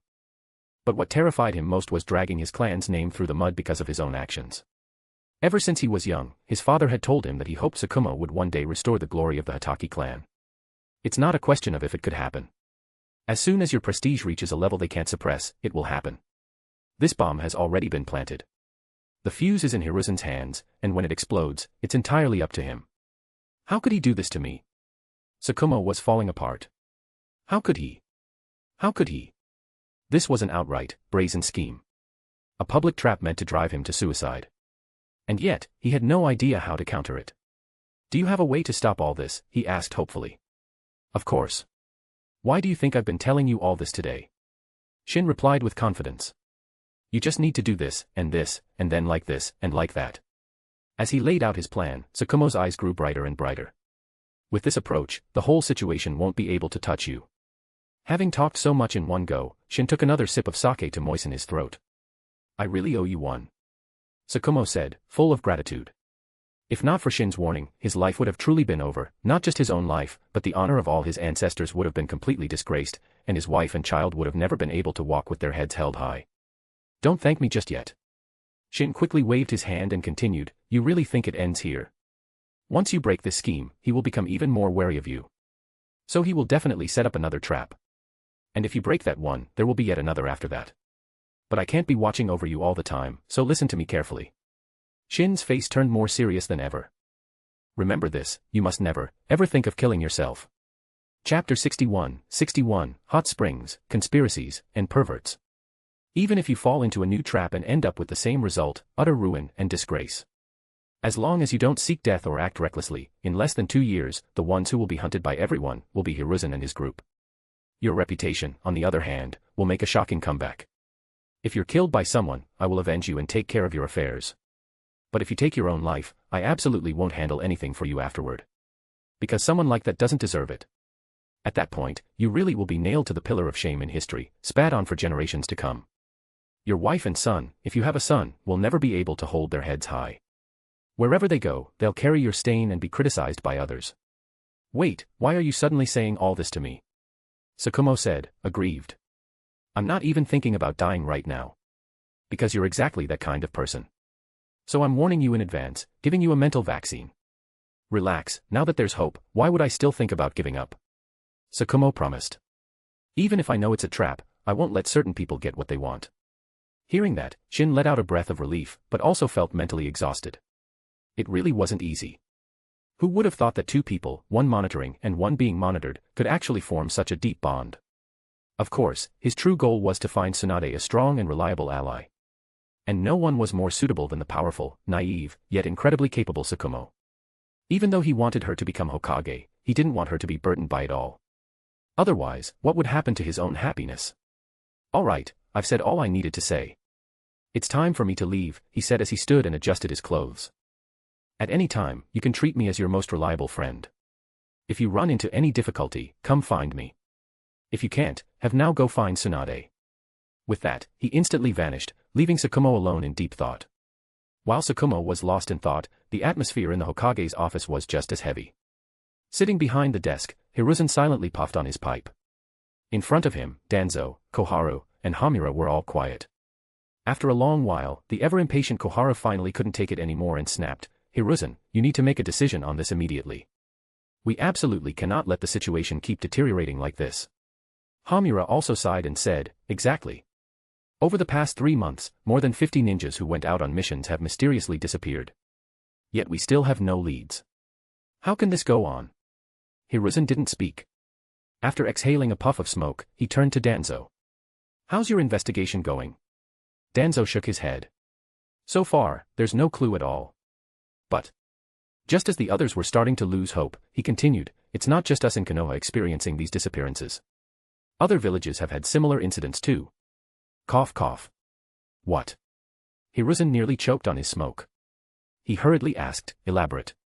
According to the latest intel I've gathered, all 5 great ninja villages, including the smaller ones, have experienced cases over the past 6 months where ninjas went out on missions and then completely vanished, as if they evaporated from the face of the earth. At first, no one paid much attention, since unexpected incidents during missions are common. But soon, everyone realized something was off, because it wasn't entire teams disappearing, just specific individuals from a squad who would suddenly go missing. The other 4 villages have also formed investigation teams specifically to look into the disappearances. But they don't seem to have found anything either. To orchestrate something of the scale across all the ninja villages, just who is behind it? Hiruzen leaned back in his chair, frowning in deep thought. Koharu said coldly at this moment, whoever it is, they must have some connection to Konoha, and they're deliberately targeting us. Otherwise, how do you explain that all the missing ninjas are from our clans? The others just sighed in response. As if they weren't already aware of this. But with no clues or evidence, how could they possibly uncover the mastermind?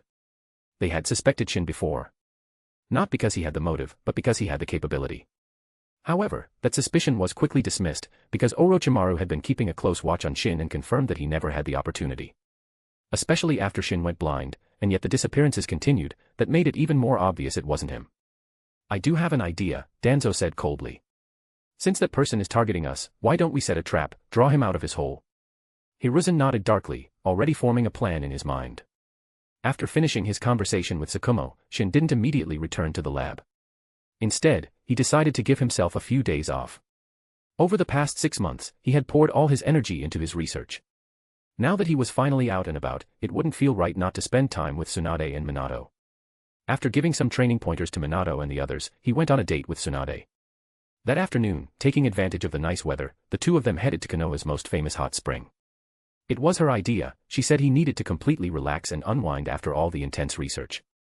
But in truth, she had something else in mind. Today, I'm going to show off my figure and completely seduce him. It's time to level up our relationship. Since he was the passive type in romance, she decided she'd take the initiative. Back when Orochimaru suggested the drunken seduction plan, it fell through due to unexpected circumstances. But it had opened her mind to other possibilities. The problem was, Shin had been working so hard these past months, she hadn't had a proper chance to act. Don't believe I can't win you over. In the changing room, as she was about to get dressed, she couldn't help but feel uneasy. Back on the day they tried the drunken plan, it had a good result, they officially became a couple. But the plan itself was a failure, and it led to some rather messy complications. Thinking of that, she decided to go check on things again.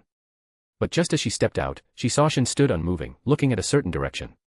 He had sensed someone outside the indoor hot spring wall, crouching and leering with perverted intent, clearly waiting to make a move. What's wrong? Tsunade rushed over, concerned. Jiraiya. Sensing a chakra presence that was lewd even in its very nature, he moved instantly. Jiraiya, who had just gotten up to act, was met with a foot smashing through the wall, heading straight for his face. He dodged in panic, but still took a kick to the chest and was sent flying backward. Cough cough. He struggled to get up. But before he could do anything, a massive fist smashed into his face.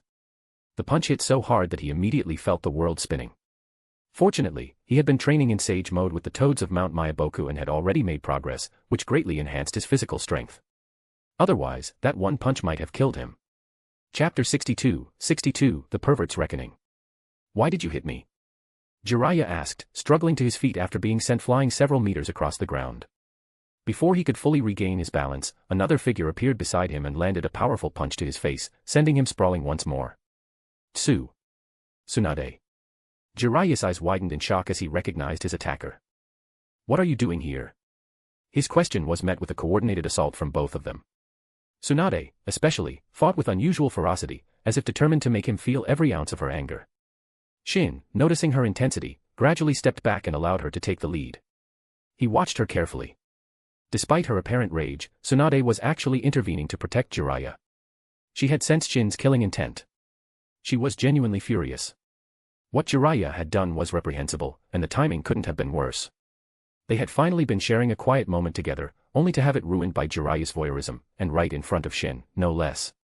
Her disgust with Jiraiya had reached new heights.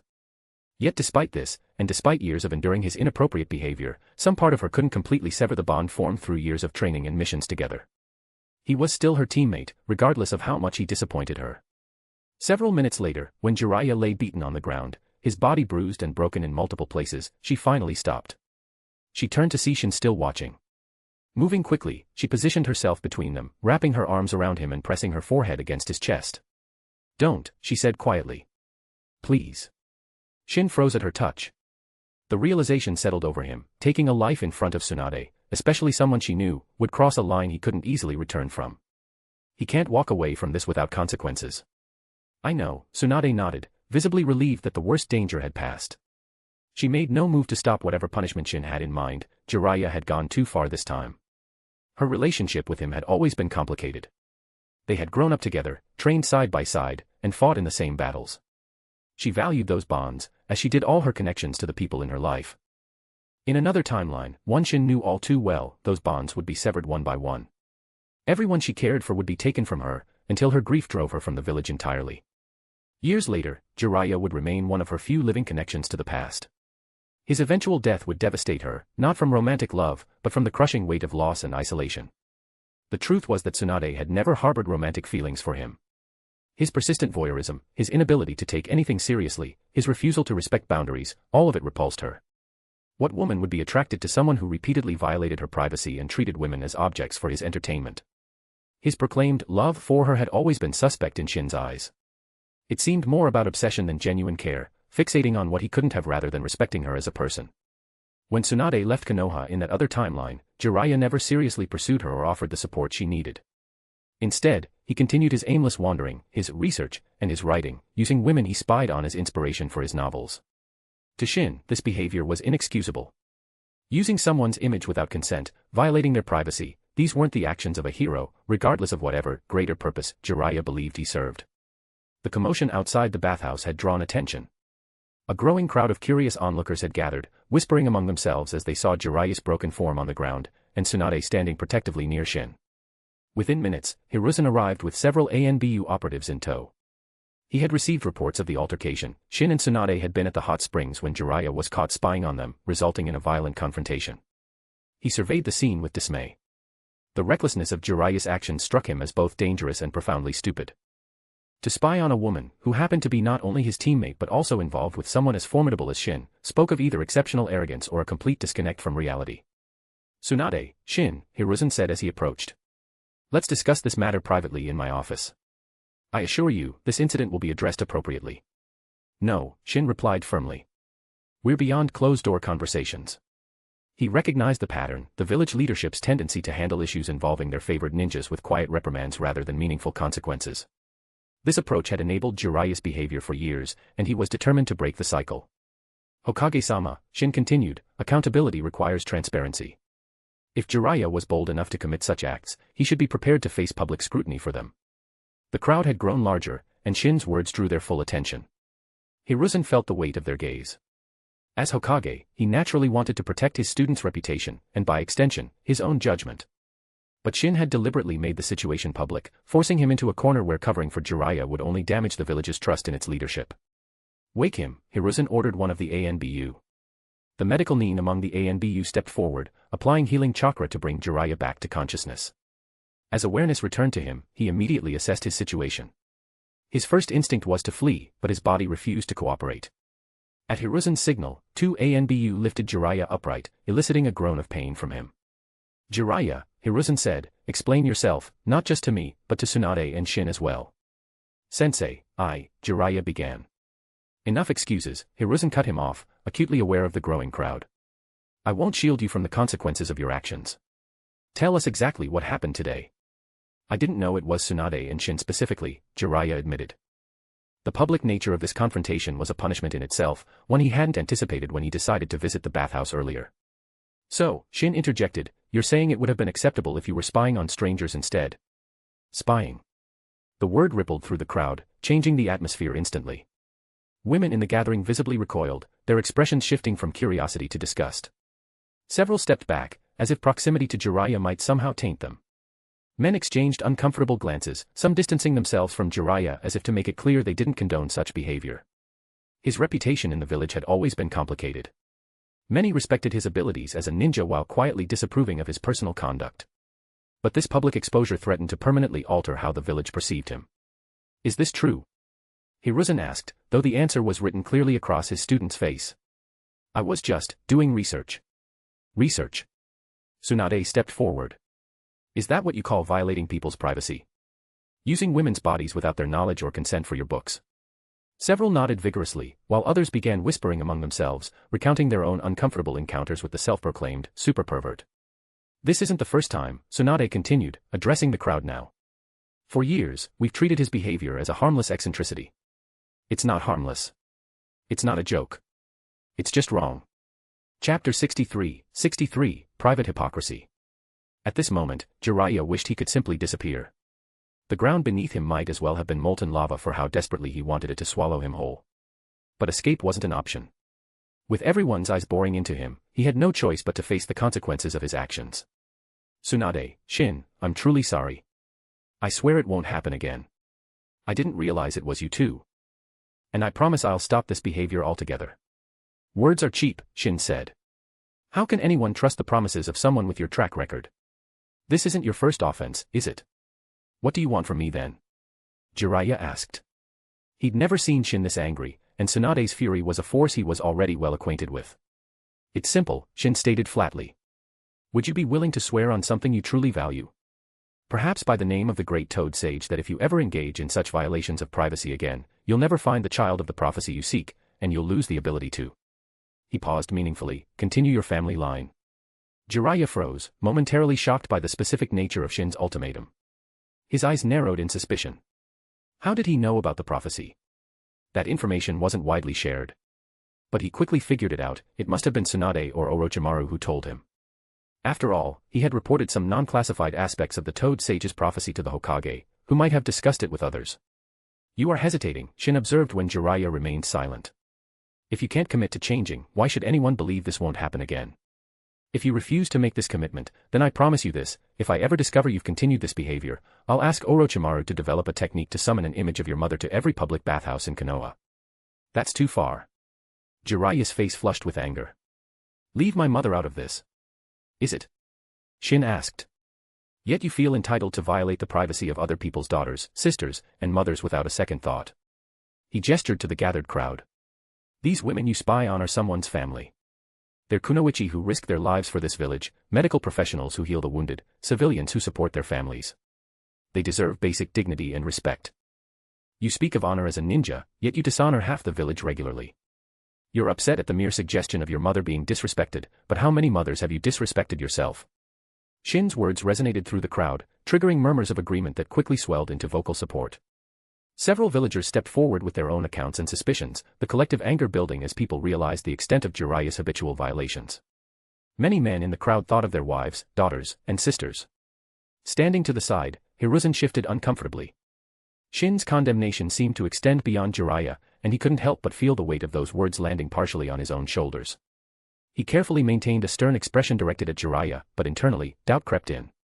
His own use of the telescope technique for village security suddenly seemed less defensible when framed in this light. Was there really such a difference between what Jiraiya did and his own surveillance? He quickly pushed the uncomfortable thought aside. No, my actions serve the village. They're necessary for safety and security. Still, he hoped this situation would resolve quickly.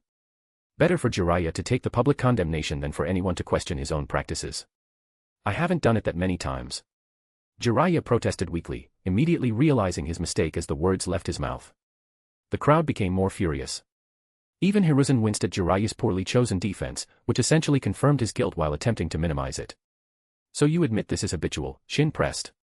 And you apparently see no reason to stop. Jiraiya. Hiruzen finally stepped forward, seizing the opportunity to distance himself from his student's behavior. Will you make this commitment or not? Is this inappropriate behavior so important to you that you can't abandon it? Jiraiya turned to his teacher. Weren't you the one who normalized this behavior? He thought, remembering all the times Hiruzen had given him a performative scolding while essentially letting the matter drop.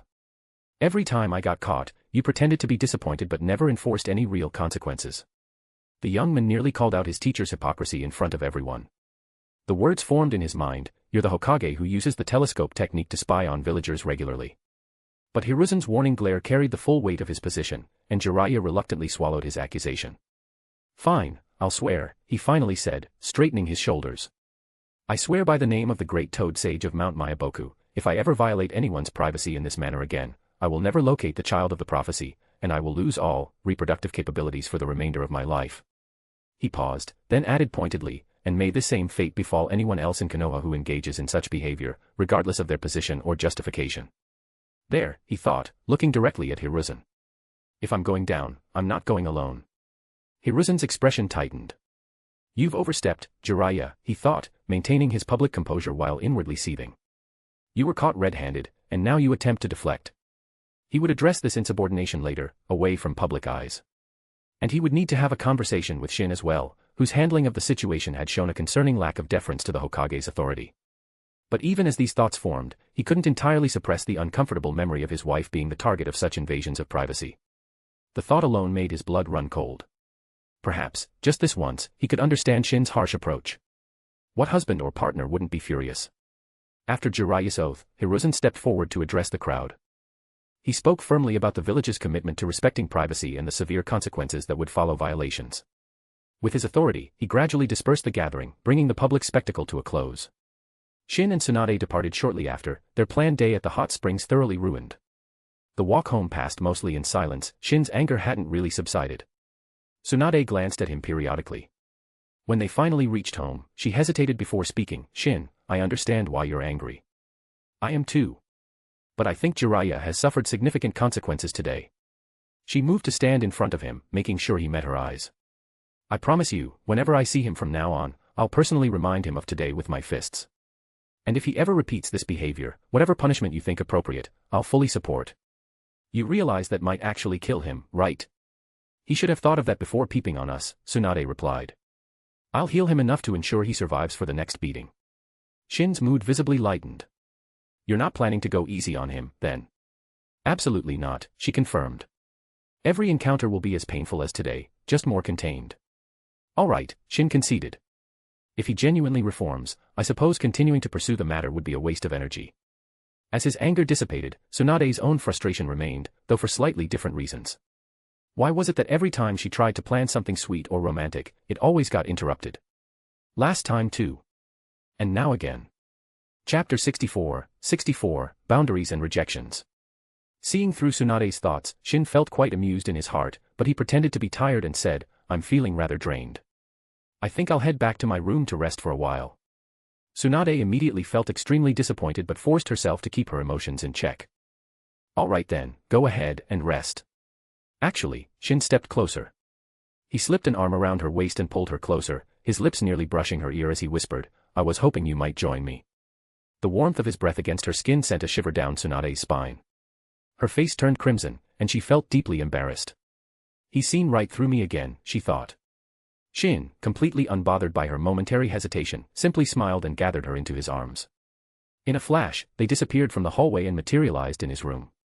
Once inside, Tsunade suddenly felt less confident. Shin, I'm not entirely sure what I'm doing.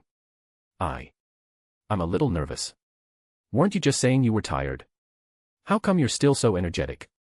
I find your company quite invigorating, he replied, closing the distance between them. It's still daylight, she protested half-heartedly, even as she moved toward him. Does that matter? His hands found hers in the gentle afternoon light filtering through the curtains. Just, be careful with me, she whispered, allowing herself a moment of surrender that few besides Shin had ever witnessed. 3 days later, a different kind of tension filled the air in the Hokage's office meeting room. Konoha's leadership had gathered to discuss several internal reforms. Among those present were the third Hokage, Koharu, various clan leaders, prominent ninjas who had distinguished themselves in recent years, and key figures from the medical department. The meeting progressed through its agenda for about an hour before Hiruzen directed their attention to the next topic. We now turn to the proposed reforms for the medical department, he announced. Tsunade has submitted 2 key initiatives for consideration. He glanced down at the documents before him. First, an enhanced training program for medical nin throughout our ranks. Second, a protocol for assigning trained medical nin to accompany critical mission squads. Shuffling the papers slightly, he continued, the detailed plans have been distributed to each of you. Please take 5 minutes to review them before we open the floor for discussion. As the assembled leaders began examining the documents, a furious gaze began sweeping across the room. Several of them glanced up, sensing a disturbance, only to find themselves caught in Koharu's withering glare. Every person present had a similar reaction. First, alarm at attracting her attention. Second, a mental inventory of recent actions that might have got them on her bad side. And finally, the strategic calculation of how to avoid becoming her target. Koharu's reputation was well established. Her position as an elder gave her significant authority, but it was her temperament that truly made people wary. Her close relationship with the Hokage afforded her additional protection. Even when her behavior crossed lines, the other leaders typically chose to tolerate it rather than create further complications.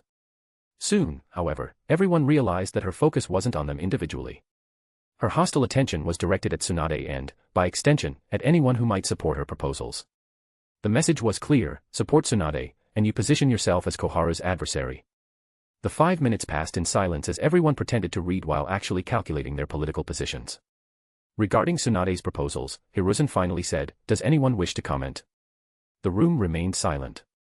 No one volunteered an opinion, positive or negative. Just as Koharu's expression began to shift toward smug satisfaction, a clear voice broke the silence. Lady Tsunade's proposals demonstrate exceptional foresight, the voice said confidently. Both initiatives would significantly enhance our village's operational effectiveness and reduce casualties. I believe they deserve our full support. All eyes turned toward the speaker, a rising talent named Kato Dan, whose reputation for both skill and integrity had been growing steadily among the village elite. Tsunade frowned at his intervention. From the moment the meeting began, she'd noticed his occasional glances in her direction, which she found extremely off-putting. And now, with everyone else remaining silent, he suddenly jumped in to express support. What was he trying to do? She and Shin had already analyzed ahead of time that the proposal would likely be rejected today. So she wasn't particularly upset by Koharu's targeting or the other's silence. Yet here was Dan, inexplicably throwing his support behind a proposal he must know was doomed to fail in the current climate. And those looks he kept giving her, despite her well-known relationship with Shin, suggested motives beyond mere policy agreement. Support. With what are you supporting it? A sharp, mocking voice suddenly interrupted Tsunade's thoughts. Koharu snapped, do you even know what the village's financial situation is? She didn't wait for Dan to respond. Each of these proposals requires substantial investment at a time when our budget is already stretched thin. The village faces numerous priorities competing for limited resources. Your enthusiastic endorsement, while perhaps well-intentioned, demonstrates a concerning lack of practical consideration. The potential benefits justify the investment. Dan refused to be intimidated. Reducing field casualties would actually save resources in the long run. You think I don't recognize the theoretical benefits? Koharu's voice rose slightly. Theoretical benefits aren't the issue.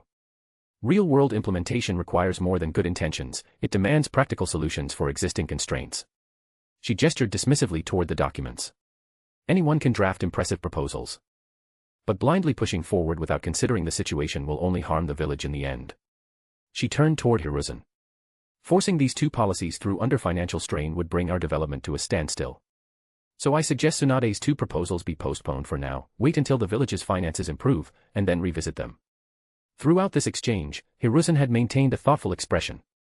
After Koharu finished, he finally spoke. Since these initiatives would ultimately benefit the village, if there's sufficient consensus, I'm willing to examine possible adjustments to our financial allocations. Tsunade kept her expression neutral, though inwardly she noted how perfectly this aligned with their prediction. Hiruzen had almost certainly signaled Koharu to oppose the proposals beforehand, yet now positioned himself as the reasonable mediator willing to consider all options. Let's put it to a vote, Hiruzen continued. All those in favor of adopting Tsunade's proposals, please raise your hands. Dan's hand shot up immediately. He glanced around the room, clearly expecting others to join him. No one did. The other leaders, reading the political winds, kept their hands firmly in their laps. Some suddenly became deeply interested in the documents before them, others examined the ceiling architecture with fascination. The meeting continued for another hour, covering various other matters before finally concluding. As the attendees began filing out, Tsunade gathered her materials quickly, intending to make a swift exit. Please wait. The voice calling from behind was familiar, if unwelcome. She paused at the entrance to the Hokage building, reluctantly turning to face Dan as he approached. Lady Tsunade, he said, I apologize that I couldn't be more effective in supporting your proposals. They truly represent the kind of forward thinking our medical corps needs. His earnestness only deepened her discomfort. She took a step back, creating additional distance between them. I would appreciate it if you maintained professional boundaries, she said firmly. Without waiting for his response, she turned and walked away. Dan was left standing there, dumbfounded and utterly dejected. Chapter 65, The Greater Good Requires Greater Sins. Time flew, half a year had passed. In the past months, there had been two major events in the shinobi world. The first was that people were still mysteriously disappearing. All the ninja villages were actively investigating this matter, but so far, no results had come to light. The second was that calls to subjugate the land of whirlpools had grown louder, accompanied by many new rumors. For example, some said the land of whirlpools harbored an extremely evil power. If released, it would threaten the entire shinobi world. Following this claim, another rumor spread, that the ninjas of Uchiha were absorbing this evil power for their own grand ambitions. Now, the great ninja villages, all except Konoha, seemed to be on the verge of joining forces to attack the land of whirlpools. They appeared determined not to rest until this future calamity was wiped out. Inside the laboratory, Orochimaru asked with some concern. Are you really going to experiment on yourself? Wasn't this decided long ago? Besides, if I want to restore the sight in my eyes, do I even have another choice? Our research on both the cells and senjutsu has been highly successful. The theories have been verified many times, nothing will go wrong. Still, shouldn't we wait a bit longer? The usually mad scientist actually hesitated. If something does go wrong, all our future research. Hearing Orochimaru's honest concern, Shin chuckled. This guy wasn't worried about his life, he was worried that if Shin died, their research couldn't continue. Let's wait 3 more days, he said. We'll run one final theoretical test. If the results match, we begin immediately. While Orochimaru was re-verifying the experiment, he headed to the Soul Enhancement Laboratory. Over the past year, he had made breakthrough progress in many fields of research, but soul-related research had stagnated for the first 6 months. That was, until half a year ago, when he did something important. He went to visit Dan and successfully acquired the spirit transformation technique. From then on, his soul research began to advance rapidly. As of 5 months ago, he had already mastered the spirit transformation technique, separating his mind from his body, turning his spirit into a living soul. This soul form could ignore distance, travel freely, and even kill enemies. It could also enter others' mental worlds and exert control over them. The spirit transformation technique opened an entirely new door for his soul research. Most importantly, in soul form, Shin could see. Though he couldn't use his Sharingan powers, this new sight still greatly aided his research. The difference between being able to see and being blind was, after all, significant. At one experimental table, he stood before a sealed corpse. He activated a detection device, forming an energy barrier around the body. As he used the soul-body separation technique, a spirit emerged from the sealed corpse, floating in midair. Shin, the soul, shrieked hysterically upon seeing him. How much longer will this continue? Haven't you extracted enough from me? It was Koharu who wronged you, why make me suffer for her actions? You were her right hand. Out of all her dirty deeds, which didn't involve you. And now you're trying to act innocent. The day you carried out her orders against Tsunade, you sealed your fate. But don't concern yourself with Koharu. She'll join you soon enough. Before that happens, though, I intend for her to experience the complete dissolution of everything she's built. Because of the rapid progress Shin and Orochimaru made in the early stages of their research, finishing animal testing in just 3 months, they now needed to enter an entirely new phase. This next stage required new materials. Unsurprisingly, Tsunade was strongly opposed to their madness from the beginning. It was terrifying, these two had gone completely insane. But Shin was incredibly persuasive. He claimed they would only target assassination subjects from Konoha and those who were truly evil and deserved to die. After all, these people were either already near death or were so harmful that their existence only caused more suffering. Eliminating them would reduce harm to others, might as well have them make one last contribution. Their actions, he argued, were nothing short of heroism. The shinobi world should be thanking them. Eventually, he managed to convince Tsunade. After all, the existence of ninjas had never been something noble or righteous. It was a world filled with darkness, cruelty, and bloodshed. As long as Shin and Tsunade didn't completely lose their moral bottom line, it was still somewhat acceptable. Thus, Orochimaru took charge of gathering intelligence and selecting targets, while Shin was responsible for capturing the subjects. In the shinobi world, someone as kind as Minato was hard to come by, but finding scum was easy. So, over the past year, mysterious disappearances occurred all over the shinobi world, Konoha included. Most of the missing Konoha ninjas were from the so-called clans of the council, with Koharu's clan suffering the heaviest losses. Nearly all her trusted operatives had vanished without trace. It wasn't coincidental, her clan simply harbored the greatest concentration of individuals who met their selection criteria. Combined with some of Shin's other maneuvers, Koharu had been driven nearly insane over the past year.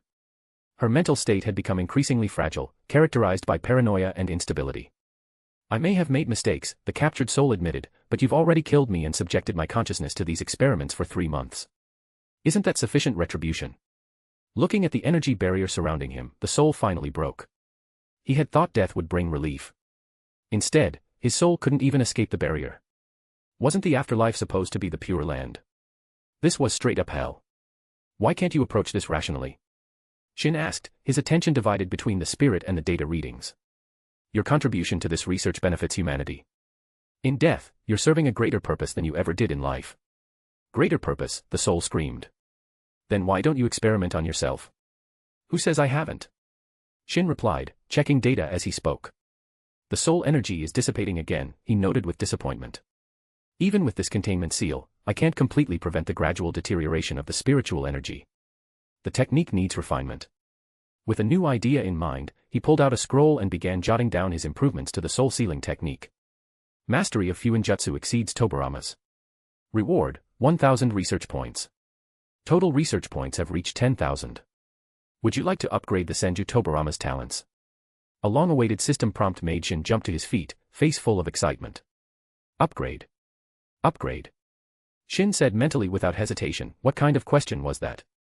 Senju Tobirama's talents has been upgraded. Acquired Senju Tobirama's talents, triple version, upgradable, dot. Holy shit. The so-called Senju Tobirama's talents, triple version, meant that he now possessed 3 times the talent of Tobirama himself. Shin was trembling with excitement, it felt like even his soul had ascended. Problems he used to struggle with for days suddenly became clear in an instant. Concepts he once couldn't grasp no matter how hard he tried were now starting to make sense.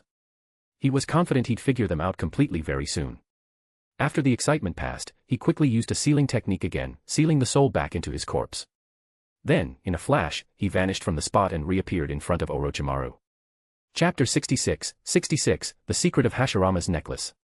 Shin.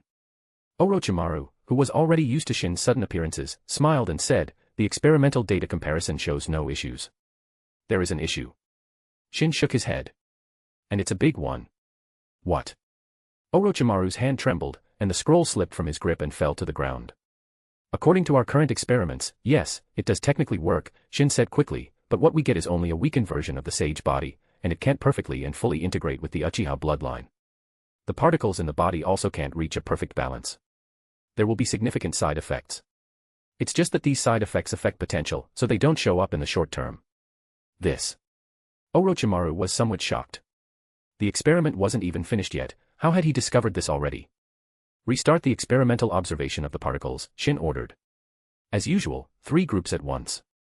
I'll personally oversee the control group." "Got it." Orochimaru acted immediately, his efficiency almost terrifying. One of the main reasons Shin was able to completely surpass Tobirama in just a year was because he used the power of the Mangekyo Sharingan. Another reason was that Tobirama's research had mainly focused on ninjutsu. As a lifelong warrior, he hadn't spent much time on other types of research. And also, he had Orochimaru, a true genius, as his best partner. With Orochimaru's wholehearted support, every one of his research projects progressed much faster. The two of them complemented each other perfectly. Shin made Orochimaru what he was, and Orochimaru in turn greatly aided Shin. Sensing how skillfully Orochimaru operated the equipment, he felt a bit of lingering fear. Even if he could eventually resolve the side effects with more effort. If all he ended up with was a weakened sage body, what was the point? What he wanted was a sage body that perfectly fused with Uchiha blood, not some inferior version like the one Madara had. Once the experiment prep was complete, Orochimaru retrieved a glass vial from a sealing scroll. Inside was a glowing, pure white liquid. This liquid, named Sage Liquid by Shin, was a pure energy extract derived from the cells of Hashirama. He called it Sage Liquid because it was extracted from sage particles in sage cells similar to mitochondria. These particles, or sage particles, were the key to gaining a sage body without altering a person's basic genetic structure. At this moment, he removed the necklace Tsunade had given him from around his neck. Until now, he had always treated the necklace as a mere ornament. He had never paid much attention to Hashirama's chakra sealed within it. But now, with his enhanced sensory abilities, he could detect an extremely unique aura from within the necklace. It now seemed that the necklace's true purpose had nothing to do with suppressing the 9 tails. After all, when Hashirama left behind the necklace, he never said anything like that, not even a word of instruction. The claim that the chakra sealed within the necklace was meant to suppress the 9 tails was just wishful thinking by others. If it really were for suppressing the 9 tails, why not give it to his wife? Wouldn't Mito, the Jinchuriki of the 9 tails, need it far more? Why did he keep wearing it himself? Right up until his death. And seriously, how many times did the 9 tails even show up? Did he really need the necklace's power to suppress it? That was kind of insulting. As for others using the necklace, they wouldn't be able to suppress the 9 tails with it anyway, because the necklace only reacts to Hashirama's chakra. So the real focus wasn't even Hashirama's chakra. It was the material of the necklace. After all, he wasn't born with wood release, and back then, his strength wasn't anything exceptional. It was only after mastering wood release that his power began to soar again and again. But how exactly did he learn it? The idea that he just suddenly knew it makes no sense. The idea that he stumbled upon it by accident also seems unlikely. There must have been some kind of medium involved. And that medium was likely this necklace. That was why he treasured the necklace so much, wearing it until the day he died. The reason Shin came to this conclusion was because of something Mito once casually mentioned during a conversation with him. When she saw the necklace around his neck, she complained a bit about it. She said she had once given Hashirama a necklace as a gift, but he just put it away and continued to wear this old one. In her younger days, she had a fiery temper and was easily jealous. She once lost it and demanded to know if that necklace had been given to Hashirama by some former lover. And over time, that rumor spread, and twisted into the story that Hashirama did have a past lover. Even crazier, there were rumors that this mystery lover had even borne his child. Completely absurd. Madara himself could vouch for the truth, those rumors were 100% false. If Hashirama had a past lover, the only possibility was Madara. After forming his hypothesis, Shin immediately removed the necklace, scraped off a tiny amount of powder from it, and added it to one of the test groups in his experiments.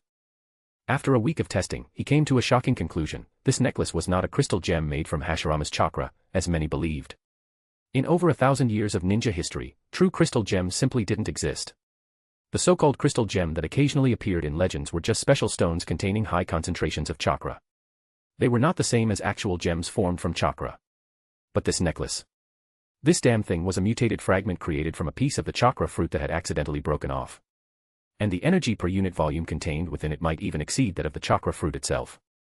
Just a speck of its powder could rapidly evolve white Zetsu cells, something not even the god tree itself could do. Outside of being a highly concentrated, mutated fragment of the chakra fruit, Shin couldn't imagine what else it could be. He didn't know what kind of transformation had occurred to make the necklace appear so unremarkable on the outside, while hiding such violent, chaotic energy within. Its function wasn't even the same as that of the original chakra fruit. This point had already been verified through experiments with white Zetsu. After another week of testing, he figured out a method to control the energy within the fragment. Then, he made a decision. He was going to eat the necklace.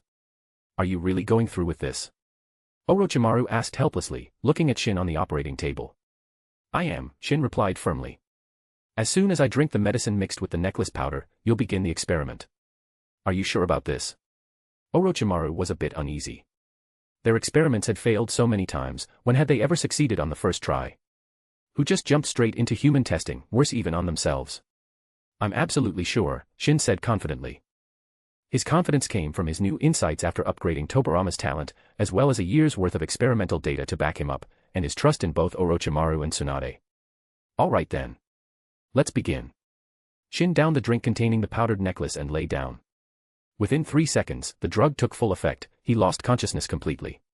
Orochimaru pressed a button. 18 mechanical arms extended, each equipped with a syringe at the tip. They began injecting Shin's body with drugs designed to suppress the immune system and enhance cellular regeneration. Chapter 67, The day blindness became sight. Cell modification was a massive undertaking. Even though the technology for modifying cloned cells was already mature, conducting experiments on the human body still carried significant risks. The greatest danger came from the immune system inactivating the modified cells, as well as rejection between different cells. However, Orochimaru had no time to dwell on these concerns. He proceeded with the original plan to begin modifying Shin's brain. The next step involved hundreds of specially designed needles, each containing a small amount of sage liquid, which pierced through Shin's skull and began injecting slowly. Watching the flashing lights on the monitor that tracked neuronal activity, he was filled with anxiety. He definitely didn't want to lose a good colleague like Shin. Only after several key data indicators stabilized did he finally breathe a sigh of relief. He appeared in front of Shin, extended both hands, and placed them on either side of Shin's head.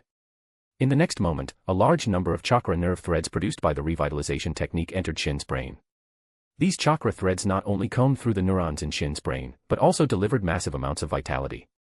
Although the revitalization technique was an extremely powerful healing jutsu, even capable of bringing someone back from the brink of death, it didn't fall entirely within the realm of medical ninjutsu. This jutsu was more like an application of chakra in the field of neuroscience. Over the past year, Orochimaru had thoroughly mastered it, and had even collaborated with Shin to improve upon its original design, much to Shin's astonishment. At this moment, the neural activity in Shin's brain was nothing like that of a normal human. Countless erratic neural signals surged chaotically, marking the most dangerous stage of the experiment. If the revitalization technique wasn't used to stabilize neural conduction, Shin would likely suffer brain death within moments. 3 hours later, just as he was about to collapse from exhaustion, the chakra storage bracelets on both his wrists activated, supplying him with chakra and allowing him to continue the treatment. By the 5th hour, he finally stopped the revitalization technique, dragging his weary body to the control console and pressing a button. In the next moment, 2 curved glass doors beneath the operating platform slowly rose, forming a sealed container. Countless streams of green, transparent liquid began to pour in and quickly filled the chamber. The vast life energy contained in the liquid was continuously absorbed by Shin's body, aiding his evolution. After finishing everything, Orochimaru collapsed into a chair, utterly drained, his eyes fixed on the screen, constantly monitoring Shin's physical condition. Fortunately, everything appeared stable for now. Another 24 hours passed before Shin slowly regained consciousness. However, he found himself completely unable to move. After using his spiritual energy to examine his internal condition, he felt significantly relieved. It was just that the drugs were too potent and hadn't worn off yet, combined with the slow evolution of his cells, making his body unable to adapt for the moment. Nothing too serious. As long as the experiment succeeded, it was worth it. Gradually circulating his chakra, he began expelling the remaining effects of the drugs from his body. 10 minutes later, the chamber door opened. He slowly and painfully propped himself up into a sitting position. "How do you feel?"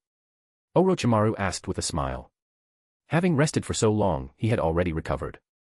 At this moment, the way he looked at Shin had changed, like an artist admiring his meticulously crafted masterpiece. The entire procedure was carried out by none other than Orochimaru. How could he not feel proud? After carefully sensing every part of his body, a look of wild joy suddenly appeared on Shin's face. Ha ha ha ha ha. Shin suddenly clutched his forehead and burst into loud laughter, startling Orochimaru. After all, this was the first time he had seen Shin so unrestrained. Yet Shin's maniacal laughter seemed endless. Ha ha ha ha ha. After laughing for a long while, he finally began to calm down, but the excitement on his face could not be concealed no matter what. "Answer me, can you see now?" Orochimaru waved a hand in front of Shin's eyes and asked, "How do you feel?" "I feel." Shin looked at his hands, then glanced at Orochimaru. Activating his Mangekyo Sharingan, he grinned and said, "Better than ever before." This outcome was something both he and Orochimaru had anticipated before the experiment, so it wasn't unexpected. Orochimaru smiled again at Shin's words. His gaze toward Shin was burning with intensity, and he unconsciously licked his lips. Remembering something, Orochimaru reminded him seriously, "Although the experiment was a success, take a look at your medical report. All the data is perfect, but your body is still undergoing fusion and evolution. I hope you refrain from using your strength recklessly for now. Don't worry, I know my limits." Although he couldn't use much power yet, Shin could feel that the strength within him was growing rapidly. A full evolution might take time, but regaining the power he had before he went blind wouldn't take long, 2 months at most. Once he fully calmed down, he smiled, and tied the ribbon back over his eyes.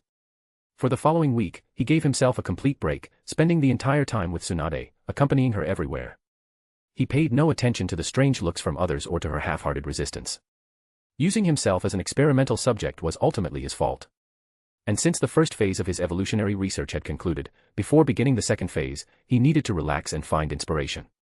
Last night, she had scolded him fiercely, and it had taken quite a bit of coaxing to calm her down. It was impossible for her not to feel upset about him experimenting on himself. So he could only make it up to her through his actions.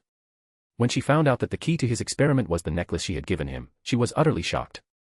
It was the first time she had heard of a mutated shard of a chakra fruit. Perhaps not even her grandfather himself knew what the material of the necklace truly was. Still, not wanting Tsunade to worry too much about the future, Shin didn't say much more. After all, worrying wouldn't help, it would only ruin the present. Just as they were lost in their sweet moments together, the situation in the land of whirlpools had become incredibly tense. Several nations had already formed an alliance, preparing to launch an assault on the land of whirlpools. The news had spread throughout the entire shinobi world. Konoha felt this most acutely. Lately, ninjas from the Uzumaki clan had been visiting Konoha more frequently, all of them appearing anxious. Inside the Hokage's office, Hiruzen was so troubled he didn't even have the energy to smoke. He sat with his head in his hands, visibly conflicted. At that moment, Danzo, Koharu, Hamura, and Torifa entered the room together. The Kumo ninjas left. Hiruzen asked with a deep frown upon seeing them. "They just left," Hamura replied. As of today, all 4 of the great ninja villages have sent representatives warning Konoha not to interfere with the attack on the land of whirlpools. The smaller villages, while hesitant to approach directly, have also put out word they plan to join the invasion as well. "What are your thoughts?" Hiruzen asked the group.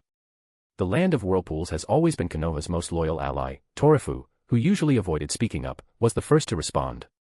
"We absolutely cannot stand by and do nothing." At this point, he hadn't yet lost all faith in Hiruzen. He also hadn't reached the point of hiding at home every day, researching food just to stay safe, so he naturally still felt confident enough to speak out. Since the Warring States era, the Uzumaki and Senju clans have had a deep friendship. There have always been intermarriages between the two clans, they're inseparable. Mito-sama was once a princess of the land of whirlpools. What's more, for many years, the land of whirlpools has strongly supported all of Konoha's policies. If we let them fall without lifting a hand, our reputation will suffer enormously. Who would trust us in the future? Who would dare ally with us? Even more outrageous is that the other villages plan to invade the land of whirlpools by passing through the land of fire. They're attacking our ally and still have the audacity to ask us to step aside. This is blatant provocation. Chapter 68, The Hokage's Poison. Torifu was usually a small, unnoticed figure among Konoha's higher-ups, but today he couldn't stay silent. He said that the Senju and Uzumaki clans had always been close allies, so why shouldn't the Inoshikacho trio be just as loyal? Seeing the others ready to abandon their allies without a fight, he had no choice but to step up and speak. Easy for you to say. Koharu said. Hiruzen is the Hokage, not the leader of the land of whirlpools. Why should he make enemies of the entire shinobi world just for the sake of some so-called ally? Ever since her family started experiencing one disaster after another, with clan members constantly disappearing, her personality had grown nastier. Her words were anything but polite. What do you take an ally for? Torifu said angrily. To just cast them aside when convenient. How is that any different from abandoning your comrades and running off on the battlefield? And what do you mean by the entire shinobi world? Stop fear-mongering. He had discussed this meeting at length with Shikakami and had already prepared his arguments. Those so-called four great villages may appear to have temporarily allied, but they're completely disorganized. They've been arguing endlessly over conflicting interests. That's why things have dragged on this long with no resolution. And with all the old conflicts between those villages, they nearly ended up fighting each other. This so-called alliance is nothing more than lip service. You've all seen the intel. The four great villages aren't anywhere close to being prepared for an all-out war with Konoha. They've mobilized some forces, but nothing significant. Clearly they're hoping to reap the most rewards at the lowest cost. If we take a firmer stance, they won't act rashly. Oh. You sound so confident, Koharu continued sarcastically. But what if you're wrong? Are you willing to take responsibility for that? Cough, cough. Torifu was suddenly left speechless. Shikakami hadn't taught him how to handle that one. What was he supposed to say? Help. Need answers, ASAP. And Koharu had no sense of honor. Who the hell would to take responsibility for something this big? Shouldn't this be the time for unity and collective decision-making? But now she was singling him out. Seeing that Torifu's momentum had faltered, she pressed on relentlessly. If you can't take responsibility, then you'd best stop talking. Konoha can't afford to gamble. We're lucky enough just to survive right now. This level of capitulation is beneath us, Torifu finally responded. We haven't even seen actual military engagement from these villages, yet we're already abandoning our allies at the first hint of pressure. If those four villages learn that mere joint statements are enough to make us retreat, what happens next time? Do we continue compromising until there's nothing left to concede? You've always advocated for aggressive positions in the past. Why this sudden caution now? Torifu. Enough. Hiruzen interrupted sternly. Torifu, she is right. I'm the leader of Konoha. I can't gamble with the entire village. What if we fail to save the land of whirlpools and drag Konoha down with it? So we simply watch as the land of whirlpools falls? Torifu asked anxiously. We'll save them, of course, but we must do it wisely, Hiruzen concluded. Hearing Hiruzen's words, the usually quiet Danzo couldn't help but sneer internally. Based on his understanding of Hiruzen, when he said, do it wisely, what he really meant was, don't do it at all, just dressed up in pretty words. But not rescuing the land of whirlpools actually aligned with his interests. So he also spoke up at that moment, I support Hiruzen's decision. We can station our troops at the border and stay ready to respond. If needed, we can always provide aid at the critical moment. Hiruzen met Danzo's eyes. Looks like we're on the same page. Over the past 2 years, Hiruzen's opposition to Danzo's establishment of Root had grown noticeably weaker. With Koharu and Hamura also backing Danzo from the sidelines, he was nearly ready to give in. The last time the two had discussed it, he refused Danzo's proposal with the excuse that the village has no money. Using money as an excuse meant the real resistance was gone, because anything that money could fix wasn't a real problem. And what Danzo had his eye on was the wealth of the land of whirlpools. Judging from the look in Hiruzen's eyes earlier, he was thinking the same thing. The strength of the land of whirlpools was no joke, undeniably the most powerful ninja village after the 5 great shinobi villages. And thanks to its unique geography, any war effort by the other villages would be stretched over long supply lines, making logistics a nightmare. Unless they went all in, the other villages had no hope of success. If Konoha timed its move well, stealthy enough to stay hidden, they could swoop in and take the prize. In the end, Konoha would be the sole beneficiary of the war. The other villages could fight each other to the death and still walk away empty-handed. As for whether the other villages would be angry, what did that matter to Konoha? Did they really think Konoha was afraid of them? As long as everything was done in the shadows, on what grounds could they accuse Konoha? Besides, by the time the 4 great villages were bled dry from the fighting, they wouldn't even have the strength to wage war on Konoha. What Torafu said was actually correct. The alliance between the four villages was flimsy at best. Once war broke out, they'd fight their own battles, and might even turn on each other. Hiruzen would never really back down just because of a joint verbal warning from them, otherwise, how could he lead Konoha in the future? But the council had long been eyeing the riches of the land of whirlpools. At this point, they didn't even need to speak aloud, their intentions were perfectly aligned. One day later, at the Senju residence, Mito looked dispirited. She never imagined that Hiruzen and the others would truly stand by and watch the land of whirlpools fall. Worse, they were even plotting to swoop in at the last moment, to seize all the wealth the land of whirlpools had built up over the years. Was the position of Hokage so poisonous that it could turn someone like the professor into such a monster? Allies. In Hiruzen's eyes, allies were nothing more than a meal on the table. Turns out, Shin was right. If this continues, Konoha will be destroyed at Hiruzen's hands. She used to think that Shin was just biased because of old conflicts with Hiruzen. But now it looked like his words had come true. At this moment, she wished she could turn back time 30 years, so she could enter the battlefield in her prime and fight with her own hands. But now, she was old and frail, powerless in the face of such treachery. Mito-sama, do you have any ideas? Torafu asked anxiously upon seeing Mito so dejected. Sigh. Mito let out a heavy breath, then turned to Nawaki, who was training nearby, and said, "Go bring your sister back, immediately. And Shin, too. What time do they think it is, going out on a date now?" Nawaki shrank back a bit at her words. He knew exactly how fierce his sister could be, especially when she was out on a date with her future husband. If he dared to interrupt her now, he'd be in for a nightmare for the next 10 days at least. "I'll go instead." Minato, who had been instructing Nawaki in training, quickly offered. Nawaki immediately shot Minato a grateful look. Once again, he'd saved his life. As expected of Minato. Chapter 69, 2 against an army. Unlike everyone else in the courtyard who looked solemn, Shin, who had just returned, couldn't help but laugh after hearing Torafu's account. "Just as I expected." "You mean you already predicted this would happen?" Torafu asked in surprise. Before Shin could respond, Tsunade nodded first. "These past few days, we analyzed the situation and concluded that the Hokage wouldn't send reinforcements to the land of whirlpools. In fact, he might even try to secretly steal the fruits of the war." She was furious too, to the point she didn't even call him teacher anymore. "Do you have a plan?" Mito's eyes lit up as she looked at Shin. She knew very well that he was practically a genius. Since he had already made such a prediction, he surely had a plan in mind. "I do," Shin nodded without hesitation. "You really have a plan?" Torafu was stunned. "Don't tell me you can persuade Hiruzen to join the war." "I can't." Shin shook his head. His stance doesn't just represent himself. It represents 4 people. Unless the other 3 suddenly go crazy or all miraculously grow a conscience and convince Hiruzen together, otherwise, he'll never change his mind. "Then what can you do?" Torafu pressed again. "You think you can mobilize the ninja forces behind Hiruzen's back?" "Impossible," Shin firmly denied it. Unless it's time to steal the credit, he would never allow a single soldier to set foot in the land of whirlpools.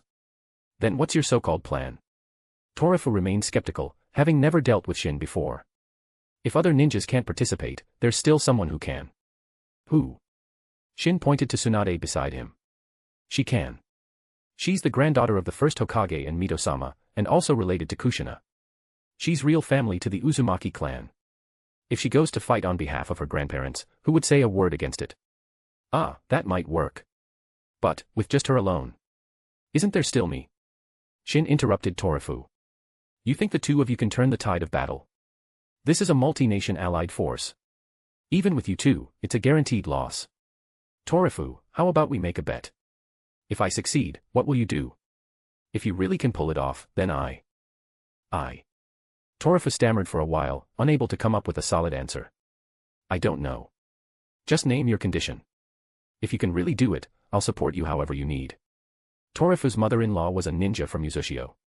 Although not of the Uzumaki clan herself, she had many friends and relatives there, so he truly didn't want anything bad to happen to the land of whirlpools. That was why, in the high-level meeting, he unusually insisted on sending reinforcements, and why he came to discuss things with Mito afterward. Shin smiled slightly and said, "As a fellow high-ranking official of Konoha, it doesn't feel good being constantly excluded by the others, does it?" "What do you mean?" Torafu frowned and asked. "What did that have to do with anything? Even though you've been excluded, you're still part of the leadership. You must know more about what Hiruzen has done over the years than most people, right?" I don't like beating around the bush, Torifu said bluntly, still unsure of Shin's point. Then I'll get straight to it. Konoha needs change, a complete, top-to-bottom transformation. So if I succeed, I want you to fully support Tsunade when the time comes, to help her become Hokage. What? Torifu raised his voice in shock. But after glancing at Tsunade and Mito, his thoughts shifted. It might not be so unacceptable after all. After all, her status in Konoha was second to none. If there was anyone whose becoming Hokage would face the least opposition in Konoha, and would even be seen as completely natural, it would be Tsunade. Just think about it, years later, when Naruto sought out Tsunade, who had been away from Konoha for 20 years, to return and take up the mantle of Hokage, she still received overwhelming support from the vast majority. That kind of situation was almost unimaginable. If it were anyone else, leaving the village for 20 years, showing no concern for its survival, and ruthlessly turning away everyone who came to find them, they would have long since been labeled a missing meme. And then just walk back in and become Hokage. Dream on. That alone showed just how special her identity was. Although her current prestige wasn't high enough yet, if she could shine brilliantly in the land of whirlpools, or even lead them to victory in the war, her reputation would rise to unprecedented heights. From then on, the path she needed to take would become all the more natural and smooth. By that time, as her prestige rose, the reputations of those like Hiruzen, who stood by and did nothing to help their closest ally, would likely take a major hit. Hiruzen and the others had explained their inaction as being a matter of self-preservation. They feared Konoha would be attacked on multiple fronts and had no choice but to refrain from helping. On the surface, that made sense. It was even understandable to the average villager in Konoha. But if the land of whirlpools managed to win the war under Tsunade's leadership alone, without a single ninja from the Hokage faction being dispatched, then Hiruzen's excuse would become a joke. If a far weaker village like Uchiha could defeat a ninja coalition on their own, while Konoha didn't even act, what else could that be but a complete embarrassment?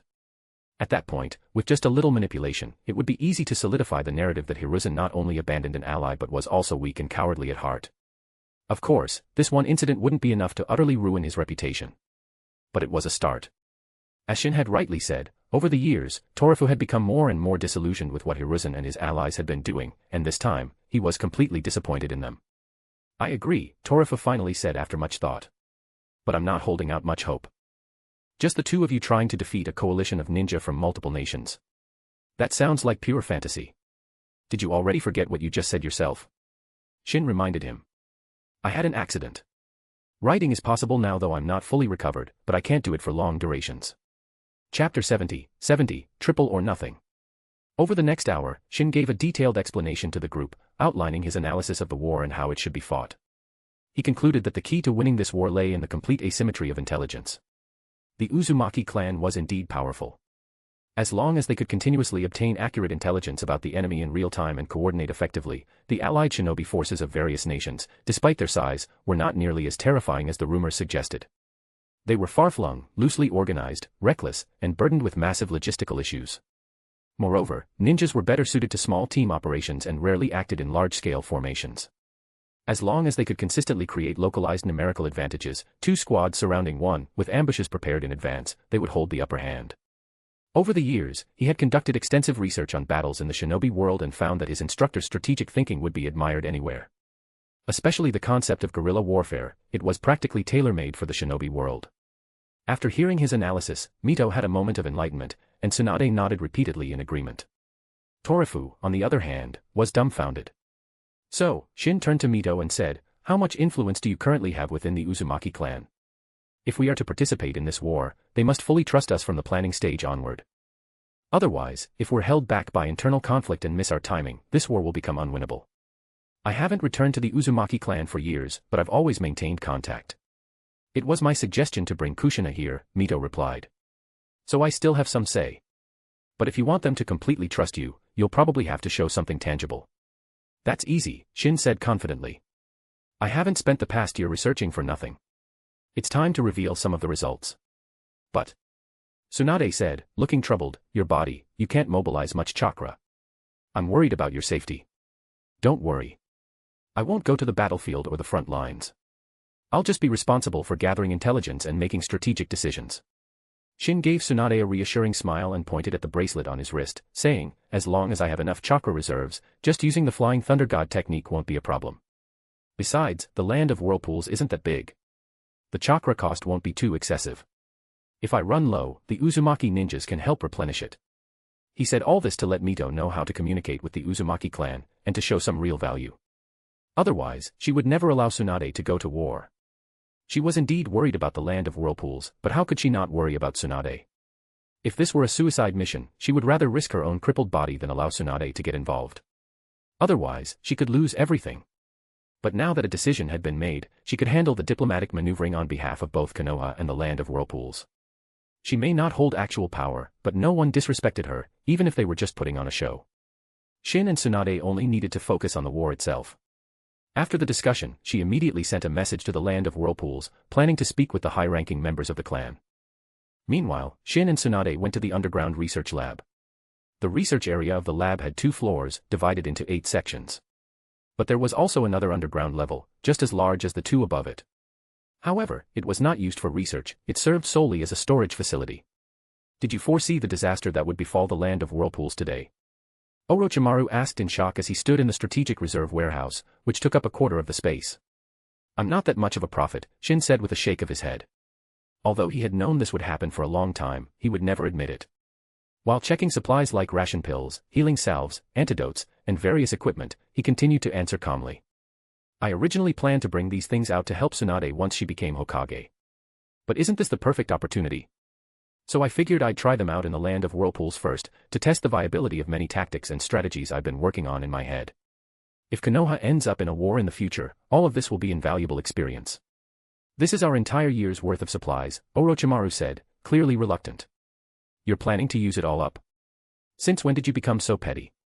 I never noticed that before, Shin said in disbelief. And you've got the nerve to talk. Orochimaru was speechless. Of course you're not heartbroken, none of this was made by you. Didn't we set up a small automated production line later? You only had to work hard for 4 months. Orochimaru was utterly done. He didn't care about money, but this was the fruit of his labor. And you don't need to worry about these jars and containers, Shin said. Trust me, if this helps the land of whirlpools win, the benefits we'll gain will far outweigh what we're giving up now. And weren't you just complaining recently about our lack of research funding? I'll pay you back double.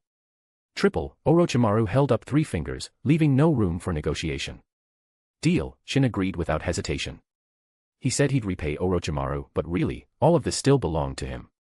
He was just giving Orochimaru a sense of dignity, something to make him feel better. Orochimaru knew that too. He was just venting, trying to make up for his lost effort and find some peace of mind. But how are we going to transport all this? Tsunade asked, voicing her concern. Storage scrolls like these aren't exactly high-tech, Orochimaru said smugly, licking his lips. With our research, we've managed to bring down the cost of making storage scrolls to practically nothing. So we can have as many as we need, no need to worry about running out. Over the past year, he had been a lot more active. Mainly because Shin pushed him to the limit, and Shin surpassed him in almost every area of research. He had no choice but to accept it.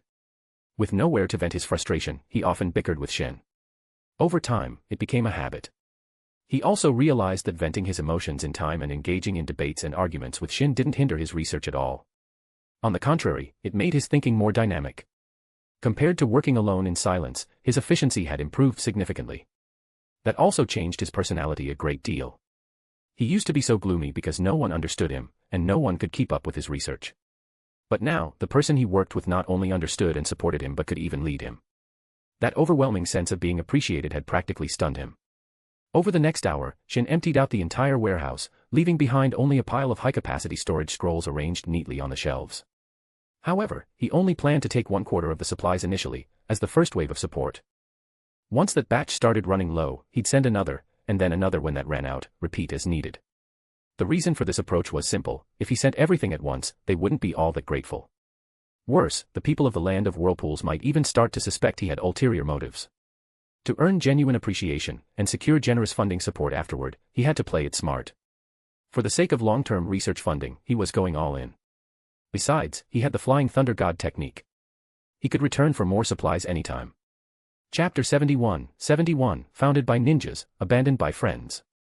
3 days later, Mito had already finished discussions with the Uzumaki clan leader.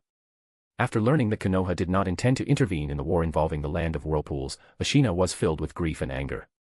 Over the years, he had made countless contributions to Konoha. The Great Protective Barrier of Konoha was set up with his help, and he even taught Konoha the methods for arranging barrier techniques. Whenever Konoha needed help with sealing techniques, he always responded immediately, without exception. He helped, he taught, always afraid he hadn't done enough, worried about letting down his allies. Because of this, he gained a great reputation in Konoha and was respectfully known as the founder of Konoha's sealing arts. And now? It wasn't Konoha's heart that had grown cold, it was his. As the shinobi world united to attack the land of whirlpools, Konoha outright abandoned them. The land of whirlpools was just a small, remote country. What had it done to deserve the wrath of the entire shinobi world? Was it really so unacceptable for a nation to be founded and ruled by ninjas? However, upon learning that Mito would, in her personal capacity, send her granddaughter along with a large amount of strategic supplies to support them, he sincerely expressed his gratitude to her. After all, she was his cousin, far more reliable than the loathsome third Hokage. 2 days later, Tsunade and Shin arrived at Uzushio. The land of whirlpools was unlike typical nations. It wasn't ruled by a daimyo, but by the leadership of Uzushio. It was a country founded by ninjas, a pioneering model. In other words, Ashina was also the leader of the entire nation. Unlike other countries, where the ninja village was led by a kage but the country itself was governed by a daimyo. Perhaps this was one reason why so many forces wanted to attack the land of whirlpools, because no one spoke up in their defense. If everyone followed the land of whirlpools example, what place would there be for the daimyo? In the eyes of the daimyo of various countries, this kind of act was akin to rebellion. Not only did they not stop the aggression, they secretly fanned the flames and supported it. This was also one of the reasons why so many major shinobi villages were so enthusiastic about the campaign. Who wouldn't love a situation where they could benefit from both sides? Upon seeing Tsunade, Ashina showed a rare gentle smile, and the other high-ranking members of Uzushio greeted her with great warmth. Her reputation over the past year had become illustrious. She was known as Konoha's #1 medical nin, her medical skills unmatched. So many people had traveled vast distances to Konoha just to be treated by her. On the battlefield, the role of a medical nin was self-evident. Tsunade alone could significantly increase the survival rate of Uzushio's ninjas. Not to mention that Mito had mentioned Tsunade was bringing large amounts of strategic supplies. "This isn't the place to talk," Tsunade said to Ashina after the pleasantries. "Please lead us to a secure room so we can talk in detail." Of course, Ashina responded, immediately leading the way. Following him were 2 elders of Uzushio. One was named Yuichi, the other Yasuo. Though the 3 were warm and hospitable, Shin could still sense the deep concern in their hearts. In their view, no matter how skilled Tsunade was, she was still just one person. No matter how many supplies she brought, they would only help hold out a bit longer. They wouldn't be enough to decisively change the course of the war. Their warmth came from gratitude, from accepting the kindness. But when it came to the outcome of the war, they all held a pessimistic view. Although the war had not yet officially begun, its result seemed already foreseeable. Still, they showed no signs of fear on their faces. Instead, they all wore expressions of resolute determination, ready to die without regret. The Uzumaki clan, much like the Uchiha clan, were proud to their core, unyielding even in the face of death. "Who is this?" Ashina asked with some hesitation when he saw Shin following them into the secret room. Mito hadn't mentioned that anyone besides Tsunade would be coming. Moreover, Shin had concealed his true identity, acting all mysterious, which only added to his anxiety and slight displeasure. "Let me introduce him," Tsunade said with a smile. "This is my fiancé, Shin. He's actually the main force behind this support mission. And he's here to lead the land of whirlpools to victory in this war." Shin removed the mask from his face and nodded at everyone in greeting. But his attention focused on Yuichi, especially when he sensed Yuichi's awkward reaction upon seeing his face. At that, Shin suddenly smiled. "What's wrong? Don't recognize me?"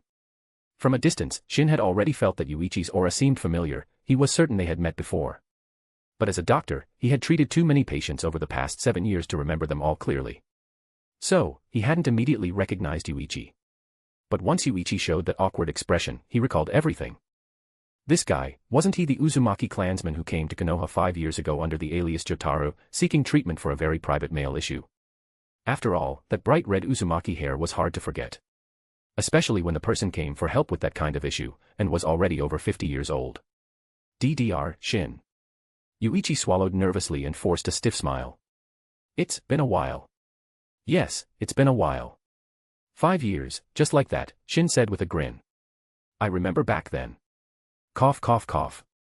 Yuichi immediately coughed to interrupt, quickly changing the subject.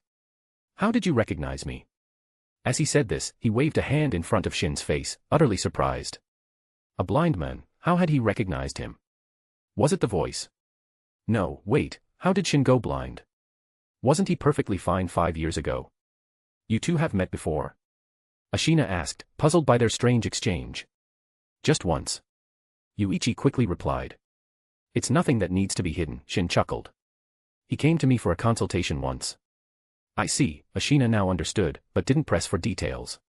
Instead, he asked, Tsunade just said you came to lead us to victory in this war. Could you explain in more detail? Let me reintroduce myself, Shin said confidently.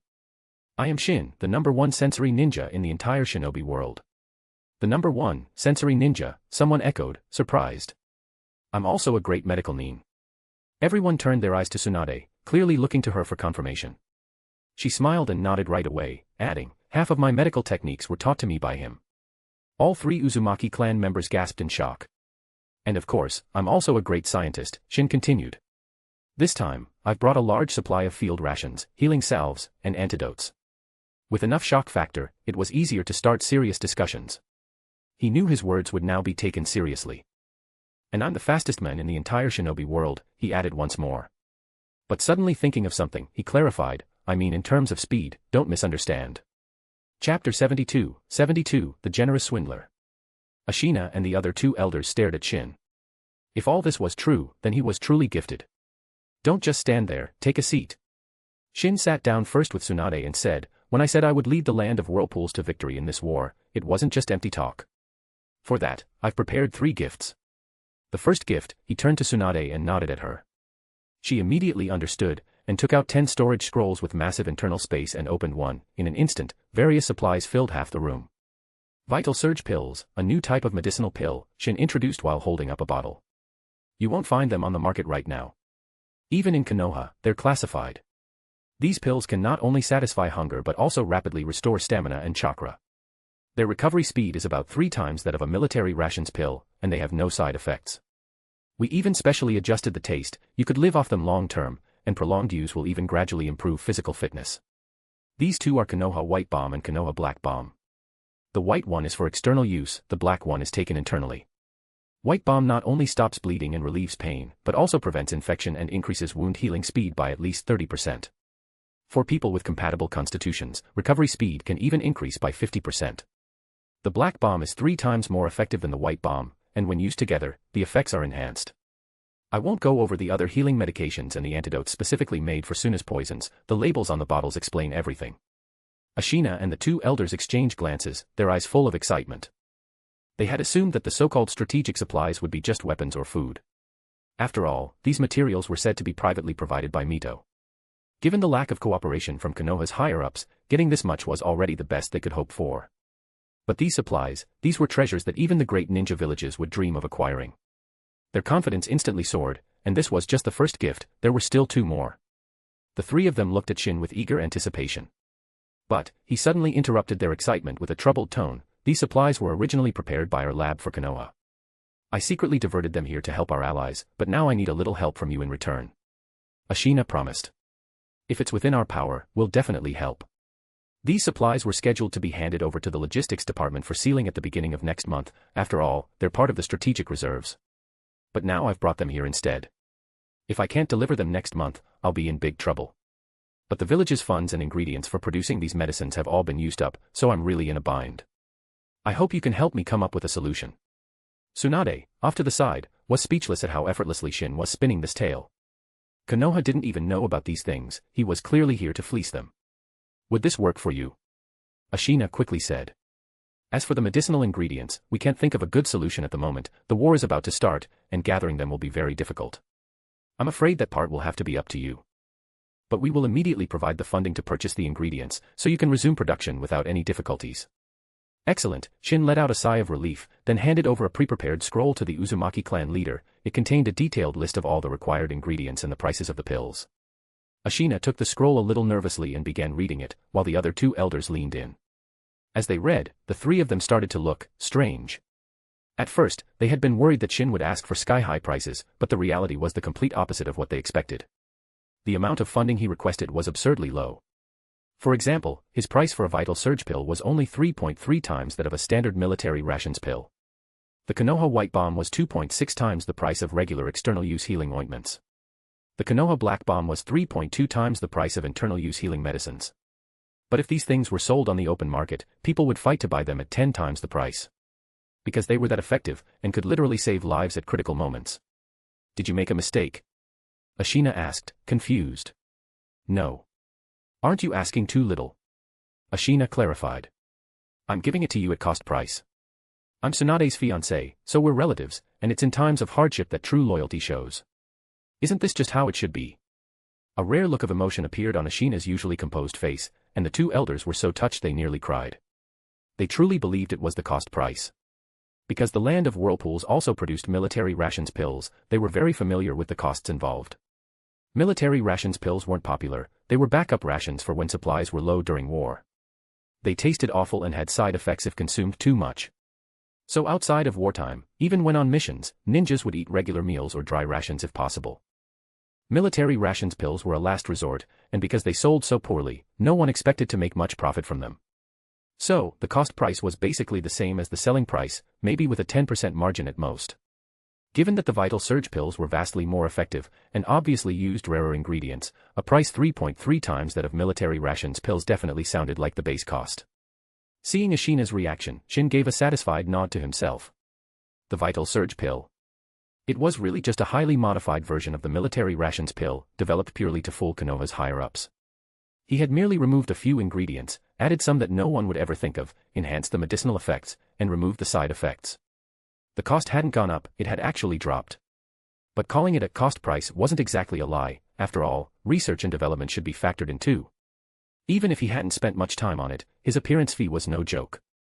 All those years of being forced by Koharu to make medicine hadn't been entirely useless after all. To better showcase his value, he had studied pharmacology to such a deep level that it wouldn't be an exaggeration to say none before and none after could match him. You're absolutely right, Ashina said, visibly moved. But you've done so much for us, we really must show our appreciation. There's no need for that, Shin interrupted. I already said we're family. Let's not be strangers. My mistake, Ashina quickly apologized and reflected on himself. But his desire to repay Shin only grew stronger. What a good man. Chapter 73, Eyes, Ears, and Electronic Warfare. If you don't mind, just call me Ashina without any honorifics. That way, we won't seem like strangers. Without bringing up the matter of repayment again, Ashina shifted the topic.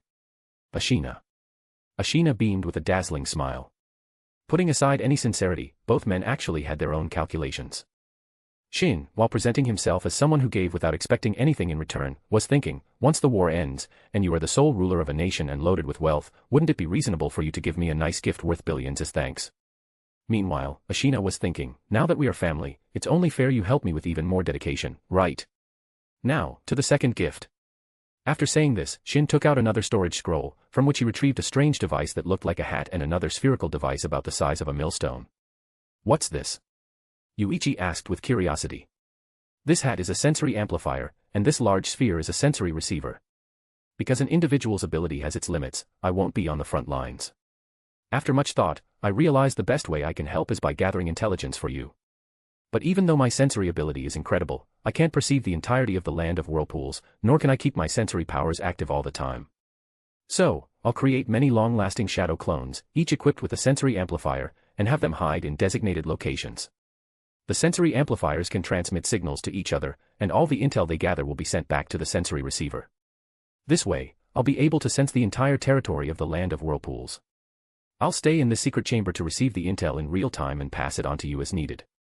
He didn't explain too much, he only introduced the basic functions. After all, the principles were too complicated for others to understand. But just this functionality alone was enough to excite anyone. Really? Ashina asked with great excitement. Intel. Wars were won by intelligence. With timely and accurate intel, they might actually be able to win a war that seemed completely unequal. The Uzumaki clan had a secret technique called Mind's Eye of the Kagura. When activated, a ninja could detect anomalies within its range even with their eyes closed.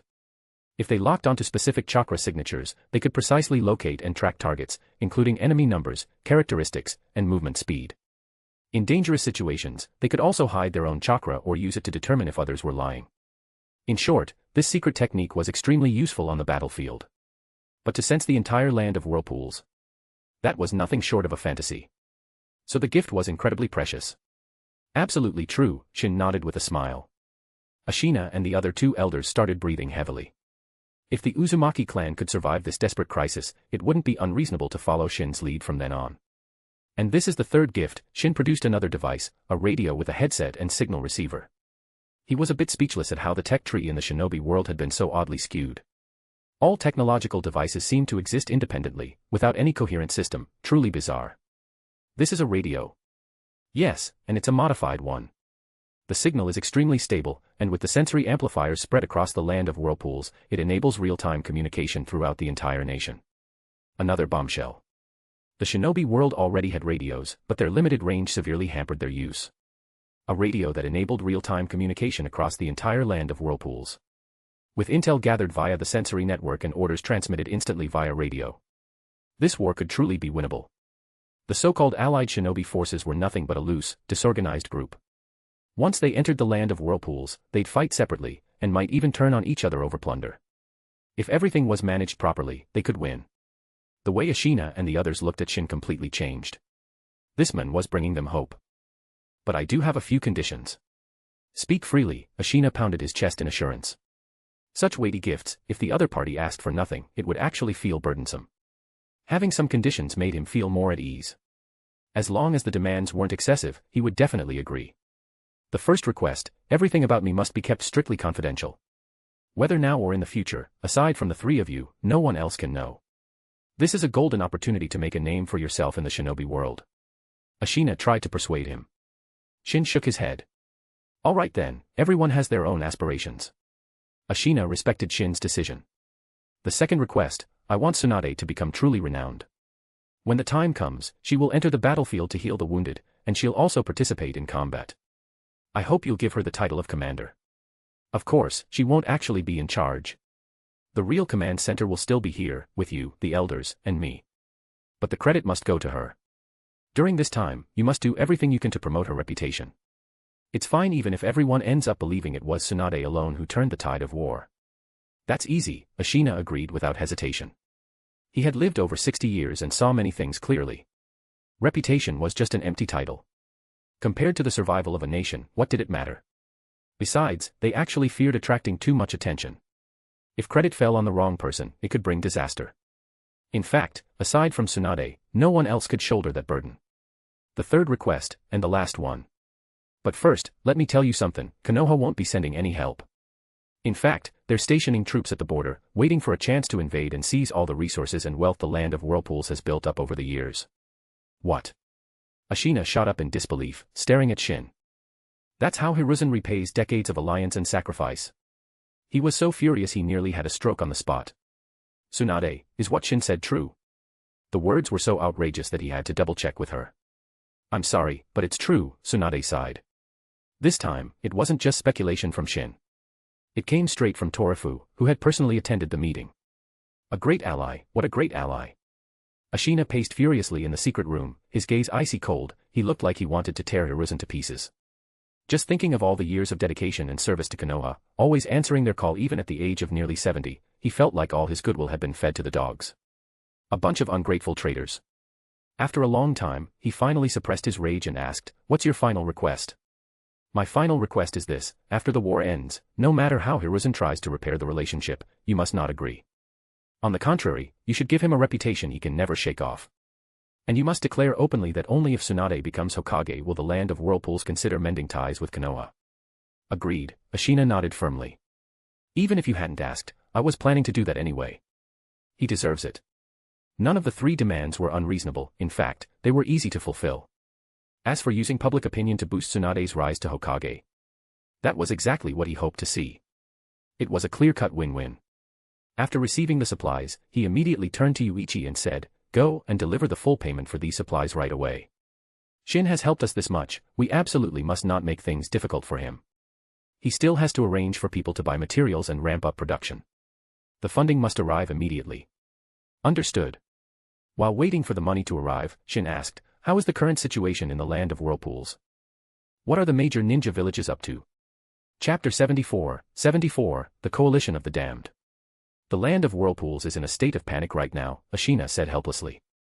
As for the major ninja villages, the Kumo ninjas and Kiri have already joined forces and assembled on an island east of the land of whirlpools.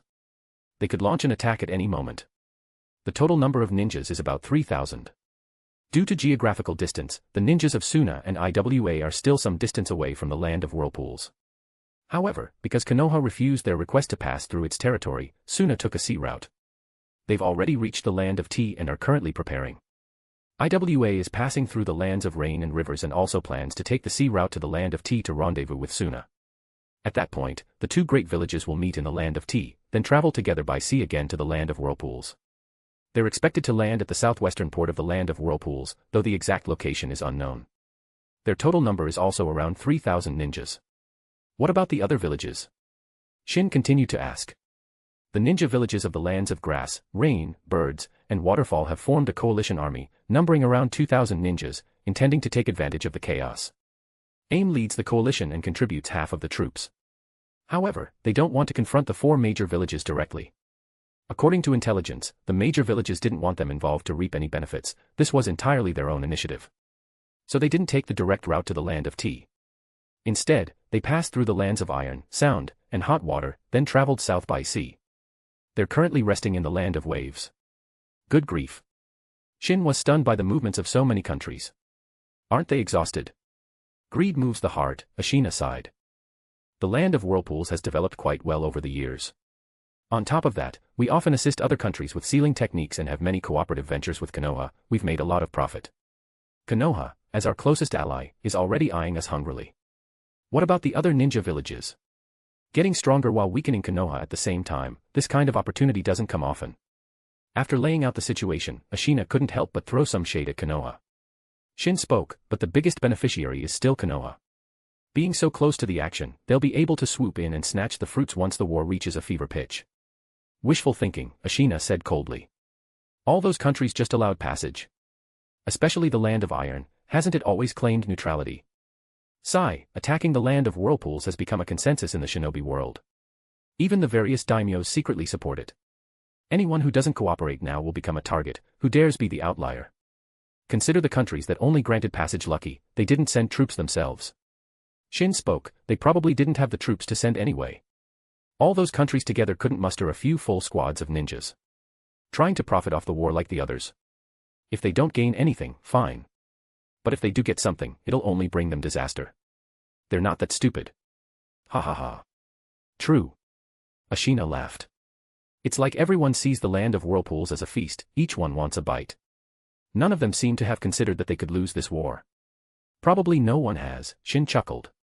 After all, they outnumber us nearly 3-1. And since they've come from afar and supply lines are difficult, they must have sent only their elite, aiming for a swift victory. I have some thoughts on this war. Speak freely. Over the next few hours, Shin, using the intelligence Ashina provided, proposed many constructive ideas regarding the upcoming war. After repeated discussions, the group settled on the war's tone and determined the final strategic direction. Following this, as one command after another was issued by Ashina, the entire Uchiha entered a tense state of war preparation. 3 major preparations were made. First was a scorched earth policy, to deny the invading countries the ability to live off the land during war. All citizens of the land of whirlpools were notified to immediately organize their belongings. They were instructed to deposit all their money in the bank, and then have the funds transported collectively by the Uchiha ninjas. All other valuables were to be gathered and prepared for immediate evacuation. Items that couldn't be taken were to be buried in secret locations. Once the order to evacuate was issued, everyone was to carry only light belongings and enough food, and gather at Uchiha under the escort of the ninja. Temporary camps were already being set up outside Uchiha to accommodate the population during wartime. The land of whirlpools wasn't very large.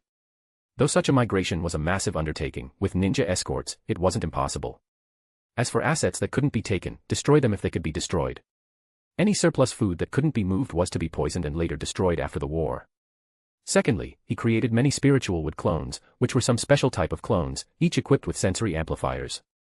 These clones were deployed to designated locations marked on the map and carefully concealed. At the same time, more scouts were continually dispatched to other countries to gather intelligence on the movements of the other hidden villages. Third came the deployment of ninjas and the laying of traps. Even before the war officially began, groups of ninjas had already departed, each carrying provisions, healing medicine, and equipment. They were dispatched to key routes that the enemy villages would have to pass through, where they began laying traps in successive stages.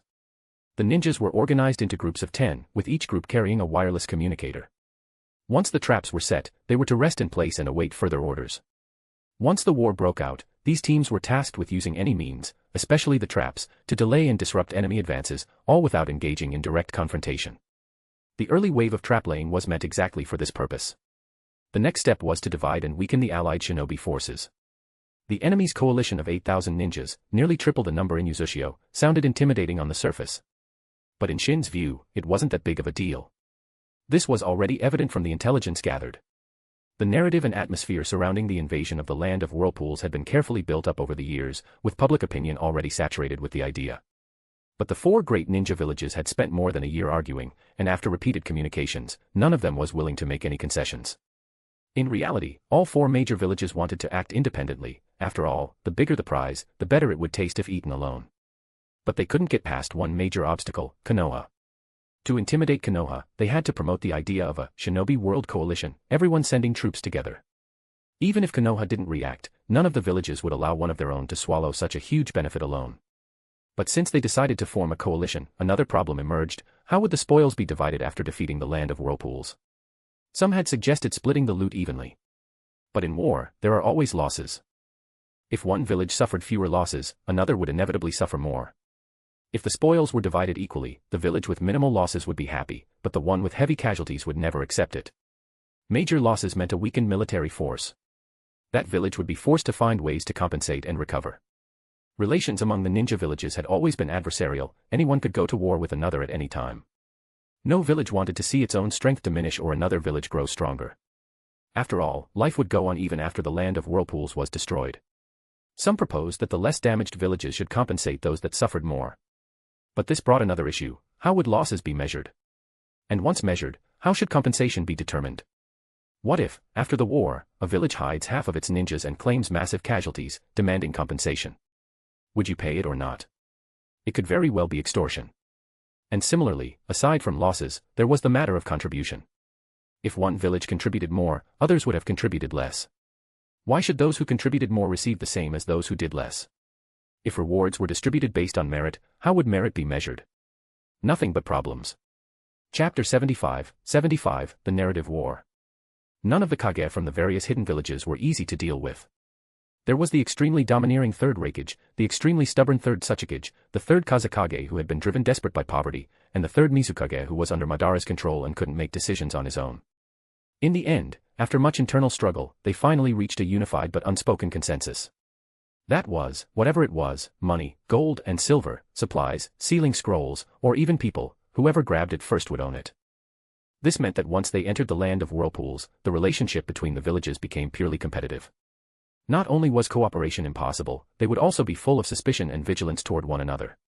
Combined with their past grievances and even blood feuds, the slightest benefit would instantly cause tensions to flare. If the team leaders were calm and rational, there could be negotiation. If they weren't, they'd likely start fighting immediately. Since it was a free-for-all, if you killed the others, everything became yours. Enemies blinded by greed and acting separately were much easier to deal with. After all, the ninjas of Uchiha weren't pushovers, especially the Uzumaki clan's ninjas. There was no helping it, innate talent made a difference. The only thing Shin was worried about was an escalation of the war. If the major hidden villages suffered heavy losses and, in their rage, kept sending reinforcements, that would be the real challenge. The land of whirlpools wasn't afraid of fighting, but they feared a never-ending war. Because once war broke out, the land of whirlpools would inevitably suffer heavy casualties too. 3 days later, the ninjas of Kumo and Kiri were the first to arrive in the land of whirlpools. However, they landed at different ports. Kumo came ashore in the north, while Kiri landed in the east. The reason for splitting their forces, according to intelligence, was because the two villages couldn't come to an agreement at the last moment. They almost started fighting each other first. To avoid escalating the conflict, they reluctantly agreed to separate and act independently. However, after arriving, both forces chose to camp on the coast instead of launching an immediate attack. "How's it looking?" Ashina asked quickly when he saw Shin's expression finally change after a long period of sensing.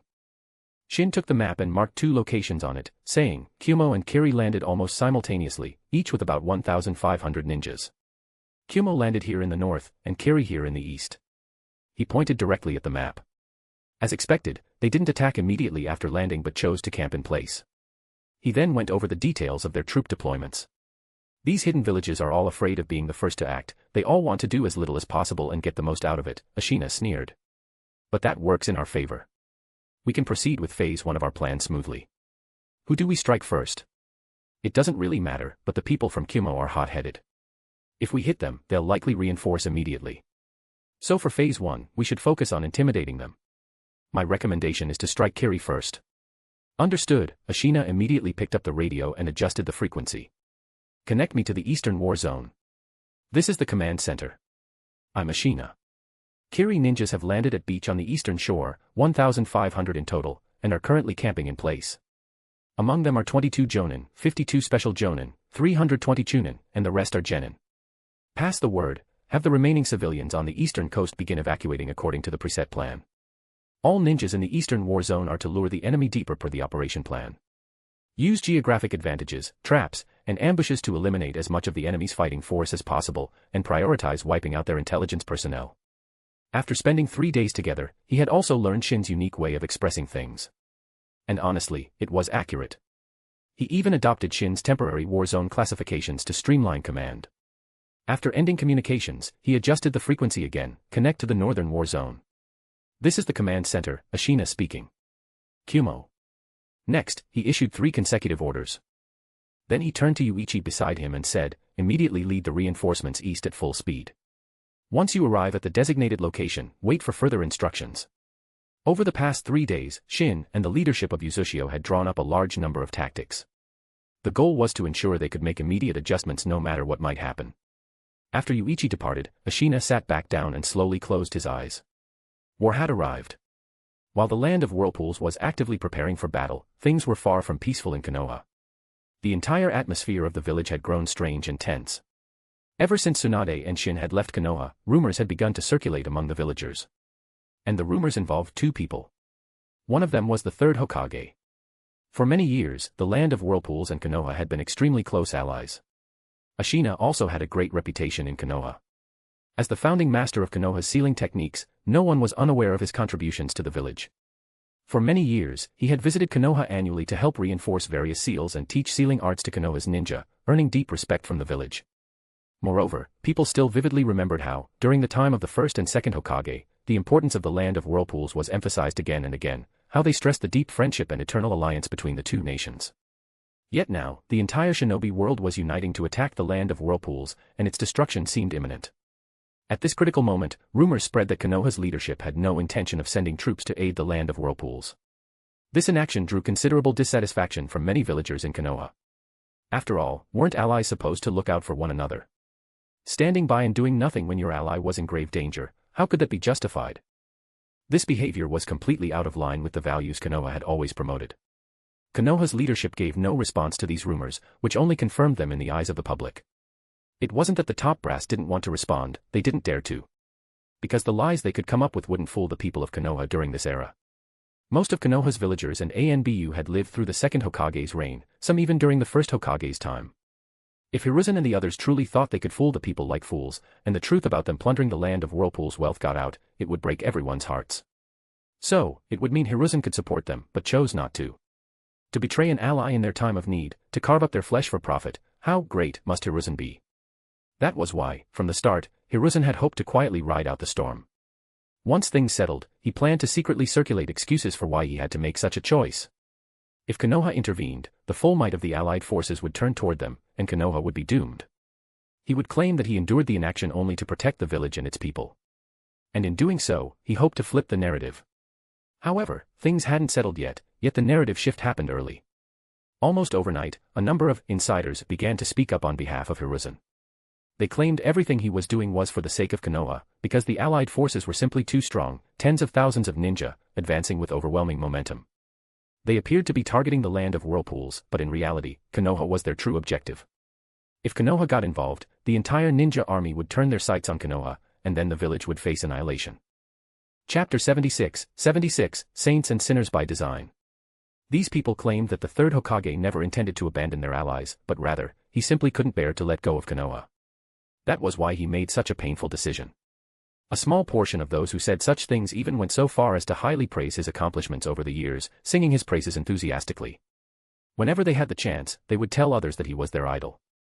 In their view, he was the greatest Hokage in history, surpassing even the 1st and 2nd Hokage in achievements, something they considered obvious and undeniable. They believed his strength was also superior to that of the 1st and 2nd Hokage, because he had mastered more jutsu than the two of them combined.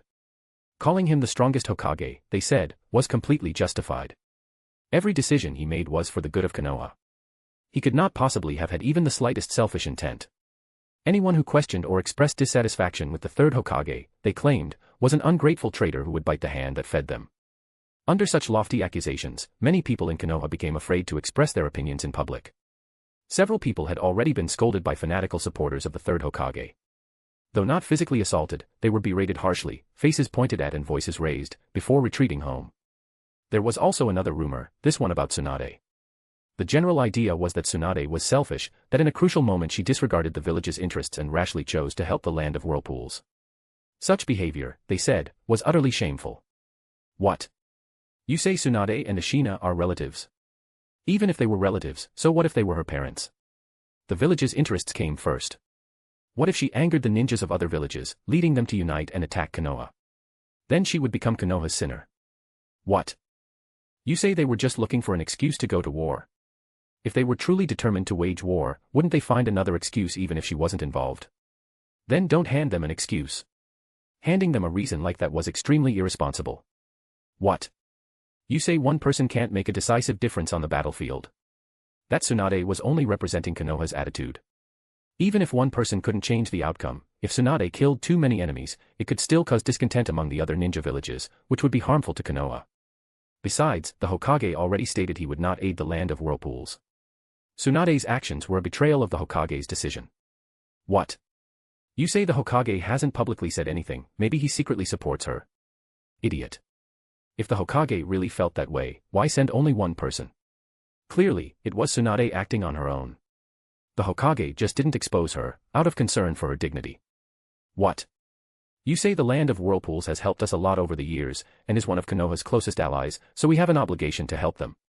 So if your best friend asked you to die for them, would you do it? Would you? Besides, there were so many sick people in Konoha waiting to be treated. Now that Tsunade had left, what would happen to those patients? What? You say even if she stayed in Konoha, she wouldn't be in the right state of mind to treat patients. See. She is an irresponsible person. No matter how heartbroken she is, she shouldn't have walked away from her duties. The third Hokage would never use such an excuse to neglect his work. What? You say even the patients themselves said they understood Lady Tsunade and just hoped she would be safe on the battlefield. They must be a bunch of people who don't care about Konoha's interests. Even in times like these, they don't firmly support the third Hokage's stance. No wonder they got sick. After these two rumors spread, and with a small group of people frantically fanning the flames and viciously attacking anyone who disagreed, Konoha began to feel eerily strange. Out on the streets, people didn't even dare greet each other openly, they only nodded in passing. Everyone was afraid that saying the wrong thing would get them caught and endlessly criticized, to the point of feeling sick to their stomachs. But by this point, even the dullest person could sense that something was off. Why was there such fanatical praise of the third Hokage and such harsh belittling of Tsunade? What was the intention behind this? During Hiruzen's years in office, because root had not yet been established, he had always acted with extreme caution, afraid of leaving any stains on his Hokage legacy. Therefore, he hadn't had the opportunity to gradually brainwash the people of Konoha over a long period. Although the villagers did recognize him as the Hokage, the first Hokage had only been dead for 13 years, and the second for just 8. Except for children born in the past 8 years, who didn't grow up hearing tales of the first and second Hokage. While many people thought the third Hokage was fine, how could he possibly be compared to the first and second? What qualifications did he have? The more people praised and elevated Hiruzen, the more dissatisfaction grew among those who resented him. As for those few dozen who aggressively attacked Tsunade, many believed they had been planted by the third Hokage himself. Their goal? To help him escape public scrutiny over the situation, shift the blame onto Tsunade, and make her the target of everyone's anger. But the way they went about it was far too crude, so much so that it seemed like they were outright deceiving the villagers. Some believed that something suspicious was going on and that the third Hokage probably wouldn't stoop to such actions. But people were emotional. Even the most rational person couldn't help but feel some level of dissatisfaction toward Hiruzen when faced with such overwhelming rumors. As for whether anyone actually agreed with those attackers and became resentful of Tsunade, to be honest, almost no one did. Who was she? She was fucking Senju Tsunade, granddaughter of the first Hokage. Her choosing to work at Konoha Hospital was already considered a tremendous contribution. Even if she suddenly decided not to continue, who would dare criticize her? Besides, Mito was still alive. With the land of whirlpools on the brink of destruction, how heartbroken must she be? Under such circumstances, how could Tsunade just stand by and do nothing? She had gone to the hospital for the sake of the people of Konoha, yet people treated it as if it were only her duty. She helped the land of whirlpools out of basic human compassion, yet was being viciously criticized and slandered. So while Konoha appeared calm on the surface, in truth, turbulent undercurrents were swirling beneath. Many people didn't speak in public, but once they got home, they lashed out furiously at those fanatics who were crazily praising Hiruzen and demeaning Tsunade. And as they cursed those people, their anger inevitably extended to Hiruzen himself. Although he was still the Hokage, and only a few dared to directly insult him out loud, the dissatisfaction had already taken root. But it wasn't just the villagers of Konoha who were acting unusually, Hiruzen himself was in a strange state of mind. Inside the Hokage's office, Hiruzen felt like his head was about to explode. What the hell was all this? He had indeed longed for a group of people to stand up and lavish praise on him, elevate him as the greatest Hokage in Konoha's history, and have the entire village echo the sentiment. That was his dream scenario. But not like this, not in these circumstances. If the villagers had gradually accepted him, and came to respect and admire him from the heart, he would have been overjoyed. But now it was clear that these people were lifting him up with ulterior motives, such an insincere kind of flattery was meant to destroy him. And on top of that, they were dragging down Tsunade in the process. Had they gone mad? Did they think things weren't chaotic enough already? Who was doing all of this? Knock knock knock. Come in, he responded quickly to the knock at the door. A ninja from the Yamanaka clan entered and said to him, Hokage-sama, the matter has been investigated. Speak. Hiruzen urged eagerly. Chapter 77, Letters in the Night. There are a total of 12 people who secretly fueled the flames behind the scenes. Among them, 7 have been identified as spies sent by other villages into Konoha. The identities of the others are still being verified. Spies. Hiruzen's mood slightly improved. If they were spies, then this whole matter could be explained. At least it would offer some sort of explanation to the villagers of Konoha. Which villages are these spies from? He continued asking. They're from all 4 of the great ninja villages, and one of them is even from AIM. What are they trying to do? Hiruzen frowned. Do they really intend to make a move against Konoha? No, Hokage-sama, the Yamanaka ninja said. We've already examined their memories. The orders they received this time did not come from the villages behind them. I knew it wasn't that simple. Who's behind this? We don't know. You don't know. Didn't you read their memories? How could you not know? Reporting. The Yamanaka ninja frowned. All of these spies returned home that night and found a mysterious letter that had suddenly appeared on their tables. The letters directly exposed their identities as spies and included evidence to prove it. At the same time, the letters demanded they do one thing, or else their spy identities would be revealed to Konoha's leadership, including you. That task was to publicly and fervently praise you, while disparaging Lady Tsunade, stirring up chaos in Konoha. Hiruzen fell into a long silence. The first person that came to his mind was Shin. Among those he knew, Shin was unparalleled when it came to secretly delivering letters like this, without anyone noticing. But this thought was dismissed almost immediately. Though Shin was the most likely person to pull something like this off, it didn't mean others couldn't do it as well. Moreover, he had no connections or resources in Konoha. How could he have precisely identified all 12 spies? It just didn't sound like something Shin could have pulled off. But then who could it be? After getting nowhere, Hiruzen continued asking, and these spies just agreed to it. Hokage-sama, some of them were hoping to get lucky and escape notice. Others had come to Konoha in the first place with the intent to cause trouble at a critical moment. Now that someone knows their identities and they realize there's no way to pass this test, and since this plan aligns with their original goals, they simply went along with it. Should this matter be made public to the villagers? Make it public, Hiruzen ordered. When it came to spies, every village handled them harshly. Even revealing their actions publicly wouldn't be enough to provoke them. If any village caused trouble now, it would only prove they had already been prepared for this and that the spy incident was just an excuse. He even considered using this as a chance to test the attitudes of the other great ninja villages. Though the matter seemed to be temporarily resolved, his mood was far from calm. The dozen or so main perpetrators had indeed been uncovered. But those few didn't have the ability to spread the message across Konoha overnight. There were still others fanning the flames, they just used more subtle, gentler methods, making them harder to identify. The biggest mystery remained, the true mastermind. Who was it? What did they want? After methodically eliminating possibilities, his gaze finally settled on Danzo. Sometimes, when intelligence was lacking and a clear judgment was impossible, the best approach was to look at who stood to benefit the most. As the one who knew Danzo best, Hiruzen was fully aware that Danzo's desire to become Hokage hadn't diminished with time, it had only grown stronger. This incident hurt both Hiruzen and Tsunade, but Danzo came out unscathed. However, the method used this time was somewhat restrained, not quite the ruthless approach he was known for. Had the men matured? Or was this just a test run? Once the seed of suspicion was planted, it inevitably grew and took root. The mastermind whom Hiruzen had conveniently ruled out was, at that very moment, in the land of whirlpools giving instructions to Tsunade. Remember, your safety is more important than anything else, Shin said solemnly. Never try to act tough on the battlefield. If you're in danger, immediately activate the Flying Thunder God mark. I'll come to you instantly. Don't let anything happen to you. Got it already, Tsunade dragged out her words in mock impatience. How many times have you said that? My ears are getting calluses from hearing it. Then let me say it one last time. If anything happens to you, there won't be a corner of this world that remains untouched by my response.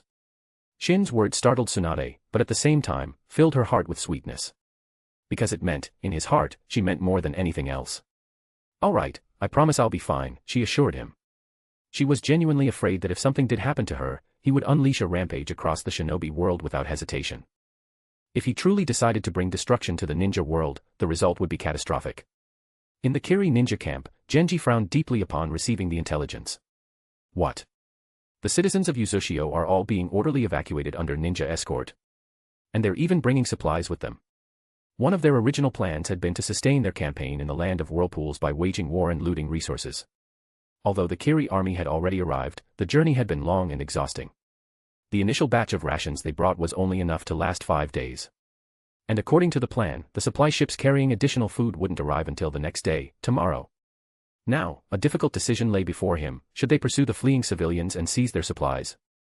Or should they stay put and wait? If they gave chase, there was a risk of running into ambushes along the way.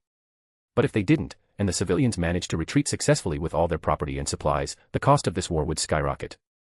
Kiri came to the land of whirlpools to reap benefits. If all the civilians left, how would there be anything left to gain? Even if the property and supplies didn't just disappear, there was no telling who would get their hands on them in the end. Genji-sama, what should we do? Fuguki asked, carrying the massive same-hata on his back. Genji didn't answer immediately. With his hands clasped behind his back, he paced the command tent, pondering a strategy. He had never seen anything like this. The war hadn't started yet, but civilians were already evacuating in an organized manner. But it wasn't entirely his fault. The great ninja villages hadn't been established for long, and the only large-scale conflict they had experienced was the First Great Ninja War. Wars before that, during the Warring States period, had been fought between ninja clans and rarely involved civilians directly. So Kiri had been completely caught off guard. Send scouts immediately to check for traps and ambushes along the route, and also... Boom. Boom. Boom. Just as he was giving the order, a series of violent explosions suddenly erupted in rapid succession. Chapter 78, The Outsider's Command. What's going on? Genji and Fuguki rushed out of the tent together. Seeing the constant explosions at the edge of the camp, they immediately asked. Before the two could reach the scene, a ninja suddenly appeared in front of them and reported, Genji-sama, just now the ninjas from Uchiha launched a surprise attack on the camp. But they didn't come close. They threw kunai with explosive tags from a distance, and retreated right after throwing them. Do they think we're idiots? Fuguki asked. This is clearly an attempt to lure us out. Genji, however, fell into deep thought again. Would the ninjas of the land of whirlpools really use such a simple bait tactic? Or, was this a deliberate bluff to make them think it was a lure, while in reality it was just a delaying tactic?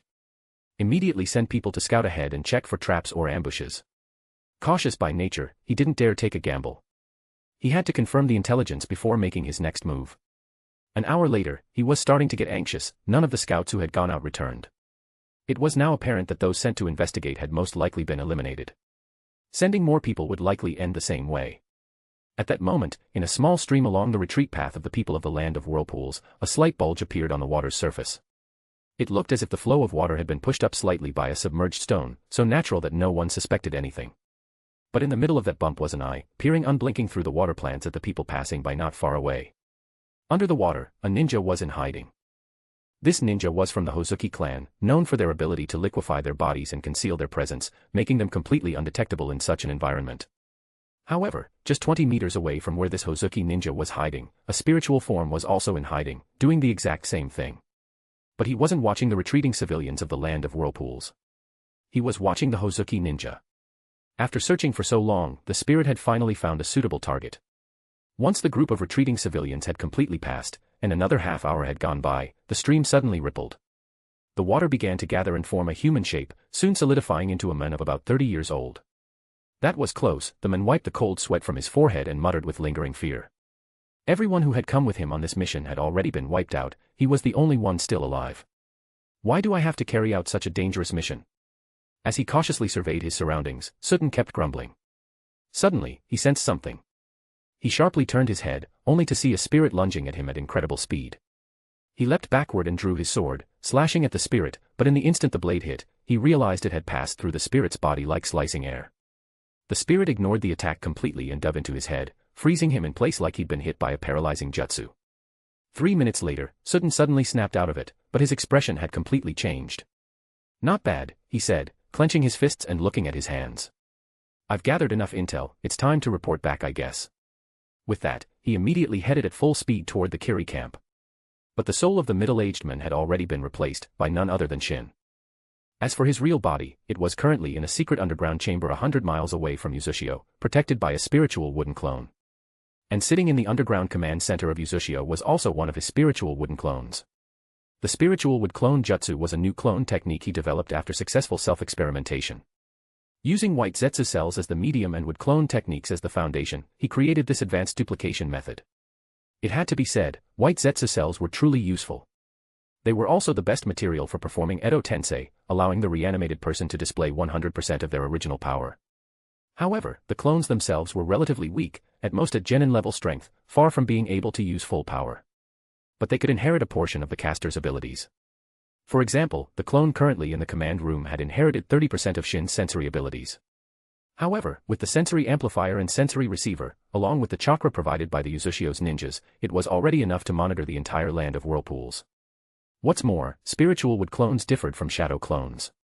Since they required specially treated white zetsu cells as a medium, they had physical form and could exist for extended periods of time. The only drawback was that the technique was newly developed, and still had many areas that needed improvement. In the command room in Uchiha, a high-ranking jonin of angrily complained, nonsense.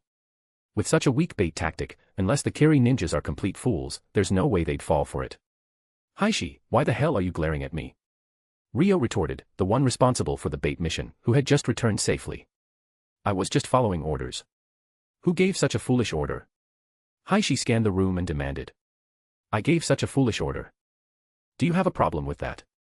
At the head of the room, Tsunade leaned on her fist, her expression icy. Lady Tsunade, please don't misunderstand. Haishi said quickly, but his tone lacked even the slightest sign of genuine remorse. I didn't know it was your order. If I had, I wouldn't have found it strange at all. As soon as he finished, an awkward silence instantly fell over the entire command room. Did he not know the order came from Tsunade? Of course he knew. After all, who else could command Ryo? He had clearly been criticizing her indirectly, blaming her for poor leadership. And this wasn't the first time something like this had happened in recent days. Many of the Uzumaki clan's ninjas didn't accept her as a leader, especially since she had been parachuted in as the overall commander. Not just for the Eastern War Zone, but the entire military effort of the Land of Whirlpools. Ashina had even given explicit instructions, everyone must unconditionally obey any order from Tsunade. If Ashina himself had taken command, no one would dare question him. But Tsunade. She was an outsider. Though she demonstrated exceptional medical ninjutsu, that had nothing to do with leading a battlefield. As far as they knew, Tsunade had never fought in a war or completed many combat missions. She was known almost entirely for her medical skills. To entrust one's life to an inexperienced outsider was unacceptable to most people. And for the proud Uzumaki clan, it was especially hard to swallow. They weren't afraid to die, but they refused to die pointlessly. Tsunade was furious with the attitudes of many Uzumaki ninjas, but she didn't explode in anger. Because she had expected this.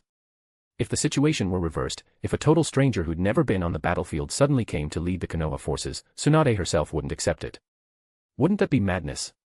Wouldn't that be treating their lives like they were meaningless? So what she needed now wasn't arguments, but results. Chapter 79, When the Cautious Die First. Lady Tsunade, please don't take it personally, Ryo quickly tried to smooth things over when he saw the silence in the room. This guy is just. Tsunade shook her head and interrupted, the truth will reveal itself. Meeting adjourned. Await further intelligence. Not wanting to argue further with these people, she directly issued the order. Though she understood their doubts, she still felt frustrated. But in the end, this wasn't Konoha. In the eyes of the Uchiha villagers, she was just an inexperienced outsider. After the meeting ended, she immediately contacted a clone of Shin via radio to report the situation. Shin assured her that the situation would turn around within a day at most.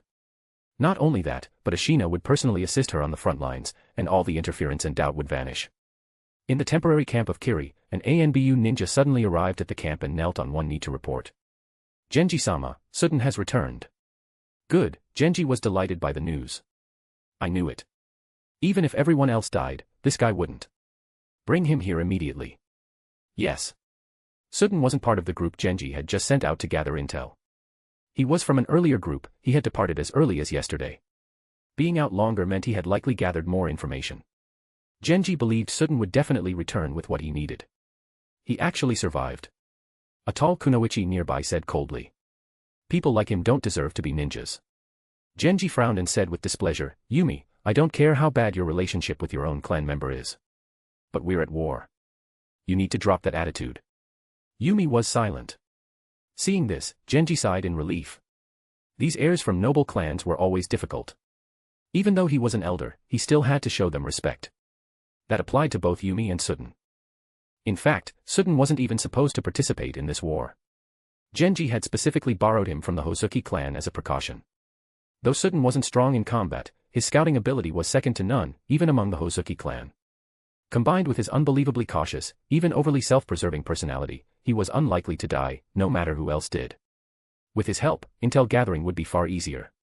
At first, he had flat out refused to participate, saying he wasn't strong enough and needed more training. But Genji offered the Hozuki clan terms they couldn't refuse, and promised to ensure his safety. That was how Sudden ended up being sold off. He was forced into the war. And just as Genji predicted, while all the other scouts were wiped out, Sudden returned alive and well. If it hadn't been for bad luck, being targeted by Shin, Sudden would probably survive until the end of the war. Because his personality was just that cautious, he treasured his life too much to ever put himself in danger. Moreover, his status was special, he reported directly to Genji, giving him easy access to top-secret intelligence firsthand. That was why, among the crowd, Shin immediately singled him out. Now, not only had he taken Sutton's place, but he had also used a soul-reading technique, developed with inspiration from Nagato, to extract all of Sutton's memories. After uncovering quite a few unexpected surprises, he was very pleased. It meant his upcoming plans could now proceed with even greater ease. After an hour of swift travel, Shin, now Sutton, finally arrived outside Genji's tent. Seeing Sutton's resentful expression, Genji ignored it and exclaimed excitedly, I knew you'd be fine. Can you please stop sending me on these missions? I almost died. Sutton complained. Genji just gave a faint smile, clearly not taking it seriously. Almost died was Sutton's catchphrase. Where are your teammates? Yumi, standing nearby, frowned and asked. What's with the frown? Sutton immediately responded with annoyance. What, you think I abandoned my teammates? Didn't you? You know nothing. I was prioritizing the mission, do you even understand what a mission is? I warned them of the danger and told them to retreat. Not a single one listened. To carry out the mission more effectively, I had to separate from them temporarily. And in the end, I was right again, wasn't I the only one who completed the mission? As he said this, Sutton even looked smug, which made Yumi grind her teeth in fury. You abandoned your teammates and you're proud of it. How did I abandon them? When we split up, I had no idea they were going to run into danger. We were just covering more ground. If they were dumb enough to fall into the enemy's trap and get wiped out, how is that my fault? How do you know they were all wiped out? Yumi asked pointedly. I saw it with my own eyes. And it never occurred to you to try to save them? Yumi asked in disbelief. By the time I thought about saving them, it was already too late. Besides, the mission takes priority. The mission takes priority. The mission takes priority. Don't you understand that? Sutton stressed again. I felt deep sorrow at the time, of course I did. But if I had died too, who would have brought the intel back? So don't give me attitude. Not only am I blameless, I've done a great service. Is this how you speak to someone who's accomplished something? Sutton. That's enough. Genji finally called out. He couldn't stand it anymore, this was hardly the time for pointless arguing. Just during their argument, 3 more minutes had slipped by. If these two hadn't been people he borrowed, he would have already lost his temper. Letting them bicker for 3 minutes was more than generous, but neither of them seemed ready to stop. Sutton turned his head away with a smug expression, almost pushing Yumi to the brink of exploding on the spot. Alright, that's enough out of you, Genji reprimanded again, though his tone wasn't harsh. Even he had a headache dealing with this jinx. If it weren't for Suten's truly invaluable reconnaissance skills, he would never have gone to the trouble of acquiring such a self-centered coward. Alright, tell me, what did you see on the way? He gave Yumi a warning glance before turning to Suten. He was desperate to hear all the intel Suten had gathered. Chapter 80, When Greed Trumps Caution. I received a mission yesterday to infiltrate deep into the borders of the land of whirlpools to gather intelligence. So after receiving the mission, I immediately crossed a rugged mountain gorge and advanced for about 50 kilometers. As a result, in a small town along the way, I saw around 200 ninjas arriving from the west. After they arrived, they immediately ordered the civilians to evacuate. All the civilians seemed to have already known about this situation. They packed their belongings in an extremely short amount of time. Moreover, they were transporting pre-packed food using wheelbarrows, flat carts, and horse-drawn wagons, and began retreating toward Uchiha. When I retreated along with them and entered the next town, I found that the nearby town was already empty. Judging by the traces at the scene, they had only left not long ago. Because I didn't understand what was going on, I casually tied up a civilian from the land of whirlpools who had separated from the group to go to the toilet, and interrogated him in secret. According to what he said, the civilians had received an order 4 days ago to be ready for evacuation at any moment, instructing them to tidy up their belongings and prepare grain that could be carried away at a moment's notice. What's strange is that their evacuation sequence wasn't from the outside in, but from the inside out. These ninjas, starting from Uchiha as the center, spread outward across the entire land of whirlpools. At each place they arrived, they would issue evacuation orders, and the people there would begin evacuating. Then the ninjas would continue moving to the next location to give the order. After finally reaching the furthest towns, the ninjas would evacuate together with the civilians from there. What is the purpose of doing this? Fuguki, standing to the side, asked in confusion. Normally, evacuations are carried out from far to near, aren't they? Aren't they afraid someone might not make it out in time this way? It's not strange at all, Genji said. No one knows exactly when war will break out. At that time, the allied shinobi forces hadn't even landed yet. If the civilians had been ordered to evacuate then, and we took our time, say, 10 days or half a month, to arrive, the land of whirlpools would have fallen into chaos on its own before we even fought. So, 4 days ago, their notification was only to prepare for evacuation at any moment. It gave the civilians time to get ready, while they closely monitored our movements. As soon as they detected the arrival of allied ninjas, they would immediately issue the evacuation order. But no one could know exactly when we would launch our attack. Maybe they made some guesses, but they didn't dare gamble the entire nation on it. If those ninjas had first gone to the farthest towns and told them to evacuate, then notified everyone else while returning, the evacuation would have been bloated and slow-moving. If the war broke out at that moment, all the civilians might have been caught in one swoop. But going from the inside out is different. No matter when war breaks out, they can ensure the maximum number of civilians escape, and in an orderly fashion.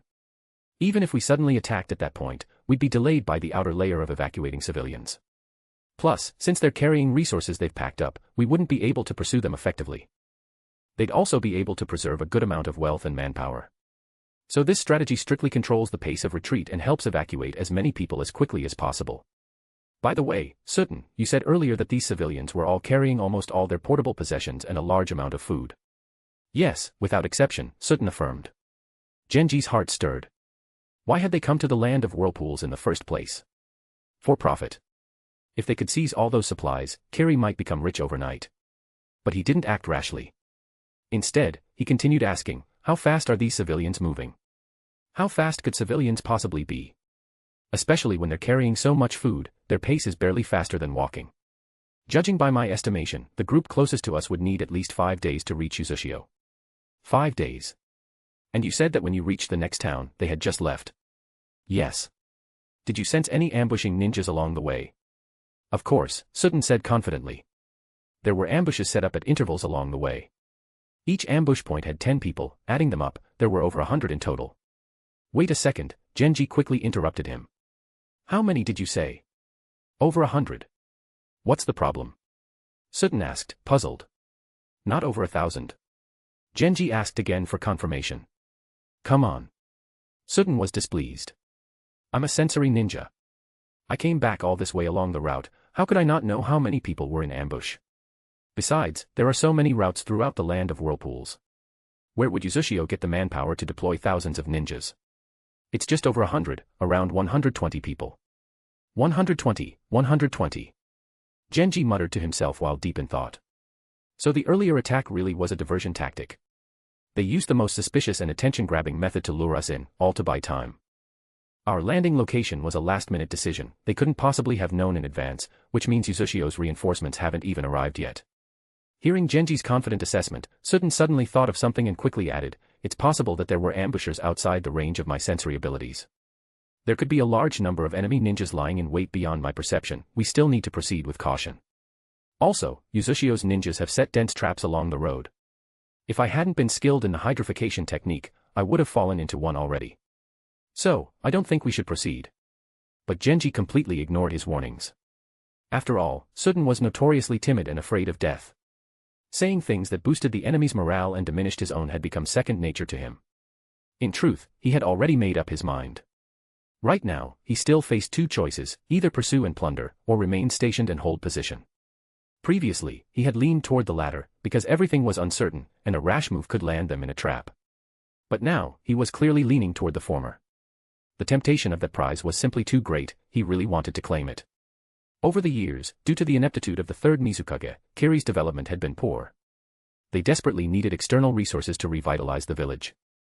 Otherwise, they wouldn't have launched such a major campaign in the land of whirlpools. If Uzushio managed to evacuate all its civilians, even though the wealth would be centralized, whether that wealth would fall into their hands remained uncertain.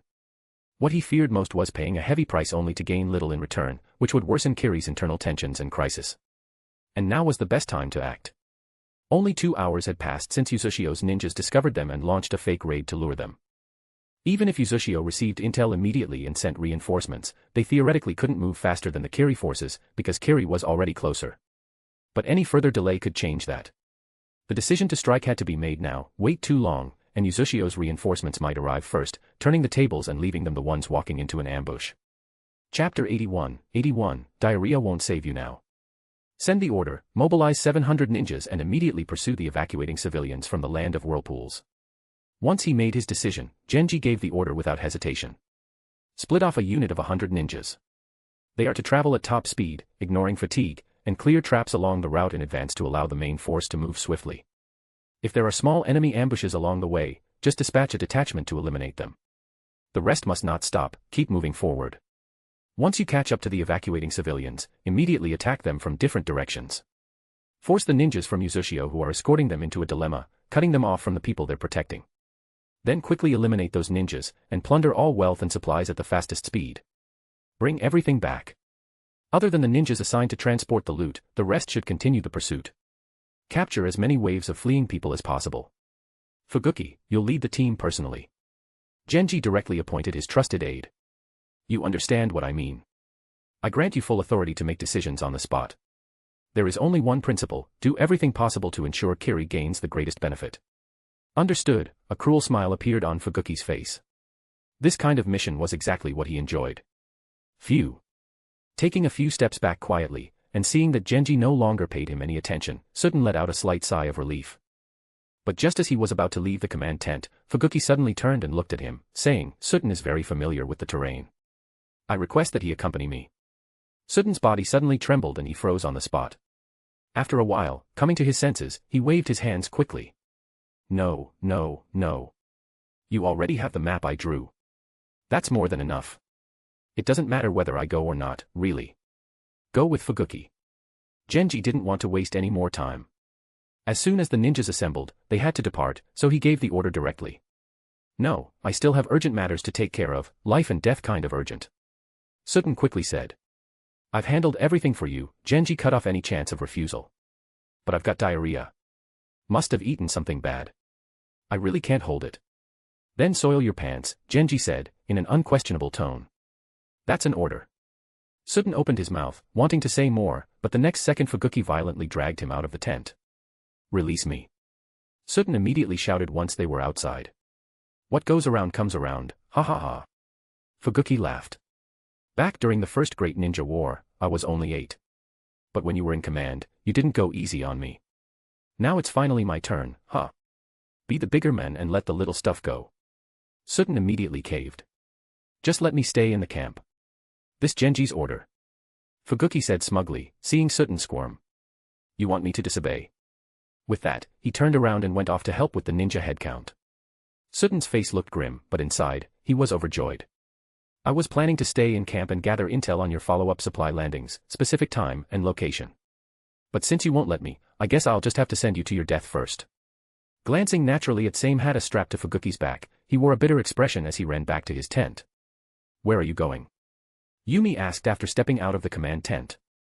You're not thinking of deserting, are you? Even if I'm just going to pack some life-saving gear, you gotta stick your nose in. Sutton didn't bother arguing further and quickly ran off. But Yumi frowned. She had a strong feeling something was off with him ever since he returned. Though he had acted perfectly normal the whole time, to someone as familiar with him as her, there was an indescribable strangeness about him. Where exactly was the problem? Unable to figure it out, she immediately followed him and barged straight into his tent. What the hell do you want? Sutton snapped angrily when he saw her enter so rudely. Yumi froze, not because of what he said, but because that familiar feeling had suddenly returned. She finally realized where that earlier sense of strangeness had come from. It was his attitude, at the deepest level. The real Sutton had always harbored a deep, visceral disgust for her, inside and out. But ever since he returned, although his words and tone remained as rude as ever, the internal loathing felt faint. And a woman's intuition, at times, is exceptionally sharp.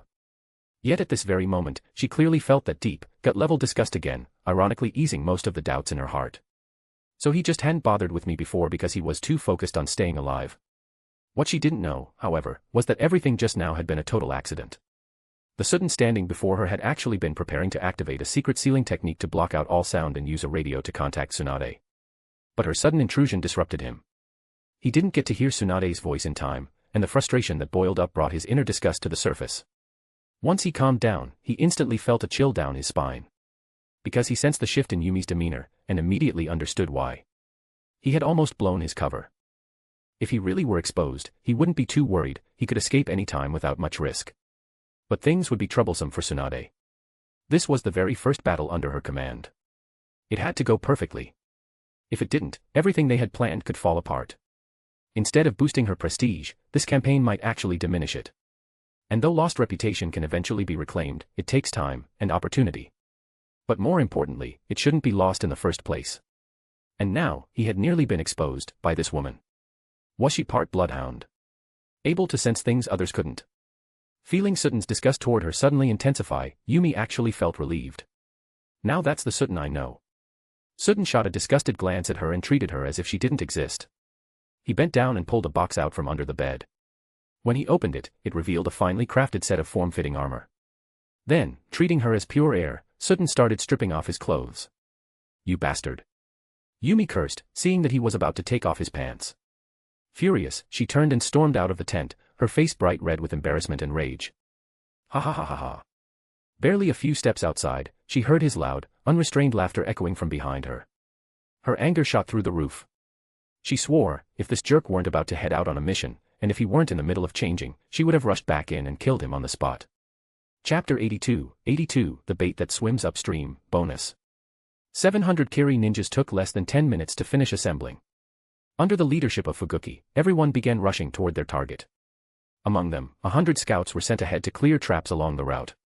Within the group, Sutton wasn't conspicuous, and Fuguki didn't keep him restrained by his side. Taking advantage of this, Sutton's fingers continuously tapped the hilt of the blade he held in his hand. The rhythm of the tapping was transmitted via a mic hidden in his sleeve. It was Morse code. In the world he came from, Morse code was so widely used among spies that it had become outdated and too risky to rely on. But in the Naruto world, only 3 people across the entire shinobi world knew Morse code: Shin, Tsunade, and Minato. There was virtually no chance of it being intercepted and decrypted. At the Eastern War Zone camp of the Land of Whirlpools, Tsunade sat in the war room, holding an earpiece to her left ear, frowning in concentration as she listened carefully. Before her was a sheet of paper, and in her right hand was a pen, quickly jotting things down. 5 minutes later, she handed the first sheet of paper to a ninja on her left. Send a message to the southern ambush troops, they must reach this location in 20 minutes and await the next order. Another 5 minutes passed, and she handed a second paper to another ninja. Send this to the northern ambush troops.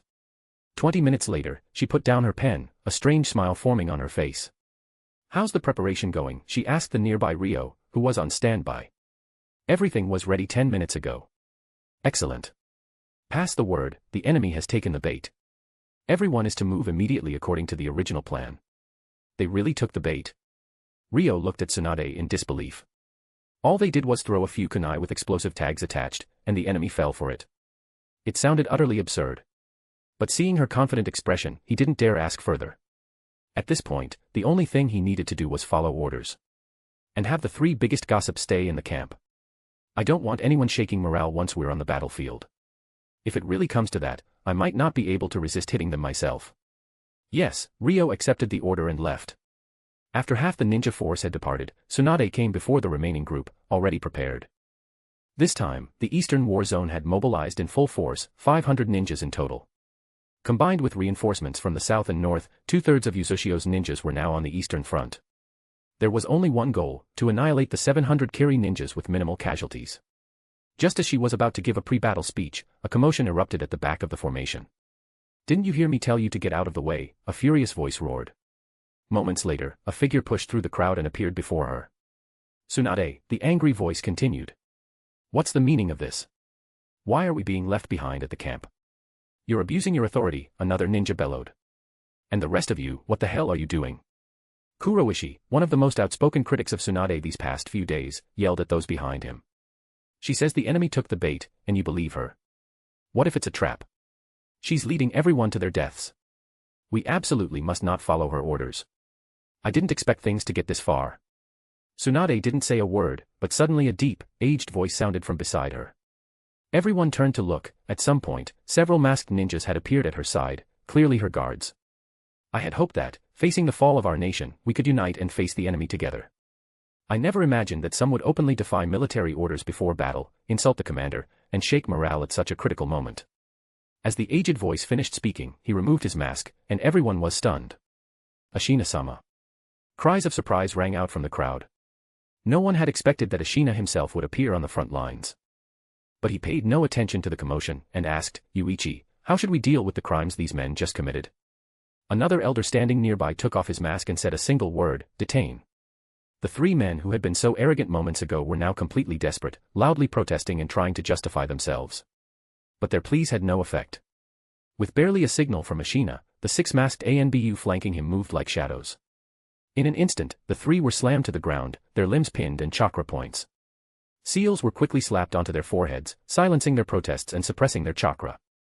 They wouldn't be fighting anyone, or talking, for a long while. The entire scene left everyone stunned, staring in disbelief at Ashina and Yuichi. Even if Kuroishi and the others, fine, maybe they had gone too far. But still, wasn't this ultimately because of the sudden appointment of Tsunade as supreme commander? If not for that, would it have come to this? It was Shin who had specifically suggested leaving those 3 behind at camp. Could he have known they'd cause a scene? Not exactly. But he knew their type. He hadn't been banking on this exact confrontation, just that something would happen eventually, and that by positioning them away from the main action, they could be isolated. If things stayed quiet, fine. But if they lashed out, that would give Ashina a perfect excuse to act without seeming tyrannical. It was a clean political removal, without bloodshed, and without it coming directly from Tsunade or Shin. He wanted to see how Ashina would respond. And now that he had publicly supported Tsunade and taken swift action, any future dissent would carry a clear risk. If Ashina had hesitated or tried to ignore this incident, then Shin would have found other pressure points to apply, maybe not today, but soon. "I know some of you may have opinions about my decision," Ashina said shortly, knowing they were about to head to the front lines.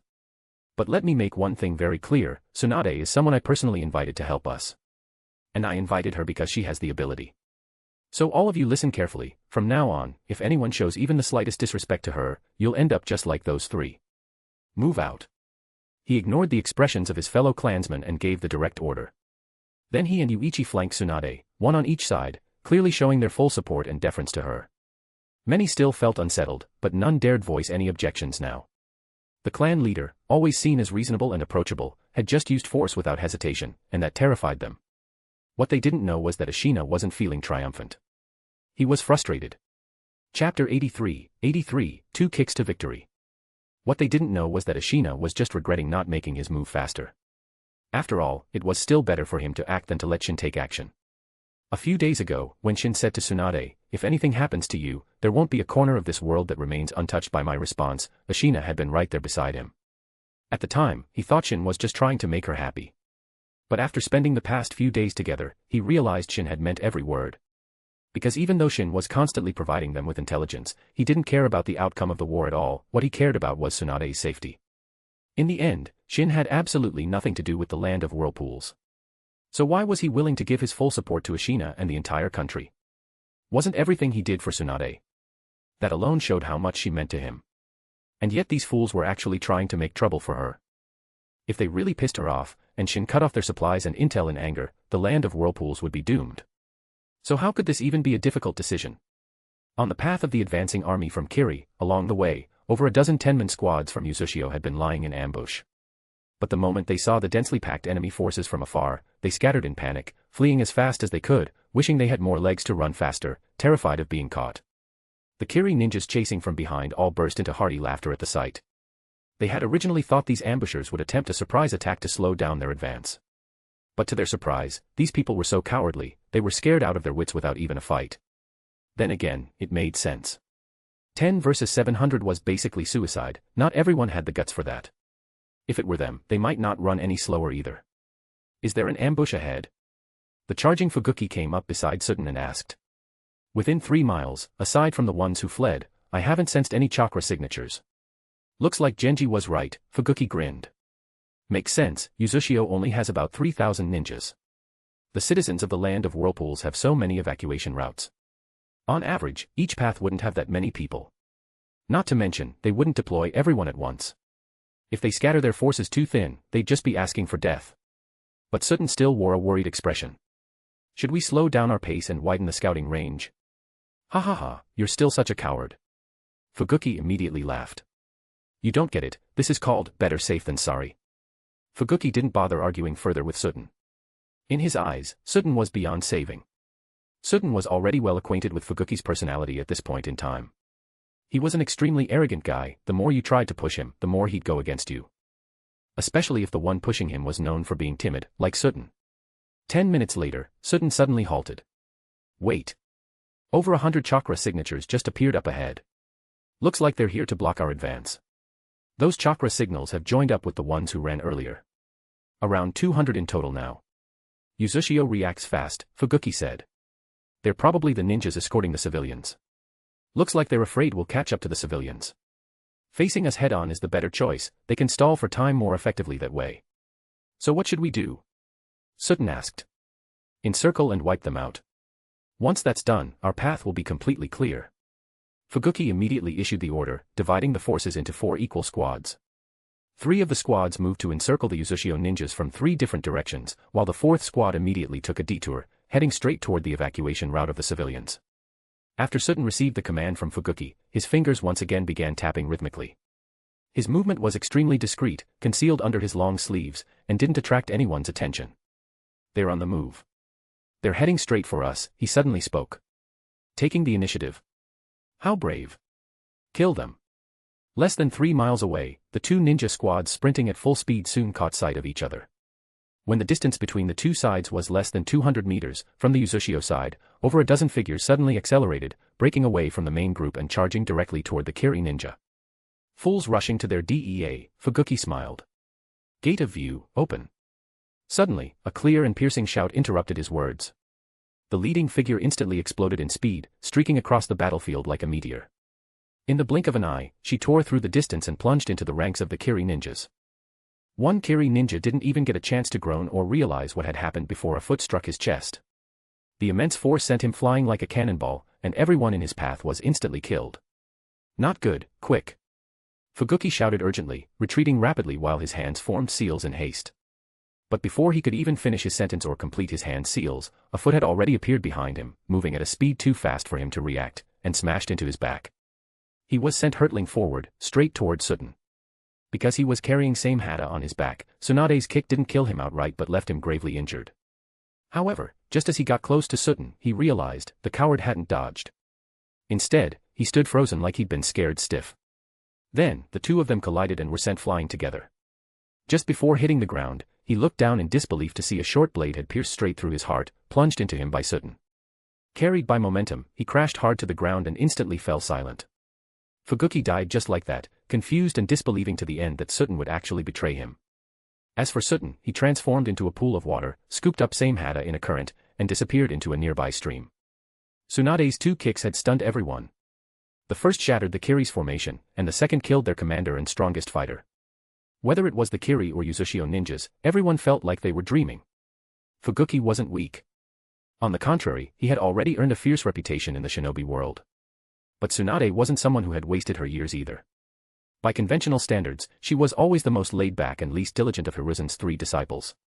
Her level of effort had never matched that of most jonin, especially since she spent most of her time developing medical ninjutsu. You could say that her rise to Kage-level strength was purely thanks to innate talent. She was the definition of someone blessed by the Sage of Six Paths. But now, things were different. Since the age of 12, she had become the most hard-working of Hiruzen's disciples. Chapter 84, Not everyone is named Guy. Over the years, Tsunade's strength had been advancing by leaps and bounds. In the past 2 years, not only had her strength not stagnated, it had skyrocketed, especially with Shin's help, as if she were riding a rocket. Particularly in the past year, she had been intensely training under a regimen specifically designed for her by Shin. Learning the 8 gates was generally extremely difficult for ordinary ninja. However, first of all, she was already a taijutsu-type kunoichi with physical strength far surpassing that of a typical jonin. Secondly, the reason few people could master the 8 gates was that using it placed immense, extraordinary, and limit-surpassing strain on the body. Only someone who had honed every part of their body, down to each and every organ, could minimize the physical destruction caused by the immense energy unleashed when opening the 8 gates. If an average person tried to forcefully use the technique, they'd likely die from the strain before they could even harm their opponent. Not everyone was named Guy. However, Tsunade's physical resilience and healing speed were unrivaled in the ninja world. For her, there was no question of not being able to withstand the technique. What's more, over the past year, her training had been focused specifically on the 8 gates. As of now, she stated that as long as she didn't open the 7th gate, it posed no pressure at all. Even if she did open the 7th gate, for her, it would only be more tiring, nothing more. In her normal state, she was already far stronger than Fuguki. Now, with her chakra-enhanced strength, ultra-precision mode and the opening of the 6th gate, her power soared even higher. Moreover, due to Fuguki's underestimation of the Uzushio ninjas and the distance between them, he didn't use any ninjutsu in time. As a result, he was completely overwhelmed by Tsunade and defeated in a single move, without any chance to fight back. The others were stunned. But Ashina and the dozen or so ninjas following closely behind Tsunade were not surprised. Taking advantage of the moment, they completed the encirclement of the Kiri ninjas and activated a sealing technique as planned. In the next instant, a barrier suddenly rose from the ground, trapping over 100 people inside. Within the barrier, she was like a wolf among sheep, weaving through the Kiri ninjas. Wherever she went, one or more enemies dropped dead on the spot. Naturally, the Kiri ninjas didn't just sit there waiting to die. But the jutsu they used, along with the kunai and shuriken they threw, couldn't touch her, who moved like lightning, appearing and disappearing unpredictably. In the face of such speed, if one were attacked, they wouldn't even have time to form hand signs. Some ninjas who hadn't yet been attacked barely managed to finish forming hand signs, only to discover they couldn't even locate her position. Others flung ninjutsu in all directions out of desperation, only to end up injuring their own comrades. Once the barrier was in place, Ashina led his team into the fray. Sealing chains formed from chakra danced through the air. Any enemy touched by the adamantine sealing chains instantly lost all strength and was unable to use any chakra, becoming a helpless lamb awaiting slaughter. Then, the sharp tips at the ends of the chains pierced through their bodies, killing them instantly. Almost simultaneously, reinforcements from Uzushio who had traveled with Tsunade arrived on the battlefield. Not only that, over 200 more Uzushio ninjas suddenly appeared behind the Kiri forces, forming a pincer attack. All of them charged into the one-way barrier, engaging the enemy directly. The reason these ninjas weren't detected by anyone besides Sutton, and perhaps other sensory types, was because they had long since set up a barrier to mask their presence, lying in wait. Now that the enemy had fallen into their trap, they all burst forth from the concealment barrier at once. As the battle erupted, the long-standing flaw of ninjas, strong individual combat skills but weak coordination in group battles, was laid bare for all to see. Aside from small squads who usually carried out missions together and had some coordination, the rest fought completely independently with no teamwork whatsoever. In such a densely packed melee, even being too close to an ally could lead to accidental injuries. After all, ninjutsu didn't discriminate, it hit everyone equally, friend or foe. So, the Kiri ninjas instinctively tried to spread out and fight in small teams, as was their usual combat method. However, the confined space within the barrier meant they couldn't spread out much, and as a result, their movements were restricted. Worse still, once they did split up, the Uzushio ninjas immediately launched attacks using their overwhelming numbers, engaging them in 2-on-1 and 3-on-1 fights. Within just a minute, Kiri had already lost more than 50 ninjas, half of them killed by Tsunade, Ashina, and several other powerful elders of the Uzumaki clan. They even deliberately targeted the strongest ones first. The first to be taken out were the Kiri. The selection process was simple, whoever had the fastest reaction time or the most chakra in their body became the target, and they never missed. In any village, jonin were elite, and their numbers were limited. Once the jonin were eliminated, the remaining ninjas no longer posed much resistance. With morale shattered and the enemy force overwhelmingly superior in numbers and strength, all they could do was await their deaths. Seeing this, Tsunade and Ashina quickly shifted to another part of the battlefield. The situation in all four directions was about the same. Kiri's forces had fallen completely into the trap. Once their ranks were split, they were surrounded on all sides and trapped within the barrier.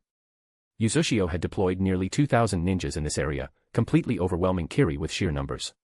The typical scenario was 3 Uchiha ninjas attacking 1 Kiri ninja. On the northern battlefield, once Tsunade and Ashina arrived, the already one-sided fight became utterly hopeless for Kiri. The few who resisted fiercely were killed almost instantly. Against forces without any Kaga-level ninjas, Tsunade's attacks were like Madara's future assault on the allied shinobi forces. She could crush an entire group single-handedly. After killing over 20 enemies in the north, Tsunade once again moved to the next battlefield. Having rushed between 4 battle zones, Tsunade finally sat down by a small stream. With the time limit of the 8 gates having expired, she looked visibly drained. Although opening the first 6 gates wasn't much of a burden for her, fatigue still inevitably followed.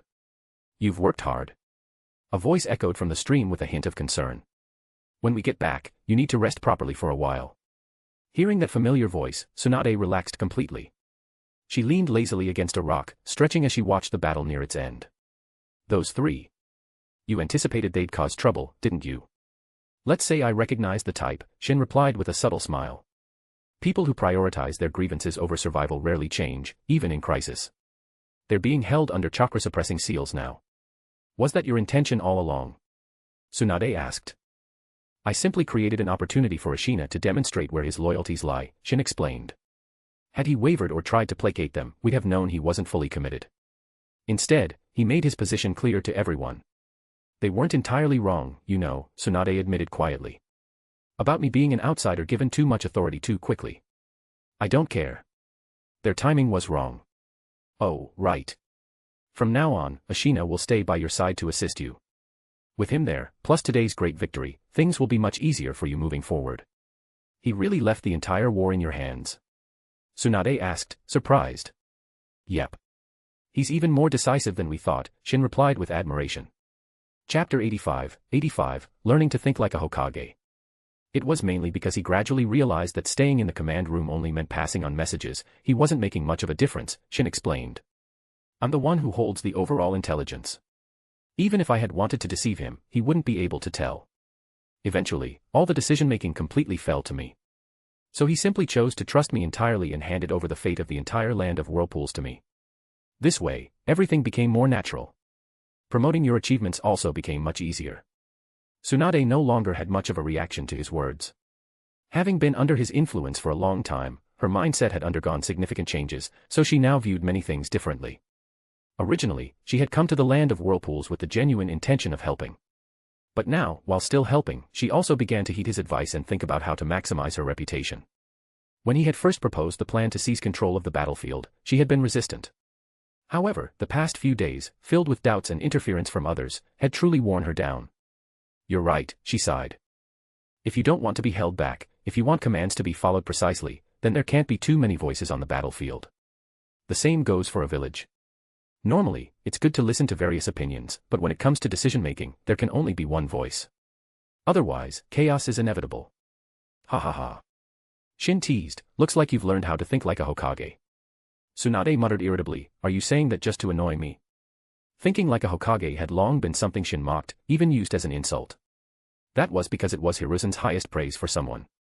In his view, to think like a Hokage meant that even if you were ordered to kill your own parents, or your entire clan, as long as it was in the name of protecting the village, you should gladly accept it. In other words, in Hiruzen's eyes, whoever obeyed absolutely was the true inheritor of the will of fire. "I'm being serious," he said sincerely. "Hiruzen is a fake. You're the real deal." "Someone's coming," he suddenly lowered his voice, then went completely silent. "Tsunade. Lady Tsunade." After the battle had completely ended, a group of Uzumaki ninjas, led by Ashina, came running over in high spirits. "A great victory. A great victory. The land of whirlpools is saved," he cried with tears streaming down his face. Seeing their conversation interrupted again, Tsunade's mood instantly turned sour. She asked flatly, "What's the status report from the battlefield?" Ah. The ninjas who ran over looked at each other in confusion. Didn't they just win a massive battle? Why did she seem even more displeased? In this battle, we eliminated 687 enemies, just 13 short of the 700 predicted in your intelligence report, Ryo said. Tsunade showed little reaction and continued, "What were our casualties? Thanks to your excellent leadership, and your powerful strength in cutting down the enemy's main forces, especially in slaying Fuguki, this time, we lost 42 ninjas, and fewer than 100 were injured." As the strategist for the Eastern battlefront, Ryo had been under a lot of pressure lately. Among the top officers in the Eastern camp, Shin was the only one who saw the situation clearly, that Tsunade's role as Supreme Commander couldn't be changed, and urged everyone to fully cooperate with her to secure victory. As a result, some had secretly called him a traitor behind his back. Now, under Tsunade's command, they had achieved a major victory, and he finally felt vindicated. "All units, clean up the battlefield as quickly as possible, then return to camp and rest.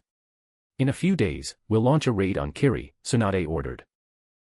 We're not going right away?" Ryo asked, puzzled. The news of Kiri's near-total annihilation probably hasn't reached them yet. If we take advantage of this moment and march rapidly to launch a surprise attack. "That's an order," Tsunade interrupted, unwilling to explain further. Seeing that Ashina showed no objections, Ryo immediately stood at attention and responded loudly, "Yes." Back at the camp, all the Uchiha ninjas were in high spirits. This unprecedented victory had erased all their prior doubts about Tsunade and removed any objections they had toward Ashina's action. In fact, with the subtle promotion by some of Ashina's planted agents, many of the ninjas even began to feel a sense of fear in hindsight. If they had truly been swayed by Kuroishi and the others and missed the opportunity to strike, not only would they have lost the current victory, they might have led the land of whirlpools to its demise. If that had happened, they would all be condemned as traitors. So in their eyes, those three truly deserved their punishment. To blatantly obstruct military operations at such a critical moment, placing personal interest above the safety of everyone, in a time when the nation was on the brink of destruction, was both shameful and detestable. The way everyone looked at Tsunade changed. They finally understood why Ashina trusted her so much. Many ninjas, who had already resigned themselves to death, now found their mindset shifting. With her leading them in battle, perhaps defeat wasn't inevitable after all. Even though they were all prepared to fight to the death, who wouldn't prefer to win? Tsunade, however, didn't concern herself with what others thought. She took a few medical nin and went to the makeshift medical station to begin surgeries and treatments for the wounded. Thanks to her efforts, as long as the injured hadn't died on the battlefield, it wouldn't be long before they were back on their feet. Since the battle had ended so quickly, even the severed limbs of a few ninjas had been recovered. Though some might never regain their former flexibility due to the delay in treatment, at least they wouldn't be permanently disabled. And so, the rumors of Tsunade's miraculous medical techniques spread throughout the camp once again. The word was, as long as you weren't dead, she could restore you to your original state, further enhancing her prestige. While Ashina continued to promote her and elevate her reputation, Sutton reappeared outside the Kiri camp. Seeing Hai still alive and well, Genji didn't even know what to say. At that moment, he was filled with sorrow and anger, but he had no way to punish Sutton. After all, this guy had opposed the operation from the very beginning. So the failure of the mission had nothing to do with him. And according to the few survivors who had managed to escape, before the battle began, Sutton had even advised Fuguki to slow down the march, expand the reconnaissance range, and be wary of traps. But Fuguki had acted recklessly and ignored his advice. Yet 700 elite troops had been lost, and they hadn't gained a single thing. Genji could already imagine what awaited him upon returning to Kiri. "You're actually still alive?" When Yumi heard that Sutton had survived, she rushed over immediately, and her first words were anything but polite. Chapter 86, Ghosts in the Signal. "Even if you die, I won't," Sutton immediately said. "Enough." Genji roared in fury. He shed his usual gentle demeanor and glared viciously at the two, making both of them lower their heads and fall silent. Although he had already interrogated the ninjas who returned earlier and received consistent answers, he still asked, "What exactly happened this time?" "We walked into a trap," Sutton said. "From start to finish, this was all a scheme. It felt like everything had been calculated in advance." "You think I don't know it was a trap? But why did it turn out this way?" "I suspect someone from our village leaked the information," Sutton said in frustration. "If I hadn't run, hid fast enough, I might not have made it back either." Genji shook his head. "That still doesn't add up. How could the enemy know even when Fuguki suddenly split off his forces? Even if someone could leak intel, it's not like they could constantly transmit information right under your and everyone else's noses without being discovered, right? It's almost as if..." His eyes turned cold. "As if the enemy is monitoring our every move in real time. Could it be?" Yumi suddenly covered her mouth, as if she'd just realized something terrible. Did you discover something? Genji quickly asked. Please wait, Yumi didn't have time to explain and immediately ran out. 2 minutes later, she returned to the command tent, holding a strange black helmet-like device. The device was covered in neatly arranged antennas and looked highly technological. What is this? Genji frowned and asked. I'm not sure. One of my subordinates found it during patrol, Yumi explained. This thing is clearly man-made, but it was found 3 miles southwest of our camp, extremely well hidden. If someone hadn't tripped by chance during patrol, we never would have found it. Let me see. Before she could finish, Sutton stepped forward and snatched the device from Yumi's hands. Before Yumi could get angry, his eyes widened in shock. What the hell is this? He looked like he'd seen a ghost. Tell us. What did you find? Genji asked urgently. When she took this thing out, I already felt something was off. I just tried injecting some chakra into it. And I discovered, it seems this thing can enhance sensory abilities. Though only slightly, probably because I don't really know how to use it properly. So what the hell is this thing? Genji's expression suddenly turned very grim. He asked Yumi, how long have you had this thing? Oh, 1 day. Yumi stammered. At that moment, she completely panicked. Case closed. Genji gave a bitter, self-deprecating laugh. So all our actions were under the enemy's nose. No wonder we failed so completely. So you're the mole? Sutton suddenly pointed at Yumi in disbelief. What nonsense are you spouting? Yumi cried out in a panic, quickly denying it. Genji, I really didn't know what this thing was, Yumi explained with a distressed face. After my subordinate brought it back, I examined it. I didn't find anything strange, so I just left it there. I believe you, Genji said. You said this thing was buried 3 miles from our camp. Yes. Even if you hadn't brought it back, our operations had likely already been exposed. The enemy placed it 3 miles away, which shows that even from that distance, it could track our every move, without our sensory ninjas ever noticing it. Judging by the location, it was probably left there during the enemy's first raid on our camp. We thought that first attack was just a lure, but it turns out it was all just a cover. If they could plant one of these 3 miles away, they could have planted more elsewhere. That's why all our movements have been under surveillance from the start. With everything planned out in advance, and the enemy knowing our every move and preparing accordingly, how could we possibly win? Thinking about how half of his army was now gone, and even Fukuki was lost, Genji felt like his heart was bleeding. At least now he understood where he had failed, and he could give the village an explanation. But this also meant that the war was far more difficult than he had imagined. If the entire land of whirlpools was filled with devices like this strange object in front of him, did that mean there would be no secrets, no matter where they went? Should we retreat? Sutton asked, still a little shaken as he glanced at the helmet. We've lost a lot of troops, our combat power is seriously weakened, and Uzushio is at its peak. If they attack us now. For once, Genji seriously considered Sutton's suggestion. After a long pause, he finally shook his head and said, let's retreat to the ships for now. We'll stay offshore and wait for an opportunity, maybe land again when other ninja villages attack Uzushio and draw their attention. Then. Yumi spoke up as well, should we ask the village for reinforcements? We've suffered huge losses. We can't just let it go. Genji fell into deep thought, then after a while said, yes, request reinforcements. Go make arrangements immediately. But even if reinforcements come, we must not be the vanguard again. We have to let the other villages wear down Uzushio's forces first. At that, everyone's mood grew heavier. They had thought they were here to reap the spoils, but not only did they gain nothing, they had paid a heavy price right from the start. Can this thing be copied? He suddenly raised the helmet and asked, a flash of inspiration in his eyes. Probably not, Yumi replied after a dry gulp. This thing seems to have a self-destruct mechanism. If you try to force it open, it'll explode immediately. That's why I didn't touch it, planning to study it slowly.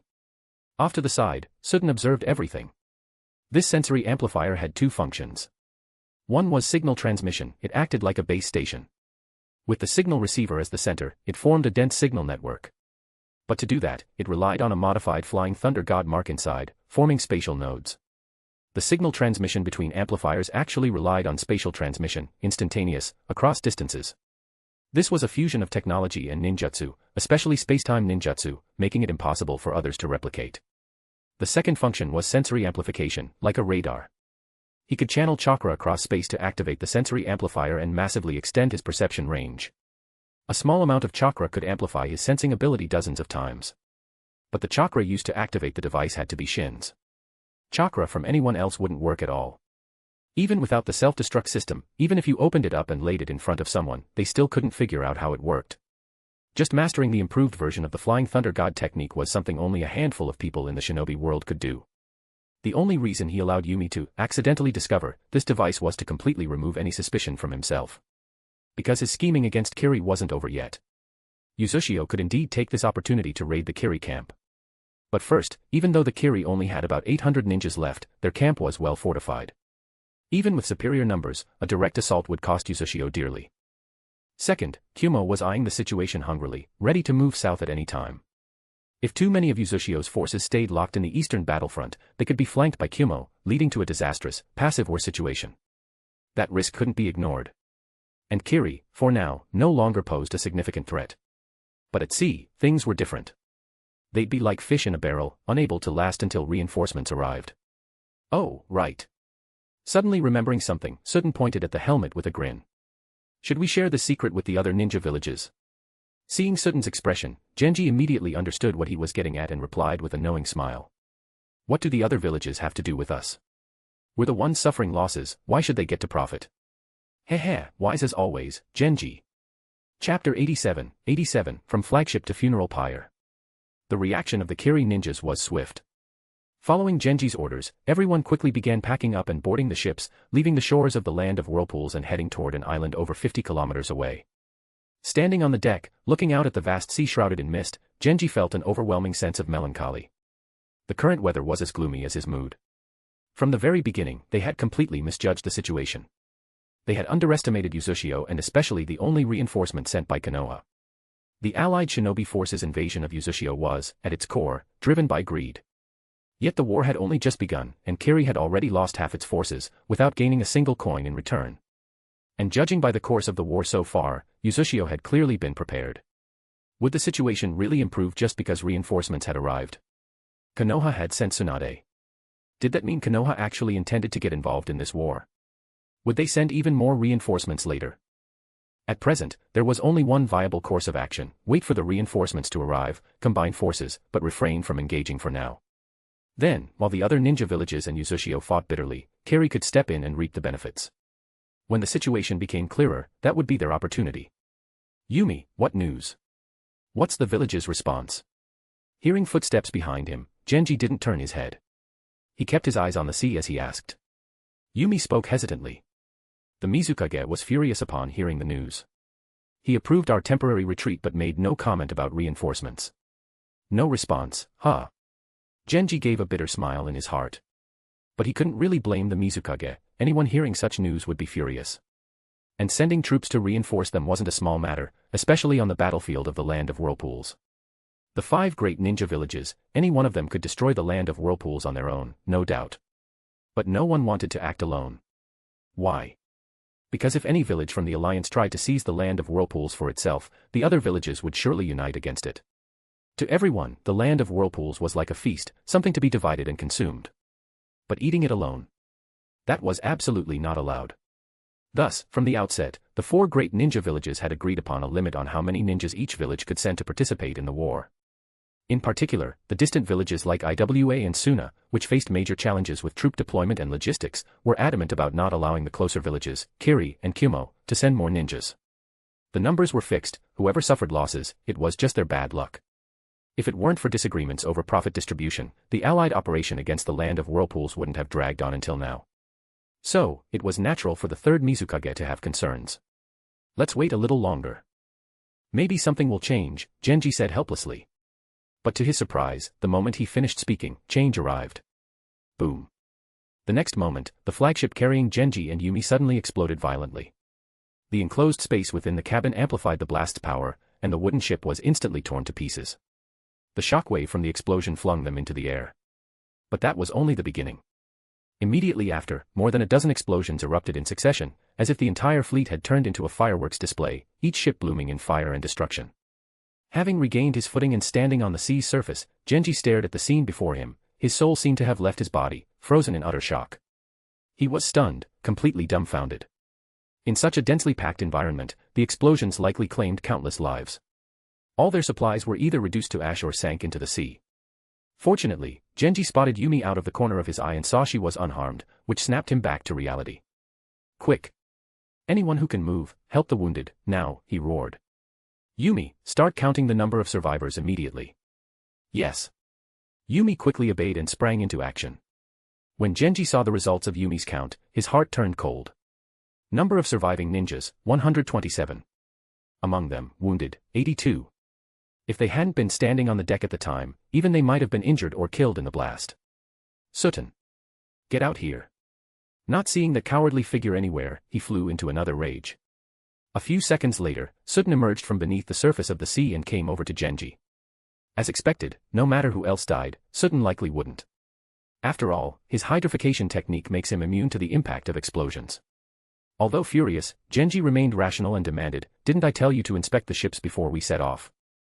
How did this still happen?" Before departure, he had ordered Sutton to carefully inspect the vessels for any signs of sabotage. To be fair, he knew how to use people well. Sutton was a sensory-type ninja, and his cautious, self-preserving nature made him the ideal person for such a task, more reliable than most others. Yet despite that, disaster still struck. "You mean this?" He suddenly grinned. "Take a guess." As he spoke, he pointed off in the distance. There, through the thick fog, the outlines of 3 massive ships began to appear. The shapes grew clearer as they approached, revealing themselves to all. When the ships were about 100 meters away from Genji and the others, hundreds of ninjas leapt from their decks, landing on the water and forming a surrounding formation against the surviving Kiri ninjas. Leading them were none other than Tsunade and Ashina. Sutton, Genji's eyes widened in fury and disbelief as he stared at the men before him. After a long pause, he muttered, "No, damn it, you're not Sutton. Who the hell are you?" In the shinobi world, transformation, disguise, and infiltration were common tactics, and he was no stranger to them. But never had he imagined someone could pull this off right under his nose, and the most terrifying part was that no one had noticed anything strange at all. "I'm sure we'll meet again," Shin said with a faint smile, still maintaining his guise. "Oh, by the way," he added, "I laced the food you and Yumi ate. Hope it suited your tastes." He then winked playfully at Yumi, performed the hydrification technique, and vanished into the sea. Laced the food. Genji's expression changed drastically. Just as he was about to check his condition, his leg suddenly gave out beneath him, and he collapsed straight into the water. If not for a nearby ninjas reacting quickly and pulling him up, he might have already sunk to the bottom of the sea. Yumi wasn't faring much better, her face was deathly pale, her body completely drained of strength, and she could barely stay upright with support. The battle that followed wasn't much of a fight. Without their powerful presence, the remaining Kiri ninjas were quickly and utterly wiped out under the joint assault led by Tsunade and Ashina. As for Genji and Yumi, they were taken prisoner, brought back to the land of whirlpools by Tsunade and Ashina. They were valuable bargaining chips, not to be harmed lightly. Meanwhile, Shin's soul had returned to his original body. As for the body he had used during this operation, he sealed it away, planning to study it further once he got back. Soon, news of the total annihilation of the Kiri forces spread like wildfire across the land of whirlpools. Every ninja who heard the news was utterly stunned. Chapter 88, Greed makes the best spies blind. The Kumo ninjas were now filled with lingering fear, as they had arrived in the land of whirlpools at the same time as Kiri. If the target of Uchiha had been them instead, would they have ended up with the same fate? The Suna and Iwa ninjas, who had just arrived from the southwest, were also stunned. Although the 4 great ninja villages had agreed on a coordinated attack time, the 2 villages had been delayed due to the long distances involved. At first, they comforted themselves with the thought that perhaps Uchiha, Kumo, and Kiri would destroy each other, and they could simply reap the benefits. But whether the fish had died or not, they didn't know. What they did know was that the net was truly torn. As for the alliance army of the 4 smaller ninja villages, led by AIM, they were now completely panicked. Except for AIM, the other small villages had committed nearly half of their elite forces to the land of whirlpools for just one purpose, to hide behind the major villages and scavenge whatever spoils were left. But now, with the war just beginning, one of the mighty 5 great ninja villages had already been completely wiped out. They didn't believe they had the strength to fight against Kiri's forces, so retreating was already on their minds. However, for now, none of the armies dared to act rashly. They needed more intelligence and the truth behind Kiri's total defeat. And they all wanted to see whether Kiri would retaliate. "Please convey our message to A. We agree to the alliance, and from now on, we will follow the command of Kumo." An AIM ninja said this with a smile to a Kumo ninja. Receiving the desired answer, the Kumo ninjas didn't linger and immediately returned to report. Although no military action had been taken yet, that didn't mean the major villages were doing nothing. In fact, they were already working on new attack plans and beginning to cooperate with one another. "Yoshida, are we really going to follow their command?" the leading ninja from Taki asked, frowning. "What do you think?" Yoshida, AIM's leading ninja, asked. Kumo claims to be allying with us, but in my view, they just want to use us as cannon fodder to pave the way for them. Then why did you just agree to it? The Taki ninja asked in confusion. Could we refuse them to their face? This is Kumo we're talking about, Yoshida replied helplessly. I agreed just to keep them calm for now. From here on, we take it step by step. If things look bad, we pull out immediately and leave them to fend for themselves. 2 days later, Yoshida attended a meeting of the temporary alliance assembled to attack the land of whirlpools, representing the small ninja villages. Kumo was represented by A, son of the third Raikage. Suna sent Chiyo, and Iwa sent Katsuchi. Although none of the village leaders had come in person, the representatives they sent made it clear how seriously they took this operation. Yoshida grew extremely nervous upon seeing the representatives of the 3 major ninja villages. Although he directly represented Hanzo the Salamander and had absolute confidence in Hanzo's strength, it was hard not to feel intimidated when facing 3 of the 5 great ninja villages. Because if the 3 villages unanimously decided to use the smaller villages as scouts or sacrificial pawns, he wouldn't know what to do. Fortunately, his fears didn't come true. Each major village had its own agenda, each wanted the lion's share of the spoils and didn't want the others even tasting the soup, so the plan to merge their forces was rejected, and instead, they started arguing again. In the end, the representatives of the 3 major villages only managed to agree on the timing of the next attack. As expected, no other consensus was reached. At the root of it, the 3 great villages still didn't take Uzushio very seriously. When they heard of Kiri's total annihilation, they were indeed shocked. But in the intelligence they gathered afterward, they learned that the battle between Uzushio and Kiri had been mutually destructive. Uzushio had taken advantage of Kiri's carelessness. They had also launched a surprise attack on the Kiri camp while it was unprepared, wiping out the remaining Kiri ninjas. Uzushio had gone all in. They had thrown nearly everything they had into the battle, and the price was steep. Nearly half their forces were lost or wounded. The weaker Uzushio seemed, the more benefits the other villages believed they could reap. Their eagerness grew, and naturally, they became even less inclined to cooperate with each other. Some of the major villages even hoped other villages would repeat Kiri's mistake, fight Uzushio in a bloody, mutual destruction, so they could swoop in afterward and claim the spoils. Although Uzushio publicly claimed a great and near-effortless victory over Kiri, wiping out the entire enemy force with almost no casualties, they used this supposed success as leverage, urging the other major ninja villages to withdraw before they suffered the same fate, warning them not to follow in Kiri's footsteps. But the more they boasted, the less the 3 great villages believed it. The leadership of the major villages were all shrewd and seasoned, they only trusted the intelligence provided by their own spies, never the enemy's propaganda. If you truly won a great victory, why did you clean the battlefield so thoroughly? Why even stage a fake battle scene, unless you were trying to deceive us? And if your victory came at no cost, why did our spies report that you were secretly burning large numbers of your own fallen? Thinking they could scare us off with a few empty words? Keep dreaming. In truth, it was greed that blinded them. If the major villages had been patient enough to gather more intelligence and observe for a while longer, they might not have fallen for the deception. But all they thought about was how to take this prize as fast as possible, while making sure no other village beat them to it. Even if someone tried to speak calmly or suggest caution, they would immediately be seen as having ulterior motives. Coupled with their deep-rooted underestimation of Uzushio, this led to the current situation. At the same time their war council concluded, Uzushio welcomed a visitor. The guest came from Konoha. His name was Danzo. Uzushio had declared publicly that they achieved a decisive victory against Kiri with almost no loss. But not only did the 3 great villages not believe it, Konoha didn't either. As a former ally, Konoha knew Uzushio's capabilities better than anyone. They believed that if Uzushio had truly mobilized all its forces, it might indeed be able to take down Kiri's 1,500-strong ninja army. But there was no way it came without a price.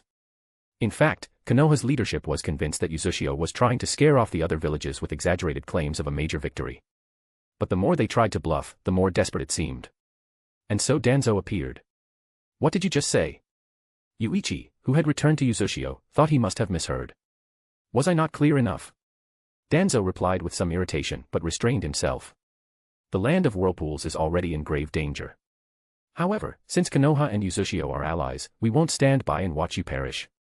That's why Konoha is willing to send forces to help evacuate all innocent civilians, so you can fight without worrying about them. In fact, during this process, we'll also begin relocating the younger generation of your talented ninjas, preserving the foundation of Uzushio.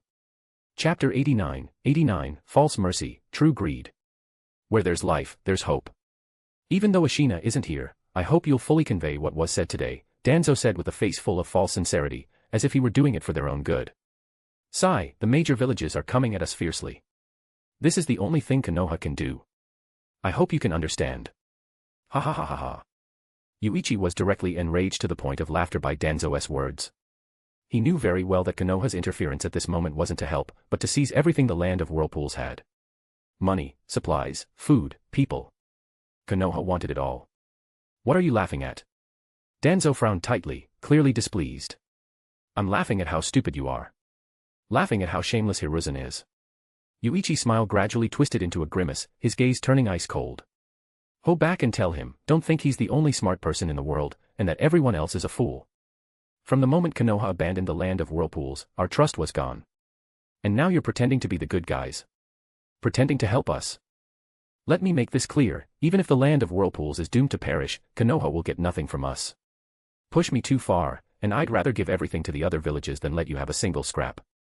You're really misunderstanding us. Danzo's chest heaved violently. It took him a while to suppress his rage before continuing in a coaxing tone, we only want to help. Help? Fine then. Send some actual ninjas to support us. Can you do that? Didn't we already send Tsunade? Shut up. Yuichi exploded in fury the moment Danzo mentioned her. She came of her own will. What the hell does that have to do with you, or with Hiruzen, or with Konoha? Where are your ninjas? Where are your supplies? It's not that we don't want to send troops, it's just that. Danzo began to explain. Please, keep your excuses to yourself, Yuichi cut him off immediately. We've made things this clear. What makes you think you can still persuade me? What makes you think Konoha can just waltz in and reap the rewards? I won't waste any more time talking to you. I want to see Ashina. Danzo said, demanding to see the person in charge. Get out. Danzo was about to explode from fury, his chest heaving violently. Do as you please. He flicked his sleeves and left. He had made up his mind, once back in Konoha, he would urge Hiruzen to send troops to conquer the land of whirlpools. Once Danzo was far gone, Shin emerged from a hidden staircase. Do you think Konoha might actually send troops to attack us? They won't, Shin said with absolute certainty, shaking his head. Not unless Hiruzen wants to stop being Hokage. He's always worked hard to build his image. After so many years of effort, everyone sees him as a righteous, compassionate man. Even now, by not sending troops to help us, he still portrays himself as pained and helpless. If he sends troops now just because Danzo, that whole image will shatter instantly. For someone like him, whose power rests entirely on his reputation, that image is everything. He can't afford to let it collapse. But what if Konoha starts publicly claiming they wanted to help us, and we rejected them? Yuichi quickly spotted a potential scheme. Then most of the civilians will believe it. They'll think the land of whirlpools was being unreasonable or made a bad call. If he rides the wave of public opinion, he might actually succeed. Even if people realize the truth later, it may already be too late. Shin paused for a moment, then spoke, then it all depends on whose propaganda gets out first, and more effectively. Since he has already made his move, we can't just sit back and pretend nothing happened. I'll return to Konoha. If anything comes up, speak to my clone. One day later, just as Danzo arrived at the border and had yet to return to Konoha, a bombshell rumor had already exploded throughout the village. The rumor claimed that he had gone to the land of whirlpools and met with Ashina. During their conversation, Danzo allegedly proposed that Konoha could secretly send troops to help evacuate all the civilians, property, and talented Uzumaki ninjas, preserving their legacy even if the nation itself fell. But Ashina, having seen through Danzo's true intentions, that he didn't really want to help, but wanted to take advantage of the situation and annex everything, was furious and drove Danzo away. Before leaving, Danzo was said to have issued a harsh threat. He would strongly urge Hiruzen to send troops to attack the land of whirlpools and that they best prepare themselves. The people of Konoha were shocked upon hearing this. The land of whirlpools was in the middle of a war, and even though they had just won a battle, the price had been high. The crisis was far from over. And yet he tried to loot them during their hardship. How could anyone be so heartless? When the plunder failed, he then allegedly threatened to convince the Hokage and other ninja villages to turn on their own ally.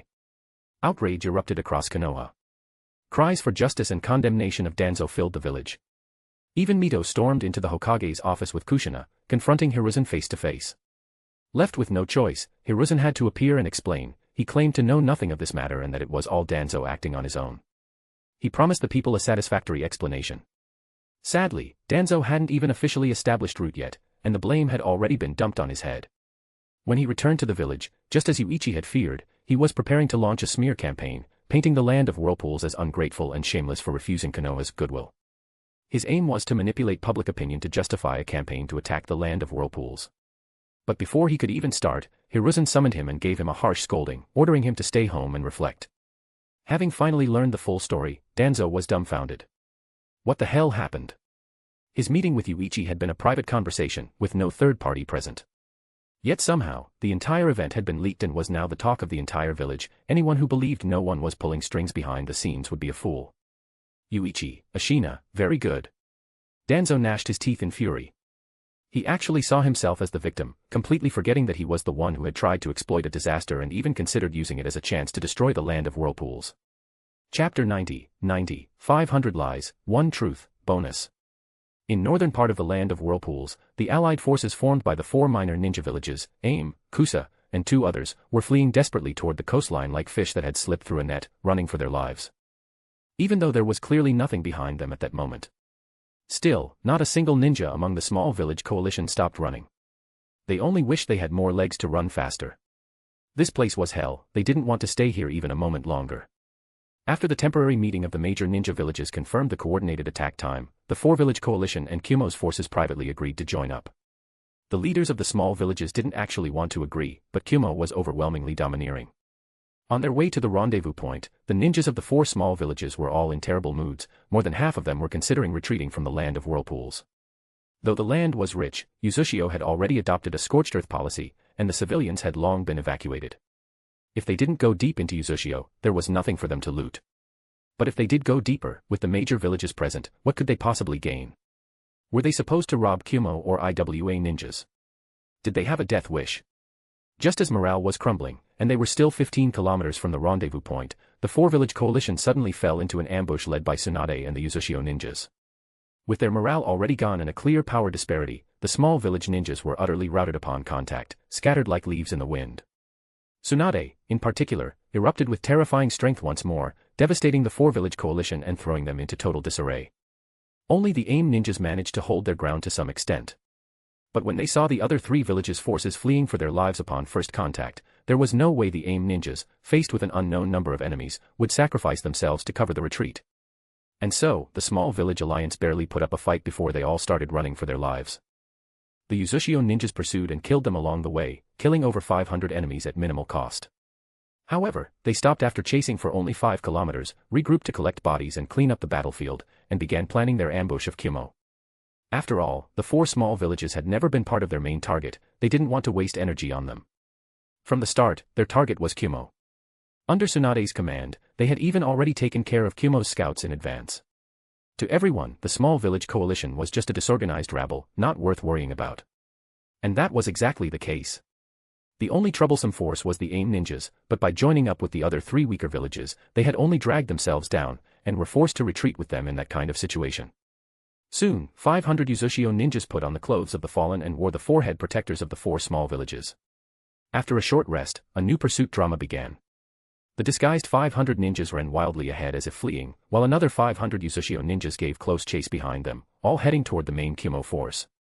At that moment, the Kumo ninjas were also marching toward the designated rendezvous point with the small village alliance. "Asama, we're just 5 kilometers away," a nearby ninja reported. "But all the scouts we sent out have gone missing. Should we change the plan?" A furrowed his brow and waved his hand to halt the entire unit, falling deep into thought. His plan was simple but practical. First, meet up with the rabble, then let those guys scout ahead while his forces picked up the spoils from behind. But the sudden loss of contact with their scouts gave him a sense of danger. Just as he was about to order a detour to the rendezvous point, he noticed something. "What is it?" Following A's gaze, the Kumo ninjas saw 400 to 500 ninjas rushing toward them at full speed.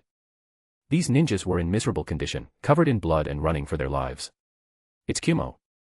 We're saved," one of the fleeing ninjas shouted tearfully. "Help! There's an ambush ahead, we walked right into it," another yelled. Seeing this, a nearby ninja quickly asked, "Asama, what should we do?" At this rate, the 2 groups were about to collide, and that would surely lead to chaos. If the pursuing enemies reached them at that moment, they would be caught in a vulnerable position. A rushed forward and roared at the fleeing ninjas, "Stop where you are. Take one more step, and you'll be treated as an enemy. We can't stop. We'll die if we stop," one of the fleeing ninjas sobbed. "We're allies. You can't just leave us to die," another shouted. A was just about to order an attack when a series of explosions suddenly rang out from the rear of their formation. Ambush. The enemy is attacking from behind, a loud cry rang out, sending a chill through everyone's heart. Don't scatter too much. Stay together or we'll be picked off one by one. Also. Just as I was about to issue another command, the 500 fleeing ninjas suddenly split off to the sides, circling around to flank both sides of the Kumo ninjas formation.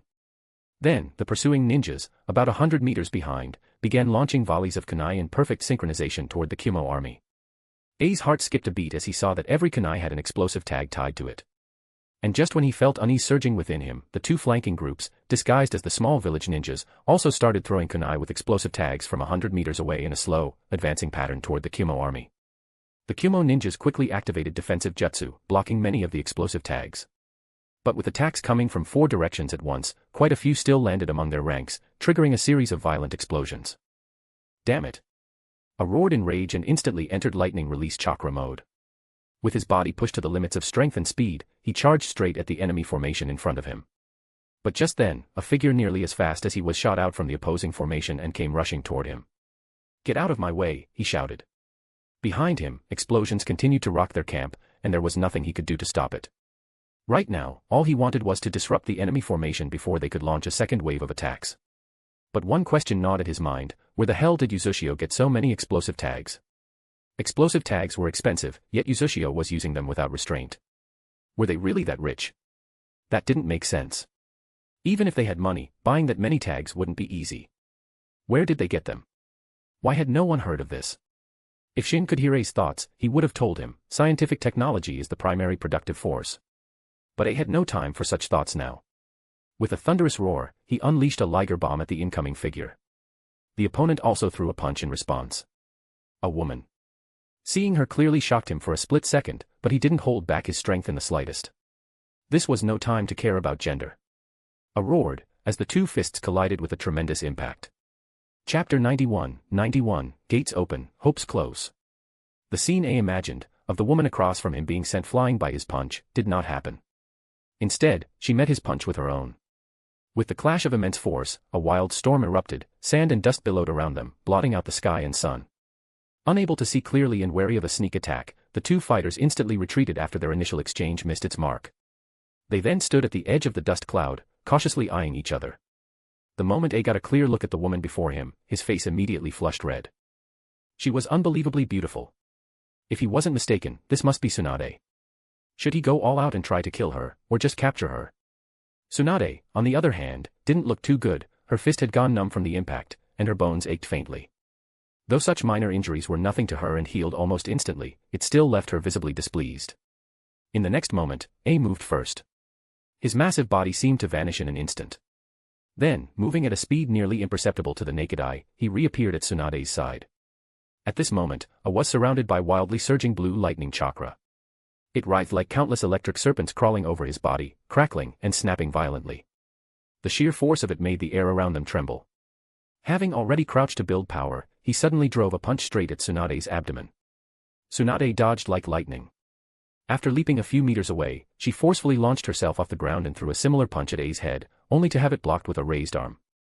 For the next minute, the two became the center of a storm. Flashing afterimages darted around as fists and feet collided with explosive force, whipping up fierce gales. After forcing a back with a kick, Tsunade flipped away, her expression more serious than ever. Though the battle had seemed even, she was clearly at a disadvantage. A outmatched her in both strength and speed, leaving her constantly pressured and forced onto the defensive. Her incredible instant recovery ability had so far prevented her from being defeated, but if the fight continued, losing was inevitable.